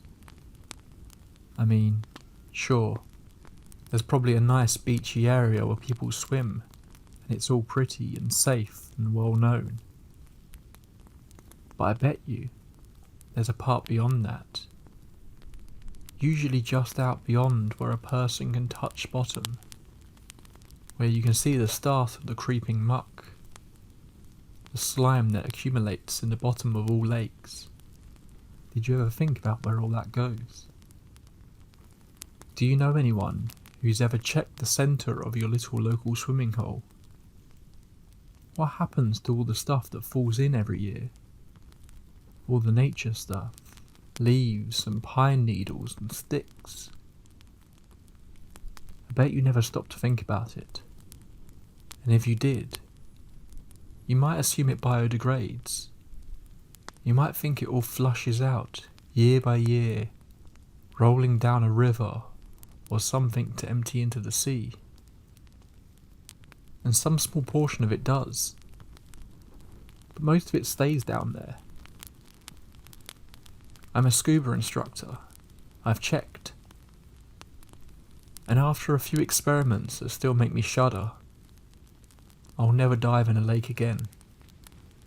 The lakes in my hometown are old and deep. They were cut by glaciers. Not just the last ones, which rolled by 18,000 years ago, but by the repeated ice ages of periods so far back we don't even have names for them. Glaciers old enough to have scored mountains that don't exist anymore started our lakes, started gouging furrows in the bedrock that were widened and deepened by each new march of ice. The lakes here are old and deep. 3 lakes nearest where I sit and write this are nearly 300 feet down in the centre, and there are some deeper than that. There's thousands of lakes in the US and Canada that run deeper than 1,000 feet. Your local pond might not reach down to shuddering, shrieking depths, but it doesn't have to. My experience has been that nightmares start around 30 feet down. The one I dove in bottomed out just under 70, and even that was entirely too much for me. I'll never do that again. In the shallows, lakes are lovely. There's all the usual bustle of life. Water skimmers dart along the surface. Tadpoles and little fish play among the pebbles and fallen sticks. There might be ducks, a frog, a sunfish. Things are delightful there, where the sun shines and birds sing. But you leave all that behind pretty quickly. By 10 feet down, you're in another world. The first thing you notice when you scuba dive in a lake is the otherworldly stillness. Like you're swimming through a painting browned with age. In the ocean, everything moves. There's waves and currents and living things everywhere. Down deeper, there's marine snow, particles falling and dancing in the water. And even at surprising depths, you'll find seaweed billowing gently, soothingly, in the slow motion wind of a passing continental current. But in your local pond, everything is perfectly, horrifically, supernaturally still. As though the world were paused as though the universe had frozen and were building towards a jump scare. And your brain keeps telling you how wrong it is, that nothing can be this quiet, that you are being too loud, that you are making too much noise while you swim, that your bubbles are screaming when you exhale, that the blood rushing through your ears is an offence to this silent place. That movement is not welcome here. You feel as if anything you touch might shatter somehow, or that the frozen moment through which you swim might suddenly freeze again with you trapped inside it, unable to blink, unable to look over your shoulder, unable to figure out why you have the creepy feeling of not being alone, even though nothing ever moves. Except that it does, explosively, horrifically, the way things move unseen and flashing at the edges of your dreams. There are fish here, and maybe a few hideous snake-like eels that all lie in ambush for their prey, unmoving and still as death, until they explode into motion as you approach. You never actually see them. You're swimming along, trespassing this unutterable world, and there's a perfectly silent flash of darkness a foot away. A tiny plume of smoky debris marks the event, the rest of the world unchanged, and still unmoving. You expect a thing so violent, so jarring to make a noise, but it doesn't. It doesn't make a sound, and your mind rails at the wrongness of it. Everything is silent. Why is it so silent? Have you been stricken deaf? Not even the sound of your bubbles. Why can't you hear your bubbles? You have stopped breathing. You take a shuddering breath. You didn't realise you'd been holding it. Holding a breath can kill a scuba diver. It's the first thing they tell you. The first rule of scuba: never hold your breath. You know that. You never do that. And yet, you just did. What was that anyways? A fish? Probably. But you never did actually see it. How big was it? Where did it go? Will it come back? Does it bite? You also can't see around you. It's hard to explain. It's not really like walking through fog. The edges of your vision are cloudy, almost like having tunnel vision. And even when you look straight ahead, the world fades to a gloomy brown-black, a few feet in any direction. Almost like you're standing under an old yellowing streetlight, looking out into the night.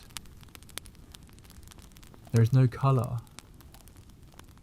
In the shallows there were tans and greens, maybe a lily pad with a splash of pink flower on top. But not here. As soon as you left the swim beach behind, so too you departed the world of colour.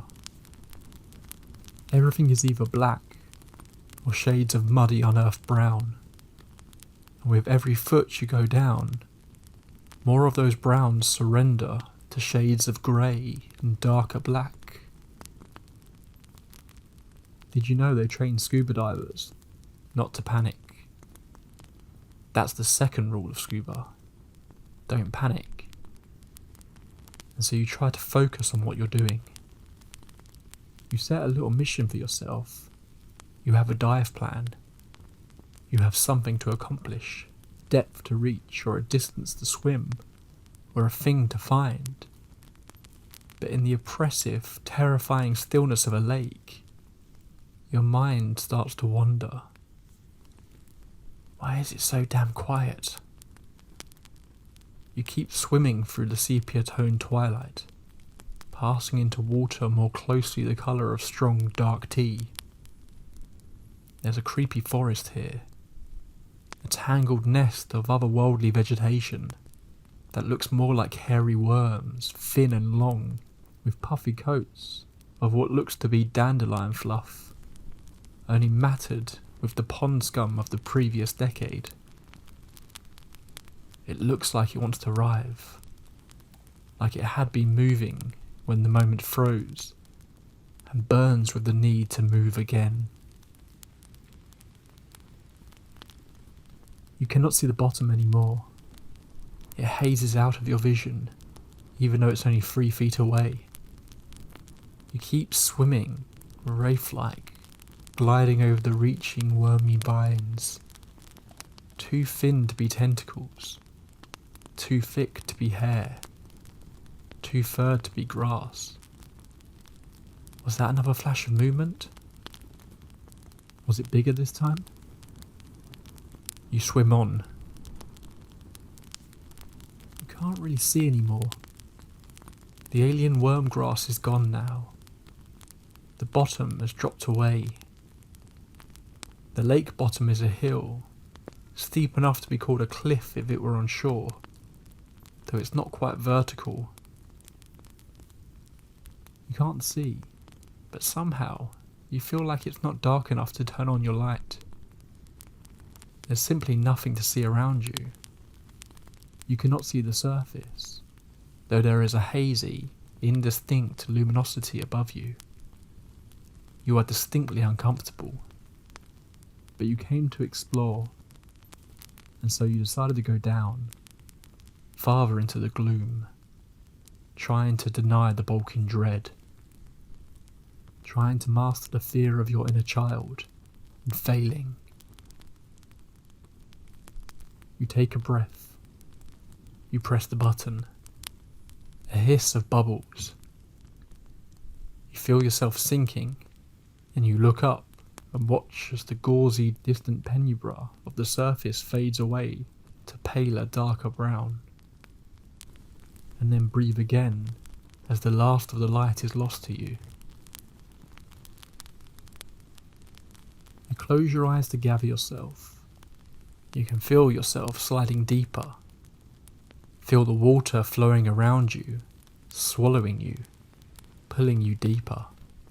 You feel the pressure building on your ears as you clear them again and again.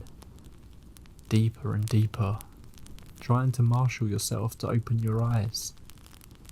But somehow you don't want to see. Somehow it will be worse to see. A shiver runs down your spine. You will look in a second.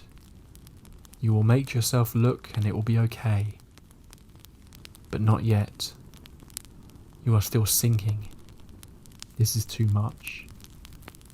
You mustn't go too deep. Divers have limits.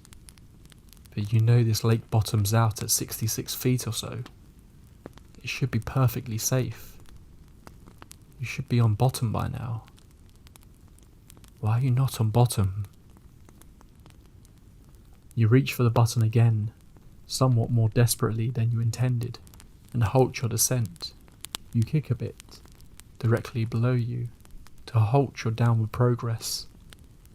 You feel the slightest touch, the merest vibration in your fins. That must be the bottom then. You exhale, letting yourself settle a little more in the water, and feel with your fins. Stretching down, you move your legs slowly, reaching with the extended, extreme tiptoe of your fin, and feel it brush. Something feather soft in the yawning nothing below. Your experience as a diver tells you now is the time to look, before you stir up the bottom, before you ruin the visibility with a cloud of sediment. You exhale, you open your eyes, except that nothing happens. Your eyes are still closed. You think? Or, wait, you blink.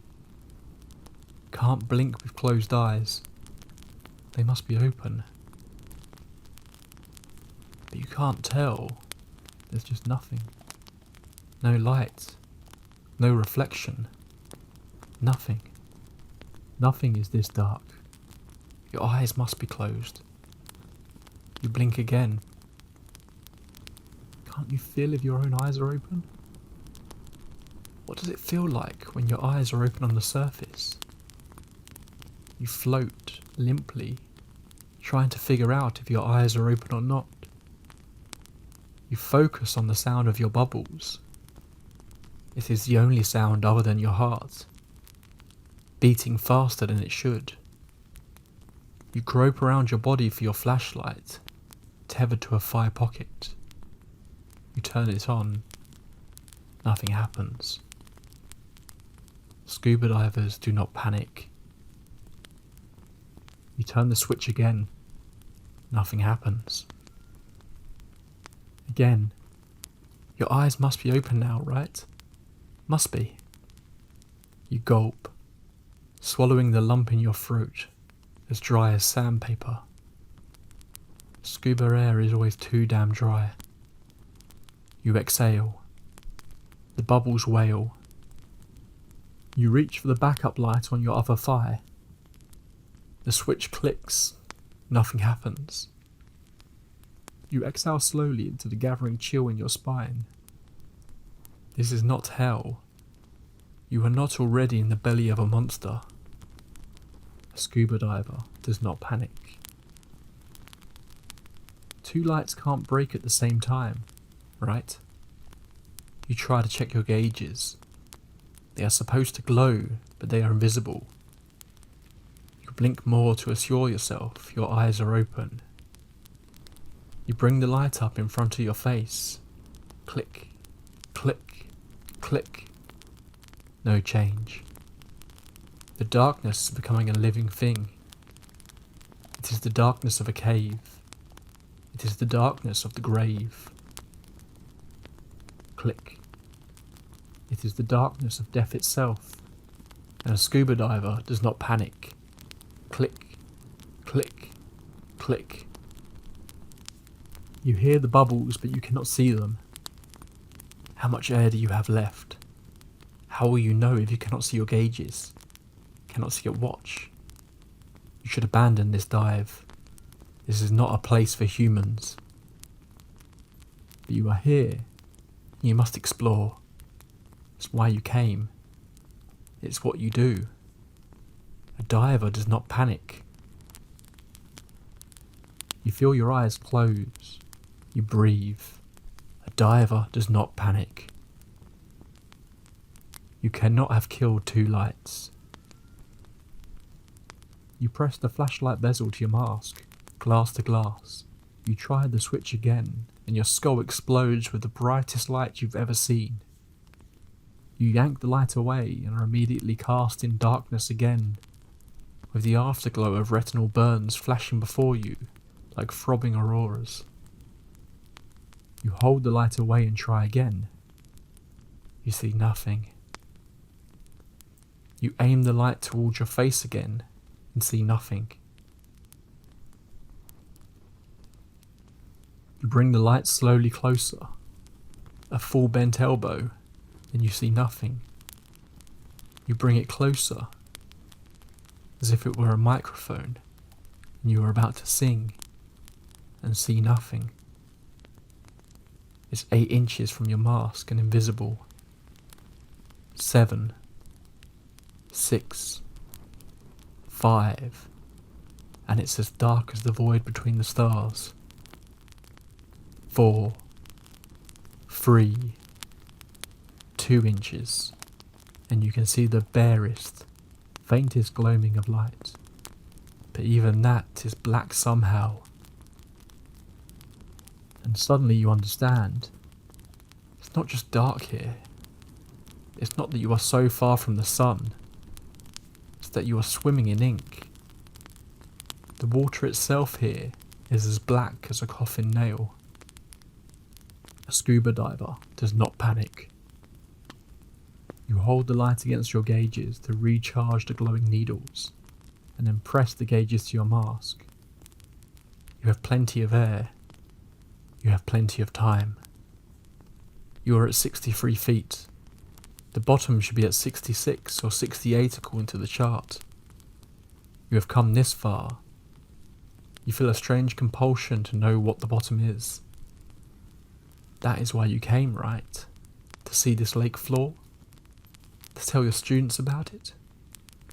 If you can't see it, perhaps you'll touch it instead. You lay horizontal in the water, as you normally do while diving.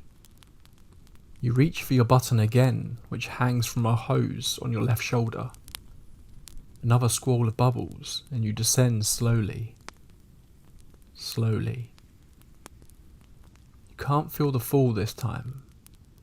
You don't want to crash into anything. You don't want to faceplant. You put a hand down below you, groping a gloved hand for the bottom. You exhale, sinking ever so slightly from the loss of air, and continue to settle. You feel a susurrus on your glove, a whisper of a touch as something floated by. A plant? A leaf? A feather? It's gone now. Did it move? You shiver at the thought. A scuba diver does not panic.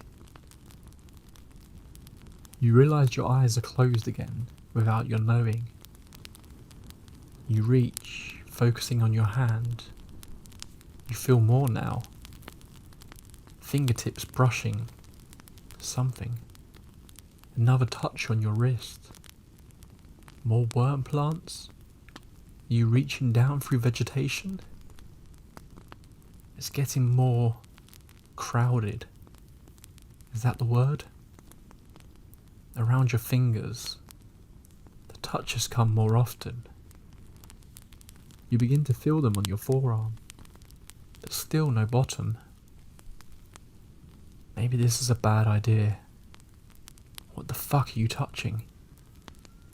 What if something bites you? What if there's fish hooks and you get tangled in a long lost fishing line and trapped here to drown? A diver does not panic. But divers also don't do stupid shit like this. What the fuck am I touching? Feels like you are reaching through leaves. They're getting slightly more dense, but they're all still floating. No bottom.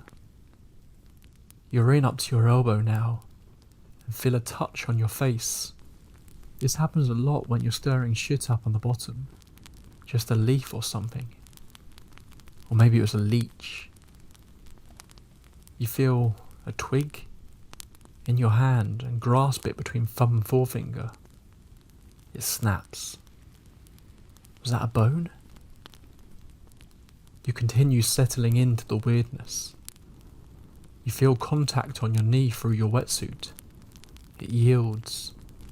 You feel it on your bicep as you reach down, and a few more on your hip, laying on your right side. There is no fucking bottom. Realising this, you begin to grasp the nightmare horror. The lake is bottomless. The lake is slime. The lake is swallowing your entire body. You are half down now. No, you must not sink any further. You arch your back and kick, feeling your fins meet the jello of the slime knee deep, and flail for your button.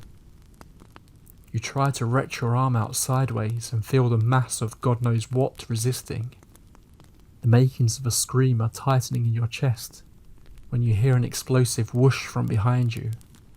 You kick, thinning into the blind madness, trying to go anywhere but into that fucking godless muck. The air puffs into your buoyancy device and you shudder. Your whole body trembling, shaking out of breath. Not too fast. You must not go too fast. This is the most dangerous part. A scuba diver must not panic. You are up, you are away. You let the air out of your BCD to prevent a runaway ascent. To rise too fast is death. To sink below is death too, in that fucking nightmare goo. You kick upwards, slowly. Your eyes are closed. Your breaths are ragged. You must kick. To rise too fast is the bends. You kick. To rise too fast is popped lungs. You kick more, pressing the button again to bleed off extra air and slow yourself down.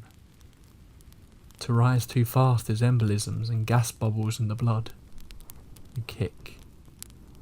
There is a world above of light and life and sound. Ye gods, there will be sound again. You kick. Though to rise too fast will be a twisting, crooked agony of wrapped joints and skin that crackles full of gas bubbles. You rise in the water column, feeling the pressure come off your ears, blowing bubbles to empty your lungs. Your breath shudders out of you. You will not die in the howling dark, doomed to silence. You take another breath and open your eyes. There is light. Still a long way off, but it is light, and you tremble at the sight of it. You must do a safety stop. You must not rise too fast. And then you must get out of this fucking lake and never return. This is not a place for men. You reach the surface and swim back to where the tourists play, splashing in the shallows. You feel the dread ebb slowly from your blood, which warms at the sight of colours and the joy of sound returning. You stare over the dark water, while you lay on your back and kick towards the shore. It's been 18,000 years since the last glacier scraped the bottom here. 18,000 springs have filled the lake with pollen and insects, and 18,000 autumns have dropped leaves and sticks and acorns and pine cones into that lake. 18,000 years of fish bones and turtle shells and rot and death and God knows what else has fallen slowly towards the centre, and most of it is still there. It's piled down there, who knows how deep, waiting to swallow a diver, waiting to entangle a swimmer. It swallows light in the tannis leached slowly from the 18,000 years of leaves, and it swallows sanity and calm and reason. Don't ever go there. My local lakes are fucking bottomless, and I bet yours are too.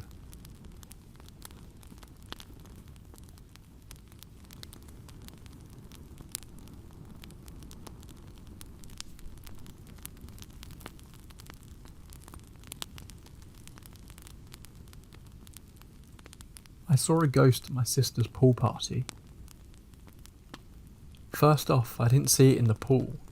It was afterwards.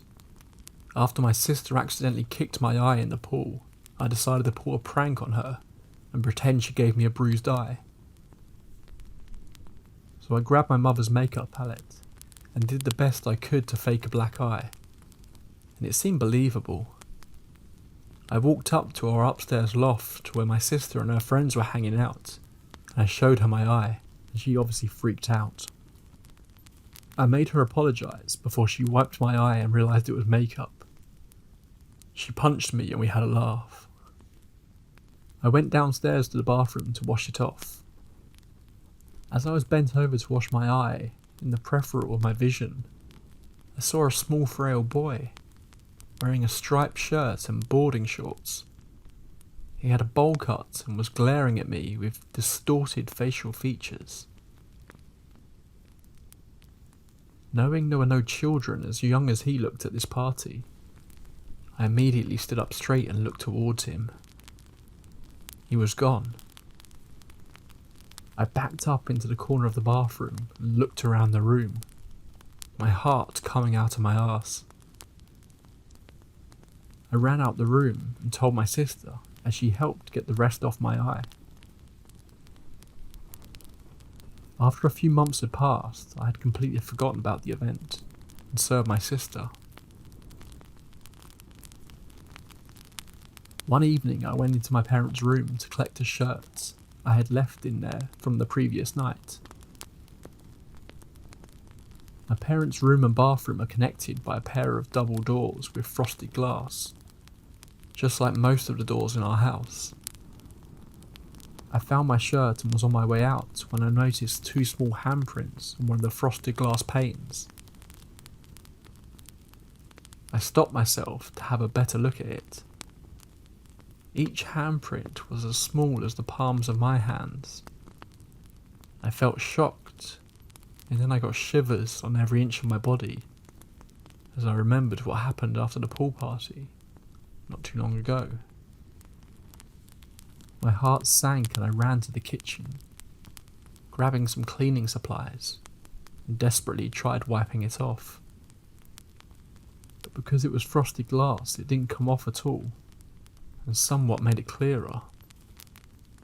I decided to ignore it, and it's currently still there. It creeps me out whenever I go into my parents' room, or especially the bathroom.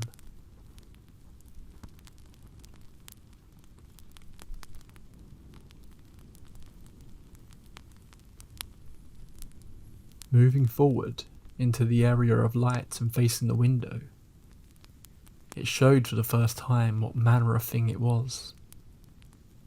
The beams of light trailed in through the dusty old attic window. It slowly turned to face me. I held my candle higher, almost as an act of defense, more than to illuminate the creature further. But it didn't move. Not in a way I'd expect a living being to move anyway. It was shaped like a man, in the vaguest of terms. You could make out what could be shoulders, an abdomen. The arms seemed to be almost sewn into its sides, unable to move. Its head pointed into a sharp spike at the very top. As I stood there frozen to the spot, I began to notice what the movement I had noticed was. It was vibrating, pulsing in all different directions, like it was made up of a whole series of different creatures. A colony of small individual white wisps. The movement on what I assumed was its blank featureless face grew greater.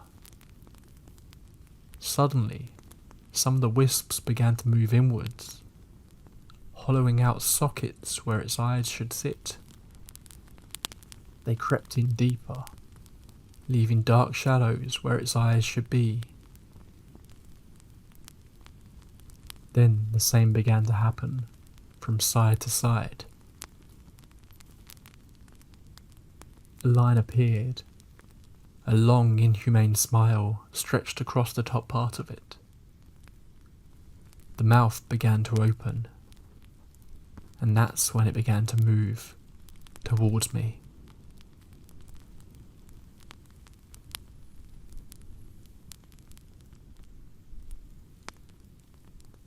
That's all for tonight.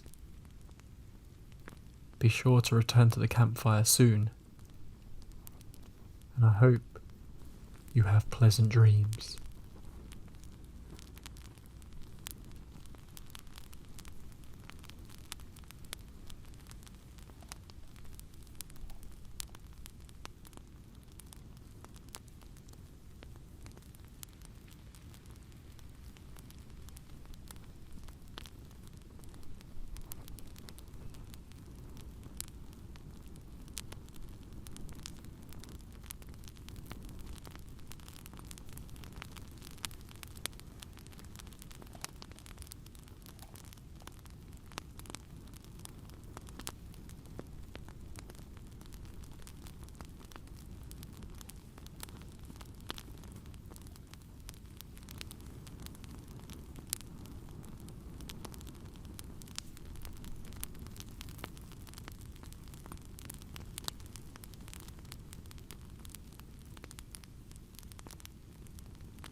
It's raining.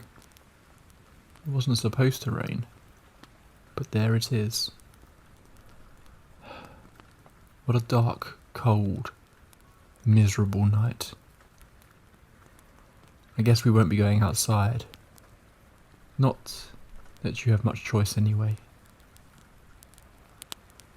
But I suppose, if we're both trapped here for a while, then I might as well tell you a few stories. Stories of true life paranormal encounters. Terrifying tales to keep you awake all night. And maybe even a few that will make you question everything. Get comfortable, or as comfortable as you can get in your current circumstances. I'll dim the lights and we'll get started on our first story.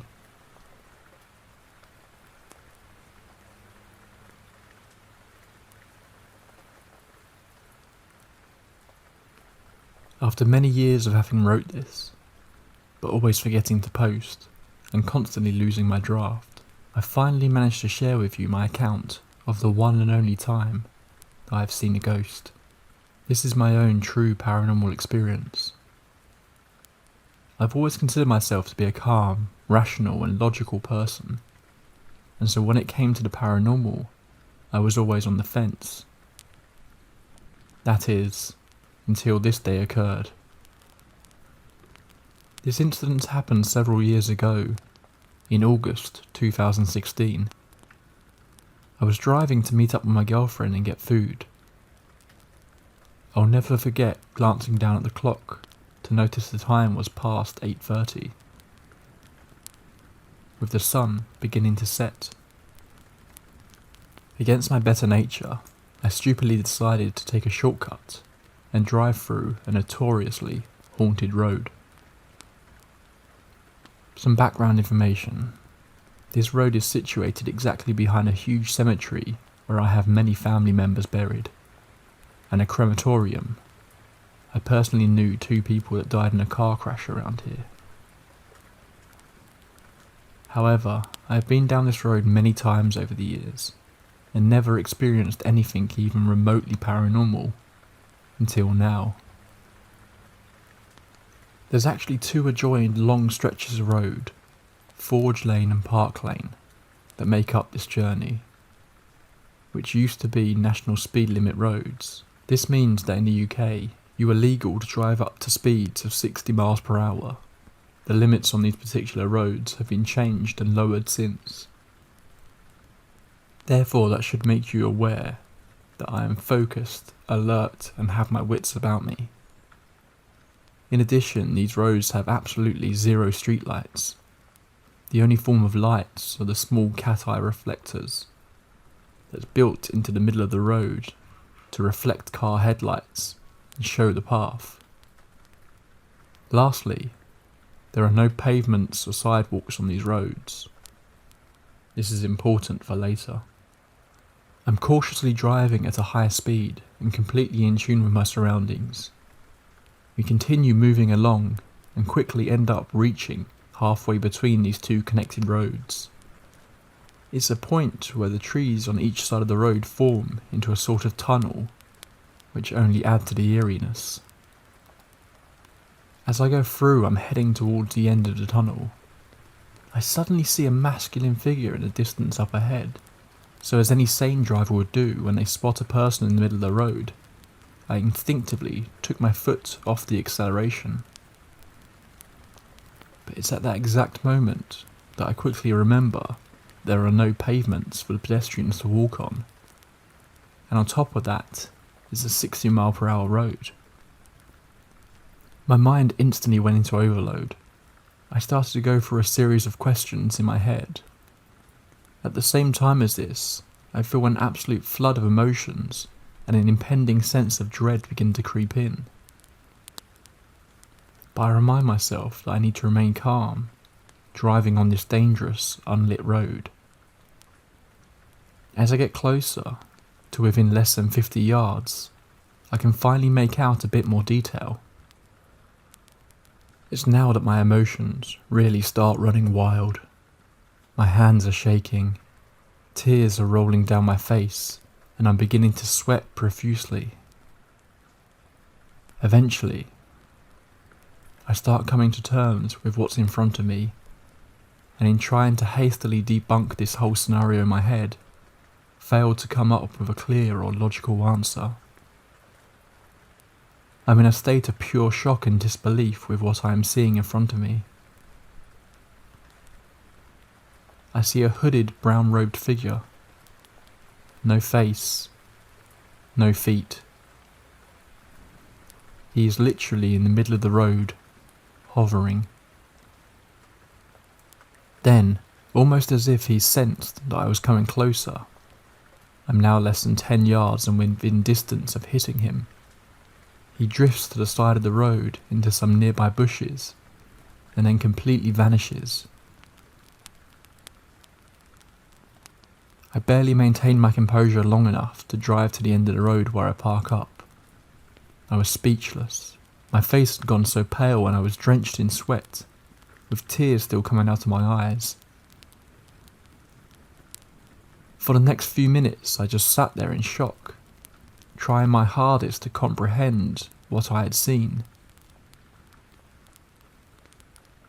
But the truth is that there were no reflections or anything of the sort that could have caused a visual misinterpretation.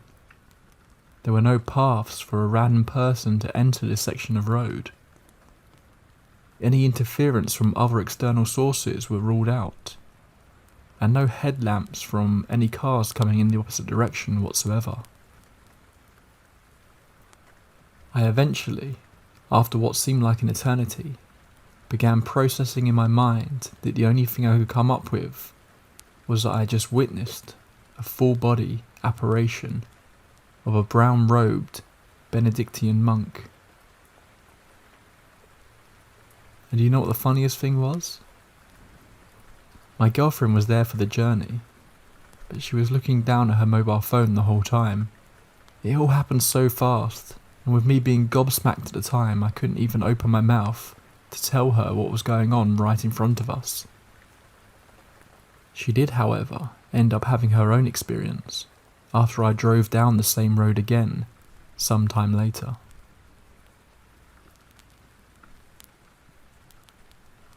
The whole experience left such a deep and lasting impact on me that I began doing a bit of background research into the whole of the surrounding area. As time passed, I eventually managed to discover two very specific details about the area. An actual monastery once existed there, dating back to the 12th and 13th century. I stumbled upon a website dedicated to my city. It's just a generic website about the history of it.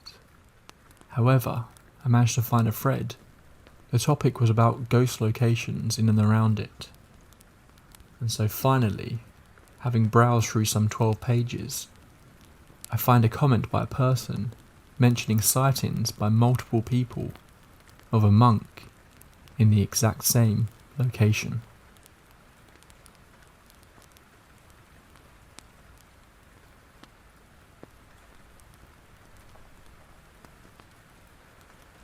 It's been a few weeks since it happened, and I haven't really come to the full realization of what that day has made my life into. It's a living hell, or maybe it's an empty husk of what it once was. I know that writing this story out will help me to get my thoughts out in a somewhat coherent way. So here's to trauma and psychology practices. It happened back in August, near the beginning of the month. It was dark out, and I was riding my bicycle just to clear my head. Things weren't going so great at home, and a breather was needed. My mum called me with an update on my dad's treatment. She said he might not make it. He might be gone by the end of this month. She also didn't seem too well off either. I tried to calm her, but she seemed almost in a daze throughout the whole phone call. I probably sounded like a desperate, annoying mess, trying to tell her to calm down, especially when her husband of 25 years is about to pass away. No, the man was not my blood-related dad, but he was still family in my eyes. He did so much for me, more than my actual father has ever done. I still held out hope for his recovery, but I wasn't sure he'd make it. That's what led me to the decision of a night bike ride. As I pedalled and felt the wind slapping against my face, blowing my hair backwards and shifting my hoodie from side to side, I felt slightly alive once again, as though the world was not literally falling apart at my feet. I had a sudden bout of panic as I came back to reality and realised that I had no idea where I was. I looked around at a loss for how I even got to where I was. I heard no sounds. It was very dark. The only things making sounds were my own low, jagged breaths, the tyres of my bike, the light fixtures buzzing with electricity, and random garbage spread throughout the ground. I stopped my pedalling and stood in place as I tried to gather where I was and approximately how far I had ridden from home. At least, that was the plan. However, when I looked back at where I had just come from, I found a black void of darkness sitting there. It felt almost inky and alive is the best way to describe. I got a spine-chilling feeling of being watched, and I slowly began to ride to the only area where the light was. It was a hidden alleyway. I got a burst of relief, because if there was an alley, then there must be stores close by, which means a location marker probably is nearby for me to get back home before early morning hit. As I rode, I felt this hazy and relaxing mellowness fall over my head. I was getting tired is what I equated the feeling to. Now, I'm not so sure that's what the feeling meant anymore. I found a road and sped down it once again, enjoying the wind slapping me in the face. There were so many big glaring red flags that somehow were not picked up on by me, and I have no idea how I didn't realise sooner. But once I stopped on a street that is usually populated, I realised extremely fast. Where were all the people? I looked around in amazement, but I continued on my merry way, thinking it was nothing more than a night time, making it less populated. After that usually populated street, which was a semi-home stretch marker for me, I found a chicken place that had a golden horse statue in front of it, which was another location marker for me. It meant I was close to home. I rode until I passed a small bus station and got ready to carry my bike back up to my apartment. I carried it with heed, and once it was over, I was so out of breath I lay down on the couch. At this point I was so tired I didn't care about much else other than sleep, so I groggily made my way to my bed. In the morning I woke up, still feeling groggy, but also this really warm, hazy feeling, as though moving would literally be wasteful of my energy. But I forced myself up. Though I didn't want to get up, I was pretty sure I was late for work, because my alarm clock did not go off, which meant I might have slept through it. I walked over to my bathroom and did my usual morning routine, until finally I realised that something was off. Just like last night, where were the typical chaotic sounds of an urban cityscape? I heard no one yelling at anyone else about who had taken whose last breakfast Eggo. My roommate wasn't listening to his god-awful country music on full volume. My dog wasn't barking. I heard no cars, no horns, No trains, no buses, no singing, nothing. Where was everyone at? I ran to my window expecting the traffic to be piled up and people to be walking or sitting in various places. I saw nothing. There was no movement, not a soul in sight for miles. I was once again overcome with this anxious, panicky feeling. I ran back to my bathroom and looked at myself in the mirror. My reflection stared back, pale and sickly brown eyes stuck in shock, and my messy bedhead falling all over. I ran some water and splashed it onto my face. The sense of puking was trying to make itself known, but I kept pushing it back, not wanting to ruin my breath, mostly for my sake. I noticed my hands were shaking. I slowly brought them up to rake through my hair. I walked backwards and slowly slid down the back wall of the bathroom until I sat on the floor. So many emotions and thoughts were flying through my mind at dizzying speeds, trying to process the situation that I now found myself in. Did the world end while I was sleeping? Or did it end last night while I was riding my bike? Was I the last survivor of the human race? And if so, how? I was literally the bottom of the barrel when it came to strength, and as far as everything else, I was what you would consider your average Joe. Why was I still here? Maybe it was God. He came and took all of the good people, and now only the douchebags were left over, and apparently I was considered to be one of those douchebags. Was I really that bad of a person? I mean, I've never stolen or killed, which I think are probably the worst things you could ever do. I consider myself to be an alright person, so why was I counted as one of the baddies? Maybe this was punishment for something. If so, what? And how should I reflect on it to get out of this situation? I dug the ends of my palms into the back of my eyelids, and I felt them watering. Why didn't I go with the rest of the world? What did I do? Then I heard something besides my own crying, off in the far distance. It sounded like music. I quickly wiped my eyes and ran back to my window. I looked out of it, searching for anything, but once again nothing was moving. I didn't even see birds flying. Everything looked so desolate. I could still hear the music off in the distance.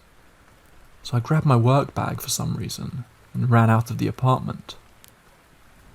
I ran down the stairs and towards the ominous sounds of the chiming music. I ran and ran. As I got closer and realised it was ice cream truck music.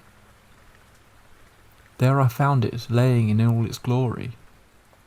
A white van with happy faces and a cutely decorated ice cream truck, sitting there with the music playing as though someone was inside of it. I ran up to it and knocked on the side of the truck. I heard no discrepancies from the music, no movement in the truck. I yelled, but nothing happened. A strange creeping feeling of being watched came over me once again. I stopped and looked around me. I quickly ran over towards an alley and hid behind a dumpster, watching the truck to see if anyone else heard it and will come out to check the sound. Then something terrifying and unimaginable happened. The ice cream truck moved by a few centimetres, and then, just as if I were inside of a game, it glitched further down the street, music and all. I jumped back and fell onto the disgusting ground. I started to feel a tiny heart attack taking place. I tried to breathe easily and controlled, but but no matter what I did, it still came out ragged sounding. I got up very slowly from the ground. I looked at the truck, still playing ominous music further down the road. My heart was slowly coming back down from panic mode when I saw the form of a woman glitch in and out of reality. She looked like she would have been walking on the sidewalk towards me. I ran away as fast as I could with my stuffy breathing and jumping heart. I didn't stop until I found somewhere away from whatever I had just witnessed. I looked down to see I was standing on a very lightly veiled line. I looked really closely and saw that it led to a doorknob of a restaurant. Just then I saw the line disappear and the door glitch open and then closed. This happened in what I would consider to be a blink of an eye. I felt my heart jump into my throat again and I started running again.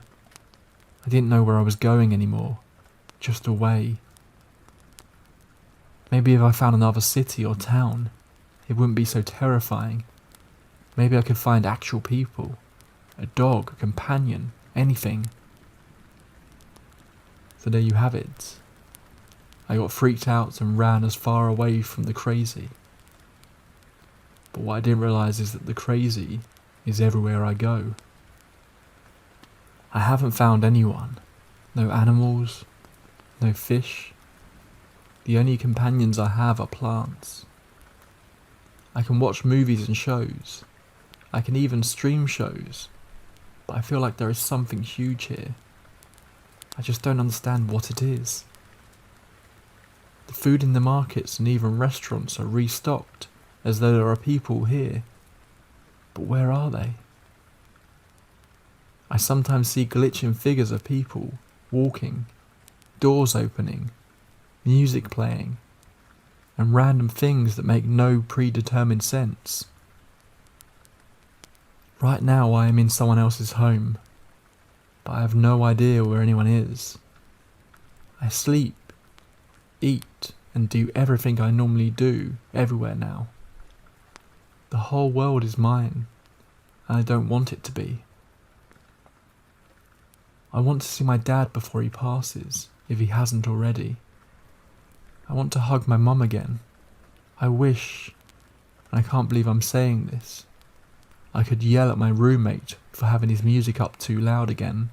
I want to pet my puppy, at least once again. I want my life back. I'm posting this in a random place in the world, with no one else around for countries upon countries, and I'm asking, do you think if I keep walking, I will eventually find someone? Or will I find the end of this hell and be released back into my world? Or should I stop here? Should I settle where I'm at and find companionship in the herbs and trees around me?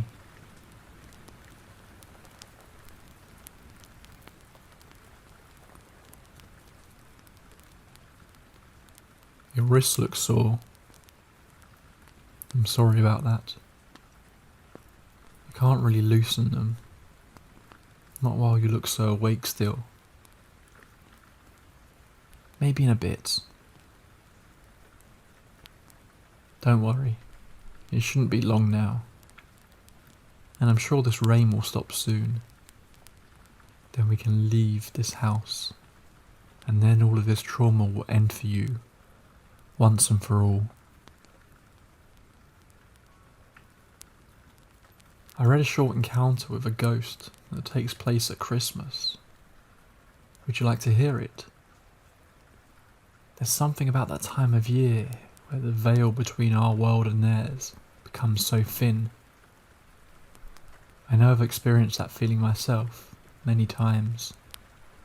Okay, so this is how it goes.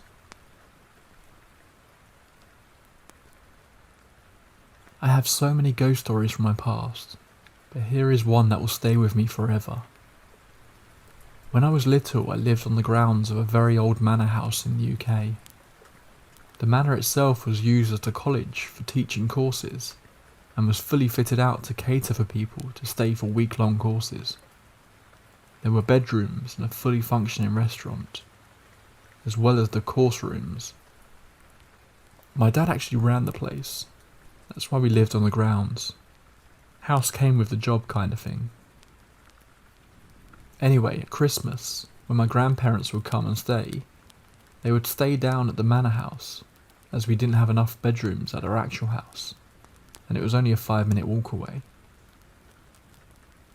So one Christmas, my granddad woke up at like 6 AM and saw a little girl next to him. At first he suspected it was me, having wandered down to see them. But as he came to more, thinking he needed to get me home before my parents freaked out, he realised the little girl was wearing a bonnet and a long white, old-fashioned nightdress, and looked nothing like me. She smiled at him and touched his hand. Then a lady in old-fashioned clothes walked through a wall, again smiling at him, picked up the little girl, and walked back through the wall. My grandma slept through the entire thing, and although he said he was never afraid, he knew she would be, and would refuse to come for any future visits, so he never told her. He did, however, tell my parents, who had already had many strange occurrences at the manor house, so he knew they would believe him. My dad said the thing that gives this story so much credibility is that the rooms they were staying in used to be the old nursery and nanny's quarters. My grandparents had no knowledge of this at the time. He said it was all very calm and peaceful, and not scary, albeit somewhat unnerving.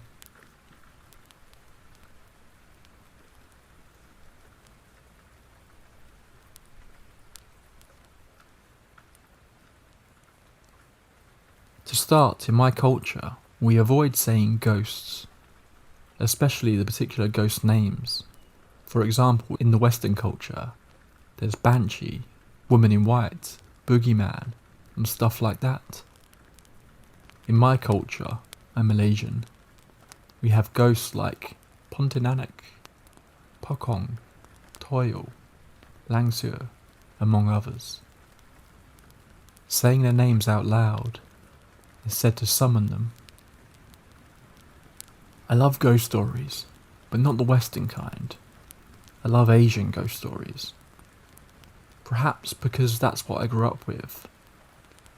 I find them spookier than Western ghosts. Due to the language barrier, there's not a lot of Malaysian ghost stories available in English. So 6 years ago I started a YouTube channel where I read ghost stories that are mainly from Southeast Asia. I would record my voice reading the stories at home, of course. Since I was living with another girl at the time, she also happened to be my colleague. We were working at a customer service call centre that operates 24 hours, and our shift rotates weekly. Our 2-bedroom apartment was really small, that there was barely any privacy when it comes to noises. So I would usually only record when my roommate was out. I didn't want to bother her with my voice, and I would prefer not to have sounds from her going about her life in my recording. One time my roommate was working the overnight shift. She left around 8 o'clock in the evening, and I just got home from work 2 hours prior, so I decided to record my second video. About half an hour after my roommate left for work, I started recording in my bedroom. I think it was a little bit more than halfway through the second story. I heard someone entering the apartment, which was weird since her shift should at least take about 8.5 hours. I thought if she came home early, it would be more than likely that she is not feeling well, so I went to check on her. When I went to look for her, she was nowhere to be found. The only logical explanation was that the sound was from the next door unit, so I went back to recording. Not more than 15 minutes later, I heard the sound of a chair being pulled from under the dining table, and followed by water running in our shower room just seconds later. Confident I was home alone, I went to check it. My bedroom door was facing directly to the shower room door. As soon as I opened my bedroom door, I had a clear view of the open shower door, revealing a dark shower room. At this point I was getting nervous. My thoughts were all over the place. I froze for a bit, before deciding to look into the shower. The sound of water running can still be heard. When I flicked the shower room light switch on, the shower was running, but there was no one in there. I turned off the shower and went looking for my roommate again. Maybe I missed her the first time. But still I found nobody in the apartment.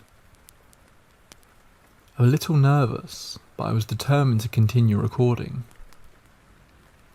I wanted to be a YouTuber, and hoping that one day I could quit my job and tell ghost stories full time. So I did. I finished recording the stories and went straight into editing. Around 1 AM I needed a toilet break. The toilet was separate from the shower and can only be accessed through the kitchen. After I'd done my business, while I was passing through the kitchen, I could hear a giggle from the living room. That stopped me in my tracks. I had a clear view of the well-lit living room. There was obviously no one there. At this point, I knew I was not alone. I ran into my bedroom and locked the door behind me. I hid under my covers, and that's when I heard something try to open my bedroom door. It went on for what felt like forever. I fell asleep for some reason. I finished editing my story, posted it a few days later. Everything quietened down for a little while, so I decided to record another story. This time I was recording during the daytime. It was my off day and my housemate was out shopping or something. Everything went smoothly. So smoothly that I was able to post a video by the time my housemate came home. That night we decided to watch a movie together. Before we started the movie, I went into the kitchen to make myself some snacks, while my roommate picked a movie. Our TV is positioned on the same wall that divides the living room and my bedroom, and the sofa right across from it, so you can see the kitchen door and shower room door when sitting on the sofa. As I was coming out from the kitchen, I asked my roommate if she had found a movie. She was looking at me with a surprised look. "Didn't you just go in the shower room like 30 seconds ago?" she asked. I just shook my head and went to sit. The topic died there and we picked a Malaysian horror comedy movie.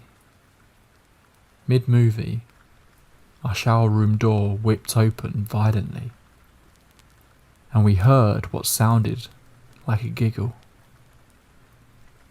My roommate decided to sleep in my room that night. That was the last time we watched anything related to ghosts. Since then I often hear furniture being moved, giggles, and see shadows moving in my peripherals, but when I turned to look there was nothing. Sometimes, even when my roommate is home, she has also experienced some spooky stuff in the apartment, like her back being tapped by something while she was in the kitchen, hearing my voice call her name when I was not home, and shadows running from the kitchen into the shower room while she was watching TV. We stayed there for a few more months until my roommate quit her job to move back to her hometown, and I decided to move in with another colleague. The new house was much larger. It was a 3-story house. I stopped recording ghost stories for a while after that. Even though I love ghost stories, I do not particularly like experiencing one. It took me about 8 or 9 months before I had the courage to record another ghost story. It was not a very good idea. I'll post about that one soon.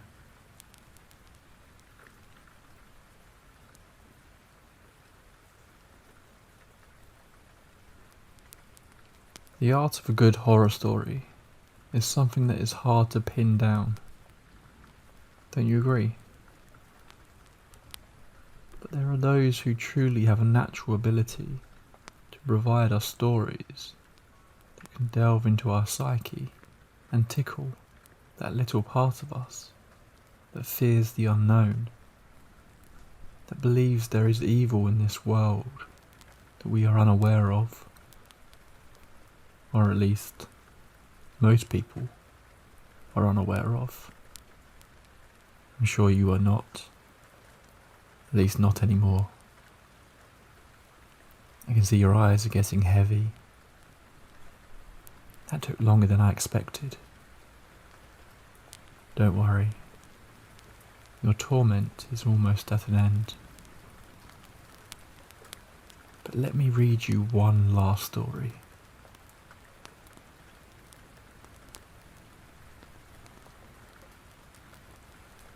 Can you tell me where your problems began? The infidelity, is that what you mean? We can start there if that's what you want, John. I could feel the air leave my lungs then, hear the incessant ticking of the analog clock on the wall, count the amount of times my thumb ran against the picked skin around my other nails. The pattern was the same. The way she spoke was the same. Hell, everything was the same. The infidelity, that too had been the same. John? Yes. The last time we spoke you said that Sam couldn't have betrayed you because of the Blackbird song. That it had been the only proof you needed that the problems had gone away. Then after the accident, you mentioned that it was where it all began. So let's begin there.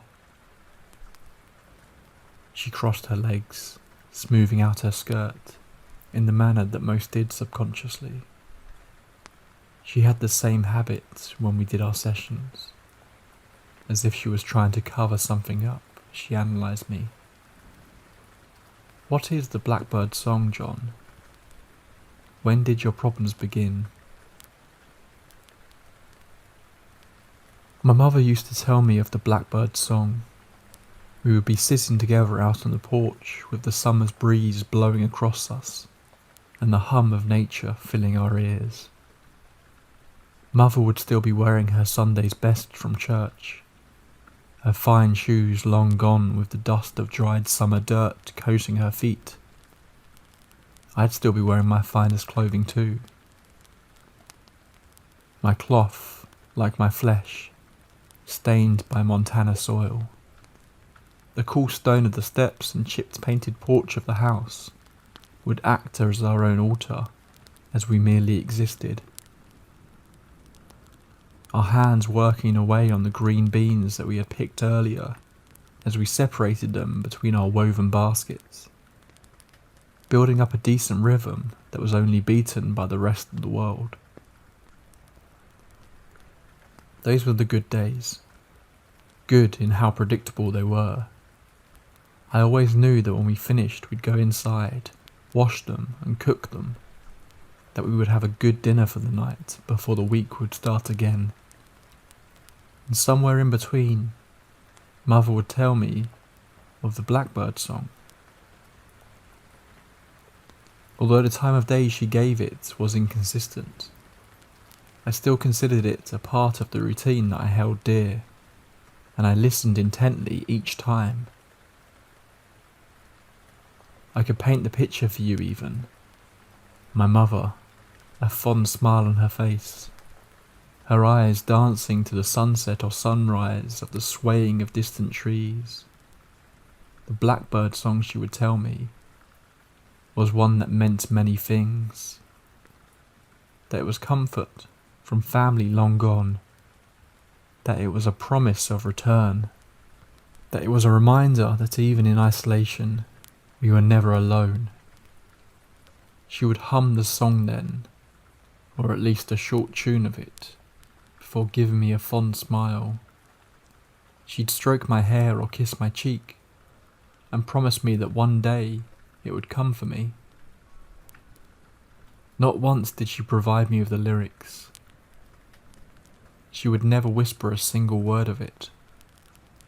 Not even when we would move the cattle or horses and she'd hum the song to completion would she say the words. One day, she would always promise. One day, I would promise right back. Always loving and remembering and forgetting the blackbird song until it, like our routine and my very life, came to an end. It felt like an end anyways, because by this point in my life, on the verge of starting high school, I had been left an orphan. Nothing really prepares you for something like that. People always go on about the old dying or the sick. You're prepared all your life truly for those around you to eventually go, or to go before them. But no one ever prepares a child. Not to experience it so quickly, without decades having passed, without the exceptions. I certainly wasn't prepared when the officer came to my doorstep, with his hat in his hand. I knew deep down, I swear I did, but everything that followed felt wrong. I felt ill-prepared, as if my life had ended with theirs. When I had been informed what had happened, car accident, drunk driver. My father always had an issue with his liquor, and my mother had paid the price with him. My baby sister, I was told, was found yards away in a ditch. Her scalp removed from her head due to a rusted fence pole. Her body mangled in the old fence's barbed wire. They said she was still alive after it all happened, that she died slowly on that gravel road. Her body so badly meshed that the casket had to remain closed. The funerals that followed all came and went within the church, as if everyone was ready to put my family in the ground, to be done with them. A few spoke of how awful it was and offered to help me with anything I need. The majority, though, told me to my face that I couldn't be sad for them, that there was no point in being sad when someone dies and goes to heaven. Those same people turned to whisper in the other's ear, to gossip about the accident itself.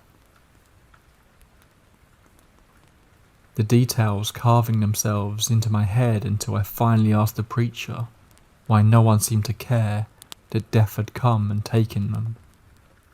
That's the whole point, isn't it, son? The preacher had told me before sending me on my way. And in truth, for a split second, I agreed. I almost joined them. I spent the entire walk home from the cemetery wondering what would be the best course of action.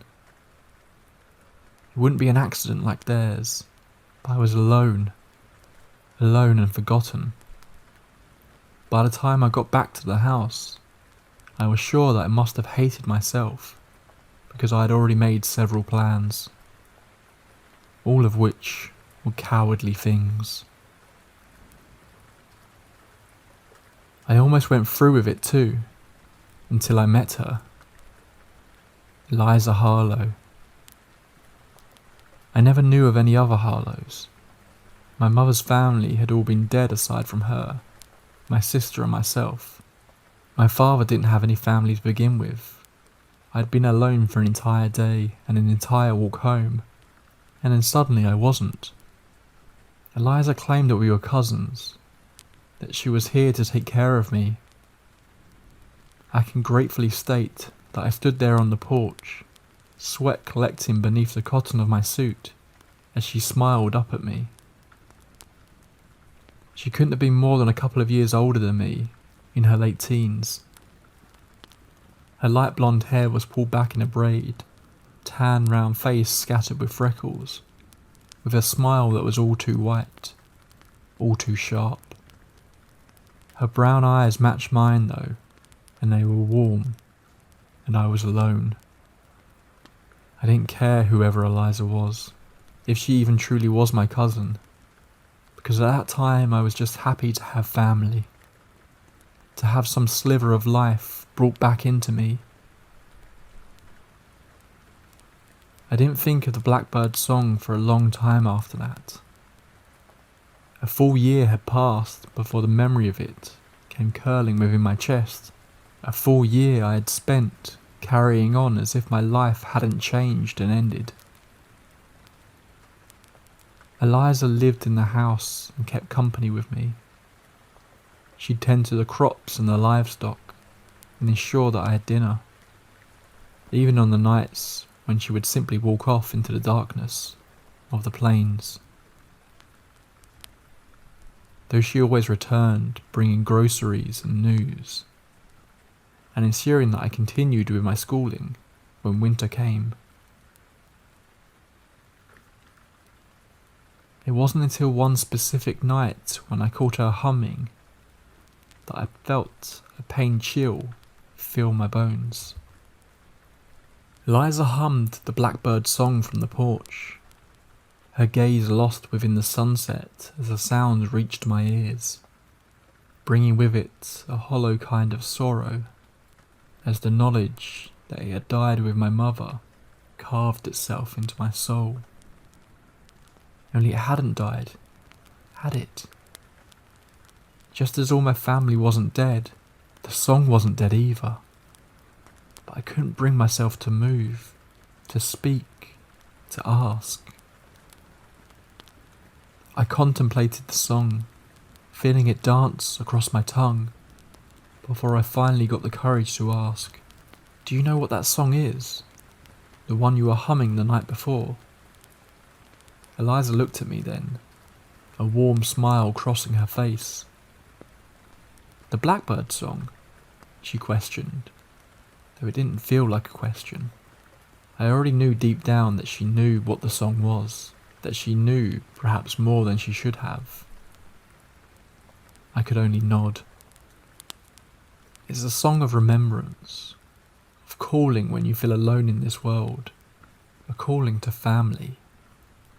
She says it as she has said it 1,000 times before. The words feel scripted, no matter how much calm emotion she places behind it. "Do you know the lyrics?" I asked, feeling temptation creep in as if I was a young child again.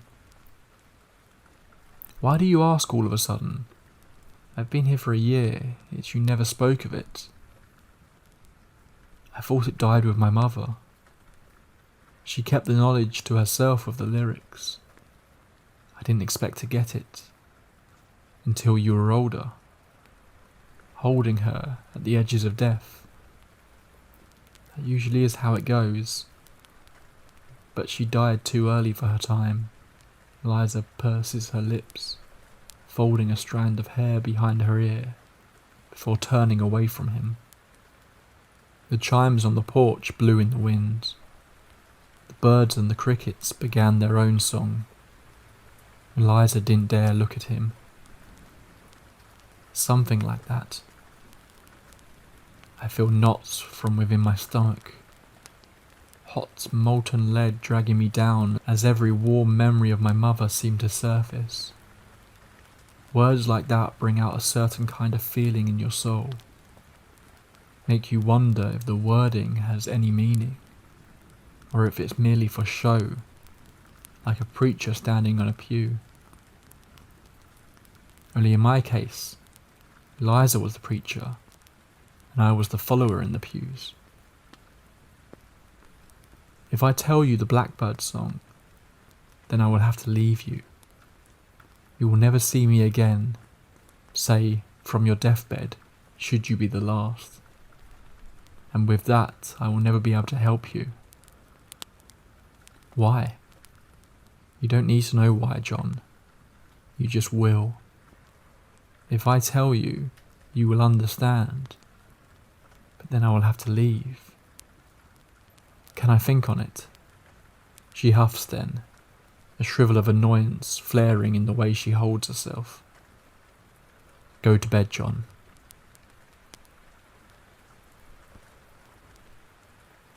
You've never spoken of your family, but I imagine Eliza held importance to you.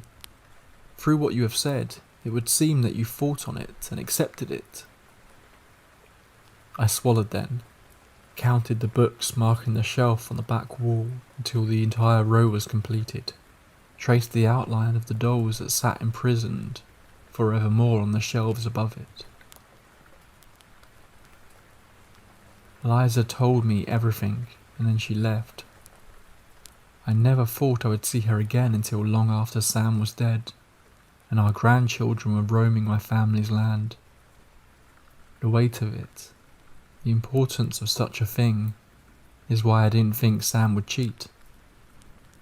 The laugh that threatened to claw from my throat for a sickening kind of dread as the words left me, the image of Sam drifted into my mind with it, as if she herself was crawling from my throat.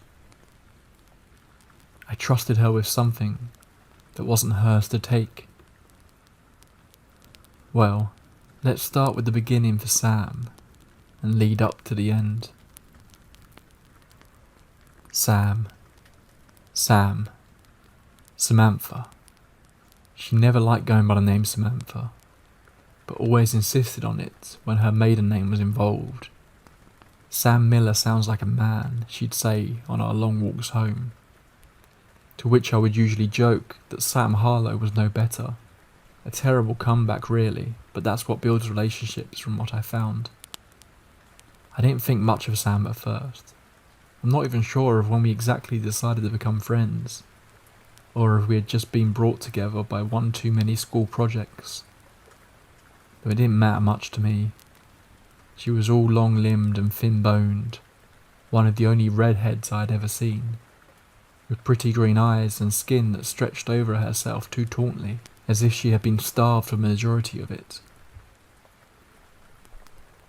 That was my belief at least, considering she was, by all accounts, a hippie and the daughter of one. We made an odd pair when we'd press our desks together or eat by ourselves in the cafeteria. The same went for outside of school, the gas station, the supermarket, the long walks to my home.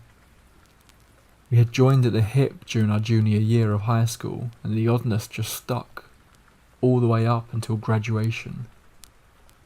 That was when our first problem started, if you could call it that. The cold, dry winter was sweeping across the lands, and Sam was caught dead in it on my front porch. Her lips were dry, hair frozen, and if one had ever seen a corpse, she certainly looked the part. Clutching that fancy, flimsy paper within her hand as if the wind would take it away and encase it in ice. College, John. Don't you ever think about such things? She would ask, and my response was always the same. I can't leave this place, Sam.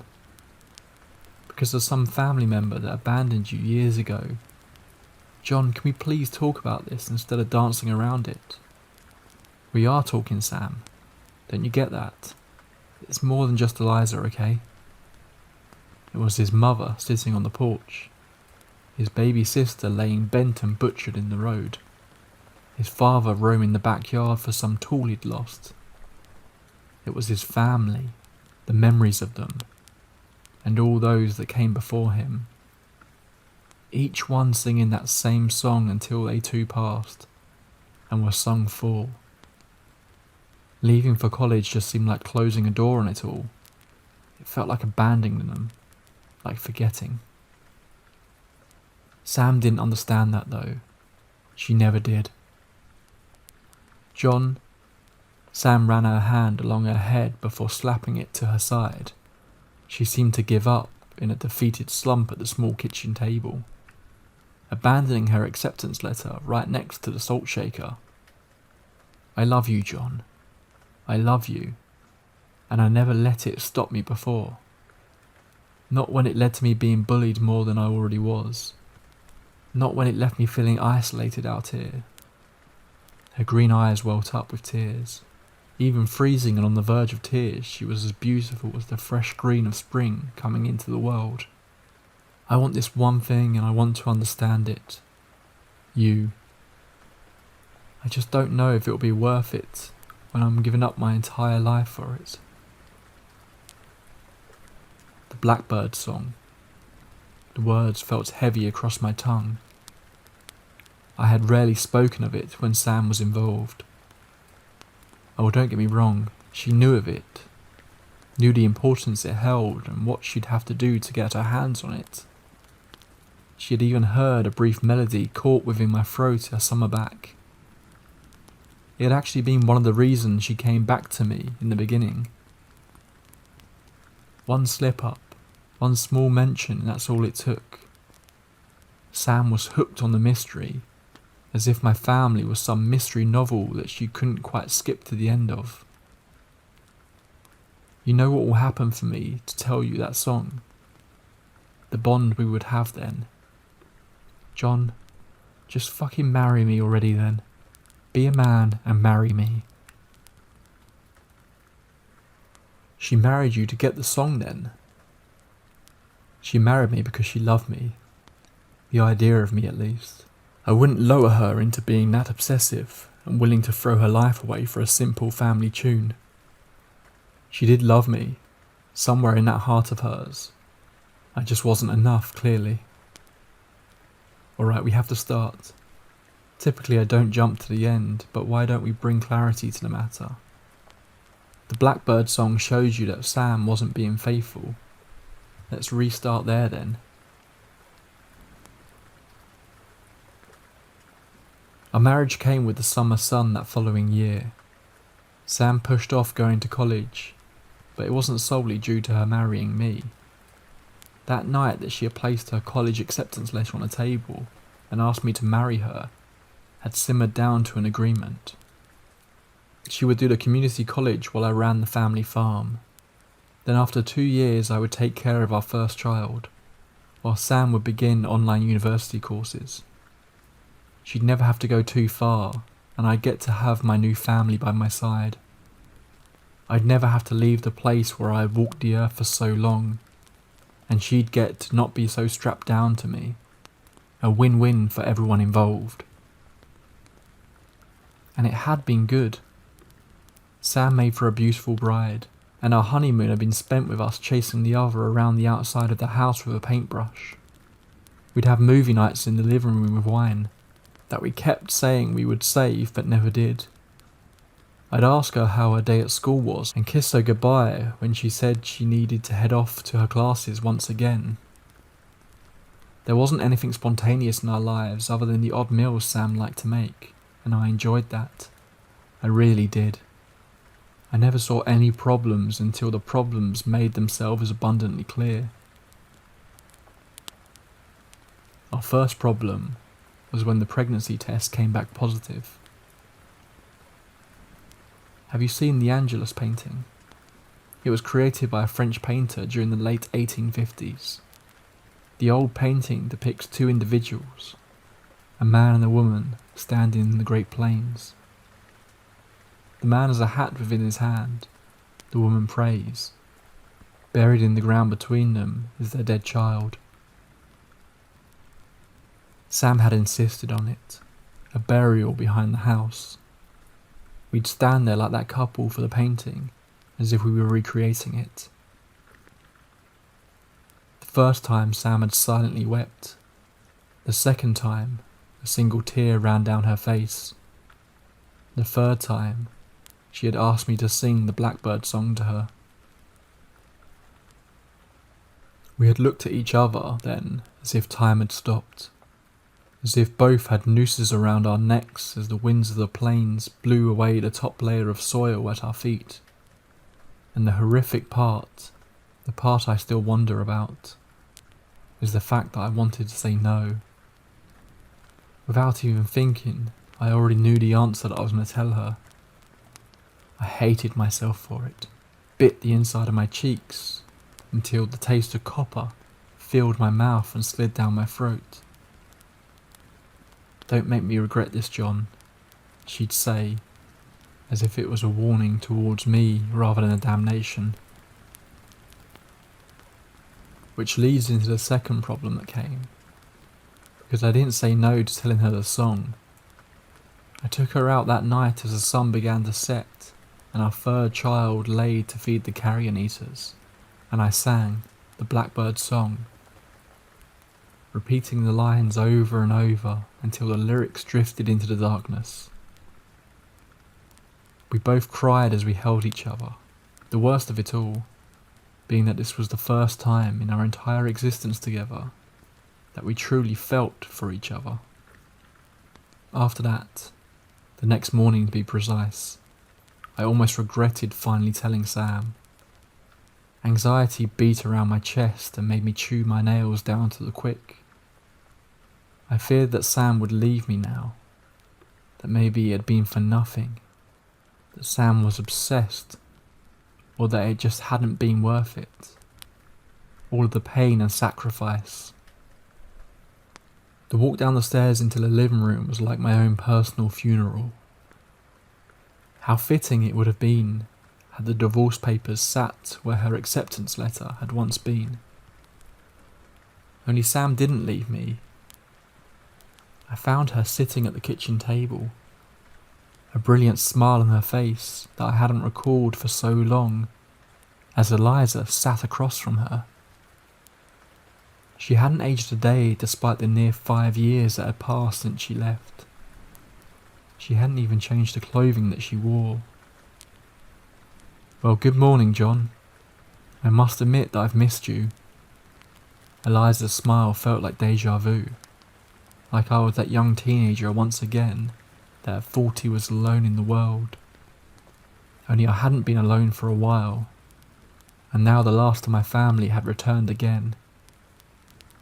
It should have brought me mirth, but I couldn't help the sinking feeling that something was wrong, that I had done something that I shouldn't have. "Liza, I didn't expect to see you here." I did. I knew what singing the song would bring, and she knew it too. She cocked her head to the side and gave me a look that said she was calling me out for it. Only before either of us could speak up, Sam had interjected, turning to me with a pleading look of horror across her face, as if she was begging for me to help her get away from some unheard conversation that they had had. She just stopped by and I couldn't turn her away. "John always went on about you during high school." Sam began to shake then. Her hands were overlapping. Her right knee was bouncing. A nervous sweat was even breaking out along the back of her neck. I doubt that. Eliza pursed her lips as she studied us, like a tiger studying its keeper at a zoo. "Eliza, Sam has class today. Why don't we catch up while she heads on out?" Eliza smiled at that. Then as Sam practically jumped from her seat at the opportunity to run, "I'd like that." "So your wife suffered miscarriages, and you didn't notice any infidelity before then, or any issues at all? The only thing I find odd is that Eliza reappeared. It sounds like you didn't call or text her, yet she came the following morning that you told Sam the song." Sam couldn't keep a baby in her if she tried. It didn't change anything for me. I still loved her just as I always had. "Tell me about Eliza, John. You ignored my comment on her, but I want your opinion on why Sam was afraid of a family member that she had never met before." When I sang the song to Sam, I had to tell her about the Blackbird song, the true meaning of it. That's why Sam knew why Eliza was there. That's probably even why she feared her. My tongue rolled across my teeth then, as that last night painted itself across my eyes. The three of us standing alone in the living room, as Sam truly entered my world. I learned of Sam's infidelity due to the song, on the last night that we were together. Fate has never been something that I had believed in, not when you get down to over-specific details and heavy religious implications that typically come with it. I tend to apply that same mindset with many things in my life. Herding cattle upon a horse, recalling the last moments I spent with my family, monsters being in our world. Sam returned home as if fate had declared it. She entered the house with heavy feet, not even bothering to hang up the keys as she always did, as she caught sight of us in the living room. Her face scrunched up, as it did when she stumbled upon a problem that she didn't understand, and those green eyes were drowning in unshed tears. I wanted to go to her then, to take her face within my hands and promise to her that everything was going to be all right, just as I did on our wedding night, only I couldn't. I wouldn't. Something inside of me tore as Eliza frowned at my wife. "Come here," Eliza ordered, and Sam followed. Those heavy feet dragging against the old wooden floor as she came to stand in the centre of the room. Her eyes no doubtedly burning as she refused to blink, as if doing so would cause her to lose sight of us. "Do you want to tell him what you've been doing?" Eliza tilted her head to the side. She appeared like a teenager then, all innocent and confused over the world. Yet it was nothing more than a mask. We both knew that. Sam opened her mouth, as if she was going to speak before closing it. Several more times her lips moved like that before Eliza slowly stood, placing herself in front of Sam, as if she was now the priest, the family home the altar. "Tell him what you have been doing." The pupils in Sam's eyes widened into large saucers before collapsing into pinpricks, over and over until Sam's mouth fell open and bloody drool fell from those lips that I had traced over for so many nights. I've been cheating. I haven't been going to classes. I've been cheating, and an ugly gurgling cry left her mouth as blood and vomit seemed to rise from her throat. Sam couldn't seem to move though, as her body fought to cough it up, frozen in place, yet fighting to stay alive, to hold command over herself once again. The children you lost were not yours. She's been cheating, lying, even trying to place poison within your food. She wants to steal the land. She wants every piece of you, right down to the song. Eliza's tone was lowly, menacing, even as a southern drawl bled into her words, like sticking a knife into a carcass and slowly cutting down into the darkness. Thankfully, you've never liked her cooking. Eliza looked at me as if she had been watching it all from the start, rather than from pulling it from a confession. I knew, of which deep down I knew, that it wasn't an entire lie in my own observation. She may have disappeared all those years ago, but I knew she never truly left. She knows everything, Eliza. Eliza looked at me then, as my mother had when I told her I was sorry for so many small irrelevant things. A pitiful look that one usually received from a parent or elder when the realization of reality and fate was met with a child's painful understanding of the world. "I'm going to deal with it, John. Then I'll come again when you sing the song on your deathbed. Just promise me that you'll do better for yourself next time. I hate seeing my family hurt itself." "I promise," I vowed to Eliza. In the same motion, Eliza told Sam to follow her.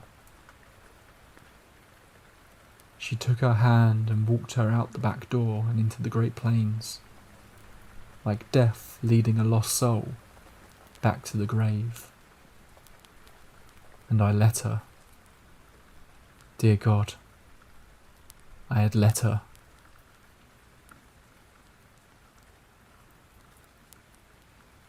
You're saying that Eliza is responsible for Sam's death? That it's because of the song that the infidelity was exposed and Sam was murdered for it? There is a heavy pause. The sounds of intercoms threatening to come on, with the continued ticking of a clock, a pen snapping.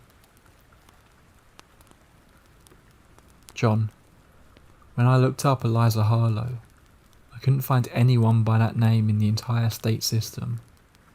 I even looked in the surrounding states, and I can't find anyone, even a second or third cousin with that identity. Dr. Jensen seemed more upset than curious, as the revelation of it all settles between us. I wish I could say that she understood, but I knew then that she didn't. She wouldn't. Not unless I told her. You wouldn't find her in anything modern. The Blackbird song is Eliza's song, and she died back in 1882, right before my family settled on our land. She's not my cousin, Doc. She's my ancestor. A sister of my ancestor. Killed along the Oregon Trail. And she didn't stay dead. Her killers made sure of that. John? I never left the house that night. I only went out searching the next morning, hoping, praying that Eliza had spared Sam. But I knew she wouldn't let her go now that she knew the family secret about Eliza. I knew how I would find Sam, and it wasn't because I killed her. Her body was drained of blood, John. Her brain showed significant brain damage. You knew those things when the sheriff pulled your body off of hers. You told the county court system those things before the autopsy even came back. You did those things. You can't blame it on Eliza. Not when she doesn't exist. Dr. Jensen looked as if she was going to be sick as she slid the pictures across the metal table. Sam. Sam. Samantha. You want to know the Blackbird song, Doctor? I'll sing it to you. Then you can tell Eliza that I told you everything. From my beginning to my very end. Right down to the fact that a vampire is going to kill you for it. And what will it matter to me, I wondered, when those cops outside the door are going to take me right back to prison once we are done? I guess I'll let you think on that one. Just promise me you'll get rid of that report before Eliza comes in and finds it. I'd hate to have broken the family secret for a second time.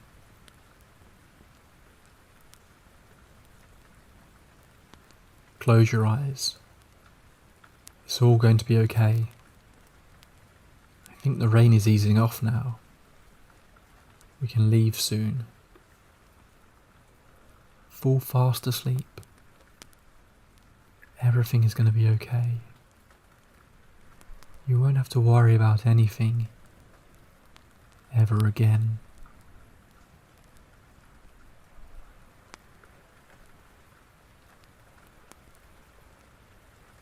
Thank you for joining me on another series of creepy stories.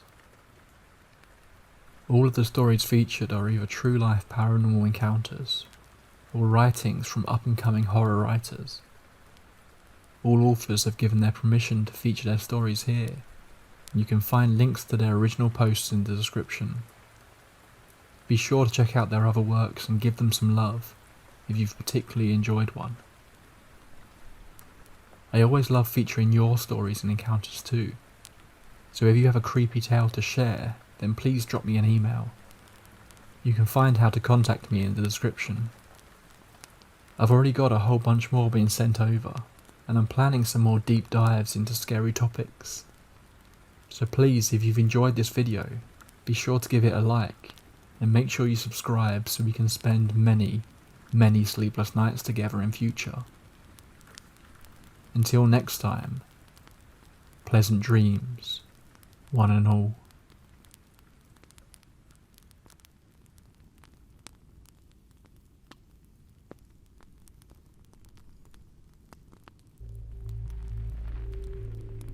Welcome to the tape library. Tonight I'm bringing you 3 terrifying, real-life paranormal stories. The people who have experienced these nightmares have kindly allowed me to share their experiences with you all. Maybe to open the minds of more people out there to the wonders of the world. Or maybe as a warning. Have you ever experienced something unexplainable? You can find my email address in the description if you'd like to have your story shared on the tape library. You can also leave me a comment below this video. If I get a few, I'll try to read out the best ones on the next episode. Okay, so grab a warm drink, get yourself comfortable, and we'll get started with the first case. And trust me, this is going to be a good one. Case 1. The Banshee in the Bog. Irish folklore is littered with mysterious and terrifying creatures. The kind that sounds so unbelievable, but the people speak of with such conviction that you can't help but wonder if there must be a layer of truth buried in there. Old people in particular still hold a belief of the fairy folk and lore of ancient Ireland.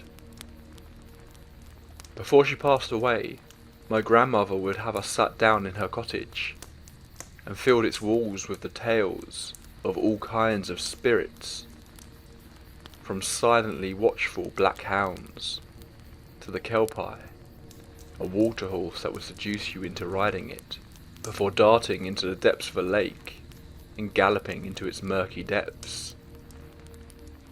When my parents would collect us, Mum would scowl when she found out about the ghost story session, knowing that neither my brother nor I would be getting much sleep that night. Nevertheless, I cherish these fireplace memories, as they take me back to a simpler time, when the dark winter evenings would be filled with life in the form of Granny's lilting age voice.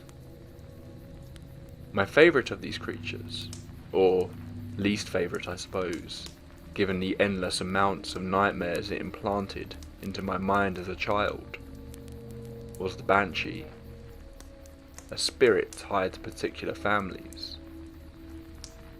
Legend has it that she appears in different forms, but tends to favour that of either a beautiful but distraught woman, or of a hunched, ailing old washerwoman, if it appeared by sight at all. It is even more distinct, you see, by its unearthly cry. Its wails and weeps would fill a room, or would be audible from miles away across the countryside. The person who crosses path with the Banshee or its cry should quickly alert the family, as this is a signal that someone from the family has died, or is set to die. Yes, the Banshee is an omen of death. As I grew older, I became cynical to the tales my grandmother had spouted, including that of the Banshee. I moved to the city for university at 18, and in immersing myself with life in the modern world, the ways of country life seemed to evaporate. A small-scale reflection of the increasingly modernised world, I guess. Sad when you think about it, isn't it? That was until one particular summer. My parents had recently downsized to a small cottage deep in the barren Irish West, where the roar of city life was inaudible. I stayed with my parents for the month of July, and spent long languid days roaming the nearby fields and looking out for signs of wildlife, such as the foxes that roamed late at dusk, or the bats that flew low along the lanes, which were laden with sprawling plant life My story begins, I suppose, in the second week of my stay. I had taken to going for twilight walks, making the most of our northern sun, which can see daylight lasting until close to 11 PM. I was some miles away from the house, but could sense darkness approaching, and decided to make my way home. Nighttime in that part of the country is utterly dark, and not something you want to find yourself swallowed by. It was, as I was walking back, that I heard it. The most startling, biting cry. It seemed to fill the world around me, as though echoing against stone walls, even though I was surrounded by open nature. I can try to describe it by saying that it was on one hand the sound of a woman in sharp pain, but equally that of a grieving mother, sobbing at the loss of her child. I was momentarily horrified. In one moment it seemed that all of my cynicism was laid to rest, and that I should run home without question. What sort of horrific creature was capable of producing a sound like this? However, I then tried to apply logic. After all, can't foxes make the most spine-tingling noises when they're distressed, or even in heat? There had to be a purely natural explanation to this, in spite of how undisputably unnatural it sounded. Whatever it was, I didn't want to stick around to find out. I would run home, I decided, and alert my parents, just in case someone was genuinely in distress or harm. I began to pick up my pace, breaking into a jog. Something in the periphery of my vision brought me to a sharp and sudden stop. To my left was bogland, an area I had been warned never to walk in, as it would be all too easy to sink into the wet ground and become stuck, or even suffocate. It was shocking to me, therefore, that in the midst of this bogland stood a woman. Long silvery blonde hair twisting in the evening breeze. The relative distance and encroaching darkness made it hard to make her out entirely, but she looked to be in her early to mid-20s, my age, and her face was contorted in what looked like either pain or horror. It was from her mouth I realized that the bone-chilling screams were emerging. Initially I was stunned. This was so adverse to anything I had experienced in this part of the world so far, which seemed so devoid of alarm or drama or consequence. But I shook myself then, and called out to the woman as loudly as I could. "Hello? What's wrong? Are you stuck?" She seemed to register me, small eyes turning in my direction, but there was no response, aside from the continuous screech which now pounded in my head. "Hello? I'm going to try to get help. I'll be back as soon as I can." With that, I ripped my eyes from the woman and darted back to the house as quickly as I could. I was around a mile away, but phone signal was limited in that part of the country, and I knew I needed to get home in order to do something to assist the woman. It would have been a risk to my own life to have walked across the bogland towards her. When I got home, my parents' warm faces quickly dropped to looks of alarm upon registering me. "What is it? You look as if you've seen a ghost." I quickly filled them in on what I'd seen, and they sprung into action, grabbing the phone and alerting the local Garda, our police force. In the meantime, my father and I leapt into the car to make our way back to the spot, whilst my mother waited for the Garda to arrive. By car we were there within minutes, and I quickly directed my father to where I had seen the incident. I pride myself on my sense of direction, and the lane is fairly straightforward, so I was utterly bemused when I realised that there was no woman in sight. nor sound within earshot, bar the standard noises of a country evening. We scanned the area, but still nothing.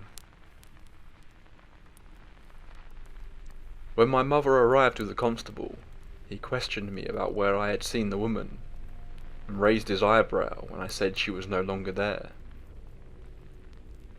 There's no way she could have been submerged in that space of time. You said she was standing fully upright when you saw her here, right? That's right. She was a bit of a distance away, but it didn't look like her legs were submerged at all. It was the screaming that made me run for help. He nodded. Okay, son. Thank you. Could you, very clearly, tell me once again exactly what you saw? Try not to miss anything out. I did so, relaying the story to him again, and trying to interpret his facial reactions as I did so. He remained quite neutral, writing my account onto his notepad. When I finished, he paused, before speaking slowly.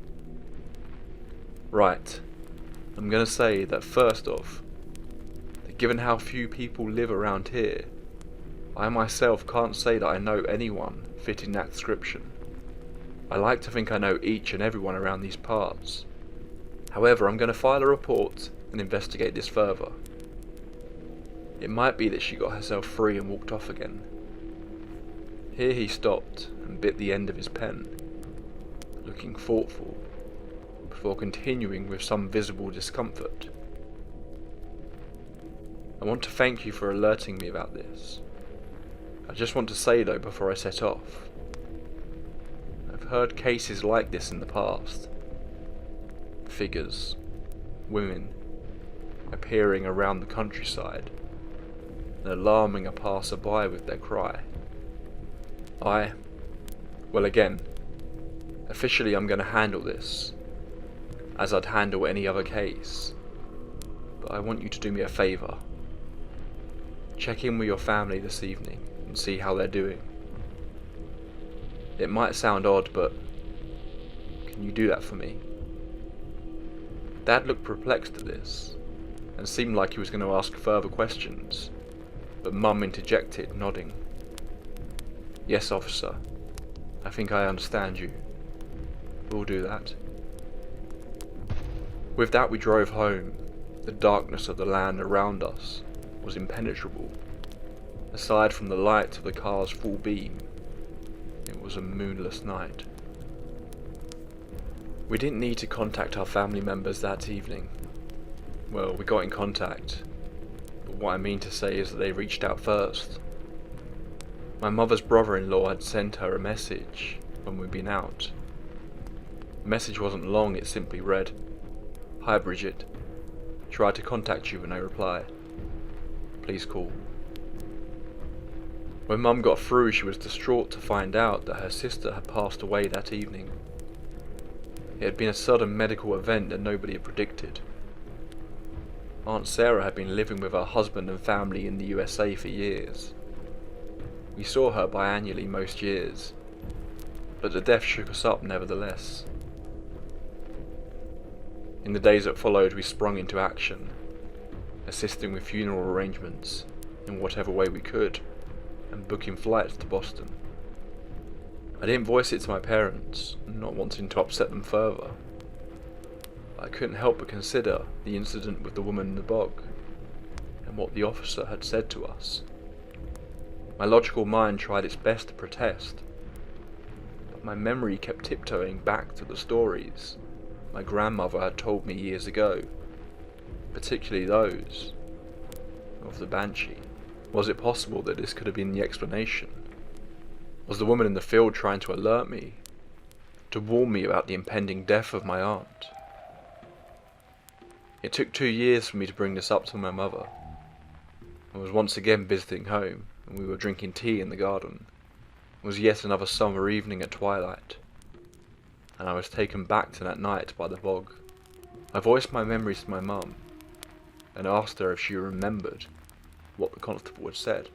She gazed into her teacup, sighed, and looked up at me slowly. Yes, son, I remember. Do you recall me telling him that I thought I might understand? Yes, Mum, I do. Your dad was ready to question him. Well, this might sound crazy to you, but I did understand. You see, about 3 years before that, something similar had happened. I took an intake of breath, and she must have seen my eyes widen. Oh no, I didn't see a woman, if that's what you think. But I did hear a cry from within the walls of our old home on the evening that your granny passed away. As though someone was screaming deep inside the house. Of course, the difference is we were prepared that time. We knew it was only a matter of days or hours. But I did hear the cry. It terrified me at the time. It's part of the reason we sold up and moved to this cottage. I was dumbstruck. When I finally found my voice, I told her I hoped that she hadn't come to hate the new house too, following what I had seen 2 years before. Oh no, she responded. No, I actually think this helped me a great deal with the first occasion, believe it or not. You see, I think maybe it's not a bad thing. She was distressed, you say, when you saw her there, the woman in the bog, I mean. Or perhaps she was just as sad as we were. Perhaps she's just part of the family. I do wonder if anyone has seen or heard her in the past. Your grandmother, well, you remember her stories. I used to grimace when I came home to you and your brother, shuddering on her sofa. I still stand by that. She smiled wistfully at me as she said this, and I was transported back to the corner of the old sofa.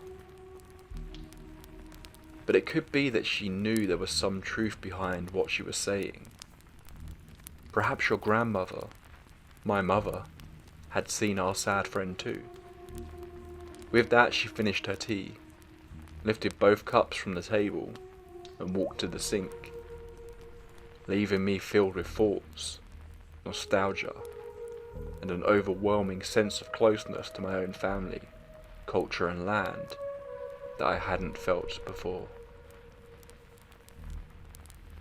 If you want to delve deeper into any of these cases, then you can find the links to all the original posts in the description. If you enjoy these tales of the unexplainable, then please consider giving this video a like and subscribing. Doing both these things will mean I can bring you more creepy tales directly to your homepage. Case number 2. The White-Eyed Child. There are a few warnings I want to get out of the way before I tell this story. First, there are mentions of suicide. I don't go into any detail just out of respect for the individual involved and their family. Secondly, I will also be talking about depression and anxiety. This story is extremely dark, but also terrifying. I have never had something like this happen again, thank goodness. To begin, I need to tell you what exactly a white-eyed child is. There's not a lot of information about them, but from the research I've done, they're messengers of death. Another name for them is angels of death. A lot of elderly people tend to see them right before they die. It's also said that if you see one, it means either you or someone you know is about to pass on. At the time of the sighting, I had no knowledge about these children or their meanings. I didn't connect the dots until later on, the dots being seeing the child, and then the death that followed. So a little backstory. I got a job at this retirement home after I had to move out of my parents' house at the age of 18. Finding employment was proving difficult, so my best friend's mother, Lola, did me a solid and got me a job at the place she worked. The building was old. It was formerly a train station, before it was converted into a retirement home. Since it was where many people lived for the remainder of their lives, there were a lot of deaths over the years, which meant there were shadow figures. I remember asking my co-worker about them, and she said it wasn't uncommon to spot one in the corner of your eye. She told me not to worry about it, and they were harmless. And that was about the extent of the paranormal activity that I had encountered. However, while working there, I had some severe anxiety, something I had never suffered from before. Probably didn't help that the environment was pretty toxic. My boss was sexist, and the kitchen was filled with middle-aged women with nothing better to do than gossip. It wasn't my first time working in a less than ideal place, but at my old job, which just so happened to be Walmart, I never felt anxiety like this.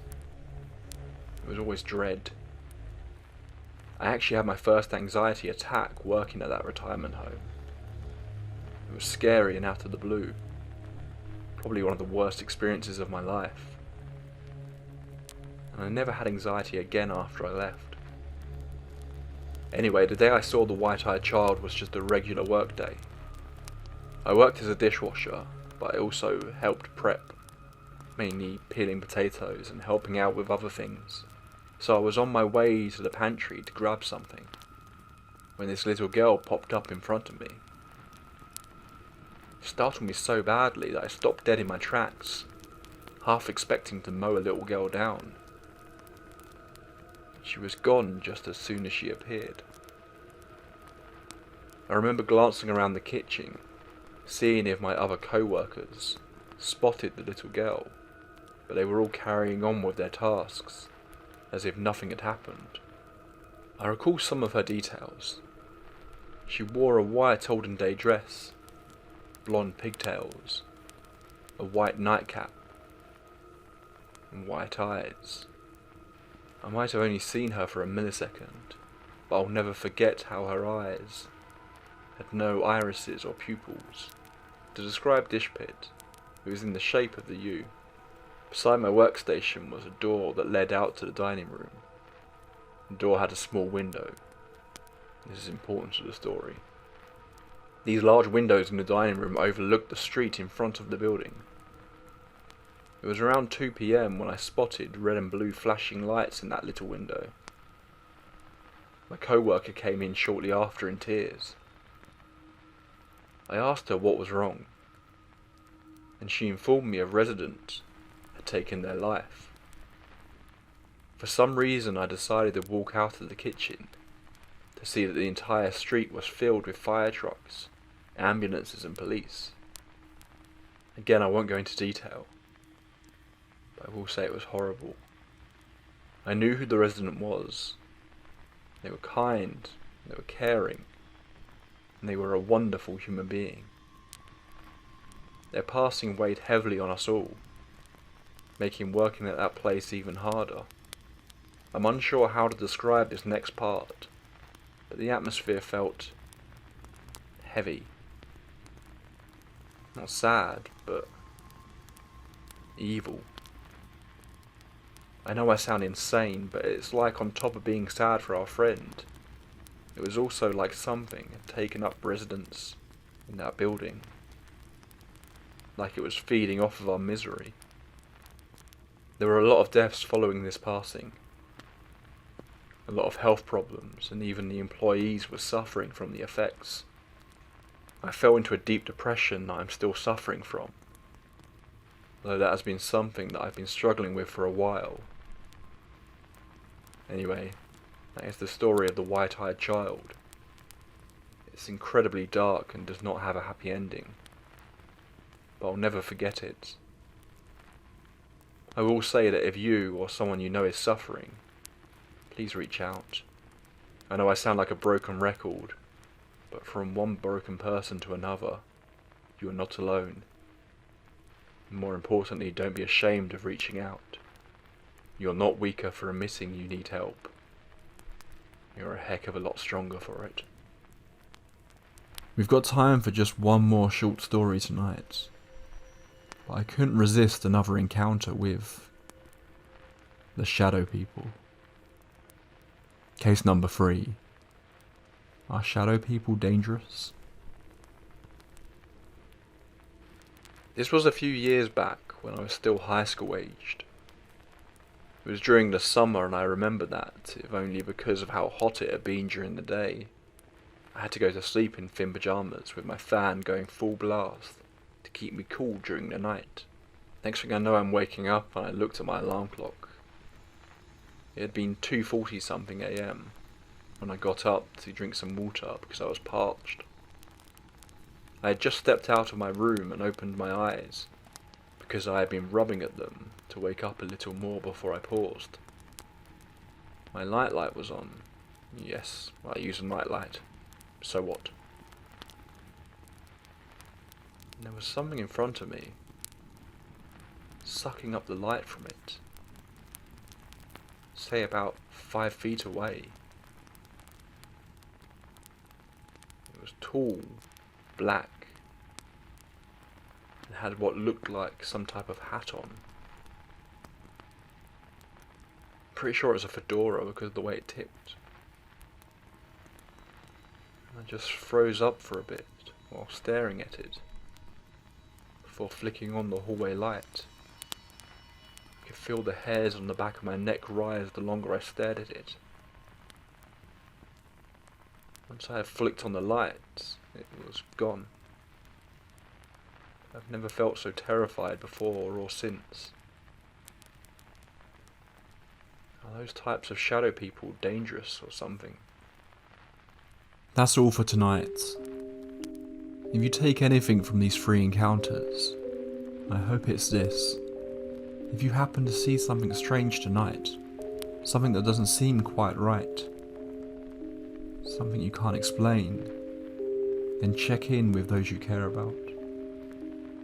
Maybe these entities are trying to warn us that something is about to happen that will change our world. Thank you for joining me. I'll see you next time. Sweet dreams.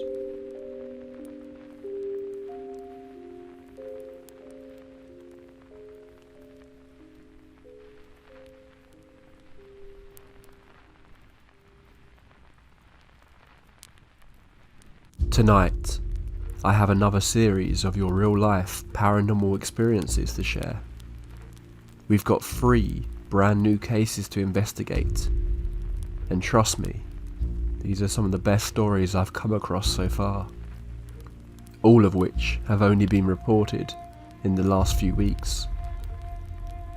So let's fire up the tape player, make yourself a hot drink, turn off all the lights, and get yourself comfortable. For case number 1, we're heading to Rock Island in Wisconsin, where this witness had a terrifying encounter. This is going to be a good one. Rock Island is a state park located at the tip of Door County, Wisconsin, on Lake Michigan. It's a difficult place to get to. To get to the island, you have to take a car ferry from Ellison Bay to Washington Island, drive across Washington Island to Jackson Harbor, and then take a pedestrian-only ferry to Rock Island. No vehicles or bikes are allowed on Rock Island. Even though the island is relatively small at about 975 acres, it has an interesting history. In the early 1600s, it was inhabited by a tribe of Potawatomi Native Americans, as well as a small fishing village of European settlers. The 2 groups did not trust each other, and did have a few bad encounters that almost led to violence, but for the most part, they've lived peacefully together on the island. By the 1640s, the Potawatomi had migrated to other parts of Wisconsin. Shortly after the Potawatomi had left the island, some settlers from the fishing village reported seeing a new group of people on the island. They seemed to be more white settlers, but they wore strange clothes and kept to themselves. No one from the fishing village was ever able to talk to one of these new settlers, or even find out where they were living. It was around this time that strange things started to happen in the village. Several animals, it's not mentioned what they were, maybe it was pigs or chickens kept by the settlers, were found slaughtered in the village and seem to have been used to make markings in blood on some of the buildings in the village. On a different night, a building used for preserving meat burned down. The villagers felt that these things must have been done by these new people on the island, and they intended to find them. But after a thorough search of the island included the wooded inland area, they never found a single person. These strange occurrences seemed to stop soon after the search, and none of the other settlers were ever seen again. In 1836, the Potawatomi Lighthouse was built on the northern part of the island. After construction was finished, the lighthouse was inspected, and it was reported back that the material of which the lighthouse and dwelling are made are of the best quality, and that the work is done in a substantive and workmanlike manner. David E. Corbin was appointed the first keeper of the light on December 19th, 1837. Only 3 years later, in 1840, despite the apparent quality of the construction of the lighthouse, David Corbin started to complain that plaster started to fall off the building, and some sort of liquid would ooze through the cracks, leaving the house constantly damp. Corbin was completely alone most of the time at the lighthouse, and some have said when visiting him that he would stare at a certain wall, and sometimes spoke vaguely of the other visitors. In 1845, after 8 years of relative solitude at the lighthouse, an inspector visited the lighthouse keeper and determined that while Corbin was fulfilling his duties, he was acting strange. The official report says that the inspector ordered Corbin to take a 25-day leave of absence to find a wife to live with him at the lighthouse. However, some think that the inspector was startled by Corbin's mental state, caused by years of solitude, and thought that it would be best that he spent some time away from the island.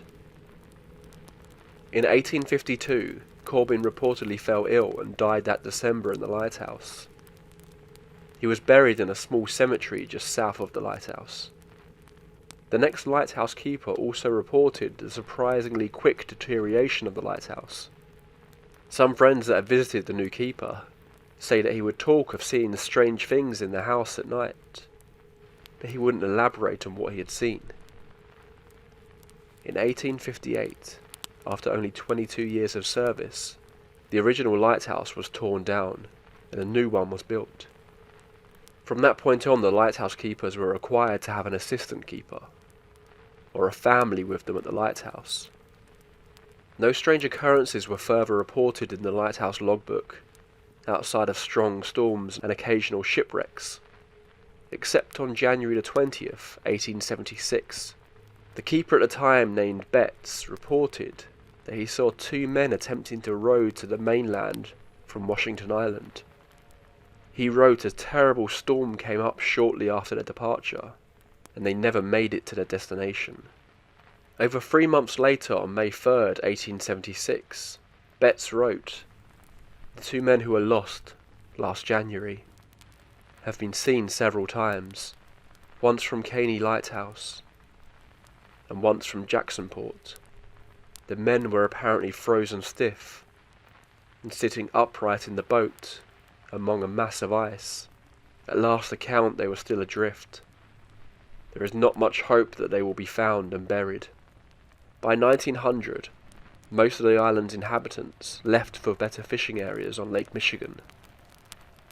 In 1910, a successful business owner and inventor, Chester Forderson, purchased all of the island, except for the land that the lighthouse occupied in the north.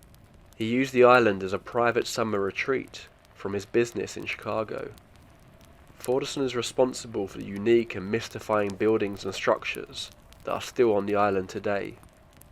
On the south end of the island, he built a giant stone hall that has a boathouse on the lower level. A stone water tower was built on the east side of the island, and an imposing wooden gate was constructed on the west end of the island. The Great Hall was used to store Forderson's immense book collection, He had over 11,000 books, and it's rumoured that he possessed some very rare books on the occult in his collection. Forderson died of heart failure on January 6, 1945, although some have speculated that he saw something that actually scared him to death. I couldn't find any writings from Forderson, however, that mentioned him experiencing anything strange on the island. After his death, multiple churches and universities were interested in his book collection, but he willed it to the University of Wisconsin-Madison, providing that they had to purchase it for $300,000, which they did. Some of this history is hard to find on the internet, but there are a couple of binders in the Great Hall that has a lot of this documented. Forderson's personal papers are housed in the archive section of the State Historical Society of Wisconsin. All of this history I gave is just to provide a little context for experiences I have had, directly or indirectly, on Rock Island. In August of 2021, I took my first and last trip to Rock Island. After taking 2 ferry rides, I arrived on the island at 2 p.m. I had booked the remote campsite E, which is a backpacking site that is a little over a mile from the dock. I took my time hiking out to the site to enjoy the scenery, and took a couple of breaks just due to how heavy my pack was. I was definitely packed more for camping than hiking. I got to my site, set up my tent, got everything situated, and started gathering sticks and driftwood from the beach so I could start a fire. On my 3rd trip back from the beach, before I got back to my site, I heard a single high-pitched squeal noise come from the forest. It didn't sound close. It was such an unusual sound that I stopped in my tracks and waited for a good 30 seconds, waiting to see if it would happen again. It didn't, so I continued back to my site. When I got back, I began working on getting a fire started. The remote camping sites on Rock Island are pretty well spaced out. Sites C, D and E are grouped together, but there's probably 100 yards between each site. There's not a real trail connecting the 3 sites directly, but enough people have walked along the ridge between the 3 sites that there's an obvious path. As I was setting some sticks up in my fire ring, something caught my eye, and I looked up. Fairly far away, it looked like it might have been at Site D or a little further, was a person running in my direction. My first thought was, well, that's odd, because like I said, it's not even really a trail they were on. Then my mind just went to, there must be something wrong, and this person needs help. They got a little closer, and it looked like maybe it was a woman in loose grey clothes, maybe in a hoodie. It was still far enough away that I couldn't really make out any details. I quickly stood up from the crouching position I was in, and just as I did, I heard that high-pitched squeal noise again. It was behind me, and it was much closer this time. This startled me quite a bit, so I turned around to look behind me. I scanned the trees for a couple of seconds, but didn't see or hear anything. I turned back around because I knew that the running person must be getting close, but now they were gone. Again I stood there and scanned the trees, but did not see them anywhere. I was so confused I was kind of frozen for a few seconds. It was all very strange, but I was able to reason it out in my head that it was just a fellow camper from Site C or D that was maybe running to the pit toilet that was a couple of 100 yards west of the sites. I tried to forget about it, but it was really just bothering me. I did not like whatever that squeal noise was, and it just felt strange. With some effort, I decided to let it go and started my fire. I had a quick meal and a couple of adult beverages, and then decided to take a little walk. I hadn't seen Sites C or D yet, so I thought I would check those out and see if I did have some neighbours camping nearby. Site D was empty. I did see the path that led from the site to the main trail, and pit toilet, so that made me feel a little less uneasy about the runner. I figured it maybe was someone from Site C that took a strange way to get to the main trail by going through Site D. It didn't make a ton of sense because I probably still should have seen them, but it made me feel better. I continued on to sightsee and saw that there was a tent set up. I really didn't want to bother anyone, but I just thought I would go over with the excuse that I wanted to introduce myself as a camping neighbour from Site E and see if anyone looked like they might have been the person running earlier. I came up on the site and there was a couple sitting at the picnic table. Neither of them looked like they would have been the person I saw running. I introduced myself and they introduced themselves. They were both in their mid-30s. They were very nice and both seemed to be pretty drunk, but a quiet drunk. I didn't ask about the runner or the squealing noise, because I thought it might be weird. I wished them a good night and walked back to our tent. When I got back I had a cigar and a few more drinks. It got dark, and it started as a perfect night. The sky was clear, and I was just staring up and looking at millions of stars. I felt better about everything from earlier, and felt stupid about the whole thing. Decided to get some sleep. It was a long day, so I fell asleep almost immediately. At around 2:30 AM, I was woken up by a huge boom of thunder. It started downpouring. The wind picked up and the temperature dropped. I love camping in the rain, but I do not like camping in a lightning storm. A pretty big storm came through and I was starting to worry. The wind was whipping at my tent and the ground was shaking from the thunder and lightning. I did not feel good about being out there in a tent and felt very exposed. The storm lasted for about an hour, before it became just a light, steady drizzle. I was just starting to fall back asleep when I heard the squeal noise again. I opened my eyes up wide in the dark and just laid there silent. There was another loud squeal noise, and it was pretty close. I knew there are no real dangerous animals on Rock Island. There are deer and porcupines, but nothing like bears or wolves. Knowing that still didn't make me feel better though. There was something about the squeal that I didn't like. I say squeal because that's the best I can describe it. It sounded to me like a pig squeal. I honestly don't know that much about pig noises, but that's what I thought of when I heard it. An injured or angry pig squeal. I continued to lay in my tent and started to hear footsteps outside. It was still raining, so the sounds were a little buried in the sound of rain. But it definitely sounded like a somewhat large animal or human walking around. I sat up in my tent and took a knife I had out just to feel better. In my head I just kept saying, "You know it's just an animal. It's fine. There's nothing in these woods that can hurt you." I listened as the footsteps started moving away from my tent. I just sat there being still, holding my knife for maybe 10 minutes, without hearing anything else. I started thinking to myself, "It's fine. It was just an animal. You're being stupid, and you need to get some sleep." I was just about to lay back down, when there was a very loud squeal, and it was right outside my tent. It felt like my heart just stopped, and a shiver went down my spine. My heart was beating so hard my entire body was pulsing, and I felt it in my ears. It took everything in me, but I forced a "get out of here," not shouting, but as stern and mean sounding as I could at that moment. I didn't hear any more squeals or footsteps that night, but I also didn't sleep. I just sat there in my tent for maybe an hour before I laid down.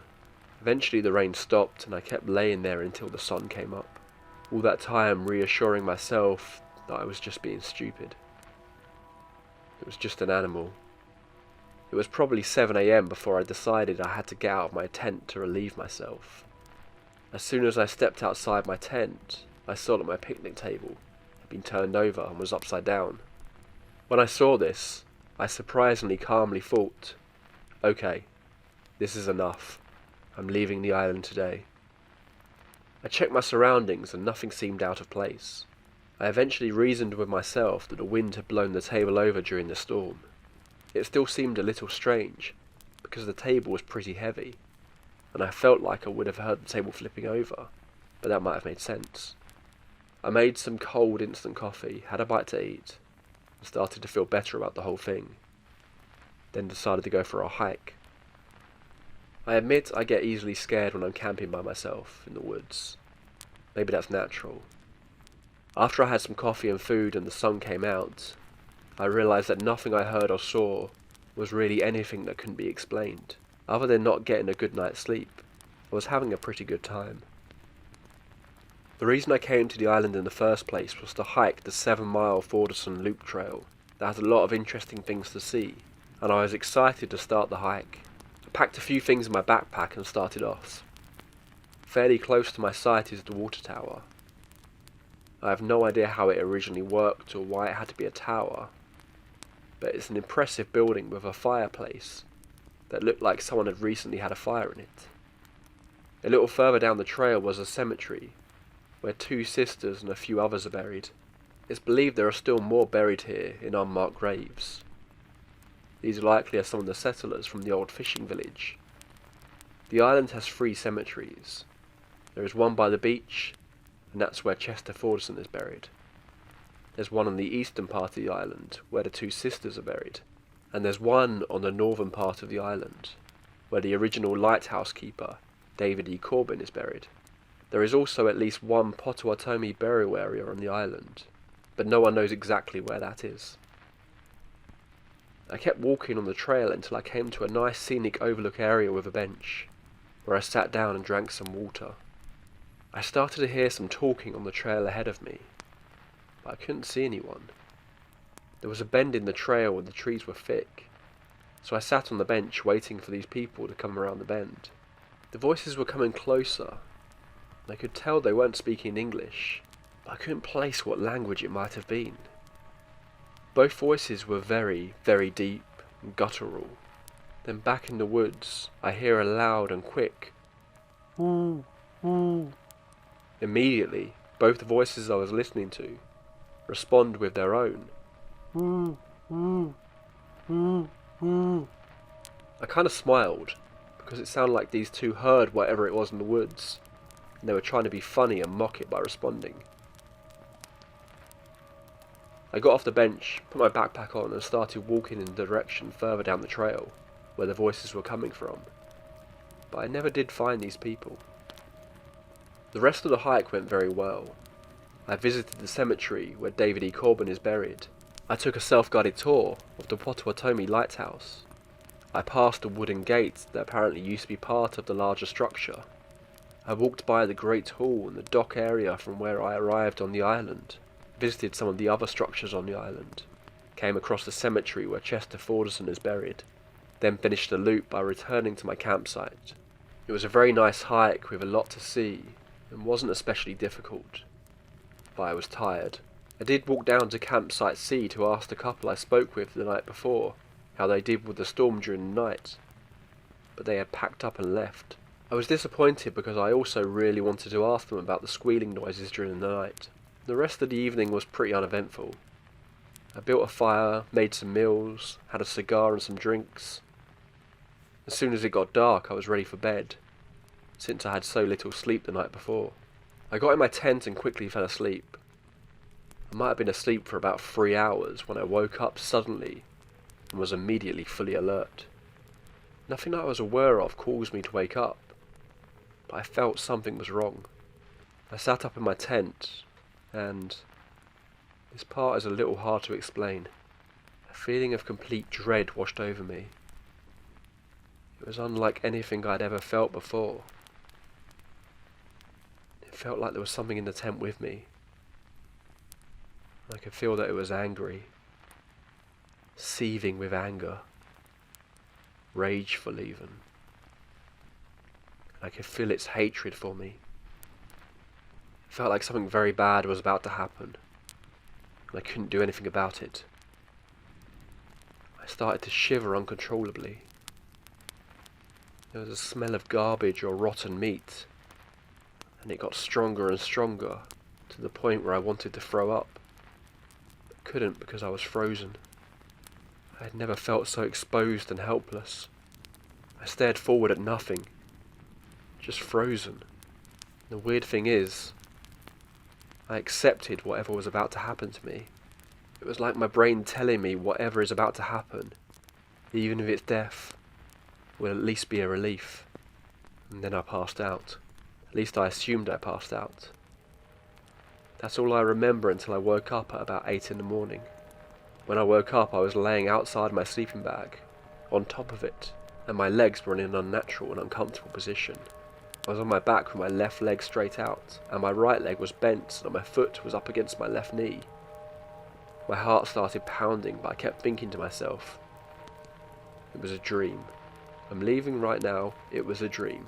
I'm leaving right now. I packed up everything very quickly and started back towards the dock to catch the first boat off the island.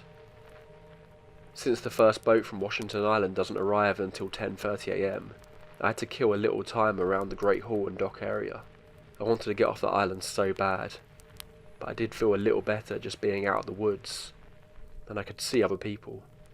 I sat down on the bench a little to the east of the dock and lit a cigar just to give me something to do, while trying not to think about the night before. I was sitting a few minutes and scanning out over the water, when I was startled by someone behind me, saying, "Hi." I jumped and was embarrassed when the person came around saying, Sorry.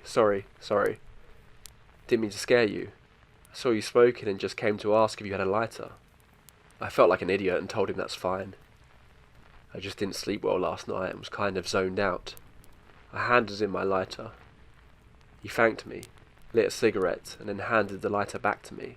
We started talking about the usual things you might talk about. He was from the Madison area. We talked about the storms we've been having. He seemed to be a real outdoorsy type of guy, and talked about his plans to move to Washington Island. It was a nice normal conversation and kind of took my mind off the night I had just had a little bit. He seemed like a pretty nice guy. Then naturally he asked me what site I had been staying at. I told him I was staying at Site E the last 2 nights. He said he usually books that site, but I must have reserved it before him. He said he had to book Site D the last 2 nights. I was surprised by this, because no tent or anything was at Site D the 2 times I walked past the site. I told him this, and he said he comes to the island a few times a year, and you have to book a site, but he actually camps at different areas on the island. I asked him where he camps, and he told me most of the time he camps in the East Cemetery, but he also likes to camp in the woods south of the lighthouse. He told me that he hikes about halfway down the Fernwood Trail, and just heads north into the woods, where he finds a place to camp. He said that one time he found the ruins of a small log house in those woods. He's going to try and find it again and camp inside of it. At this point I started to change my opinion about this guy, and wanted to change the subject. But then he asked me if I had heard the screeches in the woods. I took a second to reply, and knew he was talking about the squealing I'd heard. I told him I had, and asked him if he knew what it was. This time he took a second to reply, and I saw his face change. He looked as if he was thinking if he should tell me something, like a secret, with no expression at all on his face. He said matter-of-factly, "A demon lives on this island." Under any other circumstance I would have laughed this off, but not after what I had experienced the night before. He looked at me and must have seen the anxiety and fear I was feeling. He surprised me by letting out a quick laugh. He asked me if I saw anything that night. I told him I hadn't seen anything, and he stared at me like he was trying to figure something out.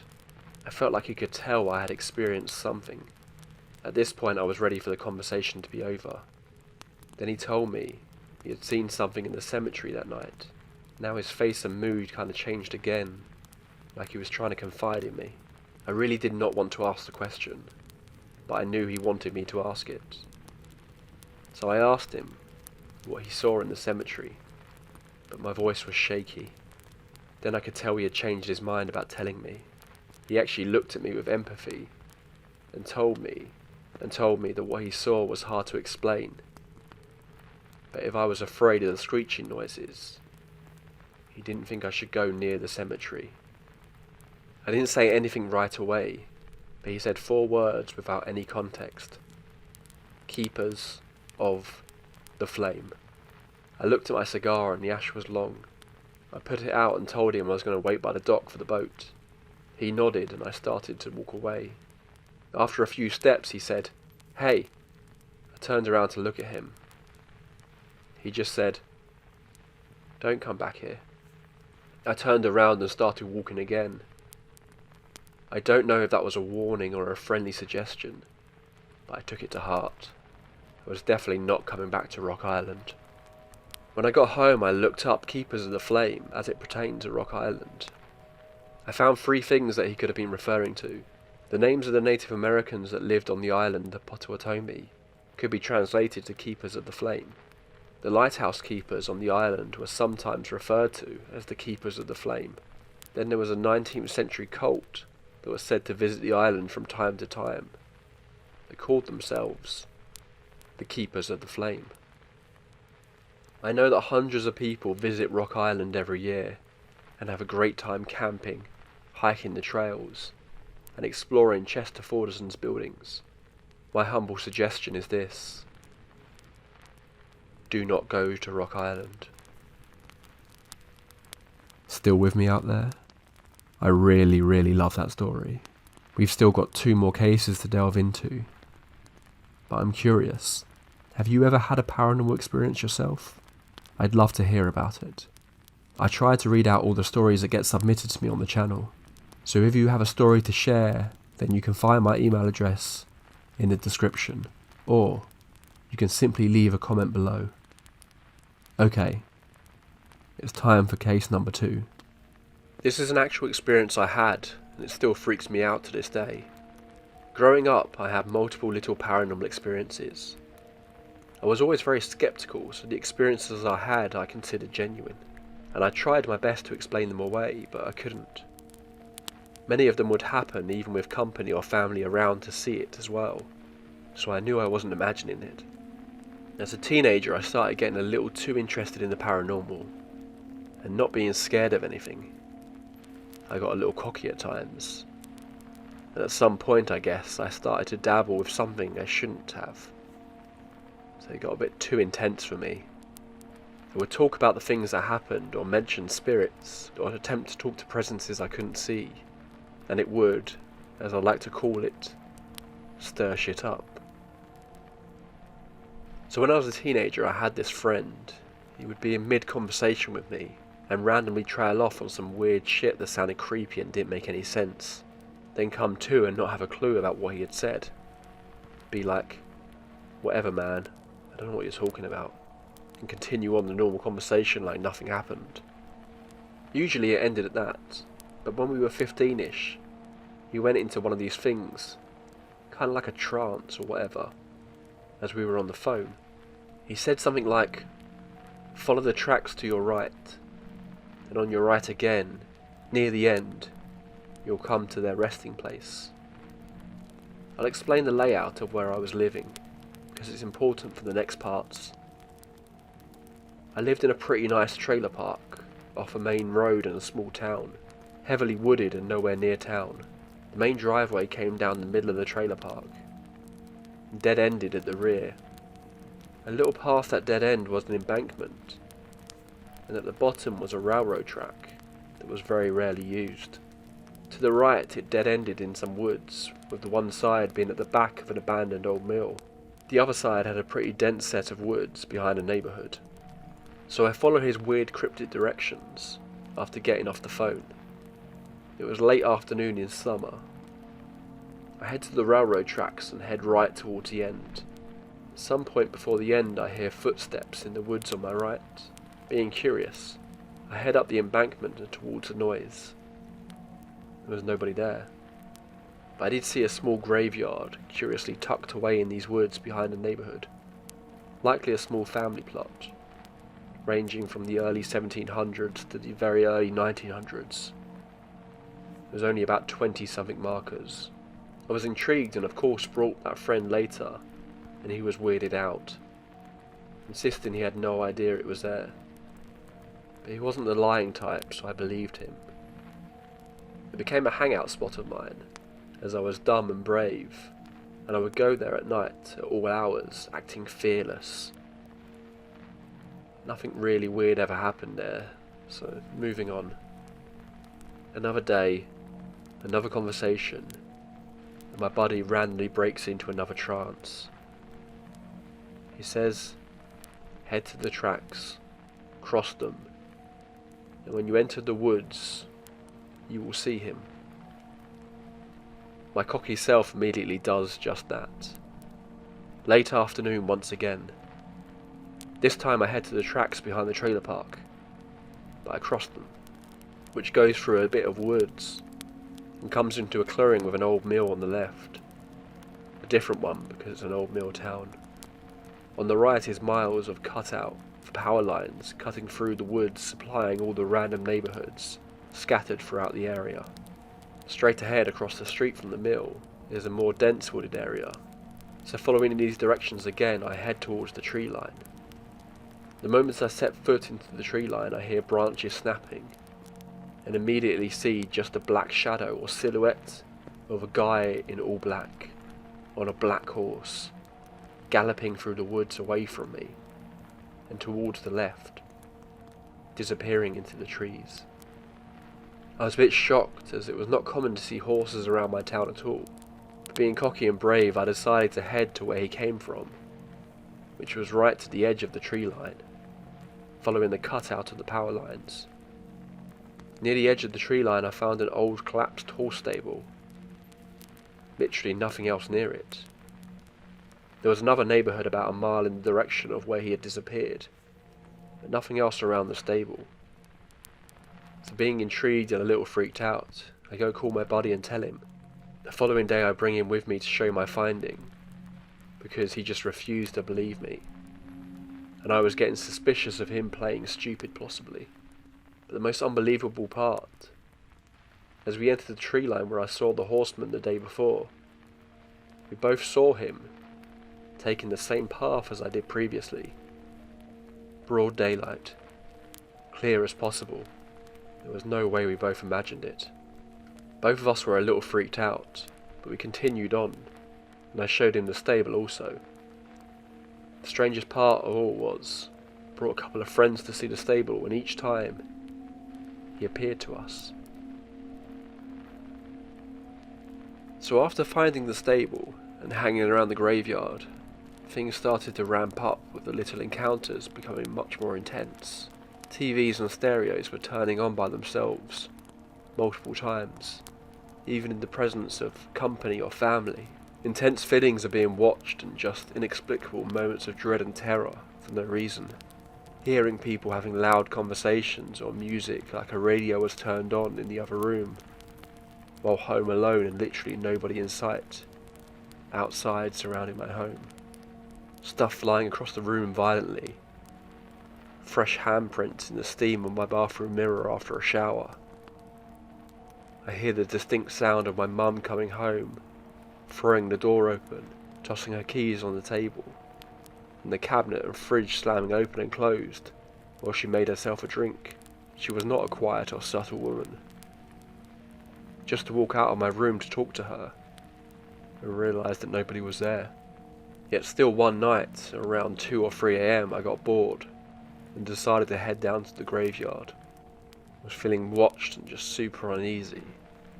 I was trying to be stubborn and refused to feel scared for whatever the hell reason. I was rebelling, I guess, telling myself I couldn't be harmed.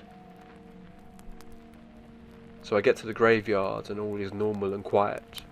I hang out for a while and realise I'm being dumb. Decide to head home and get some sleep.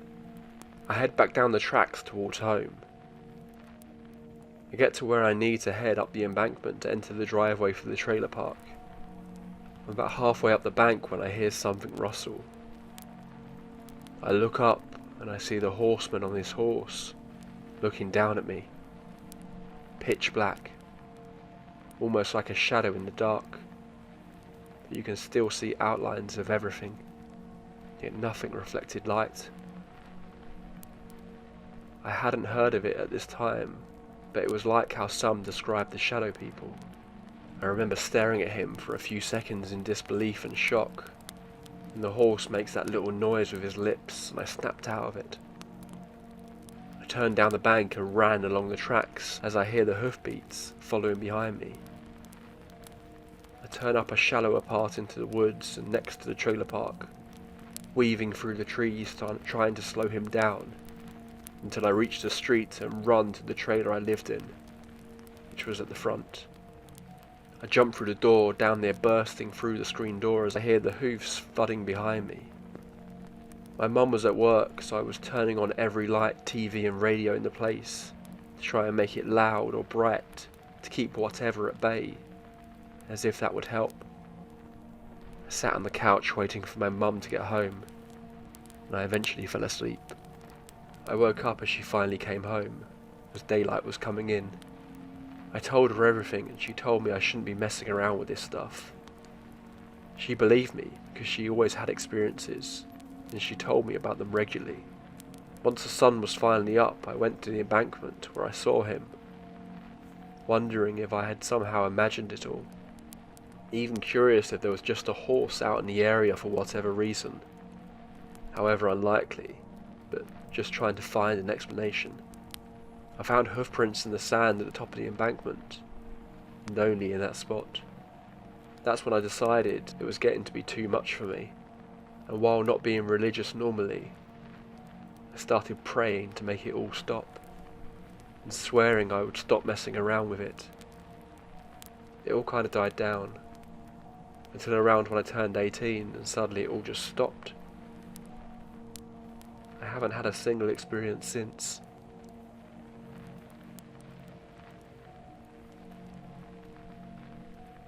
Ready for one last case? I really enjoyed this next one. Even the title alone gave me a few goosebumps.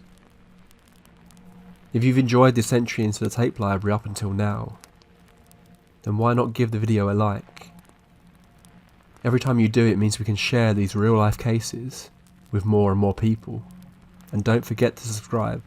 I'll be bringing you lots of chilling real life tales and deep dives into more famous horrifying stories very, very soon. And I wouldn't want you to miss out. Case number 3. The old man in our basement. For as long as I could remember, I've never been able to escape the paranormal, whether it be the television turning itself on at night as a child, or imaginary friends my older sister and I could both see for years. I've grown to become almost desensitized to anything out of the ordinary. Out of all the things that have come in and out of my current home, there's one being that's been there for as long as I can remember, and quite the odd one at that. For simplicity's sake, I'll just refer to him as the old man. He's often heard walking through the basement, mostly in the spare living room that connects to another spare room.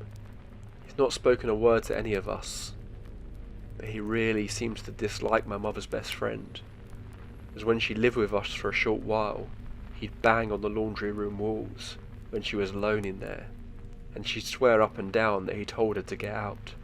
Nobody else had ever been told the same. Typically the most we'd get would be a whisper calling our names, and who knows if that was ever from him in the first place. So this was always perplexing to me. Personally, I think the old man is alright. He's been docile with my family and never moves things or bugs any of us. I've only seen him briefly here and there.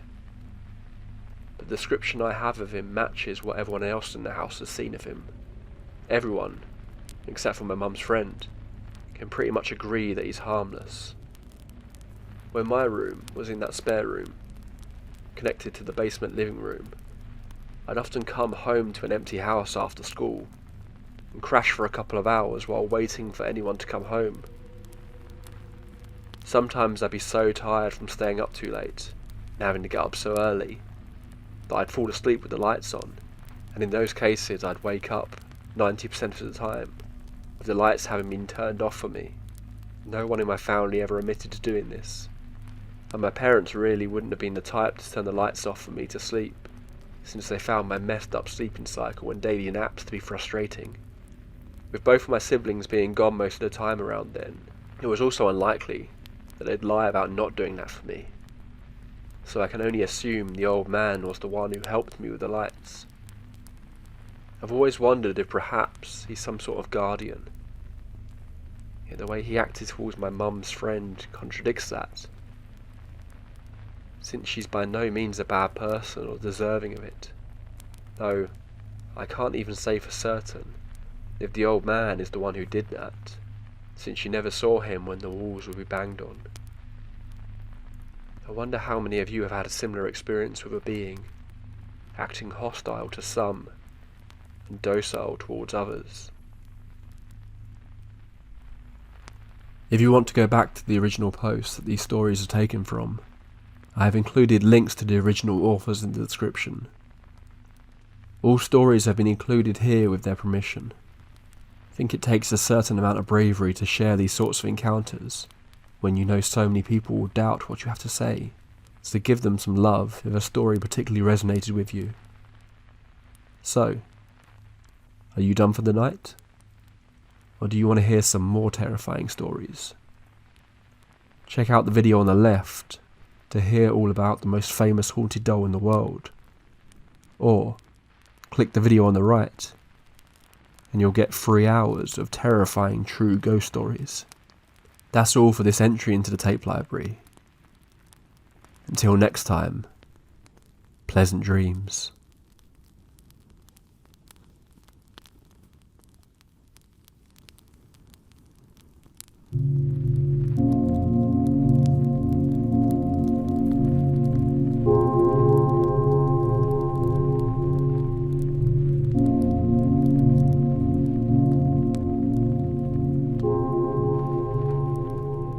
Welcome and good evening. Tonight I have 4 brand new real life ghost stories to share with you all. First, we'll be heading to Texas and hearing about a variety of strange occurrences that took place in a family's new home. Then, a construction worker encounters the echoes of a tragedy. Then we'll be hearing about a terrifying encounter that takes place in the basement of Zach Bagans' Haunted Museum, before finally meeting an old man who likes to watch. So dim the lights, get yourself comfortable, and let's get started into another entry into the tape library.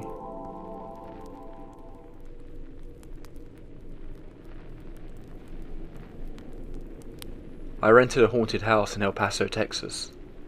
Anyway, back in 2011, I was living in a house in El Paso, Texas, for a year with my 2 sons. It was a nice place with a huge backyard for our dogs, and 3 bedrooms, 2 dens, and a 2-car garage. Great place for the price I was renting it. Also, the landlord lived across the street from me, so he was always close by if needed. Shortly after moving in, a matter of weeks, I was in my bedroom watching TV and unwinding from a long day. I was unemployed at the time and had received a severance check from my ex-employer and was living off of that while I was job searching.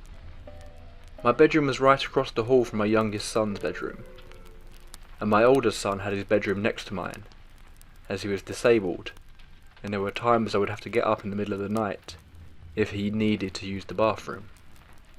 Late that night, I heard singing coming through the AC vents, and assumed it was my son's girlfriend, who had just moved in with us and had a great singing voice.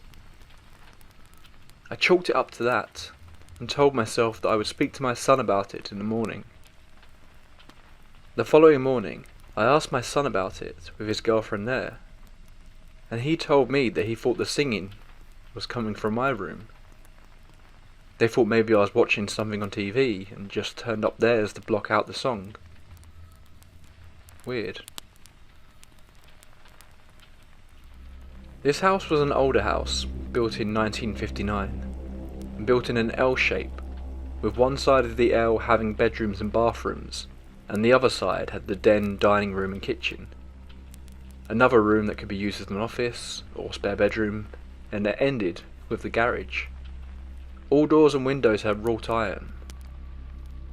It started that when we would leave the house we would lock the wrought iron door going into the house from the garage, and many times upon our return the door would be unlocked. The same happened when we were in the house. The door would remain unlocked while we were all inside the house, but many times when I would have to go out to the garage, the door would be locked. Also, this house had been renovated. It had new tile, carpets, cabinets in the kitchen and such. But certain rooms had these old style push button light switches. They would be lit if the lights in the room were off, and then you would push it and the switch would make a loud audible double click. Sounded kind of like a ka-chunk, and the light would turn on. In the hallway, the guest bathroom's light started turning on at different times of the night, but only when we were awake. We could be watching TV in the den and you would hear the click and the light in the bathroom would be on. No one was around when it did this, and we could find no reason for it to be doing this. I remember shortly after we had moved in, I had a brother over to help me connect all of my devices to connect a new Wi-Fi modem. After he had got done getting everything set up, it was dark outside, and he asked where the bathroom was. I told him, first door on the left down the hallway. I heard him go in, press the light switch, ka-chunk. And as I heard him relieving himself, the house was not that big of a house, I heard the loud ka-chunk again. Then my brother screamed out, "What the fuck?" He flushed and came out. We told him we had all heard it, and told him this was happening on a kind of regular basis. As we were settling in at this house, I bought a touch-sensitive lamp that I could place on a table next to my son's hospital bed, so that those times he called me late at night, I could just go in and tap the light and have light in his room. From off, if you touched the light once, it would light dimly or low. The second touch would be medium. A third touch would put the light at its brightest setting. And of course the fourth touch would turn it off again. Well, after about a week that this light was there, it started to turn on in the middle of the night, but it always seemed to turn on between 12 AM and 2 AM, and it was always on at the second medium setting, never the low or high setting. There was no way that my disabled son would have been able to reach that light, as it was to the left of his bed and out of range of his hands and arms. He has had limited range of motion in his arms after his car accident. This light turned on every night without fail. There were several times that I would try to stay awake, just so I could catch the light turning on, and run into the room to catch our invisible culprit. It never worked. I could be sitting up in bed with my door open, watching for the hallway to brighten from the light being turned on. I was never able to catch it. As soon as I would start to doze off and my eyes would close, I would snap awake and the light would already be on. At this time, I downloaded a Ghost Hunters app on my iPhone to test some things out. That night I was walking around the house trying to get EMF readings. They were highest in my son's room. My brother was over again that night and told me it was probably picking up the electrical current from the wiring in the walls. So we decided to kill all the power to the house at the main fuse box and to check the room again. Even with the power turned off, the EMF readings were high in the guest bedroom and highest again in my disabled son's room.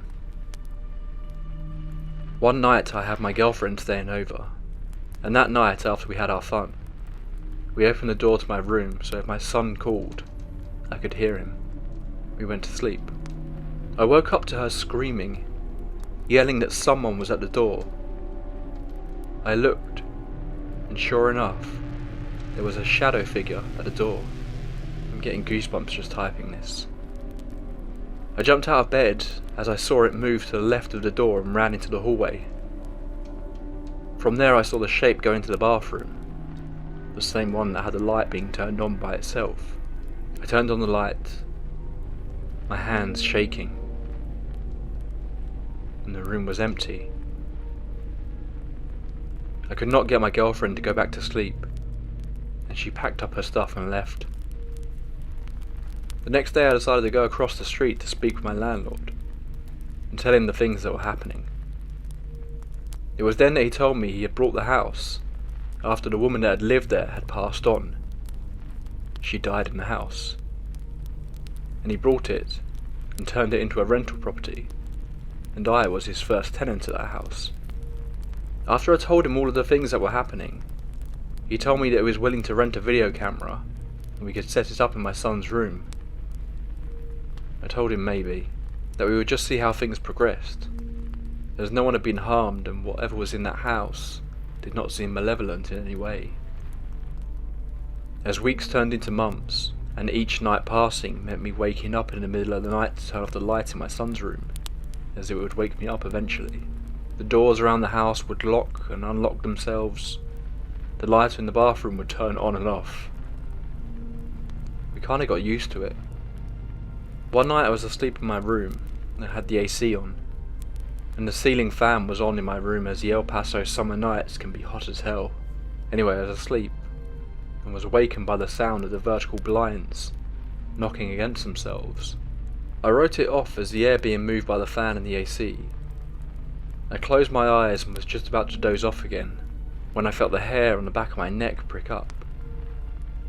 I closed my eyes tighter and told myself, "Don't look." As soon as I thought that, I felt breathing on my right ear, and as plain as day something whispered, "Mother," into my ear. I yelled and jumped out of bed, turned on my lights, and nothing. There was no one there. As time moved on, I started dating another woman with 3 kids, and when things started to get serious between her and I converted the room that could be used as an office to a spare bedroom with a set of bunk beds, and another small bed for this girlfriend's youngest daughter, as they would come over and started spending weekends with us. They started experiencing things too, mostly the shadow figure. The little girl was the one that would see this the most, get scared and come into our room and jump into bed with us. All of us had experiences with the shadow, as we started to call it. There were times I would be watching TV in the den, and I would feel the hair on the back of my neck stand up. I would spin around only to catch a dark streak moving away, and in a second, it was gone. Anyway, as our 1-year lease was coming close to an end, I contacted the El Paso Paranormal Society and asked if they could come out and check the house. I called them, sent an email via the website, and never got an answer. My girlfriend and I got married. This did not last, but that's another story.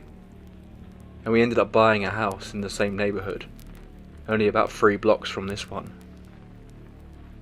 As we were almost done with our move, I was finally contacted by the El Paso Paranormal Society. Needless to say, they were anxious to come check out the house, and wanted to set up an appointment about 2 weeks from the day of their call. I told them we were already moving to a new place, and that we would not be living there any longer by the time they would be able to come out. So the guy I spoke to told me, make sure the last thing that I should do when I leave the house for the final time would be to announce to whatever was in that house that it needed to stay there, and that it was not allowed to follow me. His telling me this gave me chills, but I said sure. Okay. That night, as me and my girlfriend were getting the last things out of that house, we did a final walkthrough, making sure the lights were off, the doors were locked. The landlord had already been over to inspect, and just asked us to leave a light on in the house. We chose to leave the light on in the kitchen, as it had a window with vertical blinds that looked out onto the driveway of the house. This way it would seem as if someone was home. As my wife and I got into each of our own cars, and had our windows down, we were speaking to each other. I remember what the ghost hunter had told me. I yelled over to my wife to hold on a sec. I got out of my car, unlocked and opened the front door, and stood in the doorway and said, "Whatever is in this house, this is now your house. You are not allowed to follow us. You must stay here." I backed out of the house, closed and locked the door, and got back into my car. I yelled over to my wife, "Let's go." When all of a sudden, right in front of both of us, we saw one of the vertical blinds in the kitchen window move sideways, as if someone was looking out. We looked at each other and said, "Let's get the fuck out of here." And we left. I almost left out one of the creepiest things. There was one morning that I awoke very early, like 4:30ish, and that damn light was on in my son's room again. I always tried to catch the light and turn it off before it woke my son. It was due to his brain injury. Sleep was very important for him to have. As I walked in quietly to turn off the light, I was pissed that this had been going on so long and nightly. I tapped the light twice to turn it off and started to walk out of the room. I stopped at the foot of my son's hospital bed and said out loud, "If there is something here, turn on that fucking light." And almost immediately, the light turned on. I did not realise that my son, who I thought was asleep at the time, woke up. The look of terror on his face shook me to my core. To this day I still have nightmares about that morning, and the look on his face. After that morning I unplugged that lamp and put it away in the garage. The house is real. It's located at 2921 First Street in El Paso, Texas. You can Google it and see it looks like a normal house. You can even see the kitchen window that's close to the driveway that had that single vertical blind pushed sideways that last night there.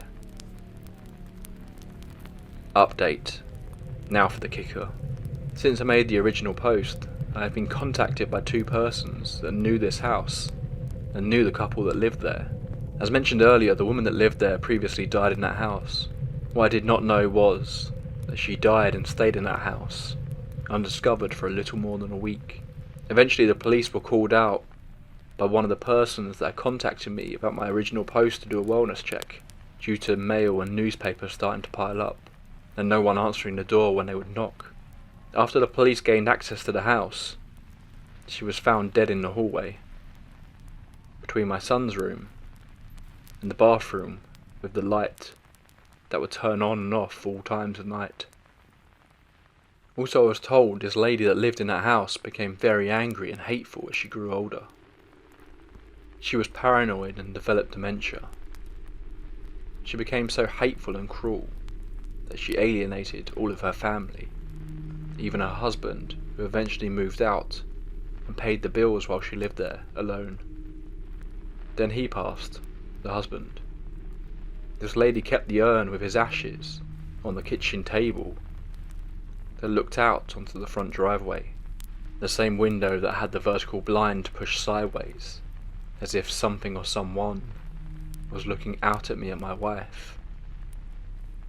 I was told that the room my son slept in, as the lady suffered more and more from dementia, she made a shrine of sorts, with paper after paper taped to the wall, asking God to save her, to not hate her, to forgive her, for her family to love her.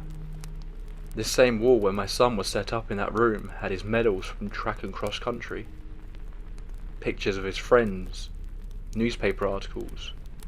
I was even told by the same person that when she was younger, one of this lady's daughters told her, when this daughter was a child, that she did not like to be in that room because a dark smoke came out of the outlet at night, the same outlet that my son had his touch lamp plugged into. This means that there was something in that house, even while the couple that lived there were both still alive. As told me by this same witness, this house was the first house built in this subdivision back in 1959. I wonder now, what was it built over? Believe me when I say that there was much more that happened in this house that I did not cover. So much in fact that I always thought about writing about it as a book. My own tests and traps that I set up to try and document proof were kinda crazy too. I went so far as dusting the metal dome of the touch lamp with flour, just to see if there would be any prints, running thread the same colour of the carpet, an inch from the floor across my son's doorway, so that it was almost unseen, hoping to see the string snapped from whatever was entering my son's room at night. Never got a damn thing. It has been years since I lived there. This house is very close to my son's mother's house. The times I have to go over there, I make it a point to drive by this place. There are new tenants there. Well, not new, as they have lived there since shortly after I moved out. I always wonder if they too are having experiences there. Ghosts are real, hauntings are real. I think and believe that because both my son and I both had very close calls with almost dying. This made us more susceptible and open to the entities in the house. Anyway, the story is all true. The house is real. I do not know if the new tenants have had any experiences, and I see no reason to go back to the house and find out. Case 2. This isn't my story but my dad's, but I feel it's worthwhile telling it here. My dad was a builder, contracted to the local council to carry out works on council buildings. In the UK this also includes homes and flats. My dad was told his next piece of work would be in a flat building, with multiple rooms and 3 levels. Homes and flats like these where no one lives in them at the time are called voids. The building is just empty rooms. When this happens, the council put big heavy metal doors on the building to prevent thieves from getting in. You need a set of keys provided by the council. To get ahead of himself, my dad wanted to see the scale of the work he would be undertaking, rather than going there completely under-equipped and unprepared. So my dad opens up and takes a look around. 4 rooms on ground floor, same on second and third, all connected by a staircase, which had a central shaft through the middle. You can see right to the ceiling on the 3rd floor. Stairs have metal bars for railings. A big job, but achievable in a few days. Gut the place out, replaster a few walls, and a repaint job. My dad goes to lock up, but he feels someone behind him. This, I'm told, is not uncommon. Local people see builders go into empty buildings, and they want to see what they can take. So naturally my dad turns around. "Mate, you're gonna have to leave, I'm locking up." But he said it to no one. No one was around him or had been in the building. Thinking this is just an odd sensation, he thought nothing else about it, locked up and went home. My dad told my mum what happened, but it was more of a passing remark. Like, "Oh, this happened today, weird." And nothing else was said. Anyway, the weekend passes, and my dad and his friend Martin go back to the job on Monday, and begin opening up and proceeding with the work. A local resident walks up, and asks them how things are going, to which both agree it's going well, and some other small talk. He changes the subject. "It's a shame what happened in there, isn't it?" Both my dad and his working friend were confused. "A shame? What's a shame?" "Poor girl came home from school a few months ago and saw her dad hanging, tied himself to the railing and jumped." My dad, of course, was now scared and felt that familiar shiver go up him. He didn't tell the local guy what he had felt, but he told his friend. Martin refused to go in the building alone, and they both agreed that they would always leave the central door open to make sure there was an exit if needed. My dad would be the first to tell you he doesn't really believe in ghosts, and he would also say he has never seen a ghost, but he did say this was the oddest experience he has ever had and still cannot explain it. Do you enjoy hearing real life tales of the paranormal? Then please give this video a like. It really helps support me and means I can bring you even more of these stories. Also, if you haven't already, then be sure to subscribe. YouTube tells me everyone who is watching this video is already subscribed. Everyone except for you, that is. It would be a shame if you yourself were to end up becoming an entry into our dark library of horrors. Case number 3. My husband and I visited the Haunted Museum in Vegas. We upgraded to the RIP tickets, and we were the only ones in the tour group that had been upgraded. So part of the upgraded experience is you get to go down into the basement. I was excited to go down but nervous that it was just my husband and I going down. I started down the stairs, followed closely by my husband. I got to the first doorway to the little hallway, and I immediately was overwhelmed with an uneasy negative feeling. Everything in my body told me to turn around and run back up the stairs. I ignored that and started down the little hallway to the room with the pentagram on the floor. The uneasy feeling kept getting worse and worse. I felt like something was watching me. I got to the doorway of the room with the pentagram, and I just had the gut feeling to turn around and run. I turned around and looked at my husband to tell him I wanted to go back upstairs. And when I turned around to look at him, I saw standing right behind him a figure dressed in a hooded black cloak. I know my eyes weren't playing tricks on me, because the figure was as clear and solid looking as my husband. I have also seen many spirits in my life to know this was one. I closed my eyes and ran back down the hallway and up the stairs.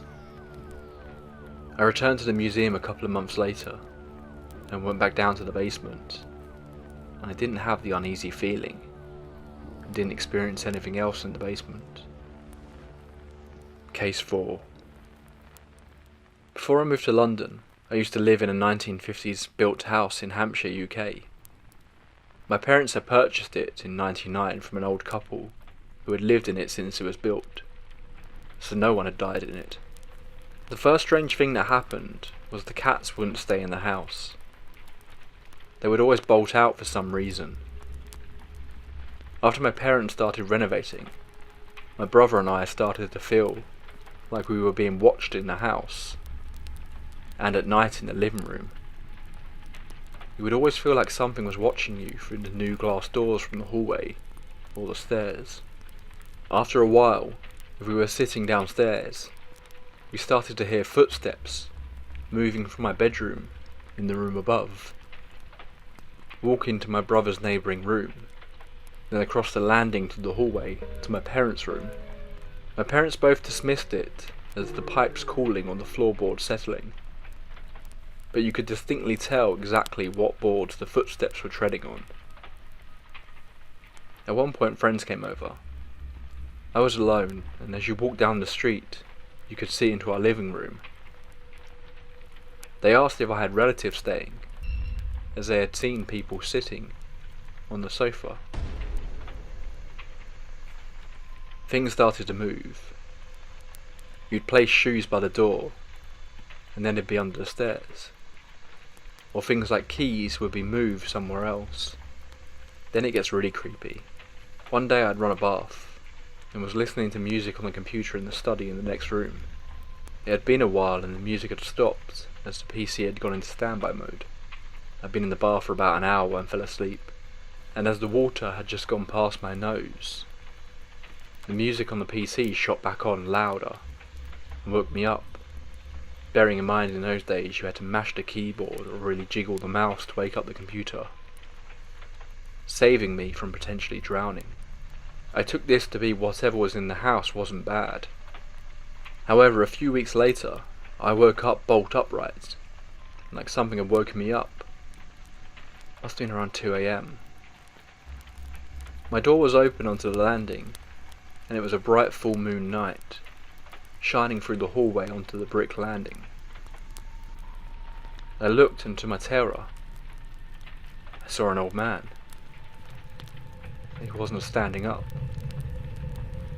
It was like he was laying down on the stairs, and his head was at foot height, staring around the landing wall, directly at me.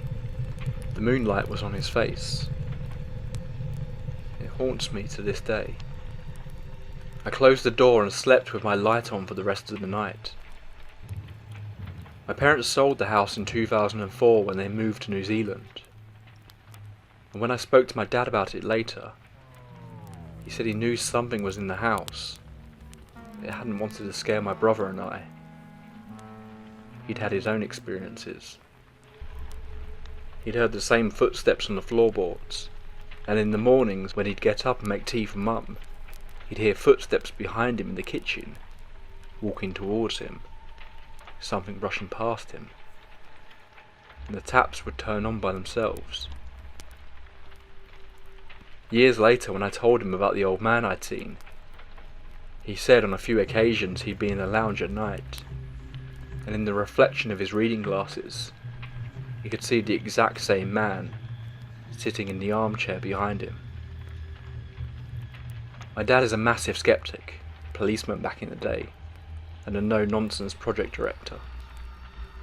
Apparently he was so freaked out he went to the public records office to see what our house had been built on.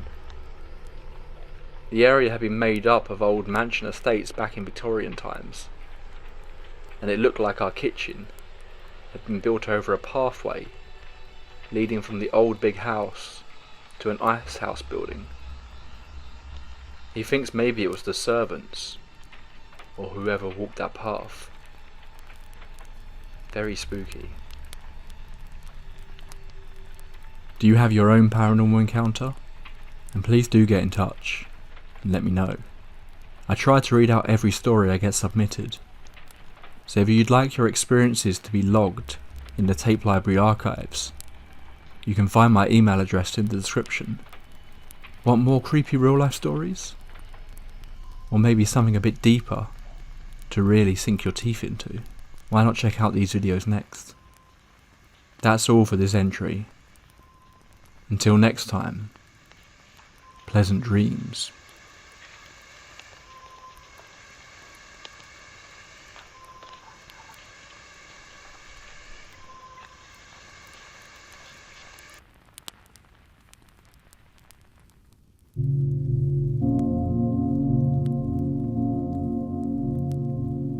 Welcome to the tape library.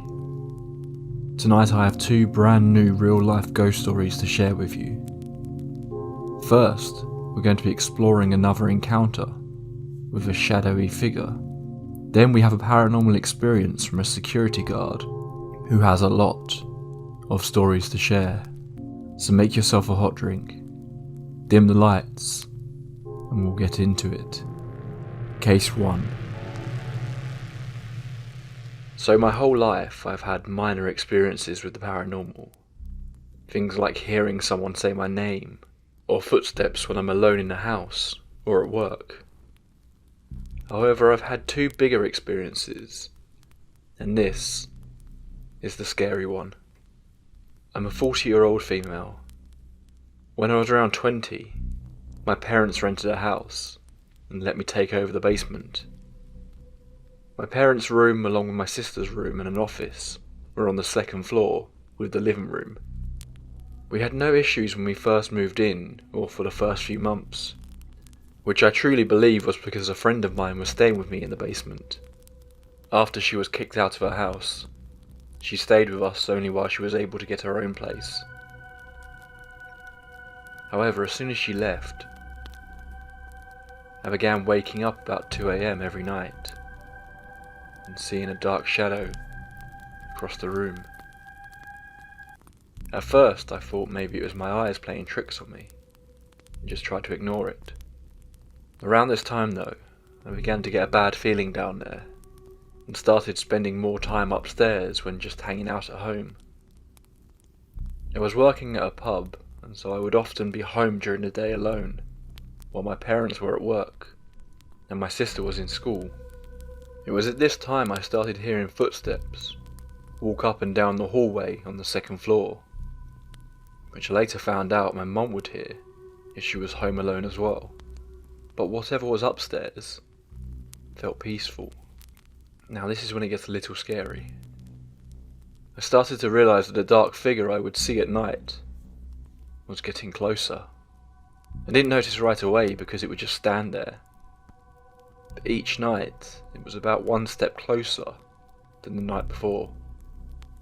Now looking back, I probably should have moved into the office upstairs when it got to my bed. But I didn't. The last night I stayed in the basement, I woke up to this black shadow on top of me. I felt as though I could not breathe, and I started to panic, while at the same time I could not move at all. It was terrifying. It felt like it lasted forever, and yet it was most likely only a few minutes. I took my blanket and pillow, ran up the stairs and slept on the couch in the living room. The next morning when my mother woke up, saw me sleeping on the couch, she asked me why. When I told her what happened, she looked pale, like all the blood drained from her face. Then she told me that at the same time, she and my dad, who is very much a non-believer, had a similar experience, only strangely not as scary. More like a warning. We only used the basement for storage after that. To this day we think whatever was upstairs was trying to warn my parents of what was happening to me downstairs. Recently, I came across someone online who has had a lot of terrifying experiences with the paranormal. So much so that I'm going to be dedicating an entire episode of the tape library to 4 of their most haunting experiences very soon. As a little tease, I wanted to share one of their other encounters tonight. Case number 2. Recently my security company started providing 24-hour services for a recreational marijuana establishment, and I worked a handful of evening and overnight shifts here. Early this week, being May in Colorado, there was a thick fog, resulting from a brief cold spring rain earlier that night.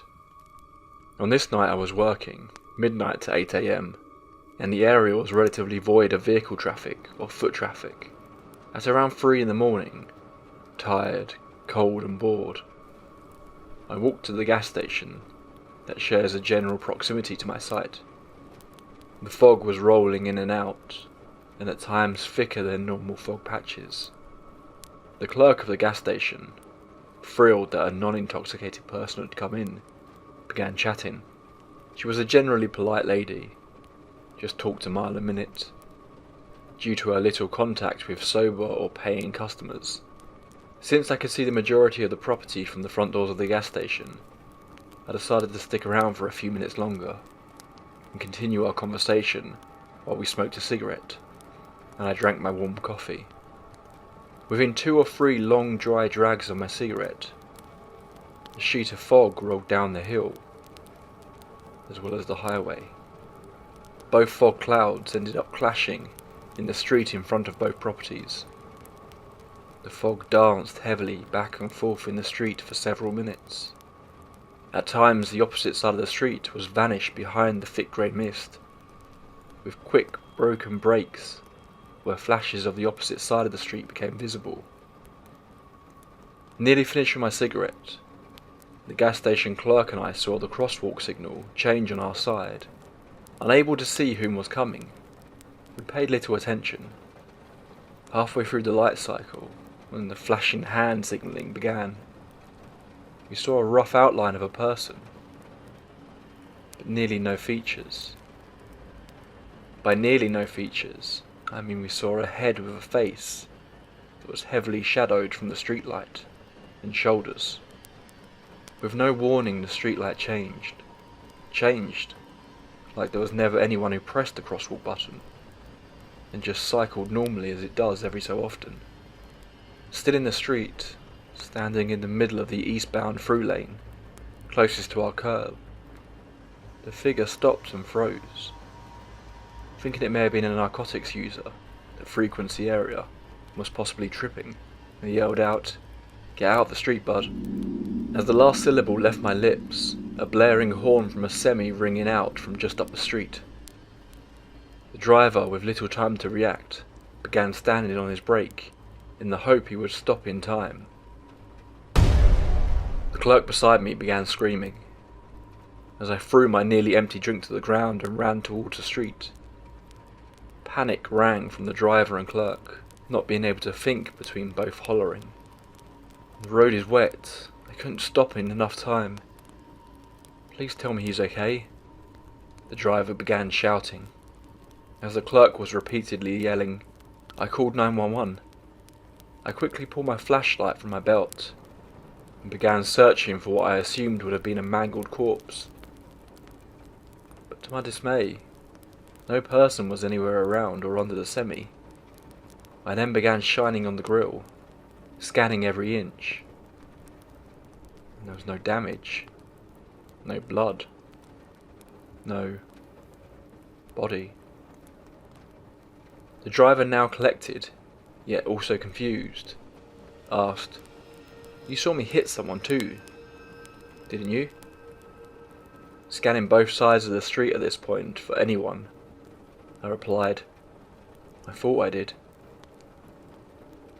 The police and fire showed up shortly after, as the police and fire station for this town is very close by. After both sets of first responders searching around, the fog just disappeared. The tyre marked from the semi-truck could be seen clearly, but no blood, no person, no nothing. Angry, the police then began lecturing the gas station clerk about false reporting. But being a small town where this happened, the responding cops knew her well. At this time I stepped in, asserting into the conversation, stating that we both saw the person standing in the street, but we couldn't see them well due to the thick fog. Since all three stories matched, the police and fire units left, but still thinking it was a sick joke, issued us a warning. The next night I worked the same shift, but it was more raining than foggy and misty. Just around 1:30 AM, when I was up and walking around the building, a nighttime supervisor with the local police stopped at the gas station. This isn't uncommon, as it's the only gas station in that town open overnight, but within a few minutes I hear the clerk yell from her front doors, "Dan, come here quickly." I walked over to find the police shift supervisor leaning on the counter. "You were here last night when the truck supposedly hit someone, right?" he asked. "Yes, sir. I was standing out front when we thought we saw someone get hit." With a quick flick of his wrist, gesturing to come over, he began playing a video clip on his work phone. This is the intersection camera from 15 minutes before we arrived for the 911 call. Interested, I leaned in. The camera showed a figure, barely visible from the fog, walking down off the highway ramp, just a little ways up from the crosswalk. It took about 2 minutes for the undefined silhouette to reach the crosswalk. Without it looking, the figure even pressed a button. The crosswalk lights began to show walk. As the figure began into the street on the westbound side, the camera blanks. The officer then turned up the play screen speed. After about 7 minutes of black screen time lapsed, the picture reappeared with the truck stopped in the street, and my flashlight seen shining under the vehicle when the emergency lights came into view. The officer then stopped the video. We watched the clip several times. We can't explain why the feed cut out for so long like it did, but we are sure that you two thought you may have seen someone get hit by a truck, the officer said in a firm voice. He then followed. The driver claimed he was exhausted and pulling off the highway for the night. After you and him examined his truck, he thinks that the thud he heard may have been something minute, and just let his mind run wild. After talking for several more minutes, I left and went back to my car. I sat there staring at the crosswalk and listened to the rain hit the roof. Did we actually see a person walk into the crosswalk? Or did a phantom cross that road? Thanks for joining me on another journey into the paranormal. As always, if you have a paranormal experience you would like me to read out, then you can find my email in the description. If you enjoyed tonight's stories, then please subscribe so you don't miss out on future tales. That's all for this entry. Until next time, sweet dreams.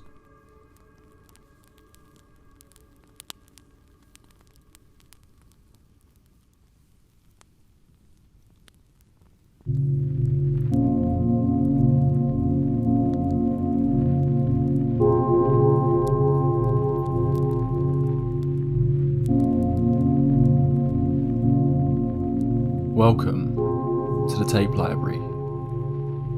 Tonight I have 2 cases of real-life paranormal events to share with you. I'm going to be putting out shorter episodes for a little while, so that I can make sure that I am sharing with you the best ghost stories and unexplainable events that I can find, but also hopefully get more entries out more consistently.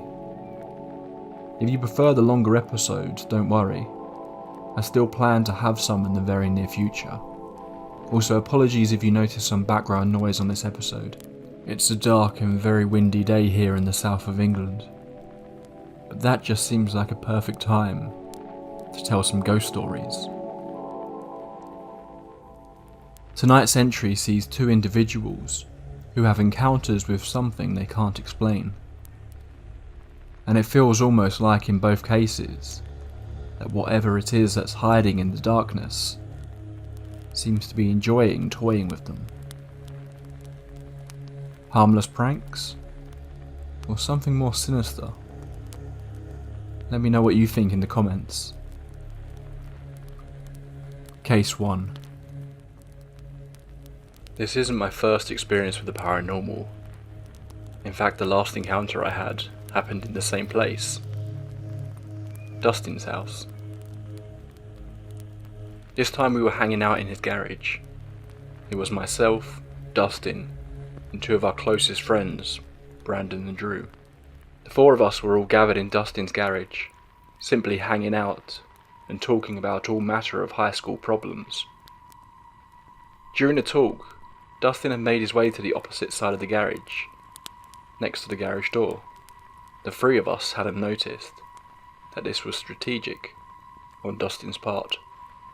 See, there was another light switch in the garage, right next to the garage door. Dustin had hatched a scheme to scare us by suddenly turning the lights out in the middle of our conversation. It was near midnight and we were already wound up. It was guaranteed to leave us in complete darkness. However, this didn't go his way, or our way either. None of us knew what was going to happen that night. So Dustin turned out the lights. It startled us at first, but we quickly realised it was Dustin trying to scare us. We asked multiple times for him to turn the light back on. He responded with poorly acted confusion. He eventually turned them back on for us. The lights in his garage were very bright. We were blinded for a second and had to let our eyes adjust to the light. And that's when we saw it. For some strange reason, when the lights came back on, the 3 of us on the opposite side from Dustin were all facing the same way. We all faced the wall opposite the garage door. It was painted white, so it made this very noticeable to us. We saw a black handprint that was slightly faded. Just this lone handprint.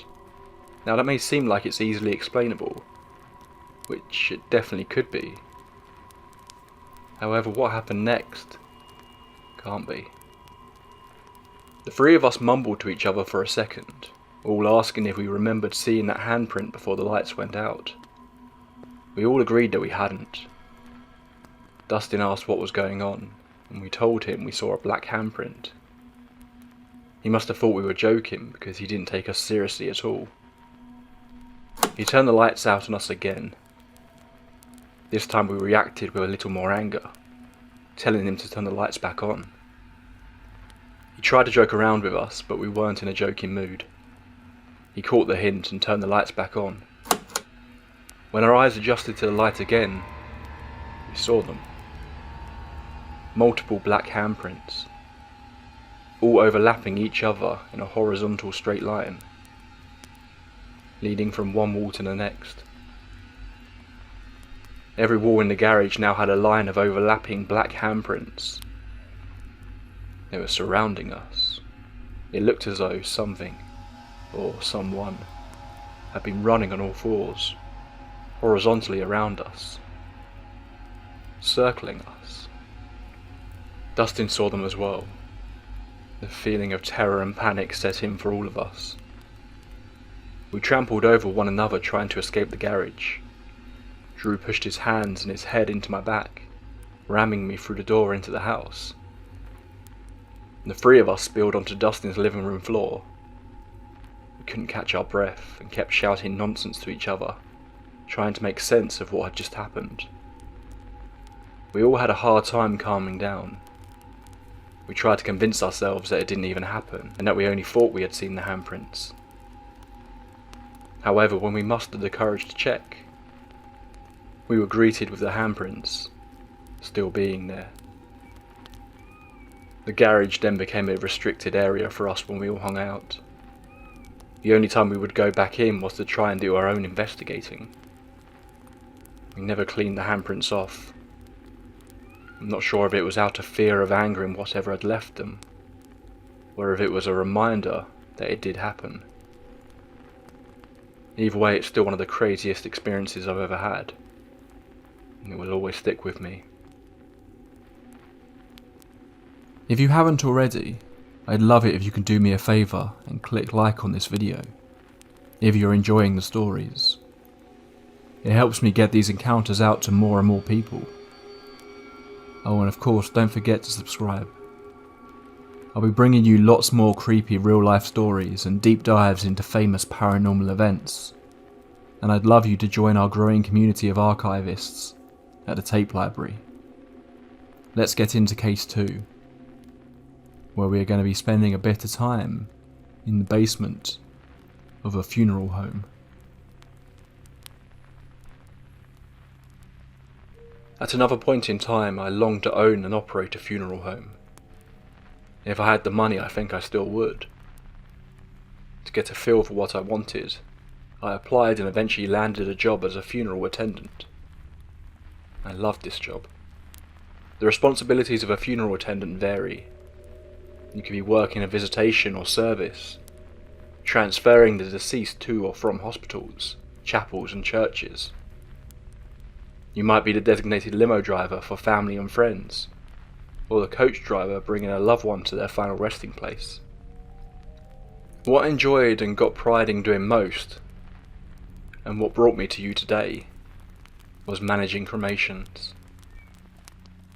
I have many stories derived from my time at the funeral home, but only one made me reconsider the possibility of life after death. This is a true story. She was only 17 when she took her life after a breakup with her boyfriend. I was assigned to her visitation, drove the limo for her family, and would eventually handle her cremation. Her family was incredibly nice, and I think of their daughter every time I have a Diet Pepsi, her favourite drink.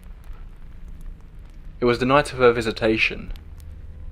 The coffee was hot, the cookies were fresh, but most importantly, the Diet Pepsi was cold.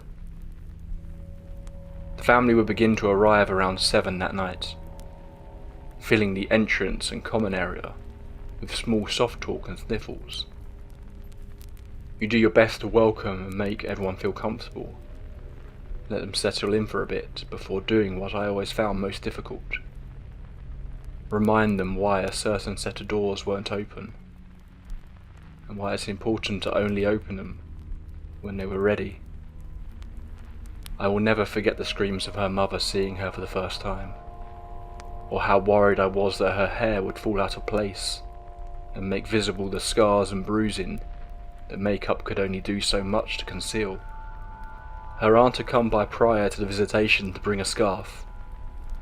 As she cried, she asked I only use this if absolutely necessary. She said, my niece hung herself with a scarf. Those words still haunt me. When it comes to cremation, the last thing you want to do is misidentify a body. So once the deceased arrived at the crematory, a unique number is assigned. These numbers are etched onto metal medallions with a hole and attached to steel wire about 10 inches long. Hard to miss in a collection of ash and bone when armed with a heavy-duty magnet.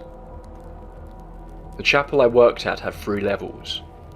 The crematory, of course, was in the basement, and I was working alone. I remember prepping for her cremation and getting the documents aligned and ensuring her assigned tag was her. It can take 1 to 4 hours to cremate an individual, no longer hindered by whether or not they were cremated in a casket. She was not. Following the cremation, her remains were cooled and then relocated to an enclosed yet small platform to ensure all metal objects were removed before processing. It only took about 20 seconds before the panic sunk in. I couldn't find it. Her tag was missing. I lifted every bone by hand and gingerly sifted through her remains. I re-swept the chamber and looked high and low in the area, to no avail. There was nothing left to do but bite the bullet and call management. Losing one of these tags is a huge disservice to the process of something so sensitive, and I felt sick. I went for my cell phone, which was on the table beside her remains. It caught my eye sharply. Lying flat on top of her remains was the 10-inch tag. Not an overlap of bone or ash. Nothing. It looked as though it was simply and carefully placed there. To this day, I think this young girl was toying with me, perhaps having a bit of fun before our connected time came to a close. Either way, it was eerie, and something I could never explain. That's all for tonight. If you want some more terrifying real-life ghost stories, this video has some of my favourite encounters I've been sent so far. Until next time, sweet dreams.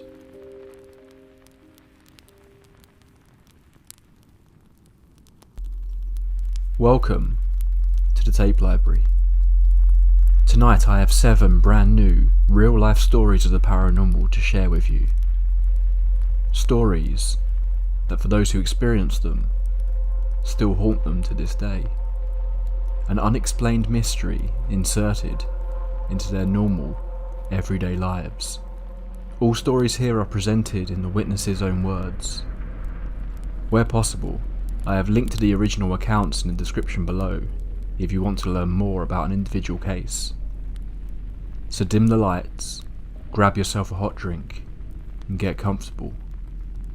It's time for another entry into the tape library. Case number 1. I've recently been in touch with a paranormal investigator who has a whole host of stories that sound absolutely fascinating. I've got one to share with you tonight, but hopefully we'll be hearing more from them in the future. I was called by a lady who swore that her cat was possessed. I was incredibly skeptical, but very curious. According to the lady, her cat would suddenly start screaming at the top of its lungs. It would do this crazy looking slow motion walk while tilting its head at weird angles. If she tried to approach it when it did these things, it would lash out at her with its claws. After having one of these spells, it would hide, but not relax. Its tail would swing wildly, and it would growl to itself for up to an hour. As strange as all of this sounded, I spoke to one of my teammates who was very sensitive. After hearing the story, she insisted that we investigate. We arrived at the residence at around 4:30 PM. The lady gave us a tour of the house and introduced us to the cat. It was a standard 3x2 ranch style home, and we found nothing creepy about it. The cat was cool, very affectionate, and really took to my fellow investigator. She spent a couple of hours alone with the cat while I got the paperwork and formalities done with the lady. She invited us to investigate the home that night, and she had a date. Then she worked the 11 PM to 7 AM shift at the local hospital. She left for her date around 7:30 PM, and we began our formal investigation.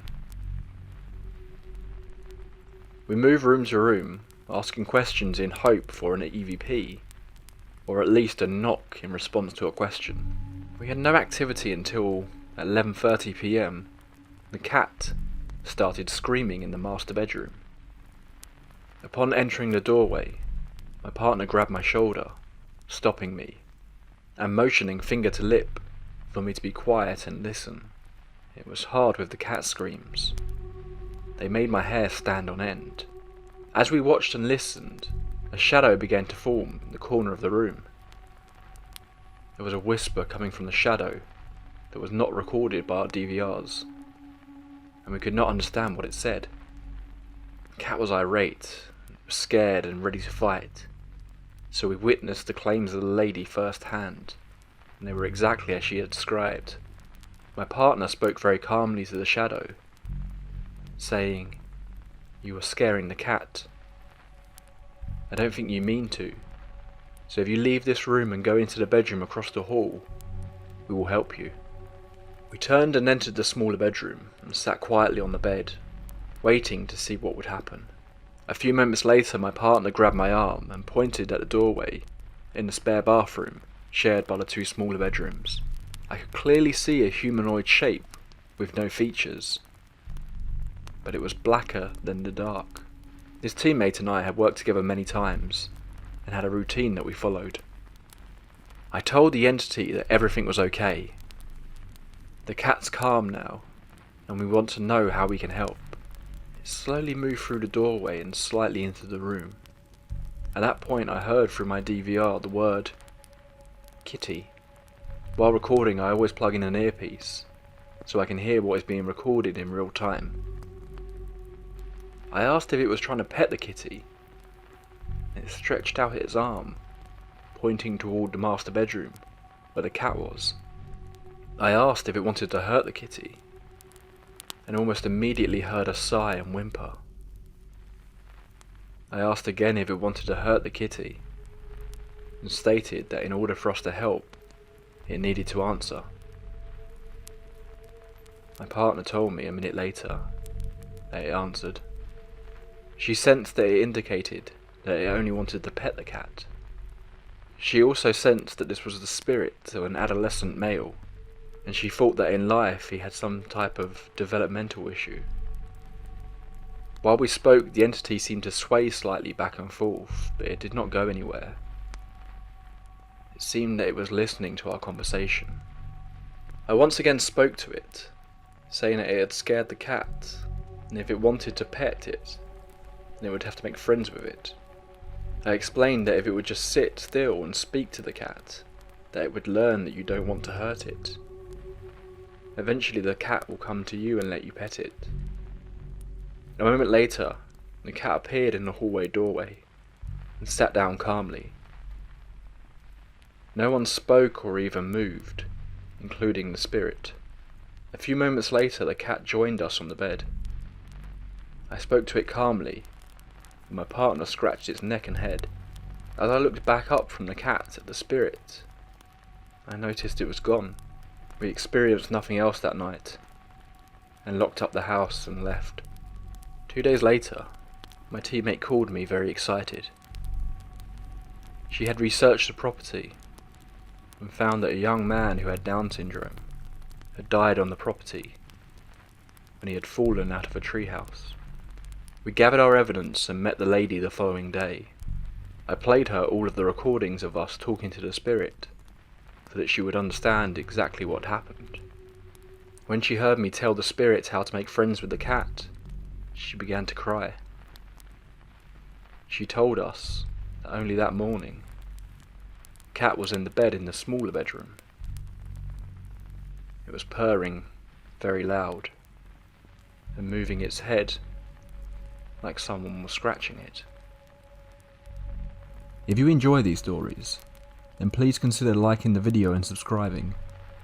I'm putting out videos like this every week, as well as occasional deep dives into more famous, unexplained topics, so I'd love to have you join our small community.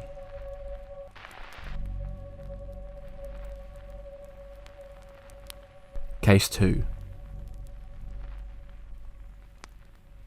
This happened a few years back. There hasn't been much activity in the house since. It was a quiet summer night in about 2015 or 14. My oldest brother claimed to have encountered this thing before with his girlfriend.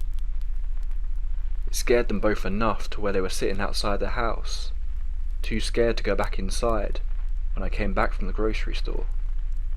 The story goes as follows. In the basement, the only bedroom is set up with a bed facing the doorway. When this door is open, you can see outside to the living room downstairs. My oldest brother and his girlfriend were laying down on this bed together talking.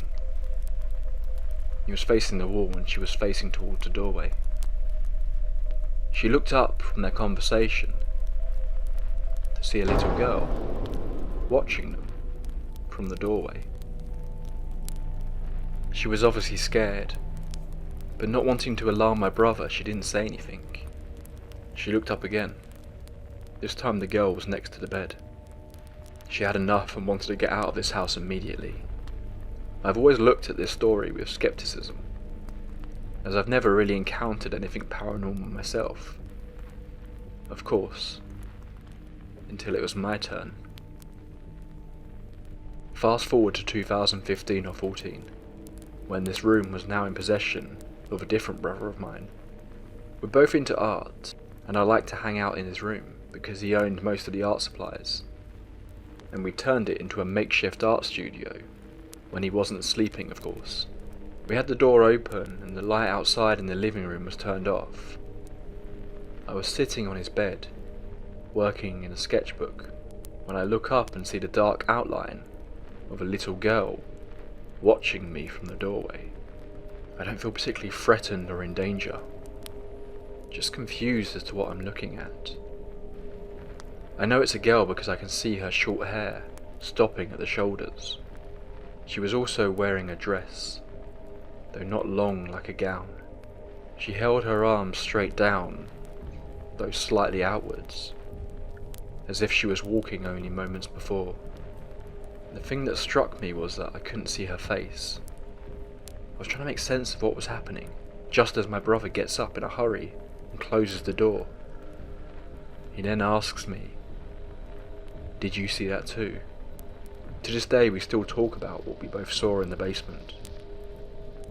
It's been very quiet since.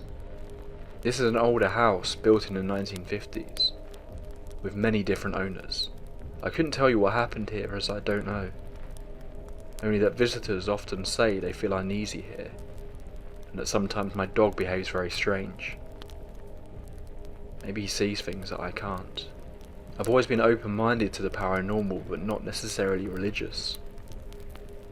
I have a deep love for science, but I cannot explain to you what I saw that night.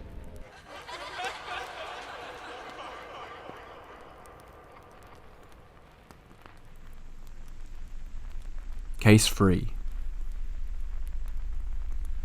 Here's a little background context. So this past Thanksgiving was hard for my family.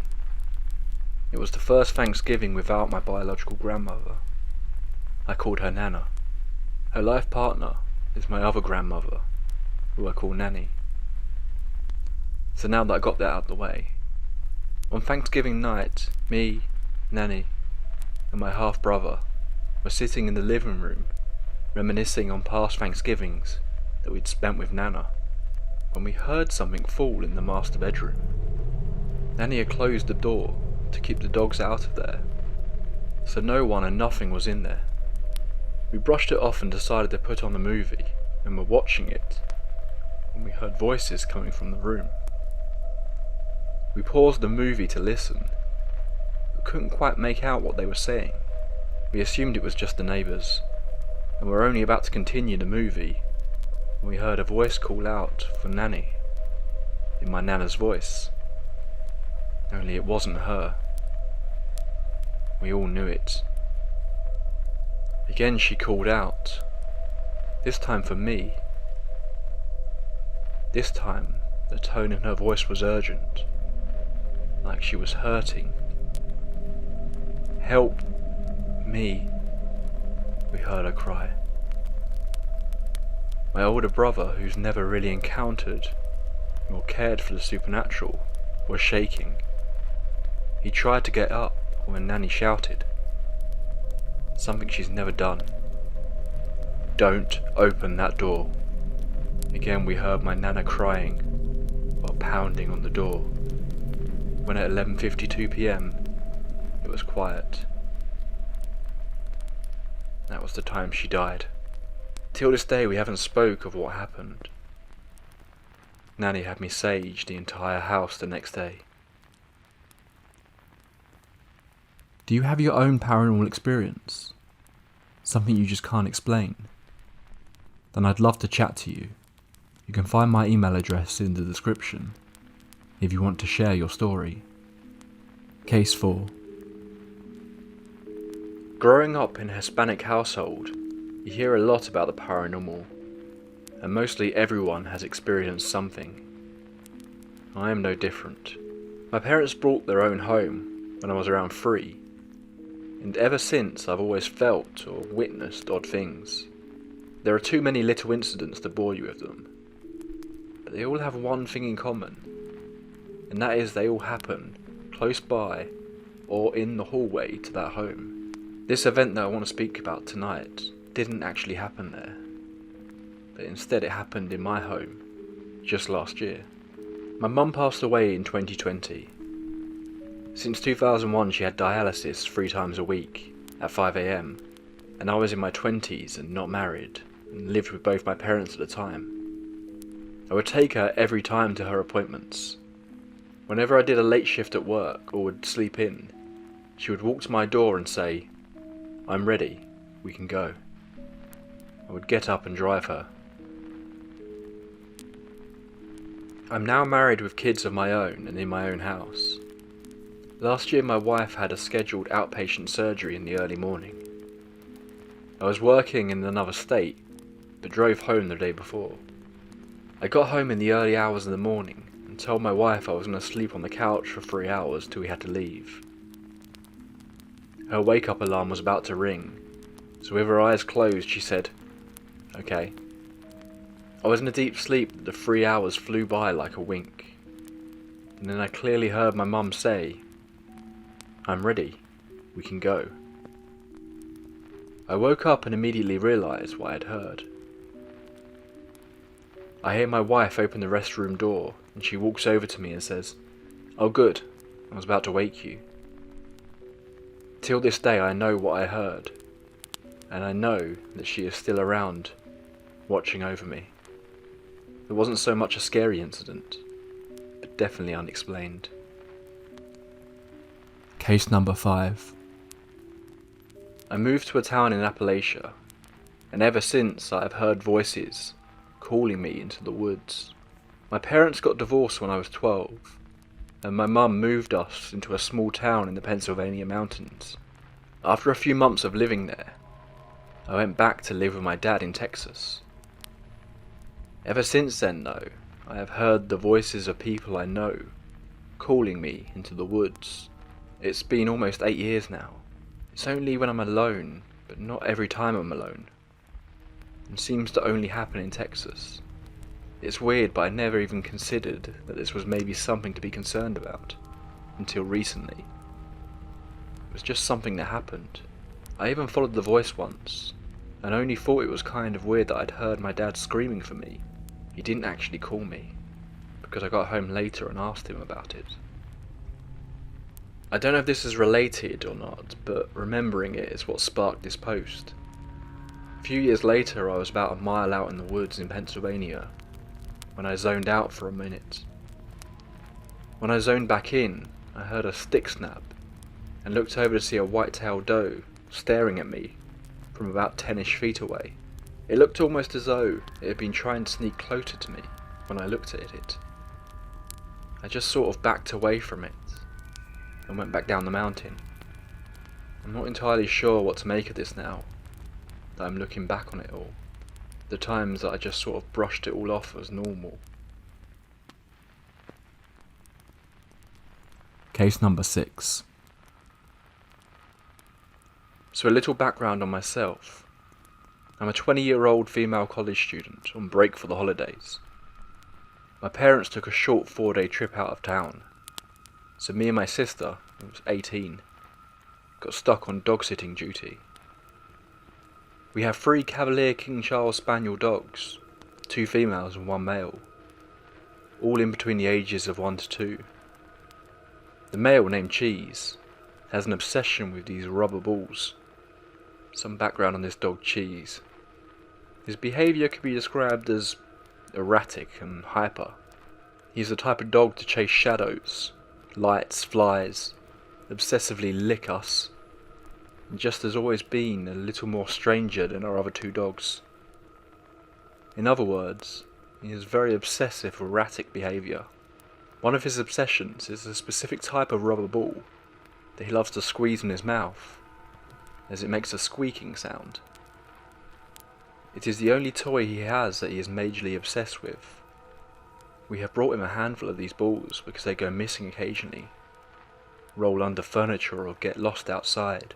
After a certain amount of time, we put the balls up in a designated spot, a flower pot up on the mantle in Cheese's view, because if not, he would literally chew on this ball all night, or tear up the couch looking for it, if he does not see us put this ball away in the flower pot. This particular weekend, he has had the same ball the whole time, because we have kept it near for when he decides he wants it, or up in the flower pot for us to easily find when it's time to play. Typically the ball will roll under the couch in the living room multiple times while he's playing. We go through the same routine where he scratches at the floor to let us know the ball has rolled underneath. We are able to get the ball with a designated back scratcher. It is a long arm that extends, that we use specifically to recover his balls that have rolled under something. In addition, we use a flashlight to see the ball, because it is a dark area under the couch. All weekend my sister and I have been retrieving this ball for him, as it is a normal occurrence in our house that the ball will roll under the couch. However, we only saw this single ball every time we went to retrieve it from under the couch. There were no other balls under the couch. We had not seen any of his other balls the entire weekend, just the one he'd been playing with. The other handful of balls were unaccounted for. Last night, my sister and I put on a movie for the night around 9 PM. Around an hour and a half into the movie, I look over and Cheese is acting not like himself. He's acting extremely calm. Too calm for his normal erratic behaviour. Cutting the movie short, I carried him outside to go potty, and just cuddled him all night because I knew the poor guy wasn't feeling good. I knew he just needed to sleep it off. Like I said, his ball is his favourite toy, so I took the ball and put it next to him as he slept, just to give him more comfort. I turned off the lights in the house and cleaned up the living room, and headed to bed with him and the 2 other girl dogs, who were completely normal, by the way. Cheese was the only one acting different. They are very attached dogs, so the girls sleep under the covers by my feet, and didn't move positions all night, as I do wake up during my sleep a few times occasionally, and can feel them still there. I would also check on Cheese, and he stayed put in the same position with his ball next to him all night. Now this is the unexplainable part. When I wake up, Cheese is completely back to his normal erratic self. I get up, grab his ball, and put it in my hoodie pocket to give to him after he's finished breakfast. He won't eat his food if he sees his ball. I walk out to the living room, and on the floor right next to the couch, there are 3 of his balls in a triangle formation, sitting there. Remember, I was the last person in the living room last night after tidying it up, and there was nothing there. I go to my sister's room to ask her, "Hey, did you find 3 of Cheese's balls and put them next to the couch last night?" She responds, no. We were the only 2 people in this house. So who found the extra balls? And why were they all gathered next to each other? I knew it couldn't have been one of the dogs because they were with me all night. Keep in mind there were no extra balls under the couch, and these balls were unaccounted for all weekend. So now I have 4 of these balls, including the one he had all weekend. Where did these extra balls come from? Who placed them there? I haven't seen another ball in days. I keep racking my mind, trying to think of a logical answer, but I cannot. This is truly unexplainable, and I'm creeped out.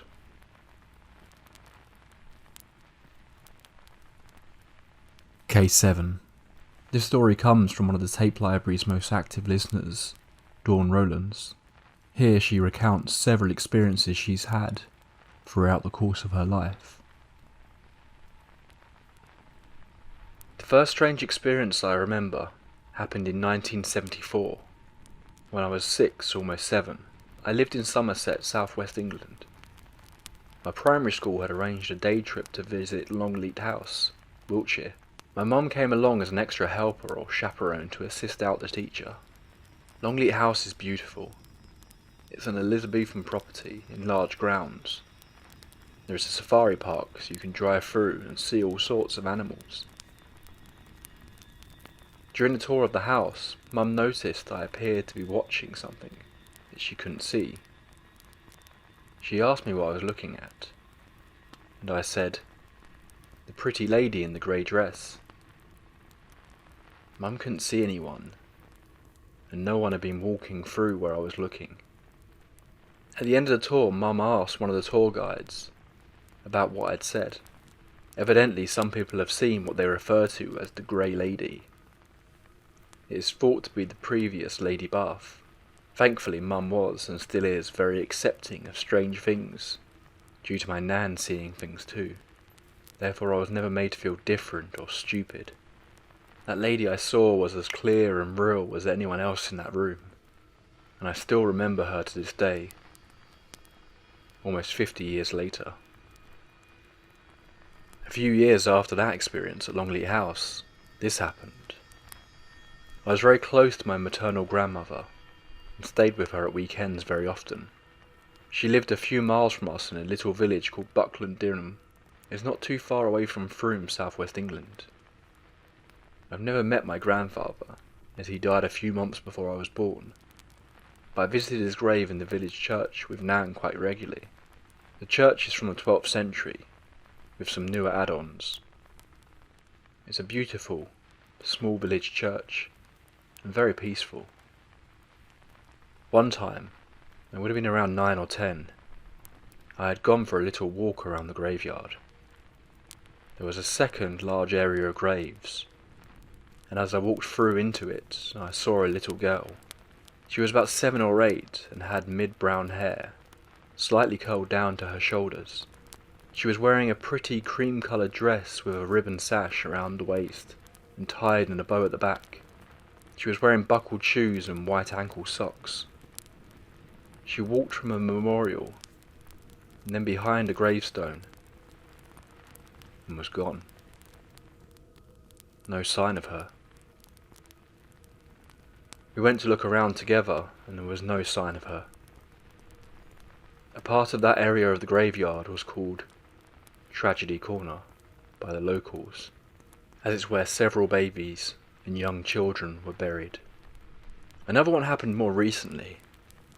It was during COVID, and I had driven to the local shop. I now live on the Shropshire border. I parked in a little car park and was going to go get some cash. The car park is a rectangular shape, and I had reversed into the space so I was facing the shop.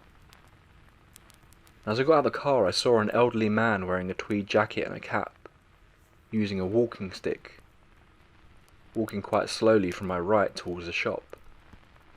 He was about 10 metres from me. I said good morning to him, and he smiled and replied the same. I walked up to the cash point and could hear him walking slowly towards me. I could hear the stones crunch under his feet, and the sound of his stick. He stopped about 2.5 metres behind me, so I assumed he was waiting to get cash too. I got my money, and as I turned around I said, "I won't hold you up any longer," just to be polite. But there was no one there. No sign at all. There was nowhere he could have gone. He would have had to walk past me to go into the shop, but the door was just a couple of metres to my right and no one had passed. A very weird one, but he was very real. That's all for this entry. Thanks for sticking around until the end. Until next time, sweet dreams.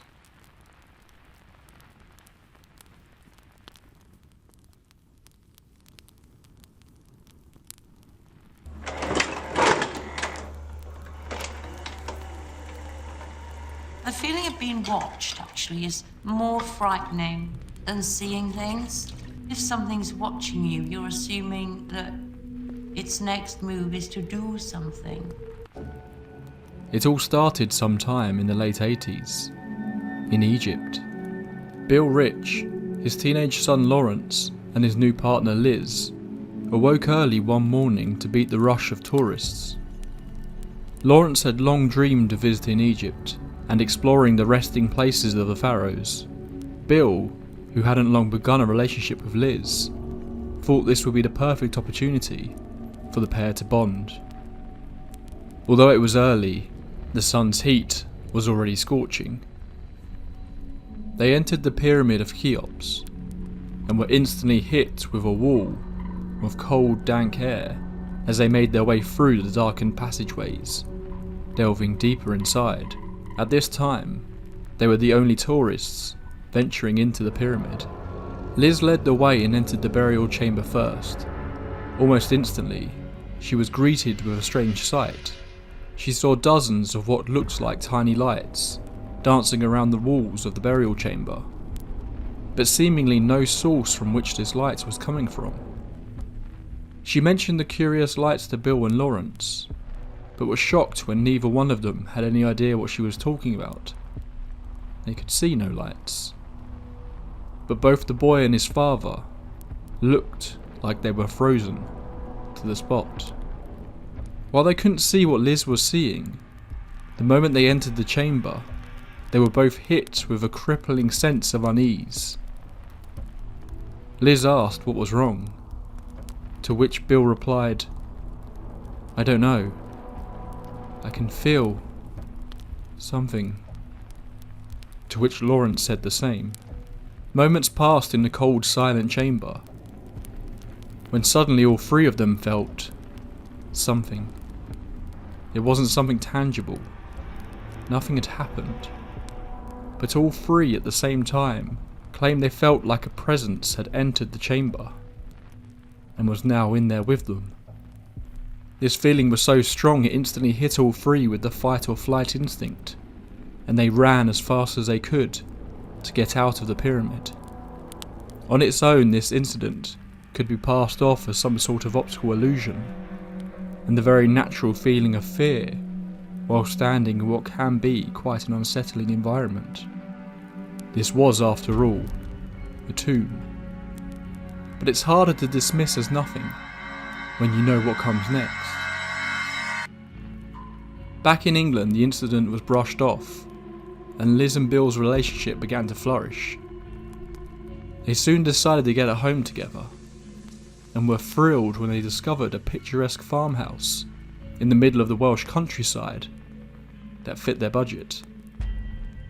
Little did they know at the time, but this move would become the defining moment of their lives. They were about to enter a world of the unexplained, a world where reality itself seemed to fray at the edges. This farm would be referred to as many names over the years: Hellfire Farm, the Witch Farm, even the Welsh Amityville. But they knew it at the time by its actual name, of Hir Vannog. This would be the place they would call home for the next several years, and the place they would soon regret ever stepping foot into. Shortly after getting married, Bill, Liz and Lawrence all moved into the farmhouse late in the summer of 1989, with Liz already heavily pregnant. When they first arrived at the property, they described an odd sensation.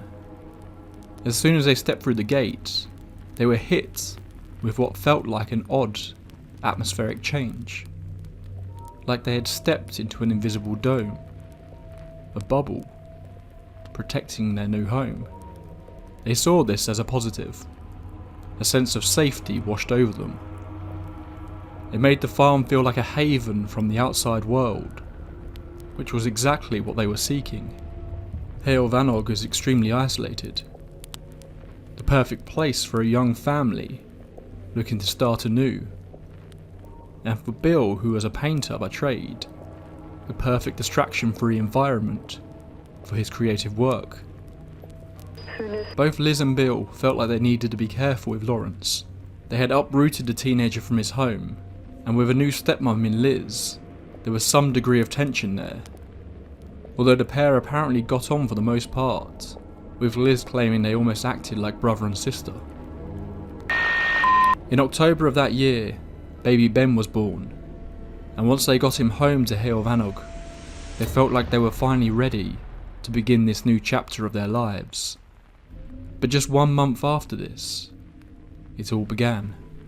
Liz and Bill had just finished making love when Bill was hit with the pangs of guilt, asking Liz if they were too loud, mortified by the idea that his son may have heard them in the old farmhouse, where sound could obviously travel easily.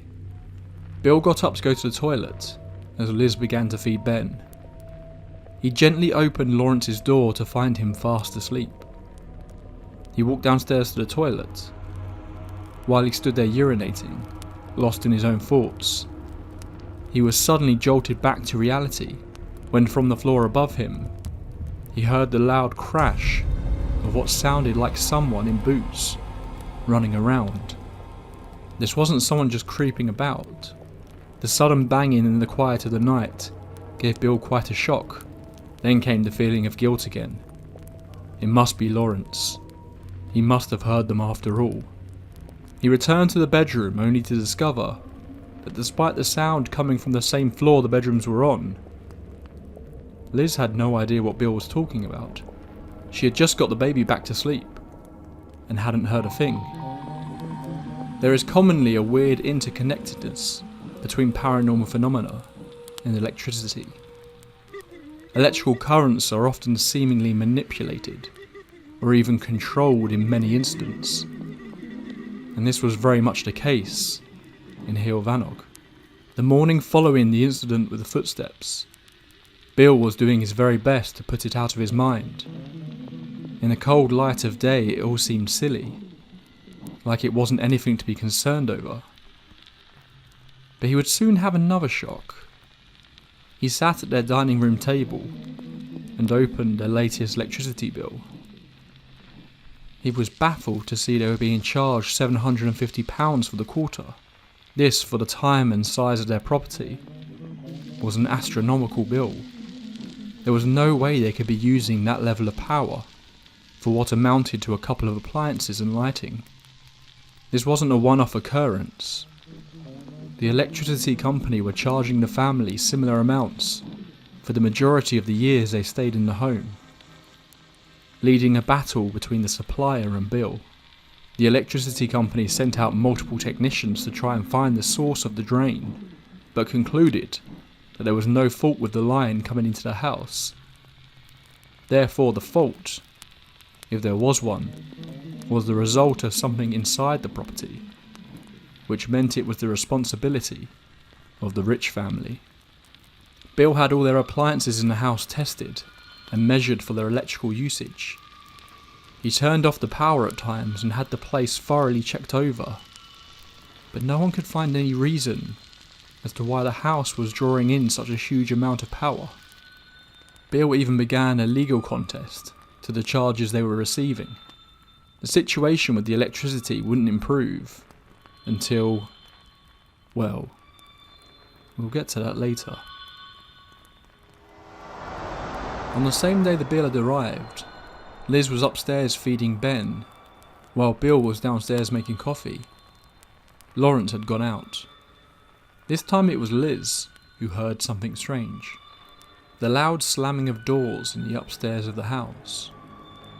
Starting from the far end of the hall, she heard the sound of each door slam until it reached the shut bedroom door she was standing in.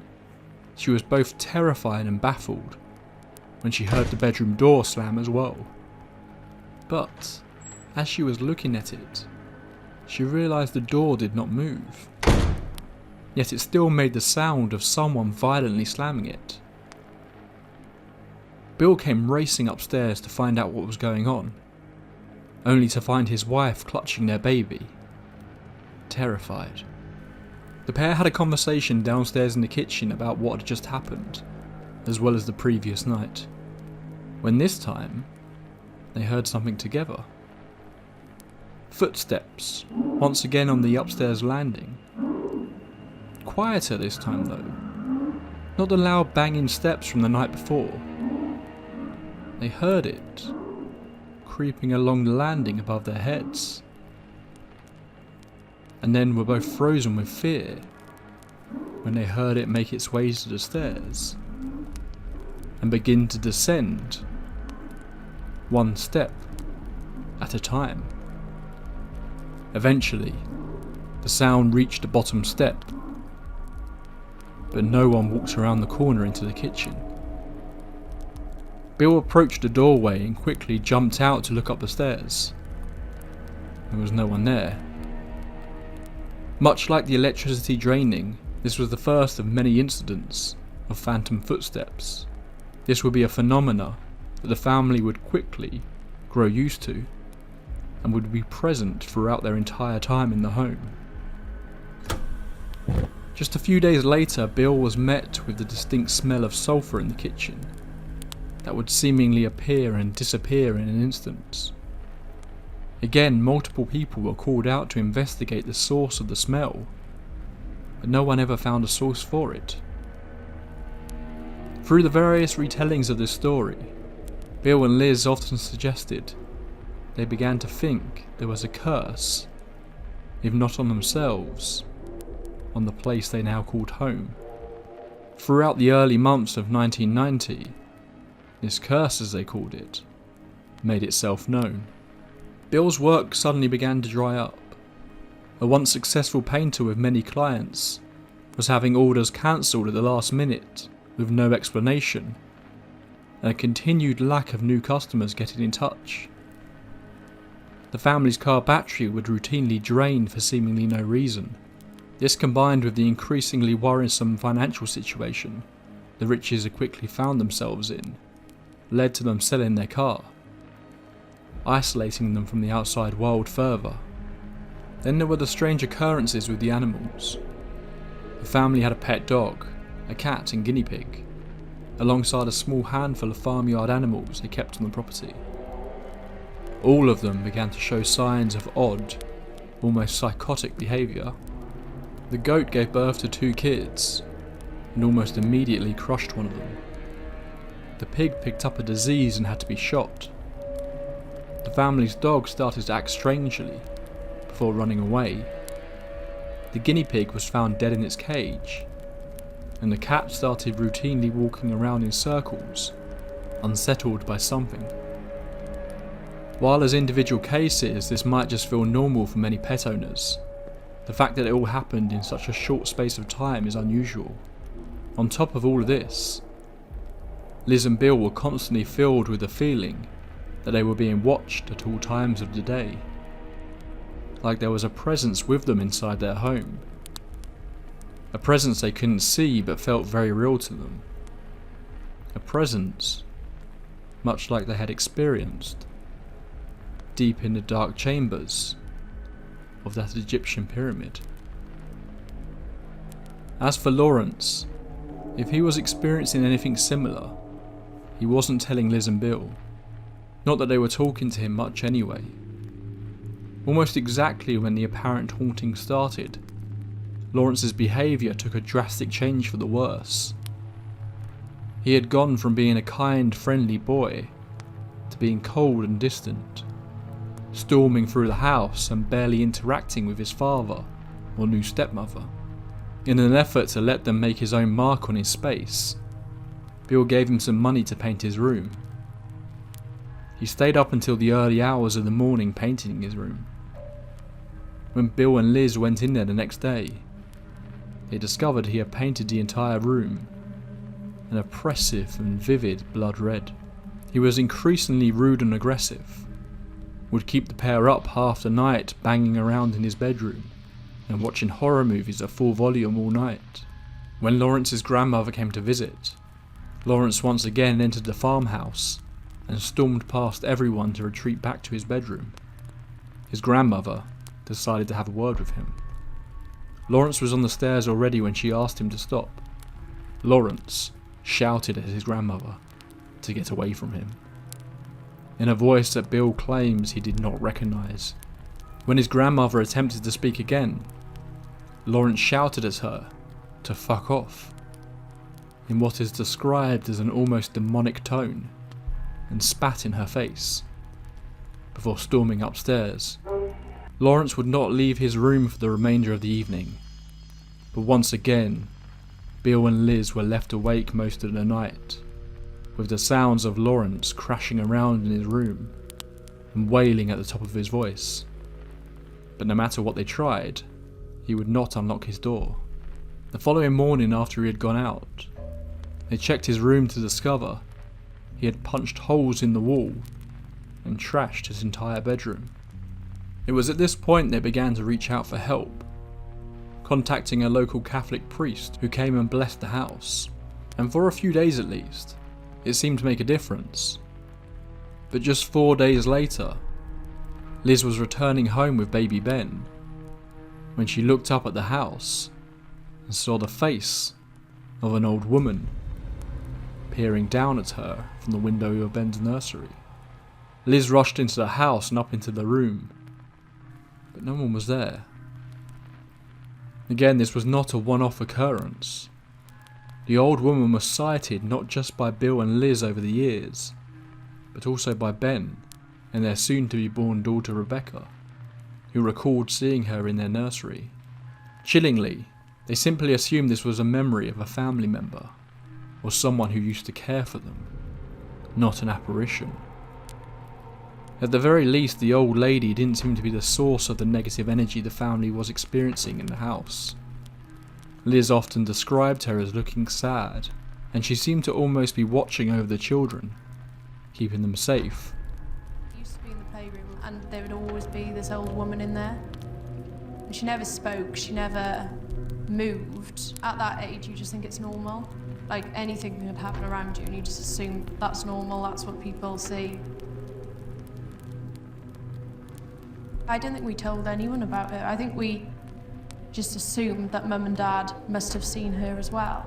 After some time in investigating into the history of the property, Liz began to realise that this woman was the spitting image of a woman who had lived in the house previously, before her death.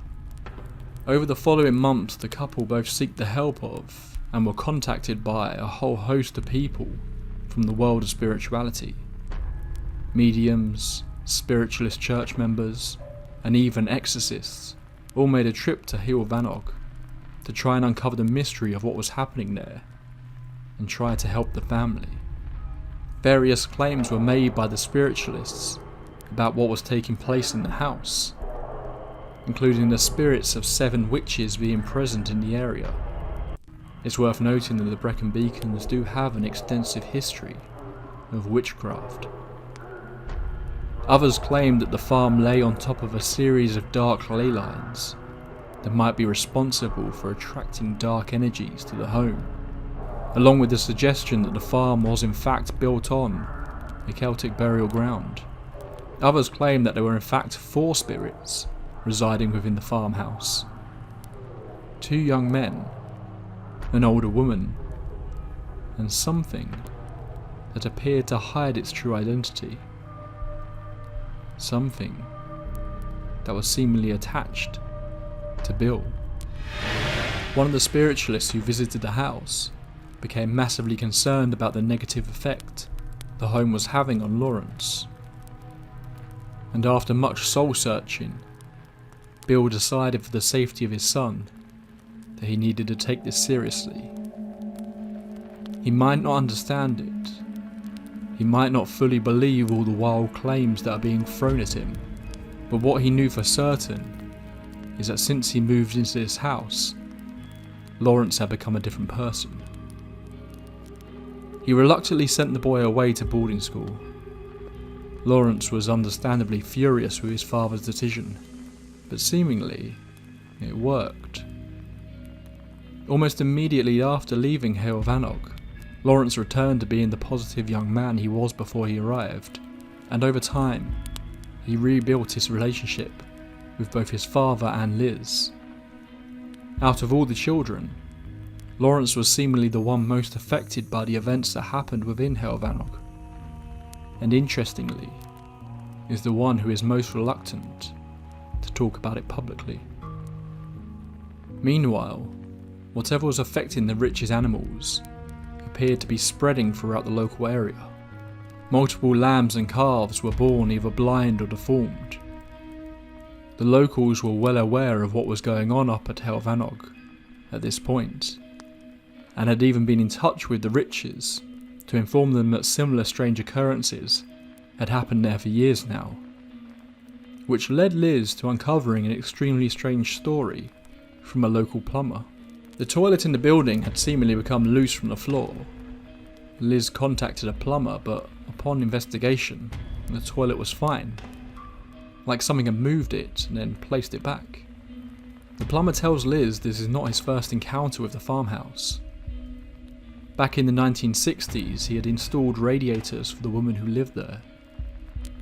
Even during this first visit, the plumber's apprentice got a bad feeling from the place and refused to be left alone there.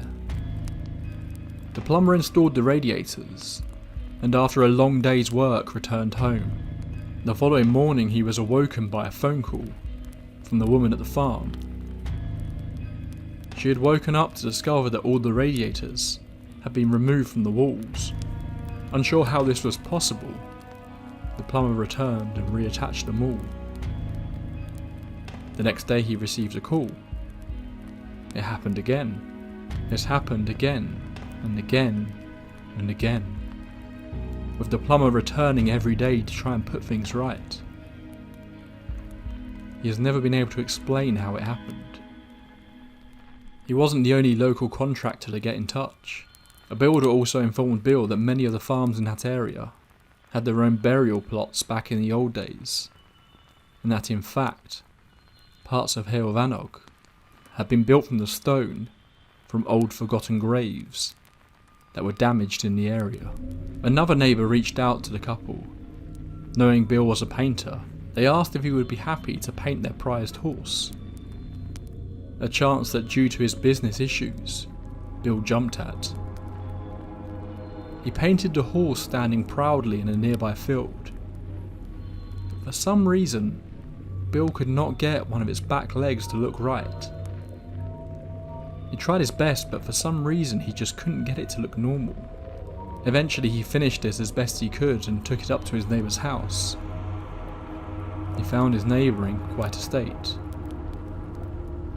It appears the horse had broken its leg, and the man had been forced to shoot it. Once he looked at the painting, the man's face went pale. The leg that Bill had struggled with was the same leg the horse broke. The field he painted it in was the same field the horse had been shot in. The spot it was standing was the same spot it was now buried. Shaken to his core and now fully believing what others had said about the curse, the man burnt the painting. Each time a new investigator or spiritualist would come to the home and try to bless it, things would inevitably calm down.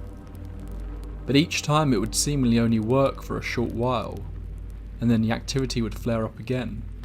It was about a year into living there that Liz began seeing someone outside the farm, standing in the garden partially covered by trees. She would glance up and see this person just calmly standing there, observing. But Liz never got a good look at that person, and they were always gone when she went out to them.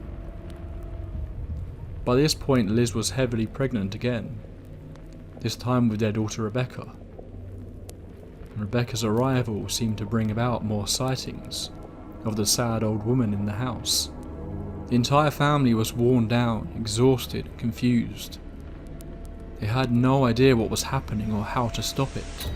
Their requests to move to the local council were met with no help. Just after Christmas in 1990, Liz saw something that pushed her over the edge. Standing there in her house was a 7-foot-tall shadowy figure with a strangely shaped head. This apparition more than any other made Liz's blood run cold. and she sensed the feeling of benevolent evil. She then decided she had to get her family out of the house. The family retreated to Liz's mother's house. While there, the couple got in touch with more religious leaders in the hope that someone could help. And whilst not being strictly religious before, the pair turned to Christianity as a potential way out of the hell they now found themselves in. While the strange activity didn't seem to follow them to such an extreme degree, there were a couple of strange incidents to note during their time at Liz's mother's. Puddles of water damage began to appear in the home, but with seemingly no sign of a leak. Most interestingly, Liz's mother found a pendant in her home that looked to be Egyptian in origin. Assuming it was Liz's, she returned it to her, only for Liz to be equally perplexed. She had never seen it before either. When Bill picked up the pendant, he was hit with what he described as an electric shock and dropped it. Deeply troubled by this, Bill destroyed the pendant. The family returned to Helvanog, this time bringing along a Baptist minister, David Holmwood, and self-proclaimed former Satanist, Anita Dick. On 2 separate occasions when Holmwood and Dick drove to the farm, birds crashed into their windscreen while they were driving. During his time in the home, Bill's paintings had gone from happy and serene to dark and oppressive. Holmwood believed that certain objects within the home may be feeding the energy within, and he made Liz and Bill burn a whole host of their belongings, including a number of books that Bill had collected over the years on spiritualism and occultism, and most notably, a painting Bill had been working on, one that contained the image of an all-seeing eye. Liz experienced one of her most unsettling incidents around this time. She kept finding herself being awoken by the sound of the cat making odd noises, somewhere between a snoring sound and a purr. One night she heard it coming from under her bed. She threw a pillow underneath to disturb the cat, but it didn't stop the noise. Liz got up and realised the sound wasn't coming from underneath the bed. It was coming from the window. What's more, she realised that it isn't the sound of a cat. It's deeper, more guttural, more vicious sounding. But as she approached the window, the sound grew quiet. She flung open the curtains, and the sound stopped. There was nothing there. The sound continued to be heard by Liz, causing her many sleepless nights in the following weeks, and she was never able to identify the source. After that incident, Bill started to paint what he described as his masterpiece, a painting of a giant glowing crucifix that he called Testimony. The name would be taken by the journalist Mark Chadbourne for his book on the Helvanog case. I highly recommend checking that out if you want to delve deeper.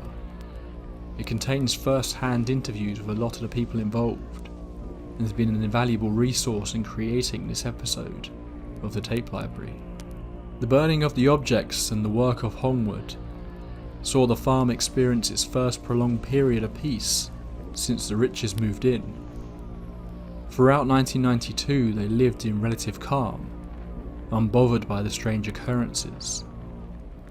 Liz would sometimes see figures out in the garden, but they were like shadows on the periphery of her vision. They would vanish the moment she looked at them. The electricity meter, however, kept ticking along. Whatever was in Helvanog wasn't gone. It was just resting. Then 1993 came, and with it the discovery that once again Liz was pregnant. Just like clockwork, the activity ramped up again.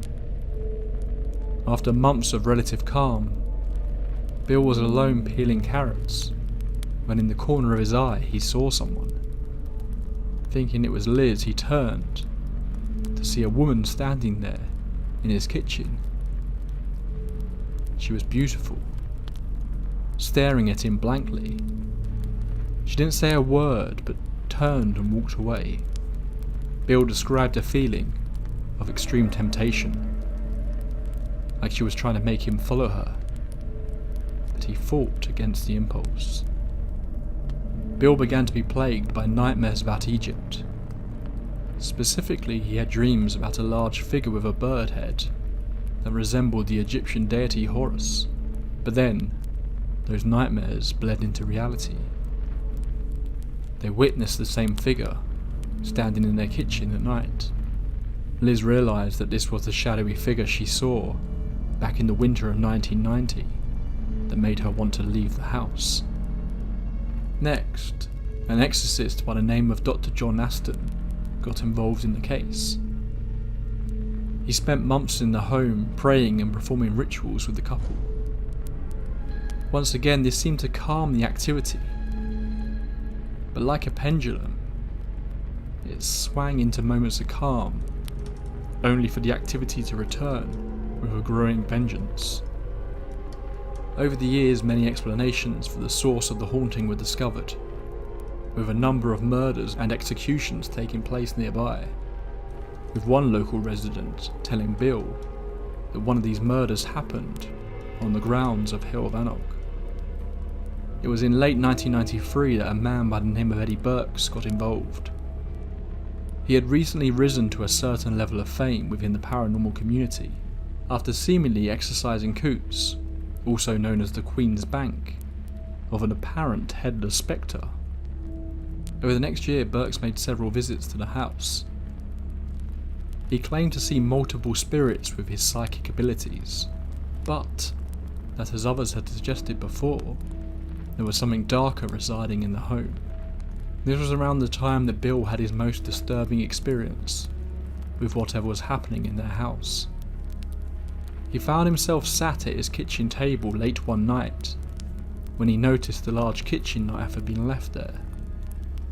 Not the sort of thing that either himself or Liz would normally do, with small children running around. Bill found his mind racing with dark thoughts when he looked at the knife. Thoughts of death, of violence, of suicide. A chill ran down Bill's spine and he put the knife away in the drawer. He turned back to the table. There, sitting exactly where it was a moment ago, was the knife again. This was the moment he realised that something in this house wanted to harm him. Luckily, Eddie Burks returned again to perform another exorcism on the house. This managed to greatly calm the activity yet again, but the couple continued to witness a whole host of apparitions of people. Although they mostly now seemed to be appearing in the garden, there was still the feeling, although more diminished, that something was still in their house. Just over a year later, in the summer of 1995, a final battle was waged for Hill of Anarch. Eddie Burks returned with two paranormal investigators. Regular tape library listeners will recognise one of them as Maurice Gross, the lead investigator of the Enfield hauntings. Burks claimed he had identified what the dark presence in the home was. He believed that it was of an ancient and evil pagan entity that at some point in history was welcomed onto the land by someone who did not know what they were doing. Burks once again performed an exorcism, and seemingly, with the increased focus on one specific entity, it was finally successful. For the first time in years, the energy bill the Riches next received dropped, and then it dropped with each subsequent bill until it was below the average for that area. Whatever you believe, something had happened that had stopped the constant electrical anomalies. The paranormal activity that the Riches witnessed gradually became less and less. It didn't stop overnight, but it appeared its power and intensity had greatly been diminished. And most notably, they felt a sense that something in the air had been lifted. That feeling of a bubble they described when they first moved in was gone. Eddie Burks did have one final message for Bill and Liz though. He told them that while the darker presence in the home was the cause of a lot of the disturbing phenomena they had witnessed, it was just a part of the rich paranormal tapestry that was Heilvanog. He told them that the farm appeared to be a place of great energy, a place that, specifically within their garden, lost spirits would gravitate towards as a way to cross over to the other side. Whether this is true or not, Bill and Liz continue to see apparitions of people throughout their remaining time in Heilvanog, and just as Eddie had said, they were mostly spotted in the garden, but it didn't fill them with the same fear they had experienced over the past few years. It was lighter, and more positive air filled the home. And once again, Heilvanog was restored to be in the beautiful, picturesque location they had fallen in love with. I've wanted to cover this case for a while, but I've kept putting it off. There's just so much to go over that I hope I've been able to do it justice here. From more mundane incidents to some stuff that is just totally unbelievable, the story of Heilvanog is rich and detailed.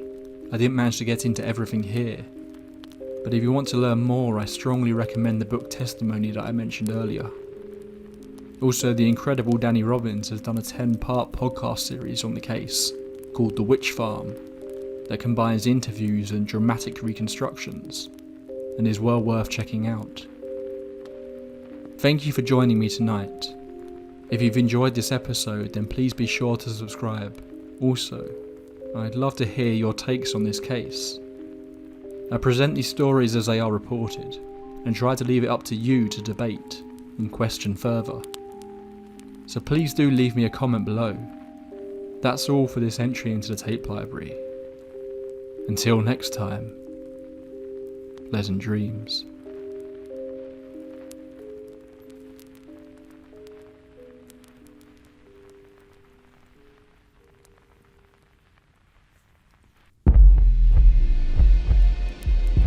Just to the south of Ballard, Utah, you will find 500 acres of ranch land, the Sherman Ranch. The ranch is what appears to be just another unassuming ranch in the dusty lands of Utah. But for those in the know, it is so much more. This ranch has for decades now been the home of countless unexplainable phenomena, from UFO sightings to ghosts, animal mutilations, strange fluctuations in heat and pressure, and sightings of animals that appear to be exaggerated imitations of what we expect to see in nature. This is just the tip of the iceberg when it comes to this place, and we will very likely dedicate an entire episode to it in the future. This ranch will be known to almost anyone who has even a passing interest in the stranger side of life, but you might know it as its more familiar name of Skinwalker Ranch. Many people have investigated the ranch over the years, ranging from mediums to intelligence officers. But Skinwalker Ranch isn't the place we are visiting on tonight's episode of the tape library. The reason I bring it up is because, while it is the most well-known site for this strange activity, it certainly isn't alone. Across the globe we find reports of areas that seem to attract this otherworldly phenomena, places that all areas of Fortean research seem to come together. Places where you are just as likely to see a shadow man as you are a cryptid. Places that are just as likely to have UFOs hovering overhead as they are to have poltergeists trashing the place. These places are beehives of high strangeness. Tonight we're taking a trip to Eastern Europe and exploring one of the wildest stories I think we've ever covered on the tape library. It's a tale of secret military operations, psychics, buried treasure, and possibly visitors from another world. Get yourself a warm drink, dim the lights, and get comfortable, because tonight we are exploring the insane mystery of the Saricina Hole, a place that has been dubbed Bulgaria's Area 51. In the late 80s, Eastern Europe was changing. The fall of the Berlin Wall symbolised much of that change. The USSR was falling apart, and in Bulgaria, the reign of communism was coming to an end. The future felt uncertain for not just the people of Bulgaria, but for that of its government. It is in this time of upheaval that our story takes place. A harsh winter in December of 1990. I'm going to ask you to suspend your sense of disbelief with this one. Something very strange certainly happened in the village of Sarichna, that much is certain. But we're dealing with reports that are mostly in Bulgarian, and from multiple different sources, who have had varying degrees of involvement in the case. Not to mention the fact the waters have been muddied by creepypasta-esque retellings of what happened in Sarichna that further complicate things. But this case has been documented by journalists, and most notably in a book published by a colonel involved in the incident. I will be covering some of the wilder reported versions of what took place here, but obviously it is entirely up to you what aspects of this story you believe or are more skeptical about. As wild as this story is, it does constantly leave you with that lingering feeling of, what if? The village of Sarichna is remote, a place you wouldn't really have any reason to visit unless you happen to know someone who lived there. For that matter, only a handful of people lived there to begin with. It truly is in the middle of nowhere. Some of the residents claim that the incident appeared out of nowhere, that the military rolled into the village one night in December and took over. But one local man claims that he was in fact the starting point to everything that took place here. The man in question claims that he had a dream in which members of Bulgaria's history visited him and told him he was a descendant of the Tsar Samuel of Bulgaria, and that buried underneath the village of Sarichna lay his long-lost treasure, riches that could only be, ironically, dreamt of. Not only that, but when the man would walk past the area that would eventually become the Sarichna Hole, he would hear voices in his mind telling him that something important was buried here. He would not be the only one to hear such voices while in the vicinity. We'll get to that later. You would think the apparent dreams of a man living in the farmlands of Bulgaria would not hold much weight with the higher-ups in the country's government, but seemingly, someone took this seriously.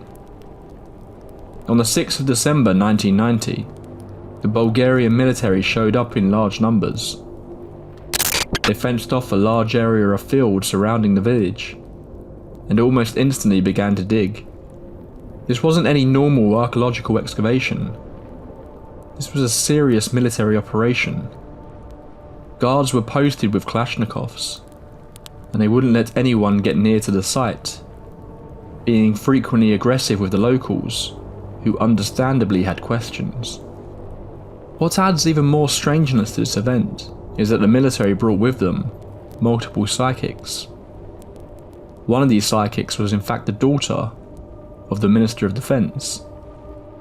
She came along on the expedition and proved to be vital in even finding the village.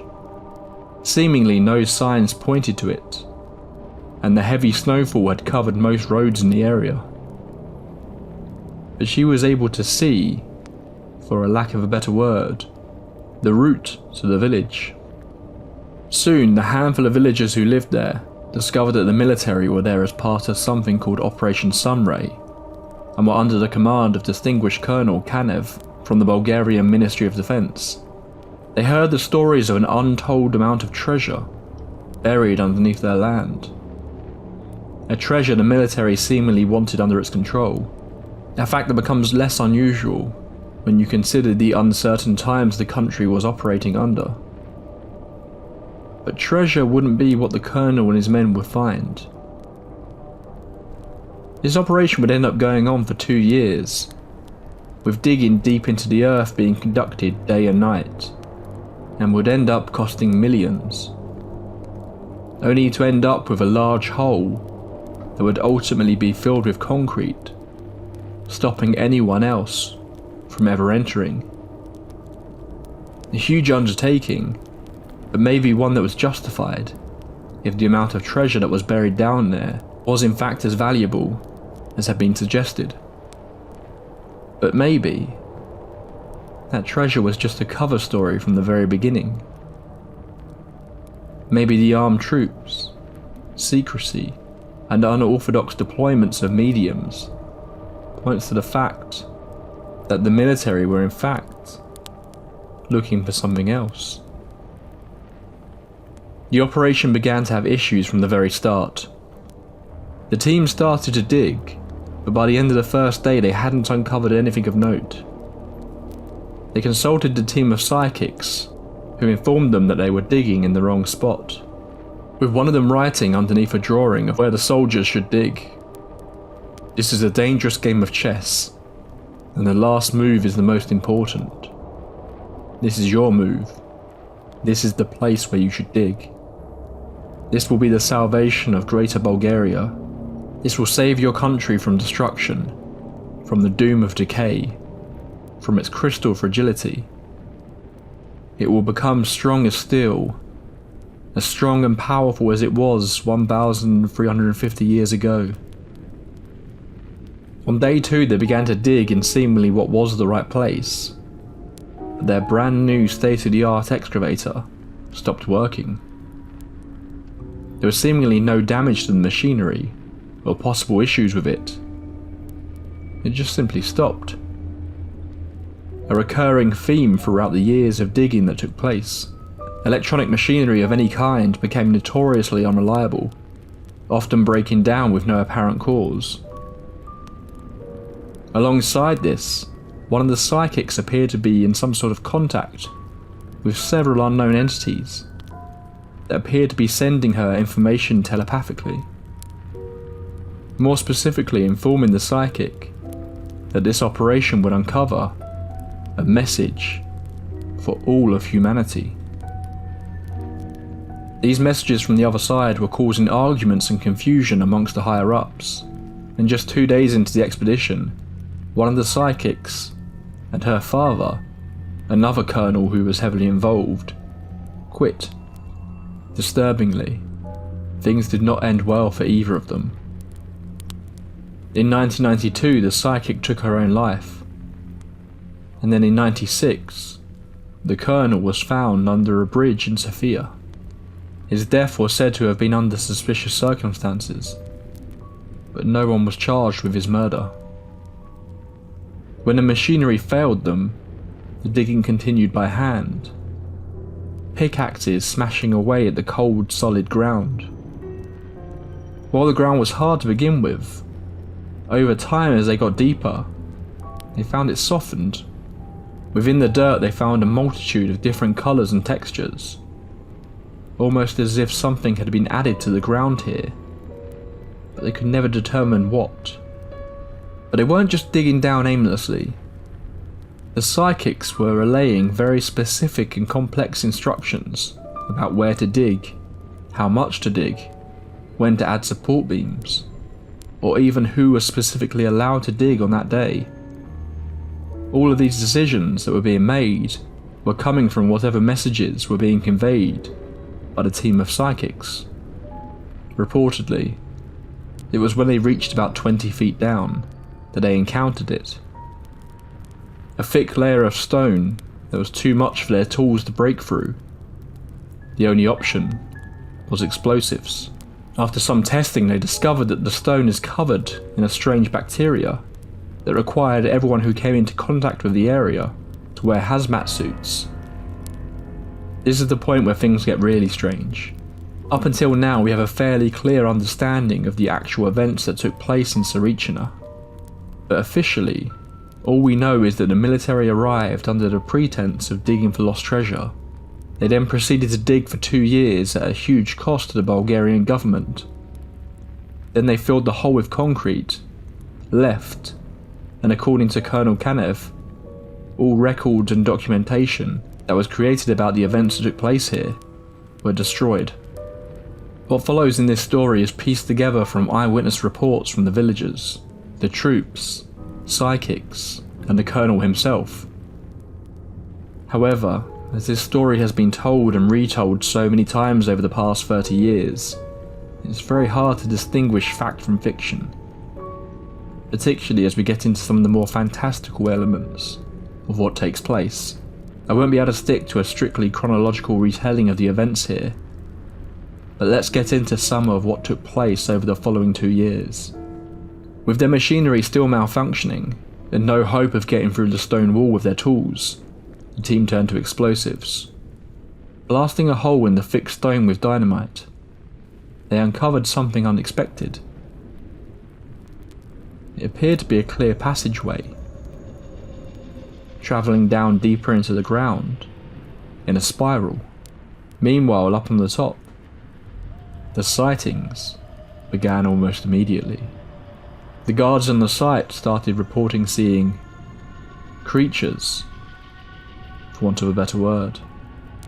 They'd be hidden in the shadows, just catching glimpses of them moving around.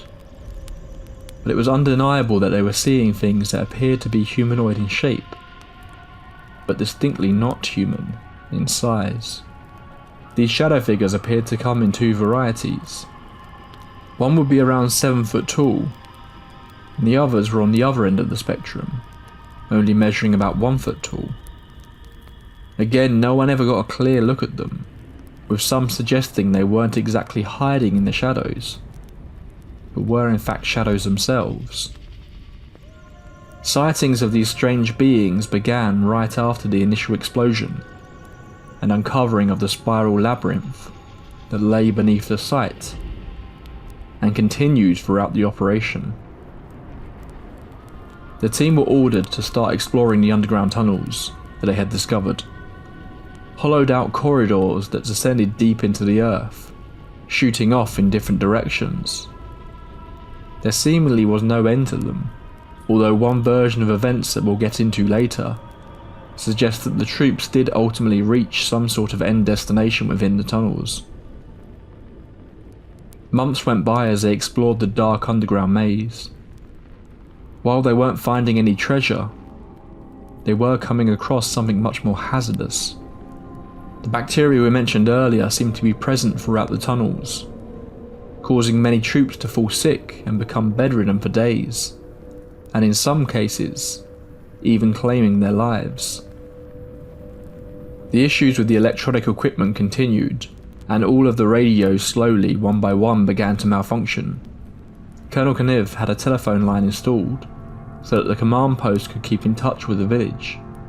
But almost as soon as the line was operational, those who were using it started reporting strange sounds and whispering on the line. They could never make out what exactly was being said, but it unnerved the troops nonetheless. It didn't take long until they started seeing the lights. Unexplainable lights would be spotted hovering in the night sky over the excavation site, moving in peculiar ways that wouldn't be expected of any aircraft. Some villagers and military personnel claimed that they got better looks at these objects, with descriptions ranging across the whole variety of UFO types that have been reported in the past. Traditional saucer shapes, black triangles, and objects shooting flames were all reported by witnesses. One villager claimed that he was walking one night when a blinding light appeared above his head. Before he had a chance to react, he immediately fell unconscious. He awoke the following morning in another village, 40 miles to the south of Sarichina, with no idea how he had gotten there. Much later into the operation, another villager came to visit the colonel late one night. She claimed to have seen 3 shadowy figures running across her property from the site of the hole and disappearing into the tree line. She then saw a similarly blinding light shoot up into the sky. Whatever it was made no noise. The colonel sent troops to investigate the supposed origin of this light. When they got there, they found evidence of burn marks in the trees and on the ground around them. All of the men that were sent on this expedition fell sick and were bedbound for multiple days. News of these strange events was starting to get out to the wider world, and a journalist by the name of Dimitar Statkov decided to investigate. He would go on to write the story that broke the news of the events that took place in Zarichna, and some suggest is the reason for the ultimate cover-up and destruction of documents regarding the case.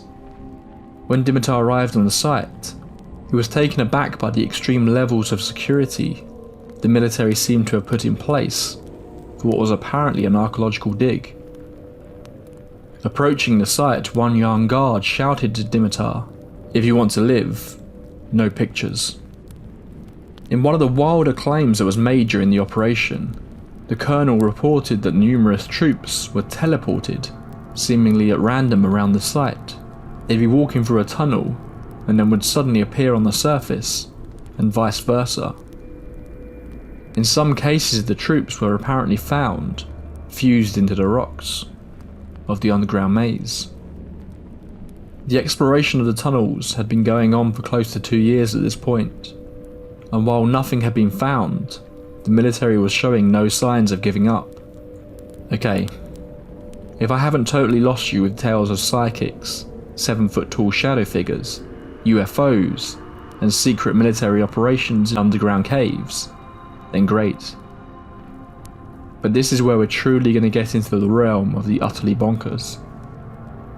At some point, the famed clairvoyant, Baba Vanga, made contact with the team at Zarichna, and she had a very serious warning. They needed to stop digging and not disturb what was hidden under the village. Baba Vanga rose to fame in the 1970s, and throughout her life has been credited with predicting a whole host of terrible events, including terrorist attacks, wars, natural disasters, and even her own death. At a young age, she was reportedly caught in a tornado and thrown into a field. When she was found, her eyes were filled with so much dirt and sand that she ultimately went blind, leading to the completely shut eyes that became a key part in her mystical appearance. She warned that the dig was about to uncover something that should not be disturbed. Something that would reveal the dark truth behind our existence, and disturb something that had been buried for a reason.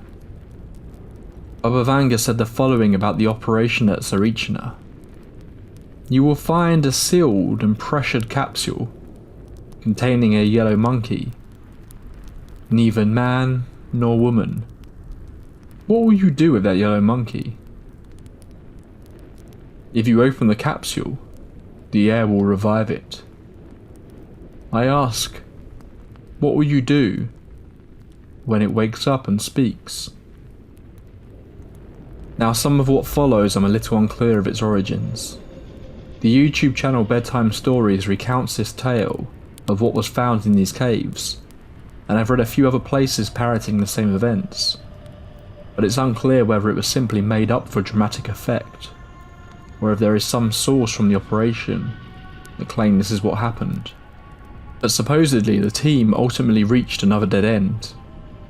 They uncovered what appeared to be a chamber, its walls sleek and smooth, as though they had been polished. Strange hieroglyphic-like writings were present on these walls. At the far end was another large slab of stone, but this time it was concave in shape, almost like a lens and semi-transparent. More shockingly, it appeared there was something beyond this wall, a large, almost skeletal-like figure, not moving, almost like it had been trapped within the cave. The troops tried to approach but were blocked by an unseen force. When one soldier tried to force his way through, he was violently thrown back into the walls of the chamber and instantly killed by the impact. A haze began to fill the chamber, and there was a sudden realization throughout the soldiers that whatever was inside this wall was now very much awake. Terrified, they began to open fire, but their bullets would never reach the figure beyond the wall. The soldiers began being attacked, seemingly by the same unseen force that had stopped them from pushing forward. The colonel immediately ordered his remaining men to retreat. As they rushed up the tunnels, desperately attempting to get back to the surface, they reported seeing strange lights, a loud humming noise that was growing in intensity, coloured clouds of smoke followed them, and the tunnels themselves began to shake. Once they had made it back to the surface, the colonel ordered his men to close the tunnel, but still none of their equipment worked, so they were forced to use explosives to bring down the tunnel they had spent 2 years creating.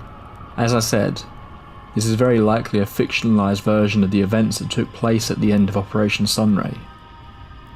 But something did happen that made them finally stop the expedition. It's worth noting they didn't simply fill in the hole with the dirt they had dug up. This was farmland that could have easily been restored to its former state. Instead, a decision was made, whether that was from the colonel or someone higher up, to not only destroy the tunnel, but to fill it with concrete and remove all visible signs from the entrance, ensuring that no one would ever access whatever was underneath Saricina ever again. Ever since the 90s, numerous people have visited the site of the former tunnel, and seemingly some of the activity remains, even though the tunnel is long gone. Most notably, researchers from the University of Sofia visited. During their investigation, they reported seeing the familiar lights in the sky, burnt areas of ground, and even poltergeist-like activity, with their equipment being thrown around by some unseen force before their very eyes. Years later, in an interview, the colonel would claim that they weren't sent there to uncover any treasure. They had simply used the legend of a buried treasure in the area as a ruse. His true instructions were to retrieve something that his higher-ups referred to as Object Number 1. That's all for this entry into the tape library. As I said, this is one of the most out there cases we've ever covered, but I couldn't resist tackling it. Hopefully I've done a good job of getting across the key components, but as I said, much of the writings on this case are in Bulgarian, which makes it tricky, and I think more so than maybe anything we've covered since the Amityville hauntings.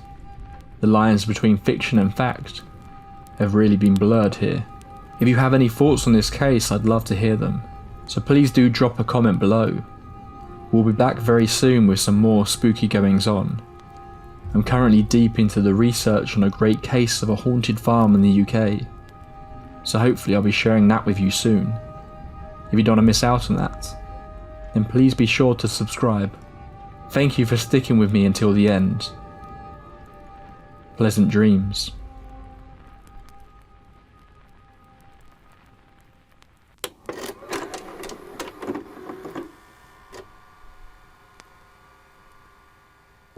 You know how it is.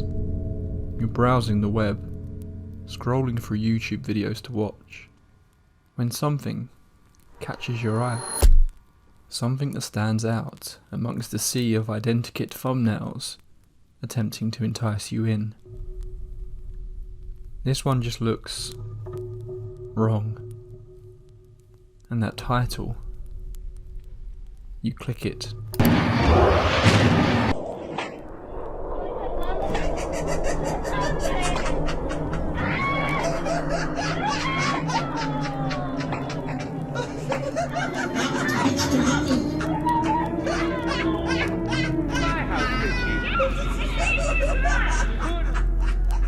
Congratulations, you are now caught in their web.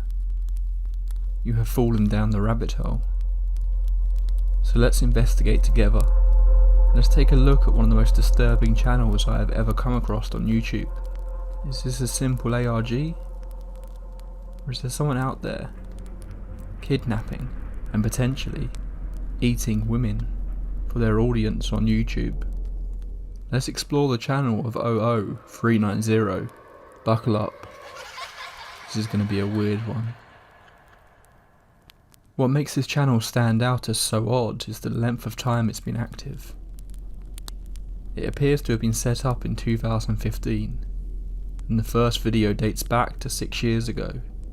As of October 2022, its creator is still active.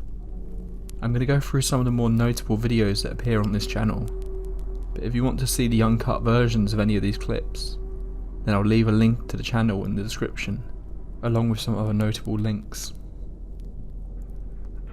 00390 appears to belong to an Italian creator based in Milan. The users over on Reddit's RBI board have suggested that he is a man in his mid to late 20s, who potentially works in the modelling industry. The videos on the channel are an odd bunch. Some are just straight up silly memes, weird music videos, or seemingly random clips. But there's a tendency to delve into darker places. Much darker. While so much of the content points to this being a hoax, the sheer amount of time that has been dedicated to it, along with the downright oddness of it, leaves just that little bit of doubt in your mind. It's just so out there to be an ARG, or an attempt at an analog horror series. While the creator appears to be leaning into the sense of unease and horror he's creating, the whole thing just feels like it could genuinely be the work of a madman. There's no seemingly connecting story, if this is intended to be one, just brief glimpses into the mind of a monster, as he stalks and captures his victims across the streets of Milan. So let's get into it. The first video this channel uploaded was just a logo test. Not really much we can take from that. Then it gets weird, real quick. Reality too, you see?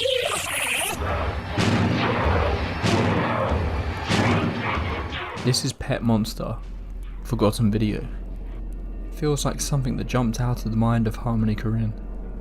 And while it's certainly really, really weird, it does just feel like something some edgy guy might make. The photos of kidnapped women though are disturbing, but the channel very quickly takes a darker turn with the next video. This is 00390's most viewed video, and the one that likely brought a lot of people in. Exploring summer night streets, hookers.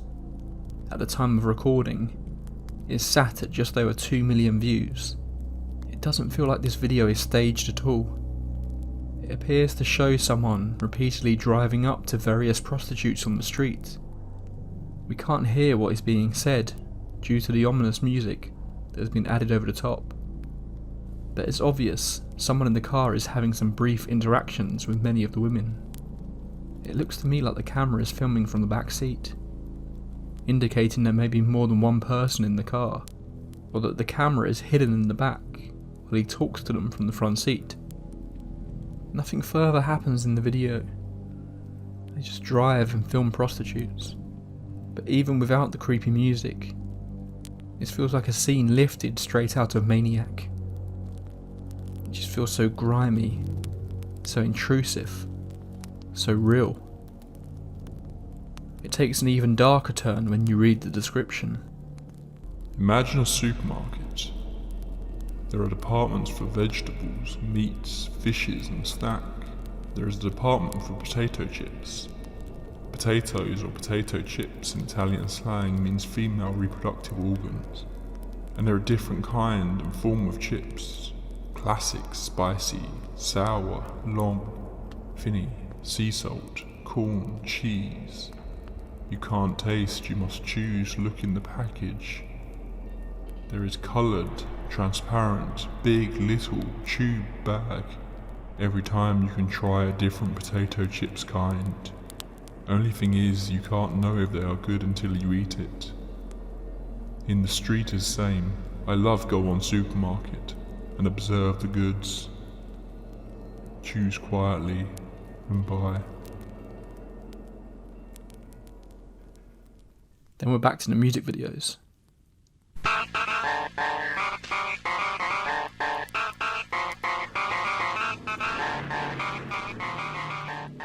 This one is described as a personal musical video for a person. Okay, so far so weird, right? Then this happens.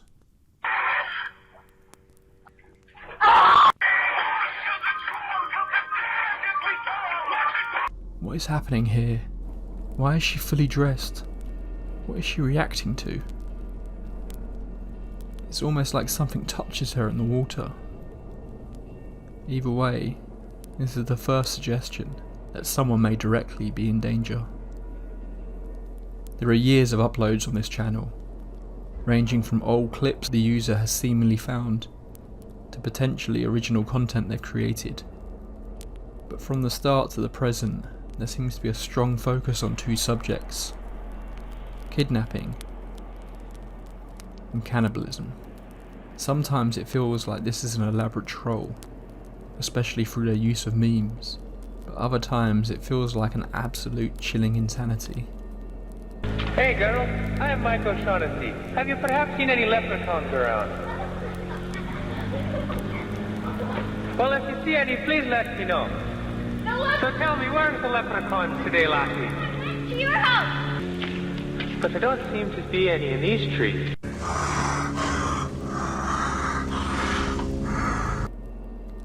You have clips where the user demonstrates how to carry semi-unconscious girls.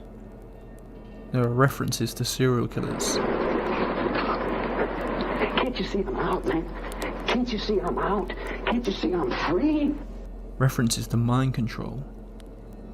And potentially, most unsettling of all, even if this is fake, there are a number of clips that appear to show the creator following or filming women without their knowledge.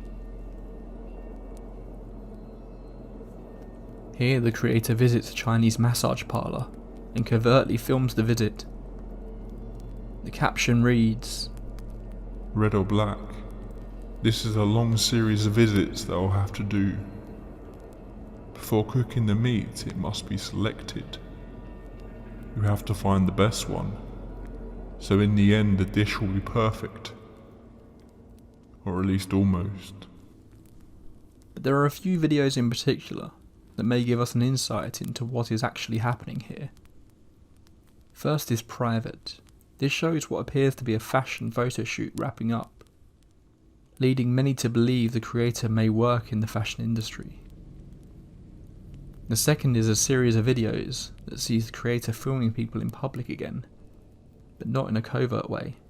Instead they appear to be just stood there with a camera, in broad daylight, filming people as they pass and not saying a word when they are confronted. For some reason these ones really unsettled me.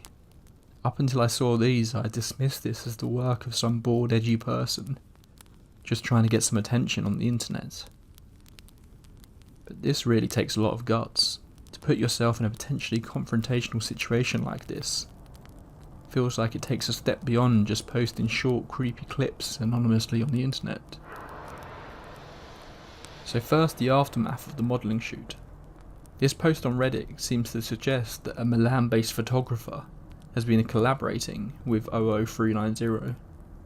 Quote, "What I gathered today was a page for a modelling photographer based in Milan who has also a passion for food and its history. He explicitly states that he has collaborated with this channel in particular for a series of," and I quote from the translated version of the page, "experimental videos created with an editing of various material. This is a trip in the deep of your mind. It generates different images and emotions.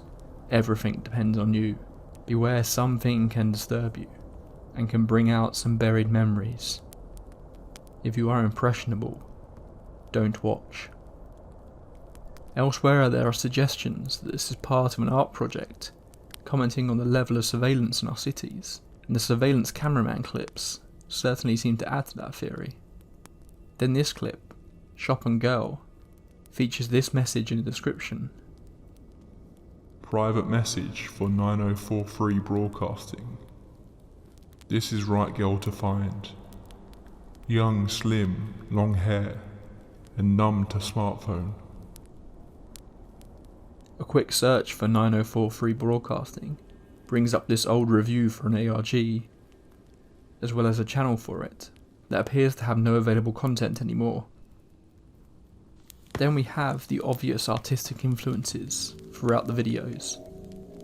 At times it delves into what feel like Lynchian-esque moments.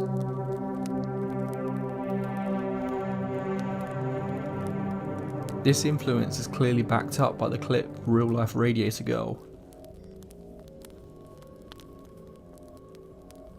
Who would have guessed that 00390 would be an Eraserhead fan?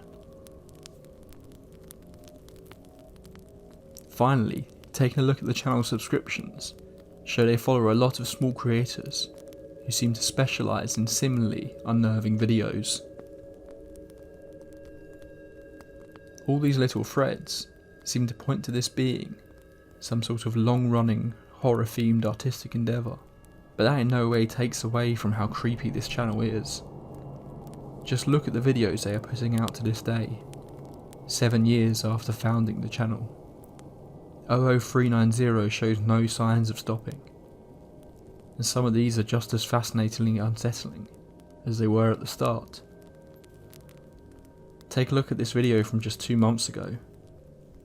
The description from this one translates as, "In the evening lions, in the morning in a garbage bag. You could have gone to the beach again. Instead you woke up in a garbage bag. Your mangled bodies thrown into 2 grey bags. Newspaper and TV, all excited, went to look for your photos of when you were all whole and beautiful. Some would like to photograph your cold bodies. Some would also like to touch them, hug them, play with them and feed on them.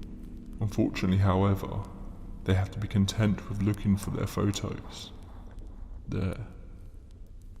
They will think, lucky those who have been able to put their bodies in the sacks.